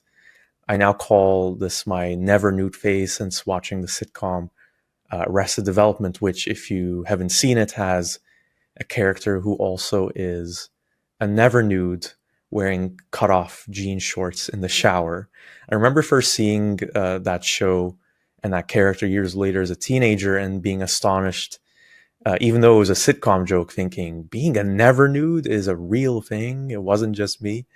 And I don't know why or when I stopped doing that, stopped being a never nude. Probably around 13 years old, I just got tired of doing it. But for years, I'd try and make sure I'd never be naked for more than a couple of seconds because God was always watching me. And even when I stopped doing that, I still felt like God was always watching me. If I did do something bad, I'd think, oh no, God saw me do this. This is bad. Whatever it was, just lying, or I don't know, I wasn't that bad of a kid. So I didn't do much that was evil or sinful, but I did do things like lie. I'd steal sometimes, or I'd have bad thoughts about my classmates, or hateful thoughts about teachers, or I'd be really rude to my parents, which is a big no-no in Islam. And I'd think, no, God is going to be judging me for this. And I think that's when the guilt started coming in. One of the main reasons I was guilty was because as a Muslim, you're supposed to pray 5 times a day. And those prayers are spread out throughout the day, starting early in the day, sunrise, and going into the late evening. And there was one day in school, so this would have been maybe as early as 4th grade, so soon after I moved back to Dubai to live there for the second time, when our teacher told us, okay, we're going to the mosque, the school mosque, and we're going to pray together. And it dawned on me at that moment, like it never occurred to me before, that I don't even know how to pray. My parents never taught me, and it just somehow never came up, which was confusing. But in the moment, I was panicking. And when I got home that day and I knew I had to pray in the school mosque the next day, I instinctively knew that me not knowing how to pray was something bad.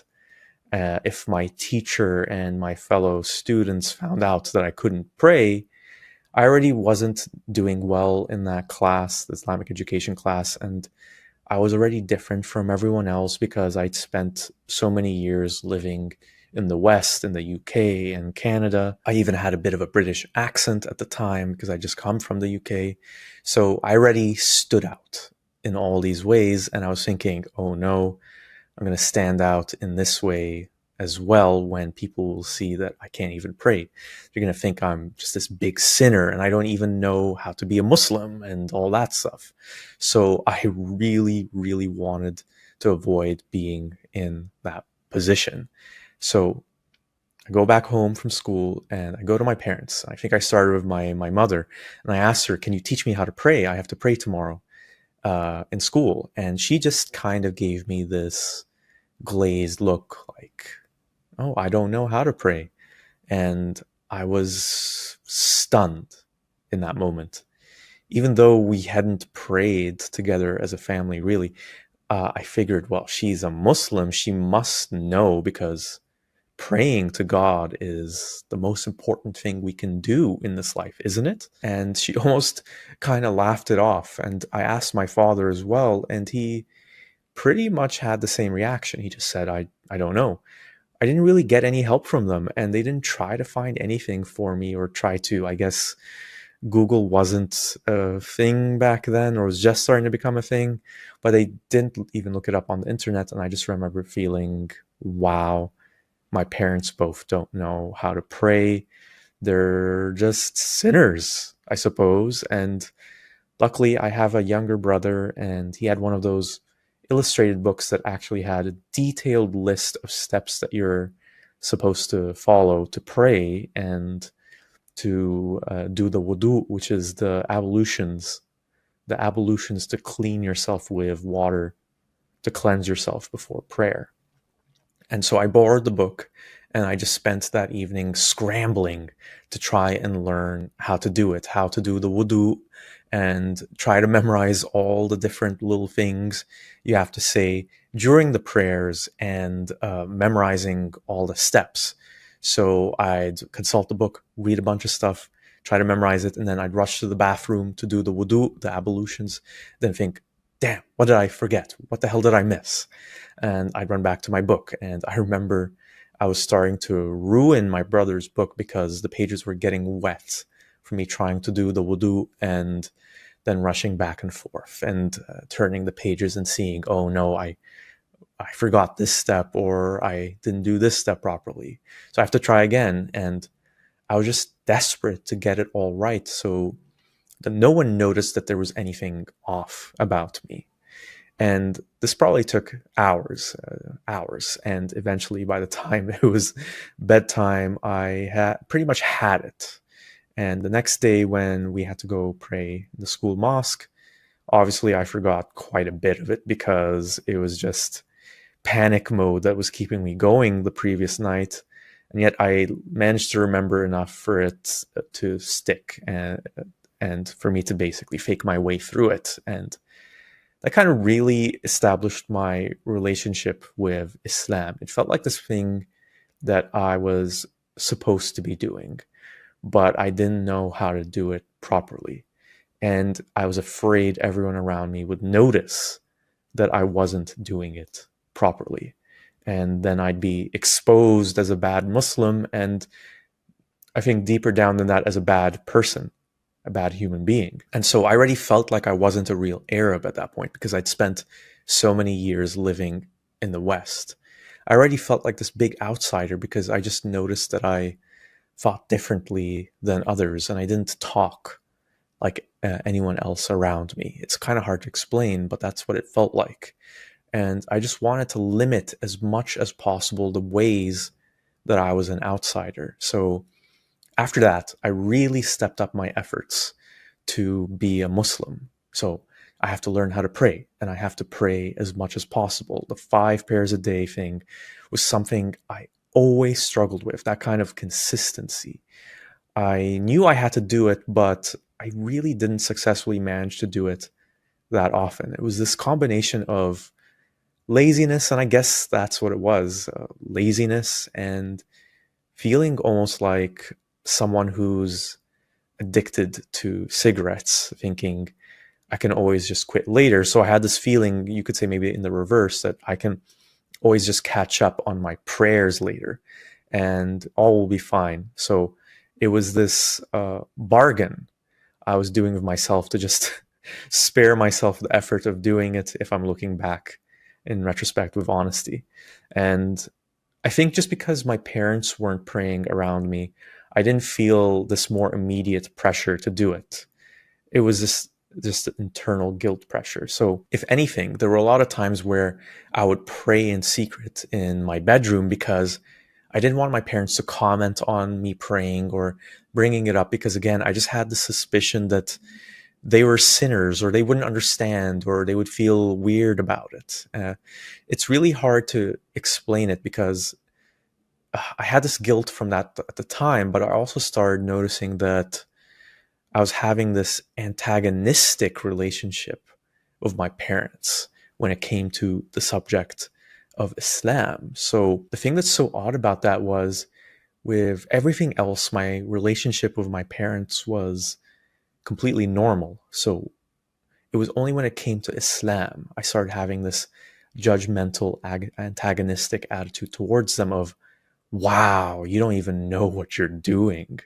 You're sinners. And I noticed that my parents wouldn't fast properly during Ramadan, the holy month of Ramadan.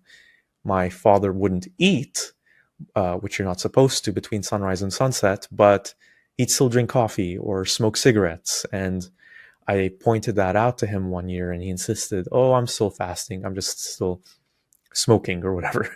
And so I just thought my parents were these lazy Muslims. And I noticed that there were a lot of people like that around me in the community. So whether that was family, friends, or neighbors. So these are all people who were Muslim, but they didn't do all 5 prayers every day. They didn't fast properly. They didn't do everything that they were supposed to do. And I felt, wow, they're going to hell. And I'm a better Muslim than them because at least I'm trying and I feel guilty about it. And I think if I was to psychoanalyze myself now, I think that those feelings of judgment were to deflect from my own guilt about my inadequacy, about me being a Muslim, my failings as a Muslim as I saw them. And if I were to theorize a bit, I suspect that's why a lot of Muslims are pretty judgmental towards ex-Muslims like myself, or people they consider to be sinful Muslims. So maybe Muslim women who don't wear the hijab or, whatever.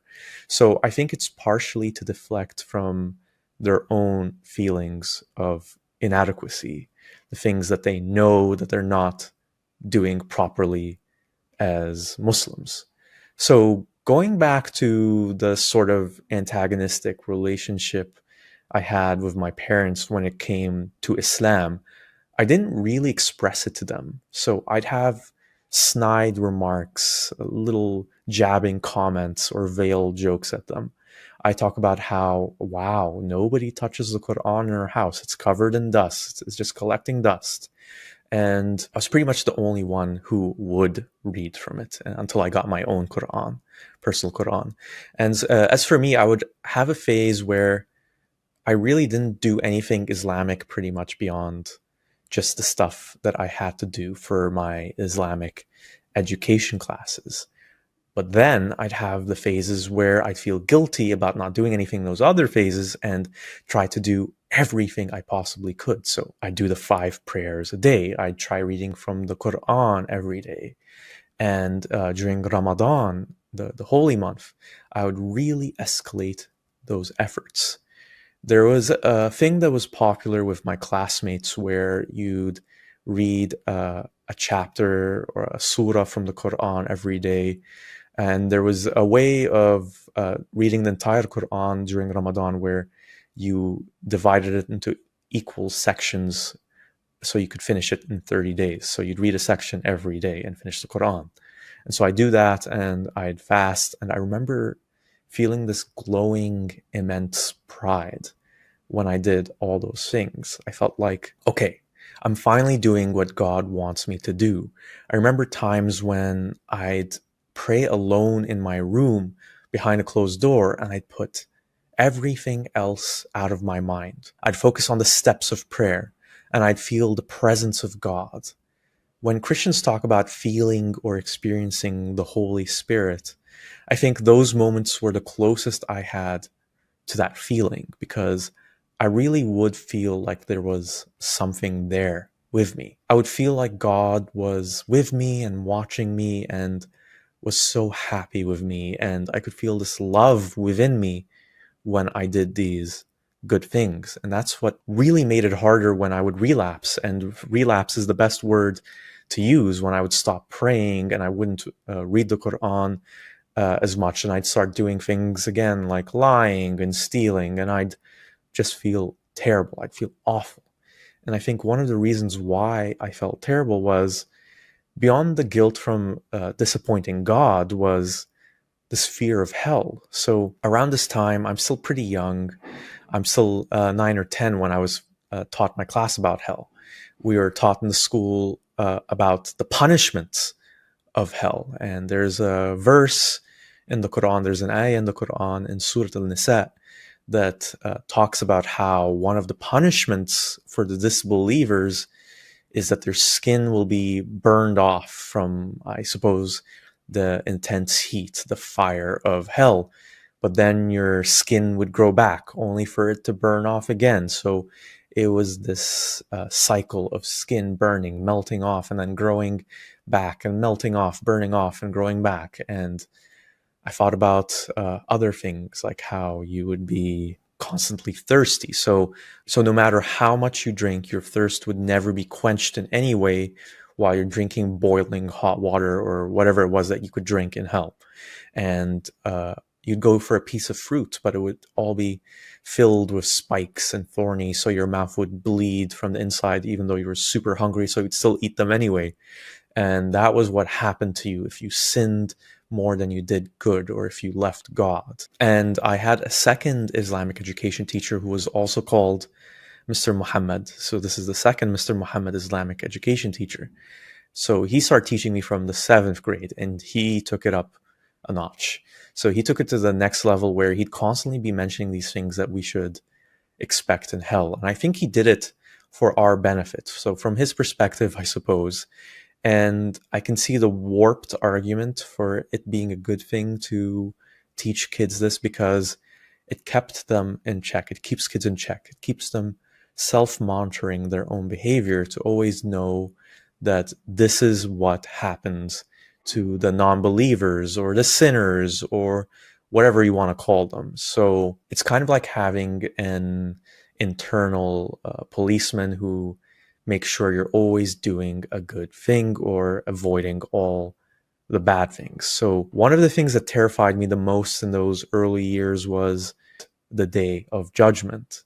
So there's a similar concept in Christianity, and what it basically is that there will come this time, and as Mr. Muhammad would often say, that the signs for this time approaching are upon us, and it could happen at any moment now. So be prepared and make sure you're doing everything that you're supposed to be doing and avoiding all the things that you're supposed to be avoiding. So on this day of judgment, the angel Israfil would blow this trumpet, and when that trumpet sounded, every living human on earth would die and their souls would rise up. so they could be judged. But before that happened, there would be all these horrendous apocalyptic events happening all around the world. So there would be the Islamic version of the Antichrist who would emerge. So he's called Dajjal in Arabic. And this person would pretend to be Jesus returned.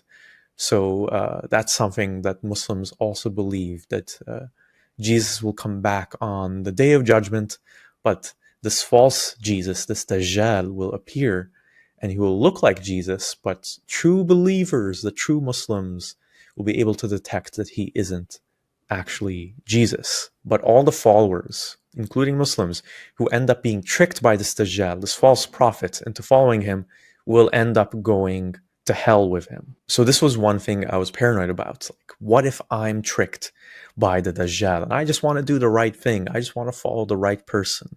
I want to follow the right Jesus because I want to go to heaven. I want to go to paradise. I want to be with my family. And now this Dajjal is showing up and he's trying to trick us. So there's already Iblis, the devil, trying to trick me all the time anyway, whispering in my ear whenever I'm thinking of doing something bad.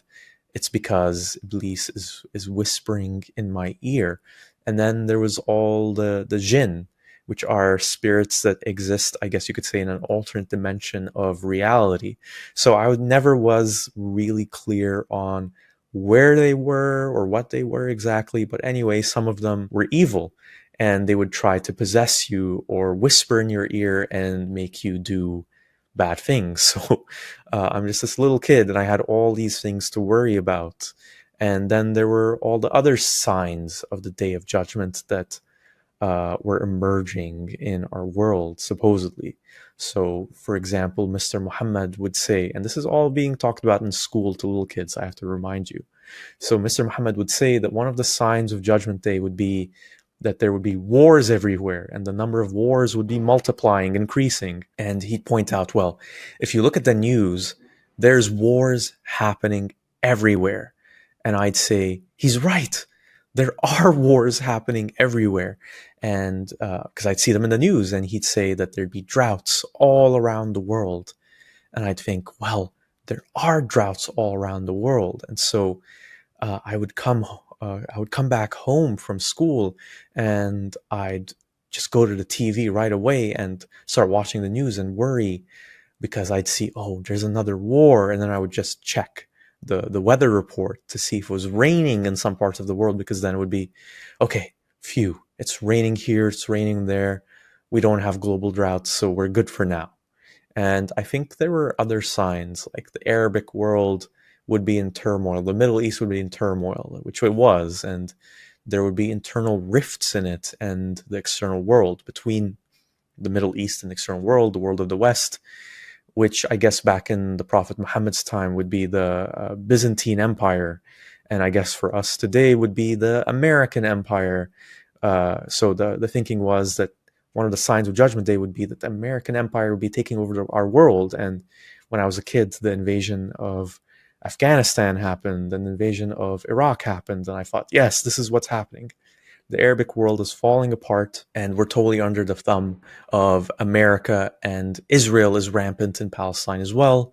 So I was thinking, oh no, the day of judgment could be happening at any moment, and I'd have nightmares about it. Sometimes I'd hear a loud noise, especially in the early morning when I was alone in bed, and I'd think, is that the trumpet of Israfil that's going to bring the day of judgment? I was so terrified that if it happened at this moment, I didn't have time to pray enough. I didn't have time to do everything I was supposed to do as a good Muslim. Do I have enough good deeds to get into heaven? That's what I was thinking at the time, because that's it. Once it's over, it's over. And there were other things that Mr. Muhammad would say about this hell stuff that kind of confused me. He would say, if you're a non-believer, you're going to hell forever. But if you're a good Muslim and you did some bad things, you'd still go to paradise. But first, you just have to go to hell for a bit. So I suppose it's like paying your debt to God by suffering this excruciating torture in hell. So the way he described it was, there's this bridge and you have to cross this bridge to get to paradise. And so underneath this bridge is hell. And he told my classmates and I that if you were a good Muslim and you did everything that you were supposed to do, you did everything right, and you obeyed God and all of his commands, you would sprint effortlessly down this bridge across this valley that had hell at the bottom of it. But if you were a Muslim and you had committed sins in your life, then the bridge would disappear under your feet and you would plummet down into hell. And depending on how bad you were or are, you'd spend as much time as God deemed it necessary for you to spend before you went up to paradise. And I remember being terrified about that as well, because I just visualized this bridge in my mind and I'd think, just imagine being in that position and hoping and praying the bridge wouldn't disappear beneath me. And I remember really thinking about that feeling, that sinking feeling in your chest when you just suddenly fall. Like maybe a good way of explaining it is like when you're walking downstairs and you think, oh, there's one more step, and there isn't. And so your body just panics when you take that step and it isn't there. And so I had this feeling too that would probably be 100 times worse when you just fall through and then you're in hell. And I do remember thinking at the time that it's a little bit weird that God sent you to just be tortured for a bit and then you just go up to paradise and I suppose everything's all right, no friction, no awkwardness there between you and God, so you're all good. But I didn't think about it too much because God knows best and he's my creator. Everything around here is because of him.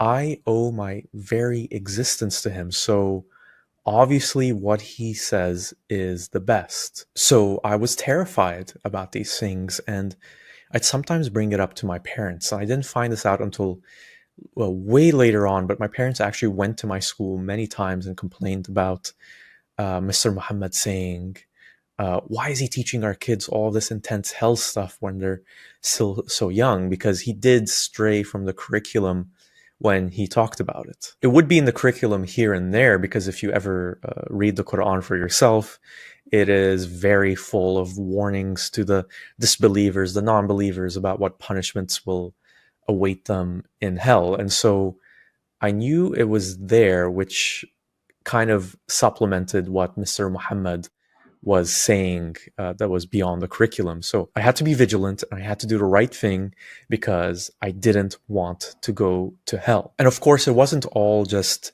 fear and guilt, or else it would be very hard for people to stay Muslim. There were also good things. It felt wonderful to be part of the righteous community of Muslims, being with the forces of good against the forces of evil out there. It felt special. I felt special.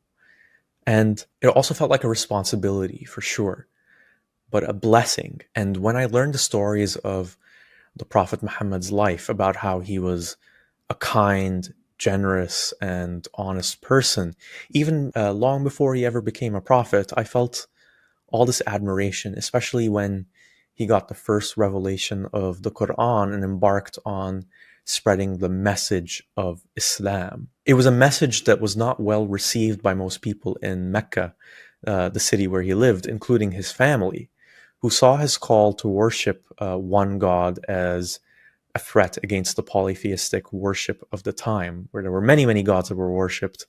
And that also earned his family a lot of money as the ruling tribe, because they controlled the religious sites in Mecca that pilgrims would flock to long before Islam came to exist. But he didn't care. Islam was the truth, and it was his responsibility to share it. He attracted some followers, but most people reviled him, mocked him, and eventually he had to flee to another city because his life was at risk. And I was blown away by that. He sacrificed his power, money, and all the comforts he had for this message, the message for Islam, for no other reason than it being the right thing to do. I admired the first Muslims, the Sahaba, who also sacrificed everything and in many cases died for the cause of truth and justice of Islam. And I was taught this one story that lingered in my mind for a long, long time. I still remember it today. The story of the Prophet Muhammad taking refuge in Ta'if, a city near Mecca, where he was forced to run again when the locals pelted him with stones. He just lost his wife and his uncle, who was his guardian and protector.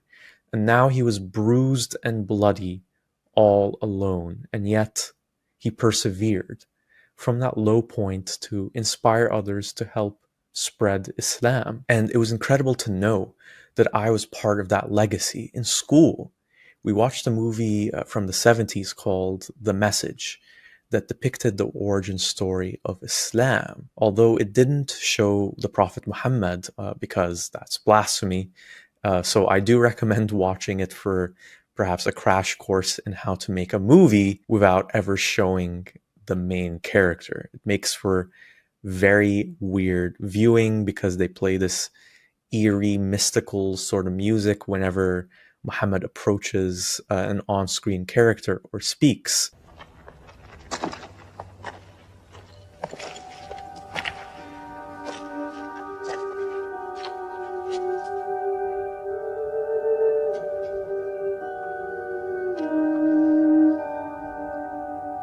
Muhammad, when I hunt the desert at night,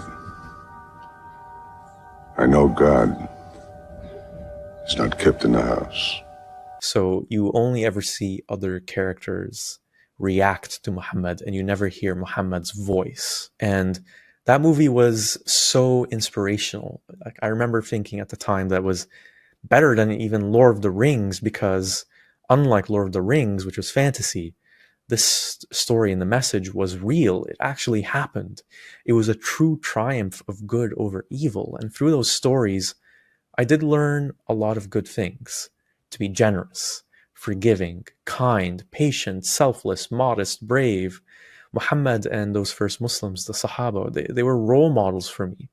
People I aspired to emulate. And in many ways, I felt I did emulate them. I didn't really do many bad things, like I mentioned before, beyond lying and cheating and stealing sometimes.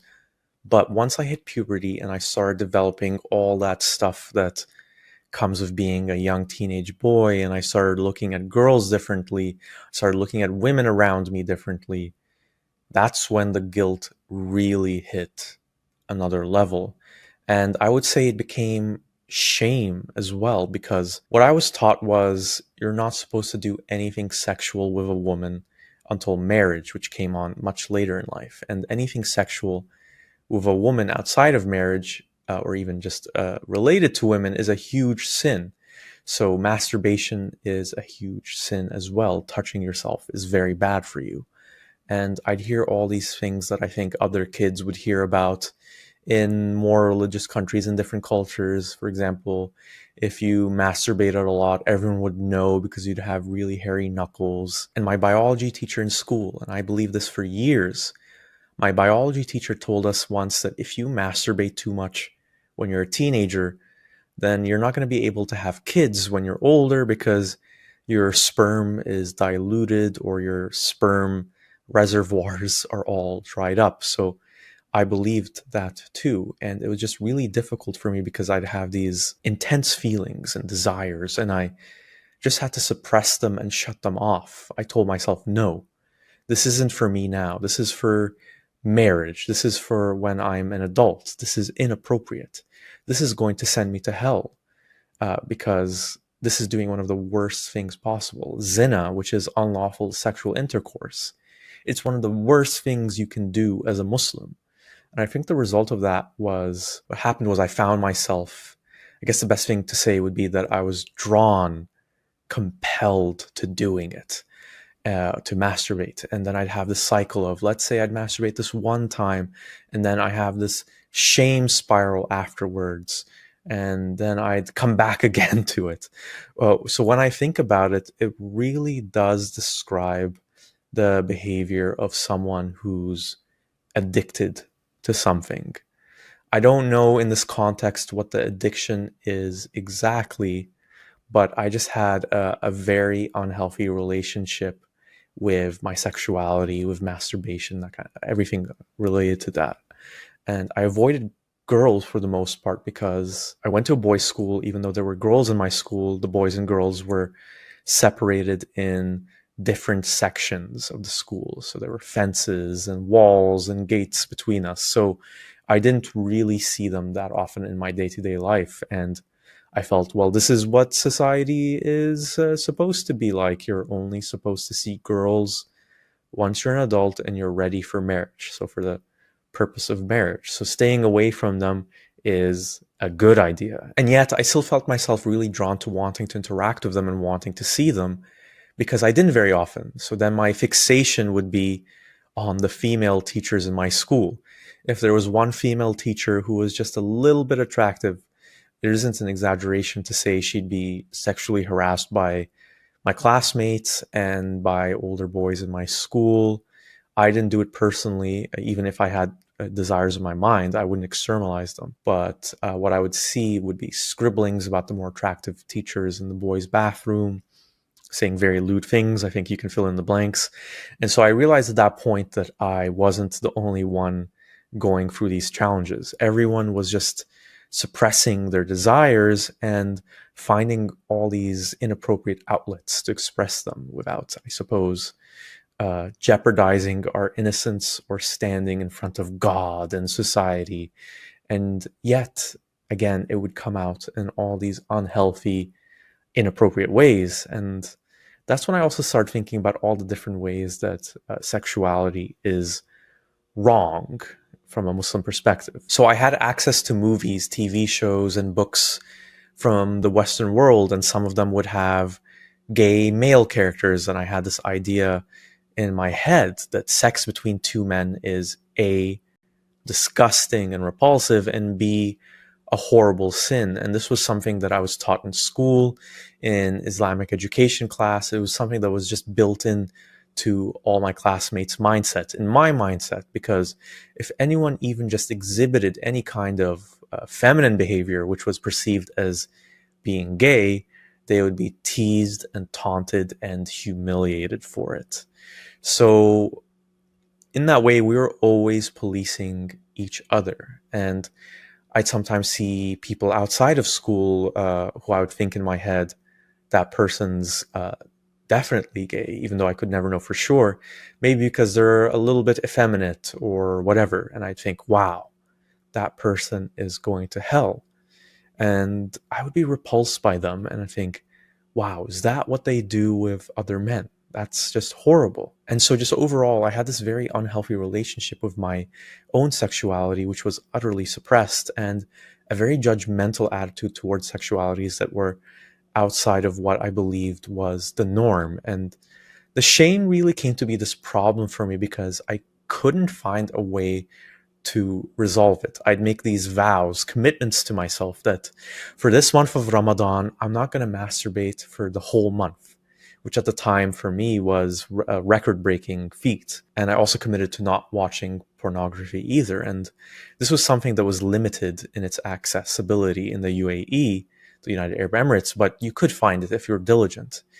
And it's something that we shared amongst us in school as well. So I'd make these vows to myself to not do those things anymore, to not share pornography in school, to not watch it. And because I made it so big in my head and thinking that if I fail this, then God is going to judge me, and this is going to be another sin in the book, and God is watching me when I do these filthy, disgusting things, it just put so much pressure on me that I'd cave. I'd cave because it felt like this big bag of bricks on my chest or my back or whatever. And once I just let go and I stopped suppressing myself in that moment, it was releasing.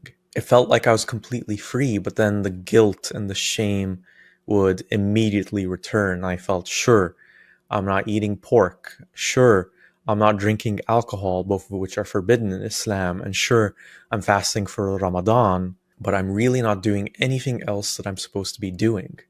I don't have the word of God on my mouth, on my lips all the time.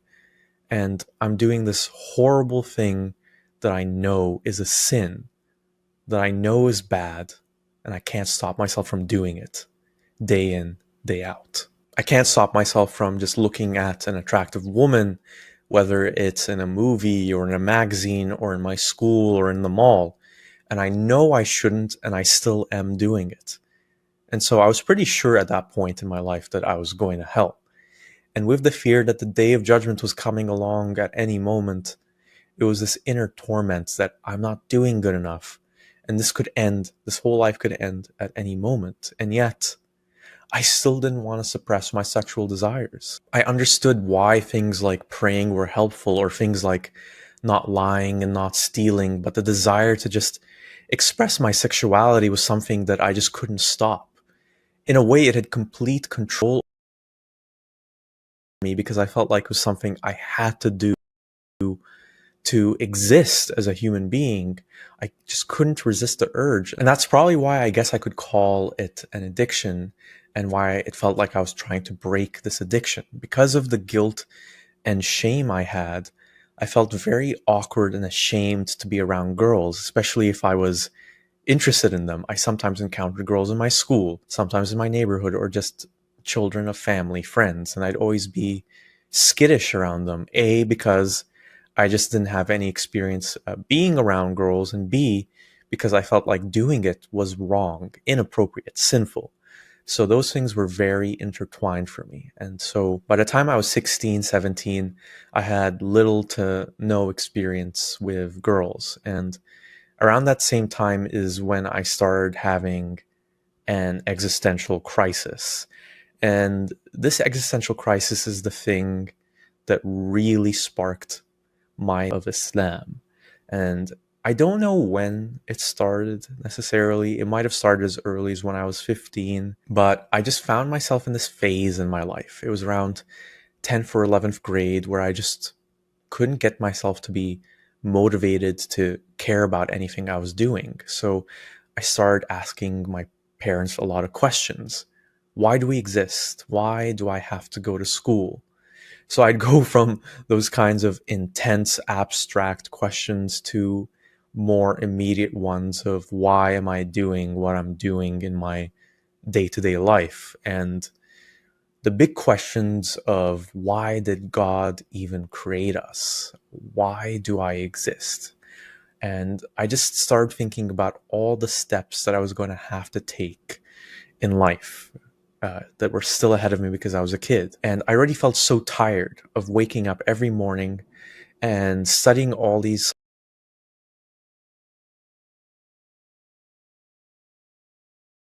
that I wasn't really interested in, only for me to just go to a university to get a degree and then get a job and get married and have kids. And just thinking about it, all those just felt so overwhelming. And it felt like it didn't feel like these were the things I want to do, but that was what I'm supposed to do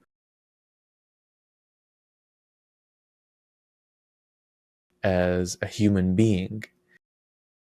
Order of things. And I couldn't find the motivation to do them in that day in, day out schedule of life. And I remember my grades started slipping, and I'd show up to school with my shirt untucked and buttons undone, and my hair would be a mess, and I wouldn't have showered in days, and my classmates would mock my appearance, but I didn't care. And I wouldn't be doing my homework, and I definitely wasn't praying or reading from the Quran or going to the mosque or doing any of the things that I was supposed to be doing as a Muslim, because I just hated myself. And I started realizing, or questioning, I guess, why am I like this?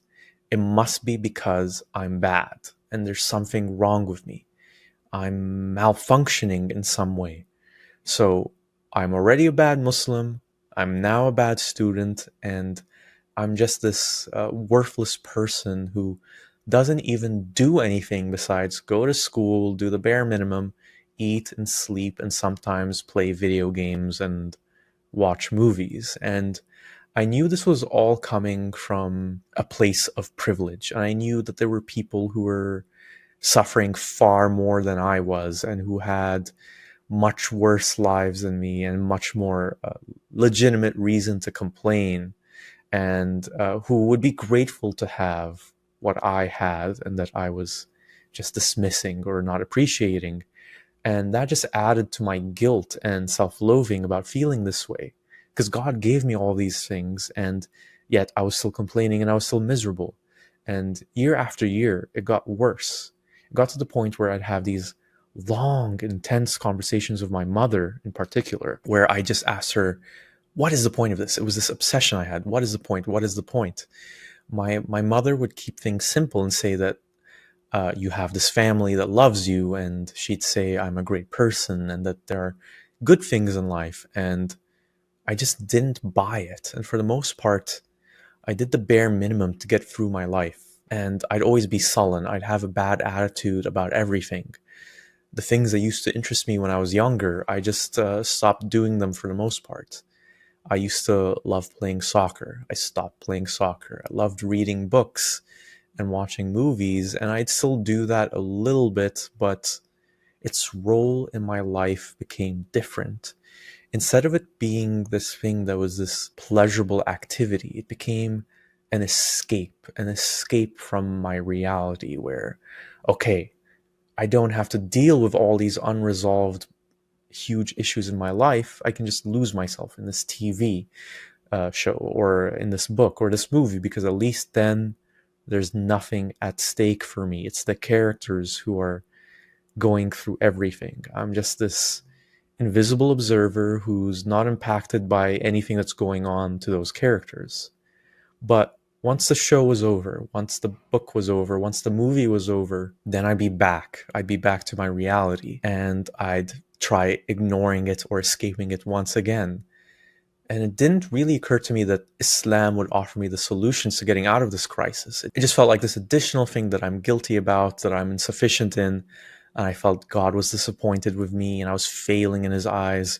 And I was failing in the eyes of the Prophet Muhammad, who was also watching me. The Prophet Muhammad and God and all the angels, they're watching me sinning, being this lazy leech person who didn't do anything positive in life. And so this went on for years. And when the time came for me to finish 12th grade and go to university, my parents had decided I would go to university in Canada. And I was completely unprepared to do that. I felt like I don't want to move halfway across the world again to do some degree I don't care about, just so I can get a job I don't care about, just to make money, just so I can exist. And it all felt like all this busy work that I was just doing to stay alive, just to keep myself busy, occupied. And I couldn't see a way where I could find happiness with meeting a woman and getting married and having kids. And it felt so abstract and unattainable, because I remember thinking, well, I never talked to girls. I've never had a real girlfriend, and yet I'm supposed to magically find this woman who's going to be my soulmate, and everything is going to be good, and we're going to have a house, and life is going to be wonderful, and all that. The thing was, I didn't have a choice. My parents, to their credit, they didn't just listen to what their 16-year-old son wanted at the time. And so I just wanted to stay in Dubai, and I just wanted to do something at some school there, and I don't know, get some sort of job somewhere. It was really that vague. I really wasn't interested in doing anything more than that. I was content to wallow and stay in bed all day and all night. And they said, no, you have to go. And they forced me to do all the stuff you have to do to apply to university. Fill out the forms, bullshit your essay about how you really want to attend to this university, get all your transcripts. And it was hard because I didn't know what I wanted to do with my life. And part of that was because I was still very young. I was still only 16 at the time. But another part of it was because I didn't care that much about anything. I liked reading books and I liked history, but that isn't really much of a career, I guess. You could be a historian or something like that. And I'd always enjoyed writing, so I thought maybe I could be a novelist or a journalist. And I did some research into that, and I saw, well, being a novelist, being a journalist, these are dying fields and there isn't much money there. And so I thought, you know what? I'm just going to do what everybody else does. I'm just going to pick some lucrative career degree. I chose some business related thing. I picked marketing, and I just did it.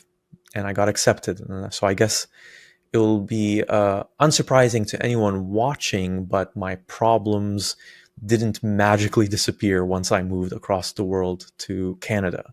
If anything, they came worse, because here I was, now I was 17, and living in Canada alone, living in a dorm, in a school in Toronto, in a university in Toronto, and my family wasn't there. Nobody there knew me, really. Nobody cared about me. And I remember when my parents left me, because they flew with me to Canada to help me set everything up, and then they just left. And the day they left, returned home, I had this moment of realization. I guess this is the kind of realization that happens when people lose their parents, perhaps both their parents die. I had this feeling that there's nobody who's there to watch over me anymore. And there's no one who cares about what I'm doing. I just have my parents, who are thousands and thousands of kilometers away, and I could literally slit my wrists and die right now, and nobody will be even able to help me, to save me, because there's no one around. I could literally sleep in bed and skip all my classes, and no one would notice. No one would call up on me. No one would check in. And that was the toughest part of my life, because I really had to do things for myself, and I had to find my own motivation to do them, because no one else was going to do it for me. And it wasn't always easy. There were a lot of days where I really had to force myself.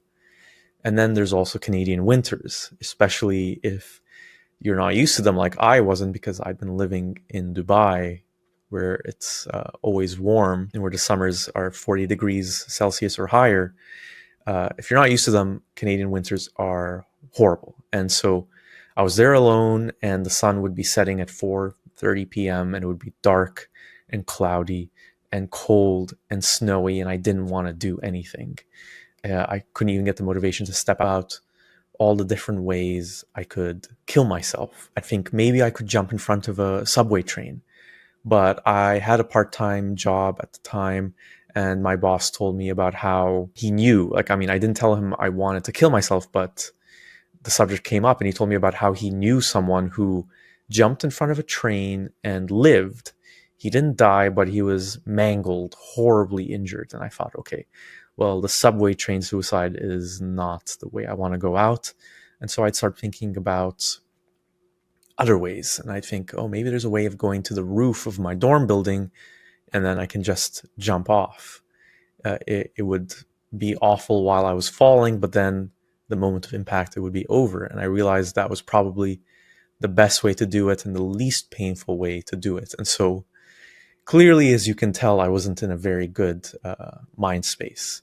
And I didn't really talk to anyone about this besides my mother, who I talked about it on MSN, if anyone remembers MSN from my generation. So most of it I just bottled in, and with my mother, it would be these repeated conversations that I usually had in my head that revolved around how I hated myself and how there was no point to all the things I was doing. And around this time, I guess it was a natural process where I began deconstructing everything in my life, because I was spending way too much time alone with myself, and spending way too much time alone with my thoughts. So I deconstructed everything. I deconstructed everything to try motivating myself to do them. So what's the point of going to school? Well, because you have to do this to get a job and make money.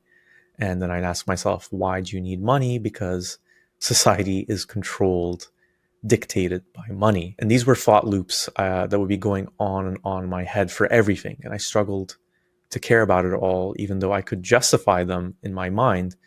But I had to do it because that's what everyone around me was telling me to do. And I think this process of deconstructing everything finally hit Islam. At this point, I wasn't eating pork, I wasn't drinking alcohol, I was still fasting for Ramadan, and that was pretty much it. I pray every now and then, but not consistently and not as much as I was supposed to be doing.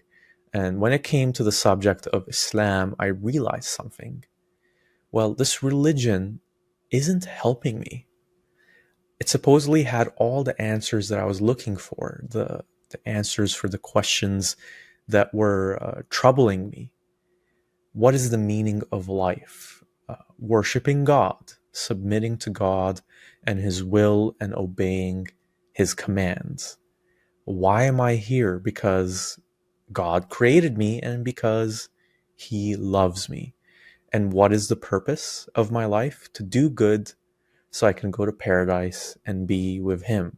So, in a nutshell there, Islam offered all the answers, and I'd known these answers my whole life, and yet it didn't satisfy me. And I started thinking, why doesn't it satisfy me? What is this thing that's missing in Islam that isn't connecting with me? Since my childhood, and this is something that transcends just Islam, it actually applies to a lot of things since my childhood. I always felt like if I didn't believe in something properly or I didn't do it properly, then the lack was in me. I wasn't doing it properly or I didn't see it the right way. And that applied to school or activities or whatever it was that people said were important. So I had to adjust myself to what this thing was. I was a bad Muslim because I wasn't trying hard enough, because I was lazy, because I was a sinner. I wasn't doing well in school because I was lazy and because I wasn't good at motivating myself. I wasn't ambitious or motivated to do things in life because, again, I'm lazy and I don't care and I'm just this lazy sinner who wants to have everything be easy and all that. And so obviously the problem is with me. And the next thing from there is obviously that I should be listening to what others around me are telling me to do because they've got their shit together. And so I'm supposed to do this stuff in university. I'm supposed to be Muslim. And that's when I started questioning that supposed to aspect. Why am I supposed to be Muslim? Why is this the thing that is supposed to be guiding me in life? Why are its answers not working for me? Maybe, just maybe, the problem isn't with me. Maybe the problem is with the religion.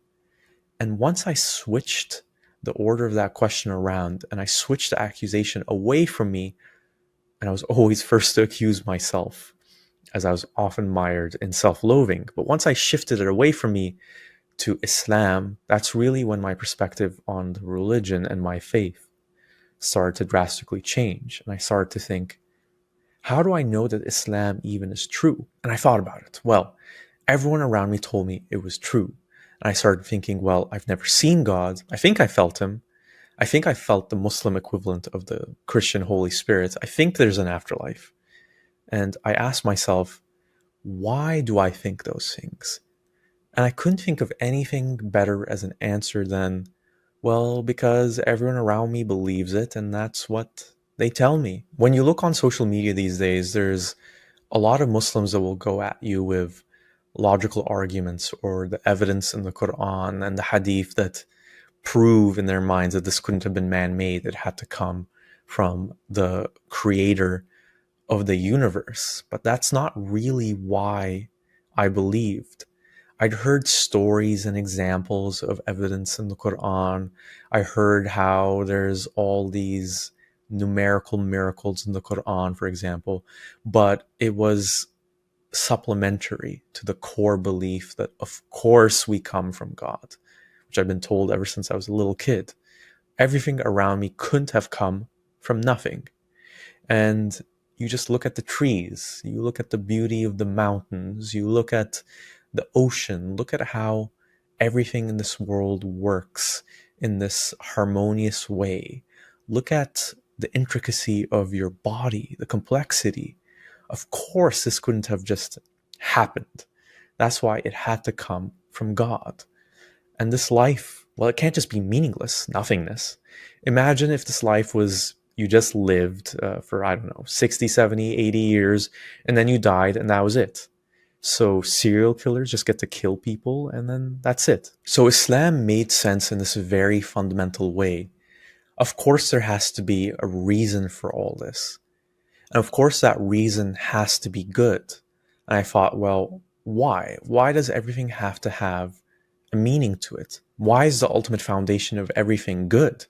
Why does there have to be something more than this life? It didn't hit me overnight, but it gradually developed in my mind that, wait, what if these things are made up stuff from people and it's just wishful thinking? People face incredible suffering in this life, much worse suffering than anything I ever faced. And there's all these things happening and they don't make sense, like people getting cancer or natural disasters destroying entire communities, good people dying suddenly from aneurysms at a young age, or heart attacks, or stillborn babies. And it's all happening for no reason. Hitler or whoever, he's not going to be punished for all the sins, all the evils he committed. No, there has to be a God. There has to be a meaning to all this, and we can't just cease to exist, or else what is this life? There has to be a record of what we're doing, and there has to be someone caring for us and someone who sees those little good things we do that no one else sees, those little deeds or those positive, loving things we think in our heads. And we want to know that there's someone else there who listens, who understands, who feels our pain and will compensate our pain with something good. And I thought, what if all this was not true? Maybe it is true, but is there a good reason to believe that it's true? And I just couldn't see it. I just couldn't see it anywhere. I couldn't see God around me. I couldn't see paradise, heaven. I couldn't see the jinn, the spirits that lived in another dimension. I couldn't see the angels, the demons. I couldn't see anything. And the supposed day of judgment that's supposed to happen, well, I started thinking about how there's always been wars. There's always been droughts. There's always been all sorts of catastrophes. And I remembered from the stuff that I'd learned in history, just reading history books, well, if you look at any era, people thought that the apocalypse was coming. The people who went through the Cold War, people in World War II, people in World War I, you keep going back and there's always this feeling of impending doom. Look at the Black Plague, for example, the Black Death. And I thought, what if this religion stuff and this Day of Judgment stuff is humanity's coping mechanism? So I didn't think that, okay, I know this for sure is all man-made, it's all bullshit, but it did open the door to doubt, to skepticism. And I thought, what if Islam isn't true? What if there isn't a God? What if he doesn't exist? When I thought about that, the world was very different to me. It felt chaotic, cold, alien, meaningless. So in that sense, the doubts didn't help me come out of my crisis, at least initially, because then my thoughts were, well, if there's no God, then fuck it all. Let me just go in a corner and die. Maybe I should just kill myself, because now when I kill myself, I don't have to worry about God punishing me for killing myself, because that's another sin. So you can't escape this life that was forced upon you by God, because this life is a gift that you're forced to take. So I thought, without this God, then there really is no incentive for me to live. And I'm really just doing things for my own sake and to perpetuate my sad, little, miserable existence. And yet I still found myself wanting to live. I still found myself enjoying the little things I enjoyed, whether it was watching a soccer game or playing a silly little video game or chatting to a cute girl or whatever it was. I still wanted those things. I still enjoyed learning some of the stuff I learned in school. It wasn't all bad or boring. And I still laughed at jokes. And even though I now had all these doubts about Islam, yet I still enjoyed those things. It didn't go away. And so I thought, well, what does that mean? And I thought, maybe I don't need those things of Islam to live my life, all those beliefs of an afterlife and so on and so forth. And that's when I started exploring atheist content, stuff that was being put out there by increasingly popular books written by atheists. And it was around this time that the whole Four Horsemen movement of Christopher Hitchens and Daniel Dennett and Richard Dawkins and Sam Harris was getting prominent in the mainstream. So we're now around 2007, and I read Sam Harris's End of Faith, Hitchens' God is Not Great, Dawkins' The God Delusion, and I would often watch this HBO show called Real Time with Bill Maher. It's an HBO show that's a talk show where Bill Maher, who's a comedian, interviews panelists from the world of politics, but also often celebrities or people from all these different walks of life. And so Bill Maher was a comedian, but he was also an atheist, and religion was a common theme in his comedy. And I started watching a lot of his clips on YouTube where he made fun of religion and questioned its teachings, and he even made a documentary about it.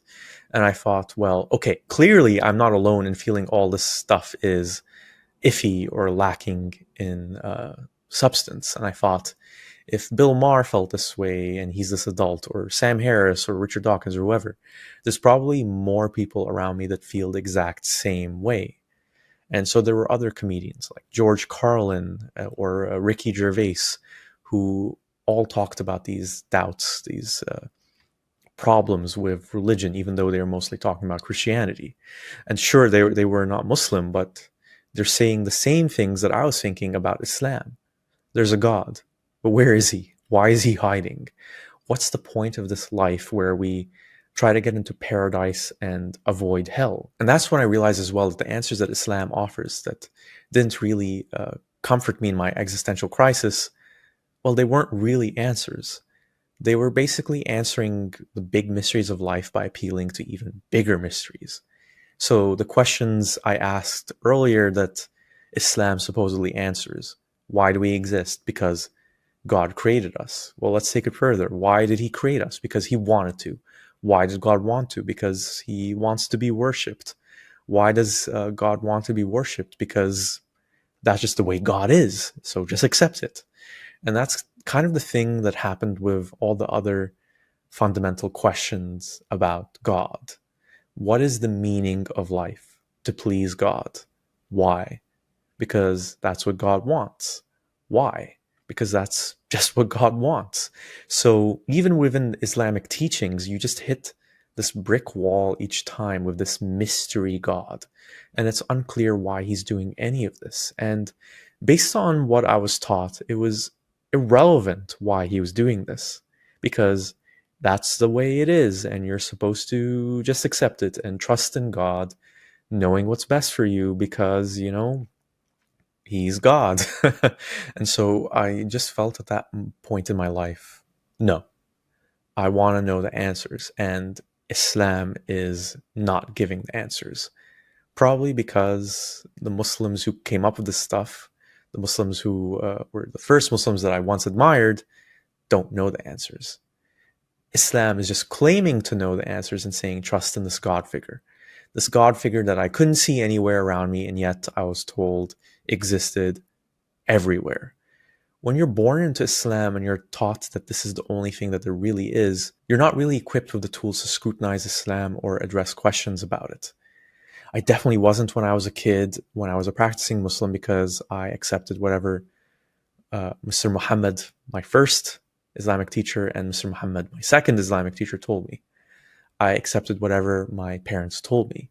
And I never looked at anything through a critical lens when it came to Islam, even when it didn't make sense, or even if there were contradictory things I was being taught. Like the example I mentioned earlier, I was so unclear on whether people would go to hell for a little while or if anyone qualified to go to hell forever, because I heard contradictory things about that. And I felt, well, it's because I'm ignorant and I don't understand.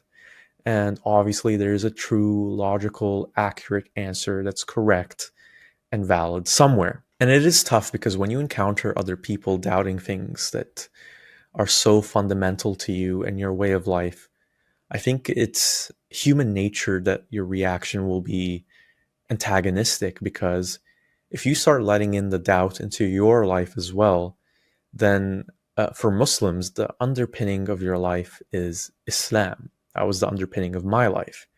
If you take that away, you take away that foundation, and you have to find something to replace it, or else it's just this bare, cold, and meaningless universe.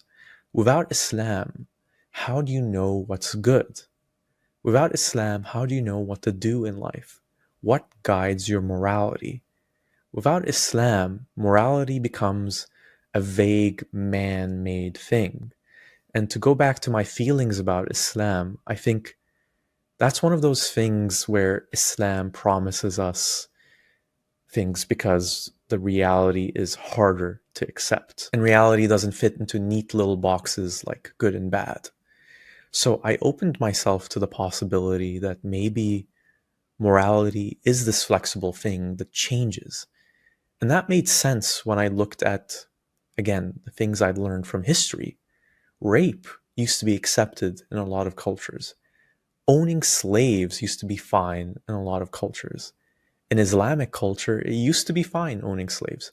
You'll find Muslims defending or rationalizing that nowadays, but it's definitely a fact that slavery was accepted in the time of the Prophet Muhammad and long after. And now it's seen as one of the most inhumane things you can do. So morality does change, and that's scary to people because they feel like, well, if it changed before, then the thing I believe now is good or bad could change in the future. And as uncomfortable as that is, I saw that this appeared to be reality, the reality around me. And I really had to open myself up to those possibilities as I was navigating myself out of my crisis and away from Islam. As for the influence of Muslims around me during this time period, I didn't have that many friends in university, especially in the first 2 years, but the few friends I did have were Muslim. My roommate my first year was Muslim, and I wouldn't say we were best friends or anything like that, but he was a friend, and a few other people in my circle were Muslim. And they were the kind of lax, lazy Muslims that I was. So they didn't pray very often either, and some of them even drank alcohol and had sex with their girlfriends outside of marriage. And of course, I had my judgment hat on towards them, again, to deflect my own feelings of inadequacy. And funnily enough, one of my best friends in my first couple years of university, who wasn't Muslim when I first met him, converted to Islam after I met him. So he had converted and became really gung-ho about it. And I actually even taught him how to pray. And at that point, when I was teaching him how to pray, I was really disillusioned with Islam. So he told me he had this spiritual experience where he realized that Islam has to be the truth. And this experience was very vague, basically a feeling that came over him one day. And he told me how he wanted to find a good Muslim woman and marry her and use Islam to guide him in life. So understandably, our relationship didn't last. It kind of fizzled out over the next few years. So when I was still Muslim and questioning Islam, most of my friends were Muslim. It would be awkward sometimes, especially when I was really transitioning away from Islam, where I'd hear a Muslim friend say something that was very homophobic or transphobic, and I would stay silent because I wanted to avoid the awkward conversation. Now, that's something I wish I hadn't done and I wouldn't do today. I would actually confront them and say something if that ever happened now. And as I gradually left, those relationships kind of went away, and I started gravitating towards similar-minded people who, for the most part, were atheists. I didn't have any religious friends in my last 2 years of university when I finally accepted to myself that I was an atheist. Now, one of the other things I realized as I was doubting Islam was, well, this is just like the perfect system to keep people believing in obedience, because you have this invisible, all-powerful God who's watching all you do and who has complete, perfect control over you. So obviously you're going to be motivated to obey him. And so you have the carrot of the eternal paradise dangling for you as your reward for doing the things that you're supposed to do. But if you're bad and you're naughty and you disobey, if you leave the religion, then there's this eternal hell for you to be stuck in. And if you can't see this paradise and hell, well, you can't disprove them now, can you? But they're there. They're there. And so I saw how hell was this perfect scare tactic, since no one comes back from death to validate if it's true or not. And so I think that in of itself is something that kept me believing and keeps so many people believing, especially when they're taught a religion at a young age. There is that desire for paradise and fear of hell, but there's also this fear of the unknown. Now, what would you rather face? Well, I didn't know what happens after death. Maybe there was nothing and there was no meaning to it all. Or there's this God and he cares about us and we just have to do the right thing, the good things, and we'd go to paradise, we go to heaven. And I could obviously see how that second option would sound more appealing to the vast majority of people, especially if they're raised to believe that second option.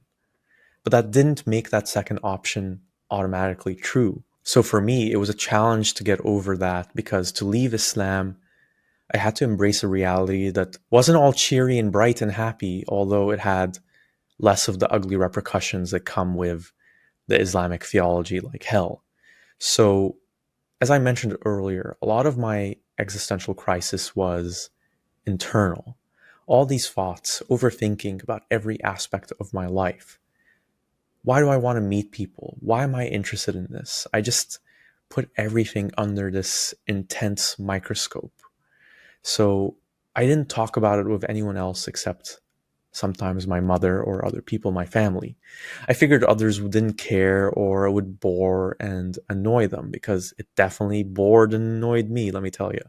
And in retrospect, I think I had to do it that way so I could figure things out for myself. It likely would have taken less time if I talked to a therapist or was open with my feelings with other people, but I think it did benefit me in the long run, because for me right now today, I'd say there's no idea, no thought that could truly shake me to my core, because I've already put myself through every possible, conceivable, horrifying, troubling, upsetting idea possible about myself and about the people and the world around me. And that being said, when it came to my parents, I gradually and carefully would drop little hints that I was having these doubts about Islam. I'd tell them a joke about Islam, or I'd mention something that didn't make sense to me about Islam. And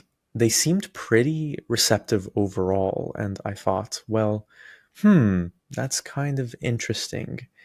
And in a way, it did make sense to me, because I always felt, well, my parents are these terrible, sinful, lazy Muslims, so maybe they're not opposed to me criticizing it because they're not devout. But I still wanted to figure it out for myself. So that's when I started exploring Islam more deeply. And I started looking into the evidence for it. So I've already talked about some things like the appeal to ignorance when answering the question of where did everything come from?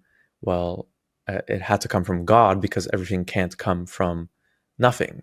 And I can't think of where else it could have come from. So God wasn't a real answer. It was a dead end, a bigger mystery. So I looked into the Quran, which is supposed to be a miracle.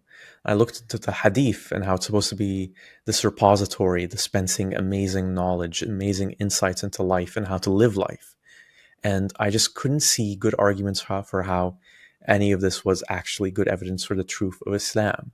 So the Quran is supposed to be a miracle because no human could have written it. And there's the famous challenge in the Quran from God saying, in the Quran itself, I challenge someone to write one chapter, one surah that's as good as any in the Quran. And of course, according to Islamic tradition, every human being that tried failed. And that's what I was taught in school, that writing something as good as a chapter in the Quran is impossible, that people tried and people failed. But I started to think about it a bit. How was this test assessed? And what is being assessed exactly? So this chapter has to match the beauty and the literary perfection of the Quran, supposedly, which couldn't have been man-made.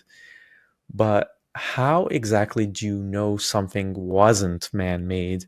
And if you did manage to determine that it wasn't man-made, then who made it? Excluding human beings doesn't necessarily mean it could only come from the creator of the universe. So, for example, you couldn't rule out that it was written by super intelligent and advanced aliens that are just messing with us. It sounds absurd, and it sounded absurd to me at the point of time too, but I realized that we as Muslims couldn't actually rule out super advanced aliens messing with us unless we just use blind faith to say, if it isn't man-made, well, it has to be from the creator of the universe. Aside from that, I thought, how can you judge the literary perfection or beauty of something like the Quran? Isn't that subjective? And what is perfection when it comes to words or a book anyway? Is it that something conveys the meaning it's supposed to in the least amount of words possible and the least amount of letters? Is that really beauty, or is that just mechanical efficiency? Or was it something else? I couldn't figure it out. And can you even say something that is a work of art, something that is words, a book, is perfect anyway? This is something that is entirely subjective. And I won't go into a lot of other examples, but I did the same kind of thing with all the other supposed proofs that the Quran couldn't have been man-made, scientific miracles or fulfilled prophecies. And I reached the same conclusion that, well, how do we really know that this leads and can only lead to the Islamic God being true? Could it be possible that using them as evidence is just a result of all these Muslims poring over the Quran, reading its pages over and over and over again for hundreds and hundreds of years, looking for anything that they could say is a fulfilled prophecy to boost their own faith? Then obviously you're going to find something in a long enough book guiding you through life and sharing all these ancient stories. The same could be said with supposed scientific facts in the Quran or with the numerical miracles that are supposedly in it. So I imagined that it had to be something that came from Muslims filling their days counting the number of times words like paradise and hell are mentioned. And their conclusion was, if paradise and hell are mentioned the same exact number of times, boom, it's a miracle. It has to be from God, because a human couldn't possibly do that, and it couldn't possibly be a coincidence. Sure. And the reason I didn't want to go too into the weeds of all this stuff in this video is because these proofs of the Quran indicating that Islam is true have the same problem. Even if we accept it, that all these things are true, so the fulfilled prophecies are correct, these numerical miracles are miracles, and they couldn't just be coincidences, and we've somehow concluded that they're beyond the capability of a human to do. Okay, let's accept that all these things are true. Why is the natural conclusion then that it has to be from God, the creator of the universe? All we can really say is we don't know how it came to be. They don't prove that everything else in the book or the religion is true. Just because there's a fulfilled prophecy in the Quran or a couple of correct scientific details, that doesn't make the whole book and all of its claims true. It makes those prophecies and scientific claims true, sure, but that's about it. And I saw that this captured the mentality of Muslims who want to believe and have indoctrinated children like me into becoming believers like them. I understood that we Muslims don't start from a skeptical position, a doubting position of, I'm not going to believe until I'm convinced by evidence, and this evidence is so compelling that I am now a believer. It works the other way around with Muslims. They start with, I believe in Islam, so now I'm going to look wherever I can to find the evidence that fits and supports my belief, and that evidence has to exist because Islam has to be true. And I eventually saw that this was the problem with a lot of the apologetics of Muslims and Christians alike, where they clearly start with this bias where they need to believe and they need to find the things that fit their beliefs because they're already sold. So they're not trying to find things that are actually good pieces of evidence. They're just trying to find things that will comfort them in being right about their beliefs, which I would say is very, very different. So beyond these kinds of evidence, I also found out about other arguments I'd never heard of when I was living in the Middle East, like the Kalam cosmological argument popularized by Christian apologists in the West like William Lane Craig. And this argument essentially says that everything that begins to exist has a cause. The universe began to exist, so the universe must have a cause, and that cause is God. So this was a more sophisticated thing than the everything can't come from nothing. There has to be a God. But now I had enough understanding to see how this was filled with assumptions. And how do we know who's right and who's wrong? We don't. So it's just this bias. And once I got rid of the bias for myself, my faith was irreversibly shaken. When I reflected on the feeling of peace and connection with God that I had when I prayed and did the things God told me to do, what if I only felt that way because I was indoctrinated to feel good when I obeyed the commands of this invisible God? And I saw then that there was nothing to hold up my faith besides bad evidence and wishful thinking, a hope deep inside me that this world is not just a meaningless existence, humans floating in space in a big, uncaring universe. It sounded really bleak, and that is a bleak way of looking at the world. Well, I decided then and there that if I'm going to lead my life the way I want to lead my life, I have to accept reality for what I see it as, for what the world around me is. I can't escape into fantasies or hopes that there's something different or something better, because that would be cheating myself out of this only life that I have. So at this point, I stopped believing that I had an afterlife to look forward to.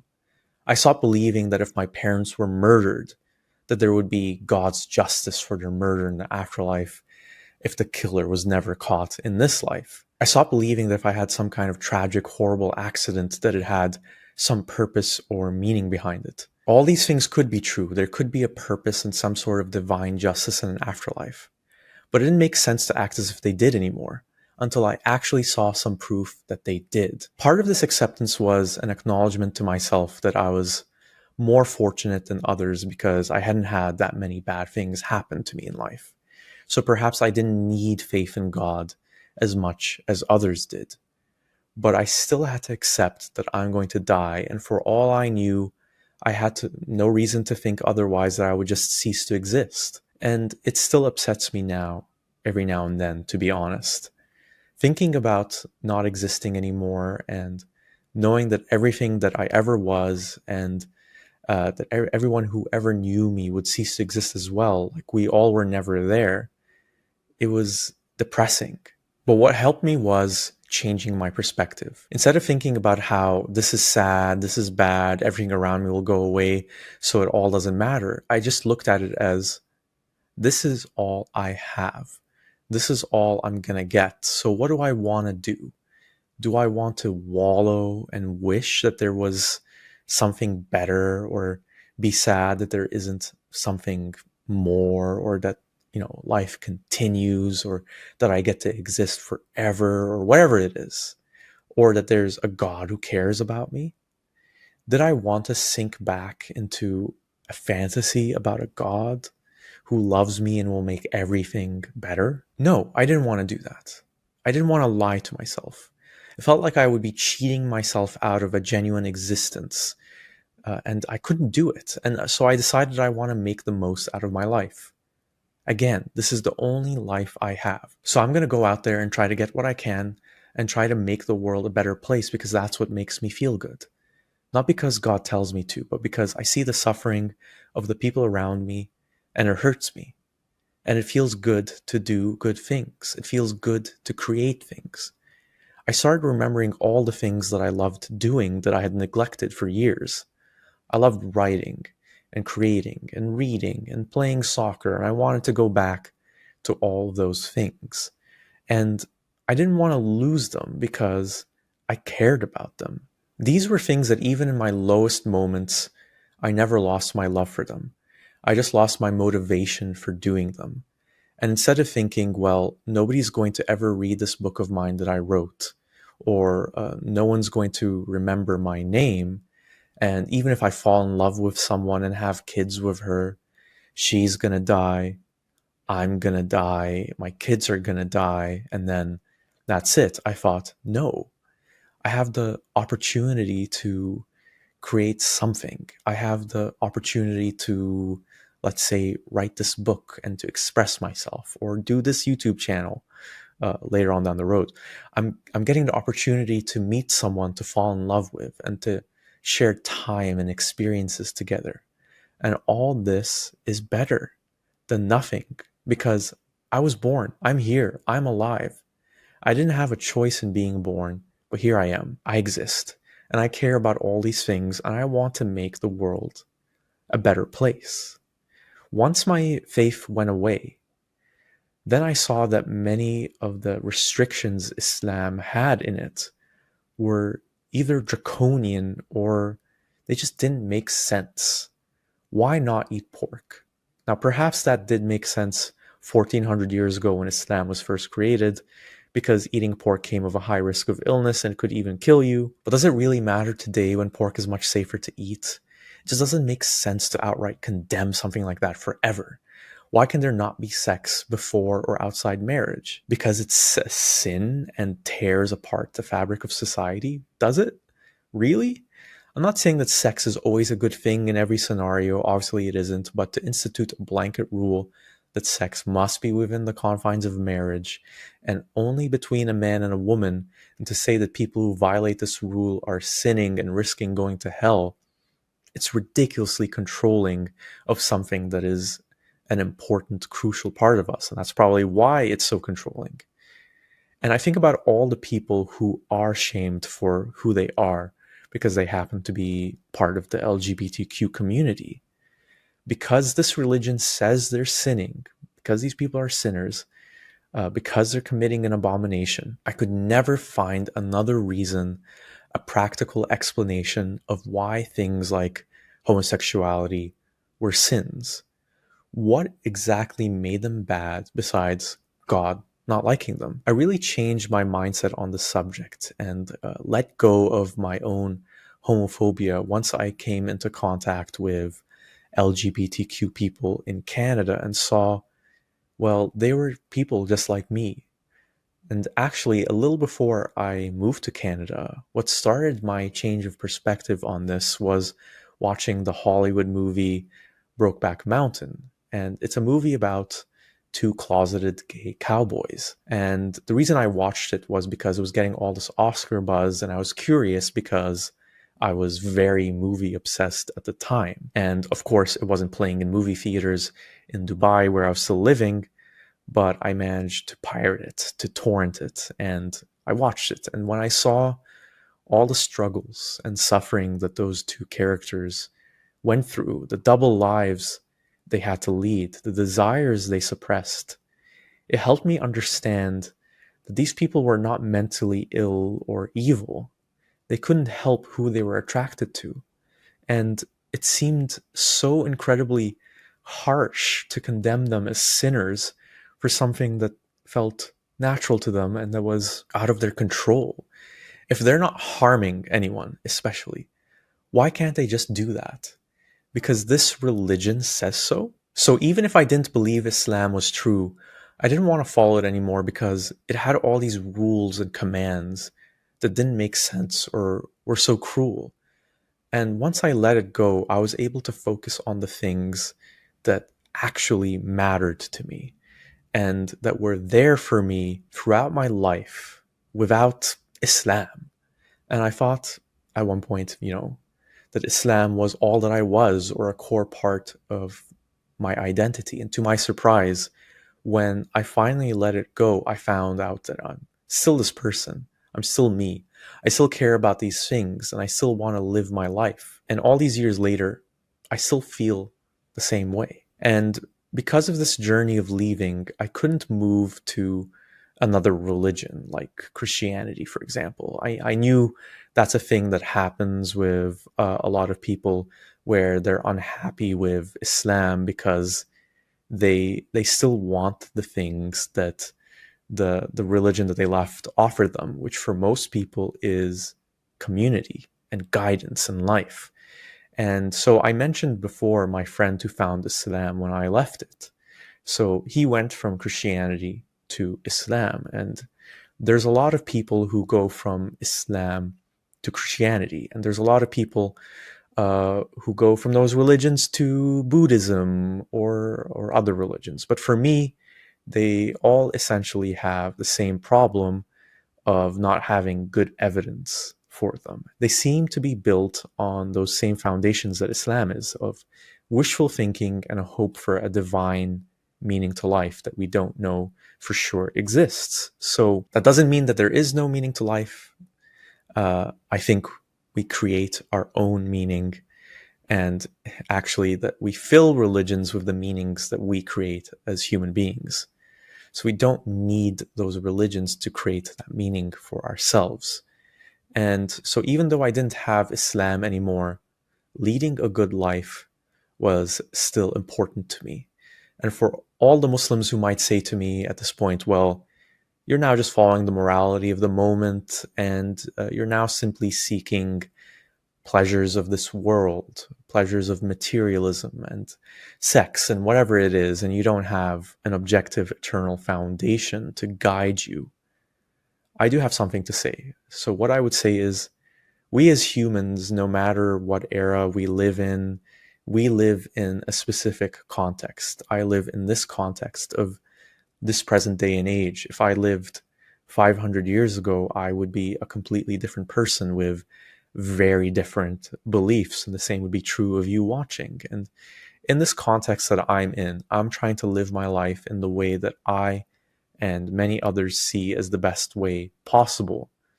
And it's not just because a lot of people are following it, it's universal beliefs that make sense and that have positive benefits. Things like caring about other human beings, wanting to be around other humans, wanting to find love, wanting to find happiness. These things aren't universal in the sense that they're eternal or come from a divine source, as far as I can tell anyway. But they are universal to us as human beings. And those are the things that I realized have always been most important to me. And they don't need a God. They don't need to be expressed through Islam. So even if at the end of it all, it turned out that there was a God, whether it's the Islamic God or some other creator God, because I guess I can't say 100% sure that there isn't one. I'm comfortable in stating to whoever that God is, if I can communicate with that God, if they want to punish me or not, that I went into this life with the mind that you gave me. And if it's specifically the Islamic God, I tell him that I'd use my mind to leave Islam based on what I saw around me and how I thought and felt. And I just didn't see the good evidence. I just didn't see the good evidence for Islam in order to stay a Muslim. And if this God still punished me because of that, then we're in a hellish situation anyway, because this God is a complete moral monster. And this monstrous reality is what Islam teaches. An invisible, hiding God that's dictating to us what is good and what is wrong, and is dangling paradise and hell in front of us. Now that's a despicable deity, especially when he didn't need to create us, because he's supposedly all-powerful and self-sufficient if you follow Islamic teachings. He just did it. What Muslims will say is God wants to test us. Now that's something I've heard my entire life, and especially when I was Muslim. But why does God test us? Because without that test, things would be boring for him? I don't know. That's when you get into the whole free will argument, that God wants us to worship him with our free will because that's better than the worship of people who don't have free will. But why does that matter to him? Does he need our freely chosen worship? Once again, no, he doesn't if you follow Islamic teachings. He just did it. And again, like I mentioned before, you hit that dead end. He just did it, and that's all you should know. It makes no sense to me that God would create all of this and then withhold truly convincing proof of his existence to test us, unless he was some sort of sadistic entity that is looking to mess with us, especially when he already knows what we're going to do, because he's all-knowing and he created everything. So in that sense, we don't have true free will anyways, because we're only going to be able to do what he knows what we're going to do. So the Islamic version of reality is what's truly horrifying. Not the one without God's objective justice and without an afterlife. But it took a long time to be able to finally say that to myself. So to any ex-Muslims who are watching this, or people who are debating leaving the religion, I'm not saying it's easy to leave it. It was one of the hardest, most challenging things I ever had to do. But it's worthwhile in the end, because then you live honestly and you live for yourself and the human beings around you, instead of assigning all that is important to a God you can't see or experience. Now that I was no longer Muslim, did I immediately go out and have a ton of casual, unprotected sex and join wild orgies in nightclubs? After all, isn't that what imams often claim tempts young men to leave Islam in the West? Well, no. I didn't go out and do those things. Because I'd compartmentalized my sexuality for so long, keeping it as something that I did by myself in secret, it took years for me to get over the shame and guilt around expressing my sexuality. Communicating that I had sexual interest in a woman still felt wrong. It was like I was revealing a weakness in myself. And so I mostly avoided doing it long after I left Islam. Because Islam connected sex and sexual desire with shame for my entire childhood, I couldn't just flip the switch and look at those things as normal when I'd spent so much time hiding those desires. In that way, I'd say those Islamic teachings stunted me, and for a lot of my 20s, it felt like I was behind other non-religious people of my age who'd been dating and in relationships since they were young teenagers. I wanted to have those experiences, not because I wanted to have casual, meaningless sex for the sake of my own pleasure, as Muslims warned me happened in the West, but because I felt disconnected from a core part of myself. I didn't know what building a relationship with a woman was like, what I would even want from women, because all I knew was from things like unrealistic movies or my Islamic teachings about marriage and tradition and children. The best template I had was my parents, who trusted and respected each other as partners, but there's a difference between seeing what others are doing and building a good relationship yourself. For example, did I even want marriage and kids like my parents and many others did? I wasn't sure, and I felt like I had to make up for lost time. And so, inevitably, my first few sexual encounters were awkward or pursuing the wrong kind of person. And there was a long phase of figuring out who the right kind of person was and what I wanted exactly. And so I didn't have a serious relationship until I was in my mid-20s, which is when I'd say I finally started letting go of the shame and embarrassment I had about sex. The next thing I wanted to just talk about, and this is the thing that I would say makes me more privileged than most ex-Muslims, and that made my journey of leaving Islam much easier than it was for others, is that when I finally told my parents, and I think I was around 19 at the time, and I left Islam when I was 18, when I finally told them that I'm an atheist, that I don't believe in Islam anymore, and that I think Islam is actually pretty harmful in all sorts of ways. It made me homophobic. It gave me all this shame about my sexuality, and it made me judgmental of other people, of other faiths, and of other Muslims. And I said, I don't believe in any of it anymore. They were actually very accepting. And it was over the next few years that I realized why they were so accepting. And this is something that they concealed for the most part. Obviously, not very well, because throughout my childhood, I noticed that they were not very good Muslims. The reason why they were so accepting of me leaving Islam and being an atheist was that they weren't religious either. And what they had decided to do when raising my brother and I was, they were going to tell us that we were Muslim, and they were going to tell us about God, but they were not going to force it upon us, and they were going to let us learn for ourselves. So all that time, when I noticed them not doing anything that they were supposed to do as Muslims, they weren't doing them because they just weren't really into it. They weren't practicing Muslims.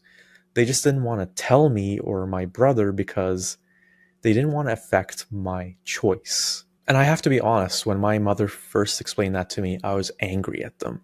I was angry at my parents because instead of taking an active role as my parents in my religious upbringing, which is what I would say when you're taught a religion like Islam is one of the most important things in your life, you'd expect them to. They allowed the teachers in my school, the first Mr. Muhammad and the second Mr. Muhammad, to fill my head with all the stuff about hell and punishment and sin and the day of judgment. They filled my brother's head with all this stuff, and it reached a point where when my parents would tell me, don't worry about hell, God loves you and you're a good person, I wouldn't believe them because I felt I was a better Muslim than them, and Mr. Muhammad in school was a better Muslim than them, and they didn't know that much about Islam anyway. They don't even know how to pray.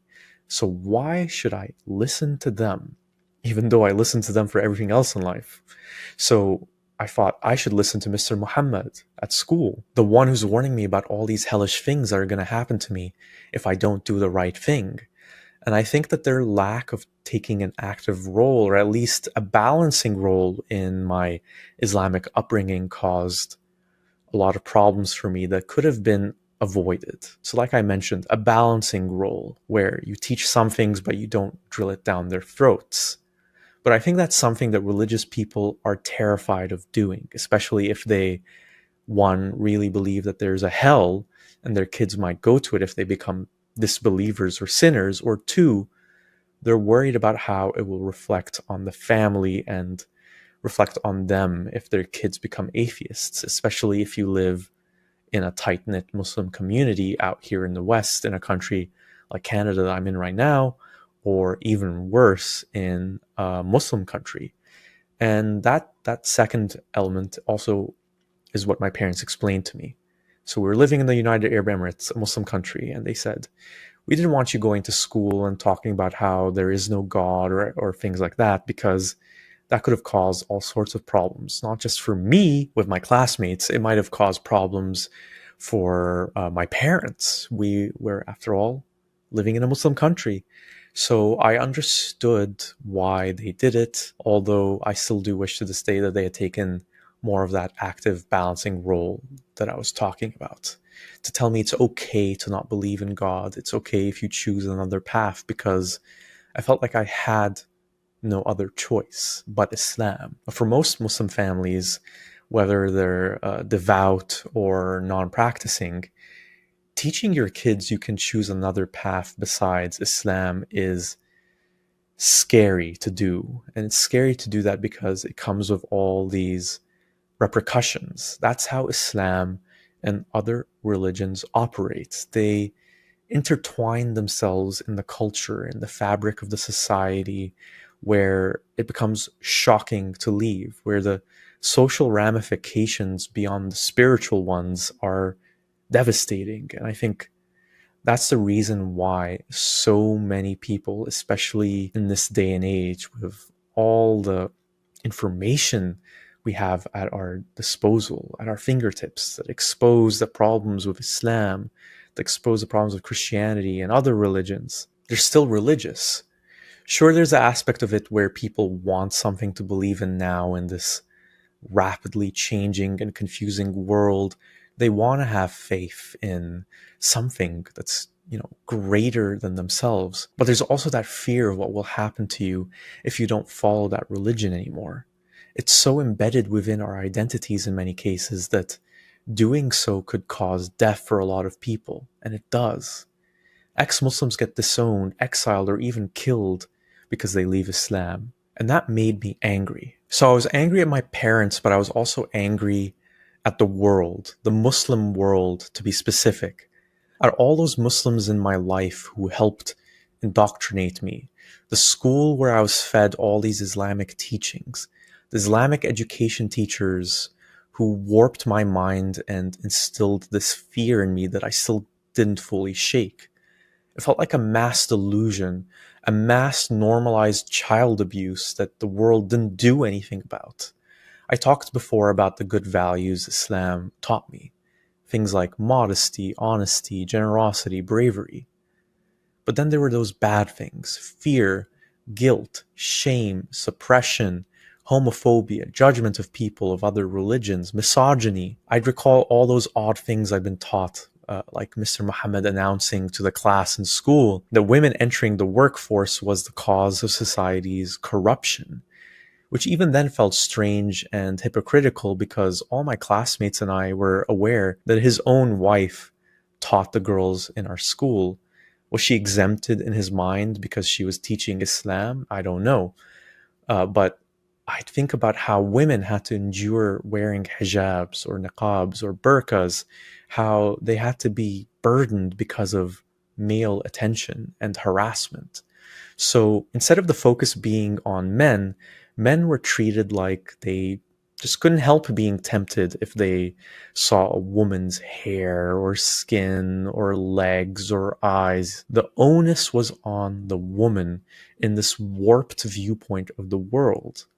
I realized I'd gotten lucky. I didn't have to deal with the misogyny, the treatment of women as secondary to the man in the household and in many spheres of life because I was born male. My mother had never worn a hijab, and while that seemed like a result of her lazy Islam before, now I saw that she just didn't accept being controlled and forced to cover up, because if she didn't, the implication was that she was immodest. She was not modest, and she was basically asking to be sexually harassed or even assaulted. And I admired her for not accepting that control. Now, this anger made me lash out, and it made me mock Muslims as ignorant sheep, as cruel monsters, and I felt more secure in this judgment and more righteous in this anger when I heard about things like honor killings of women in Muslim communities, of female genital mutilation to Muslim women like Ayaan Hirsi Ali famously experienced in order to curb women's sexual desire. Things that for very obvious reasons didn't make the cut in Muhammad's life, in the message, the Islamic propaganda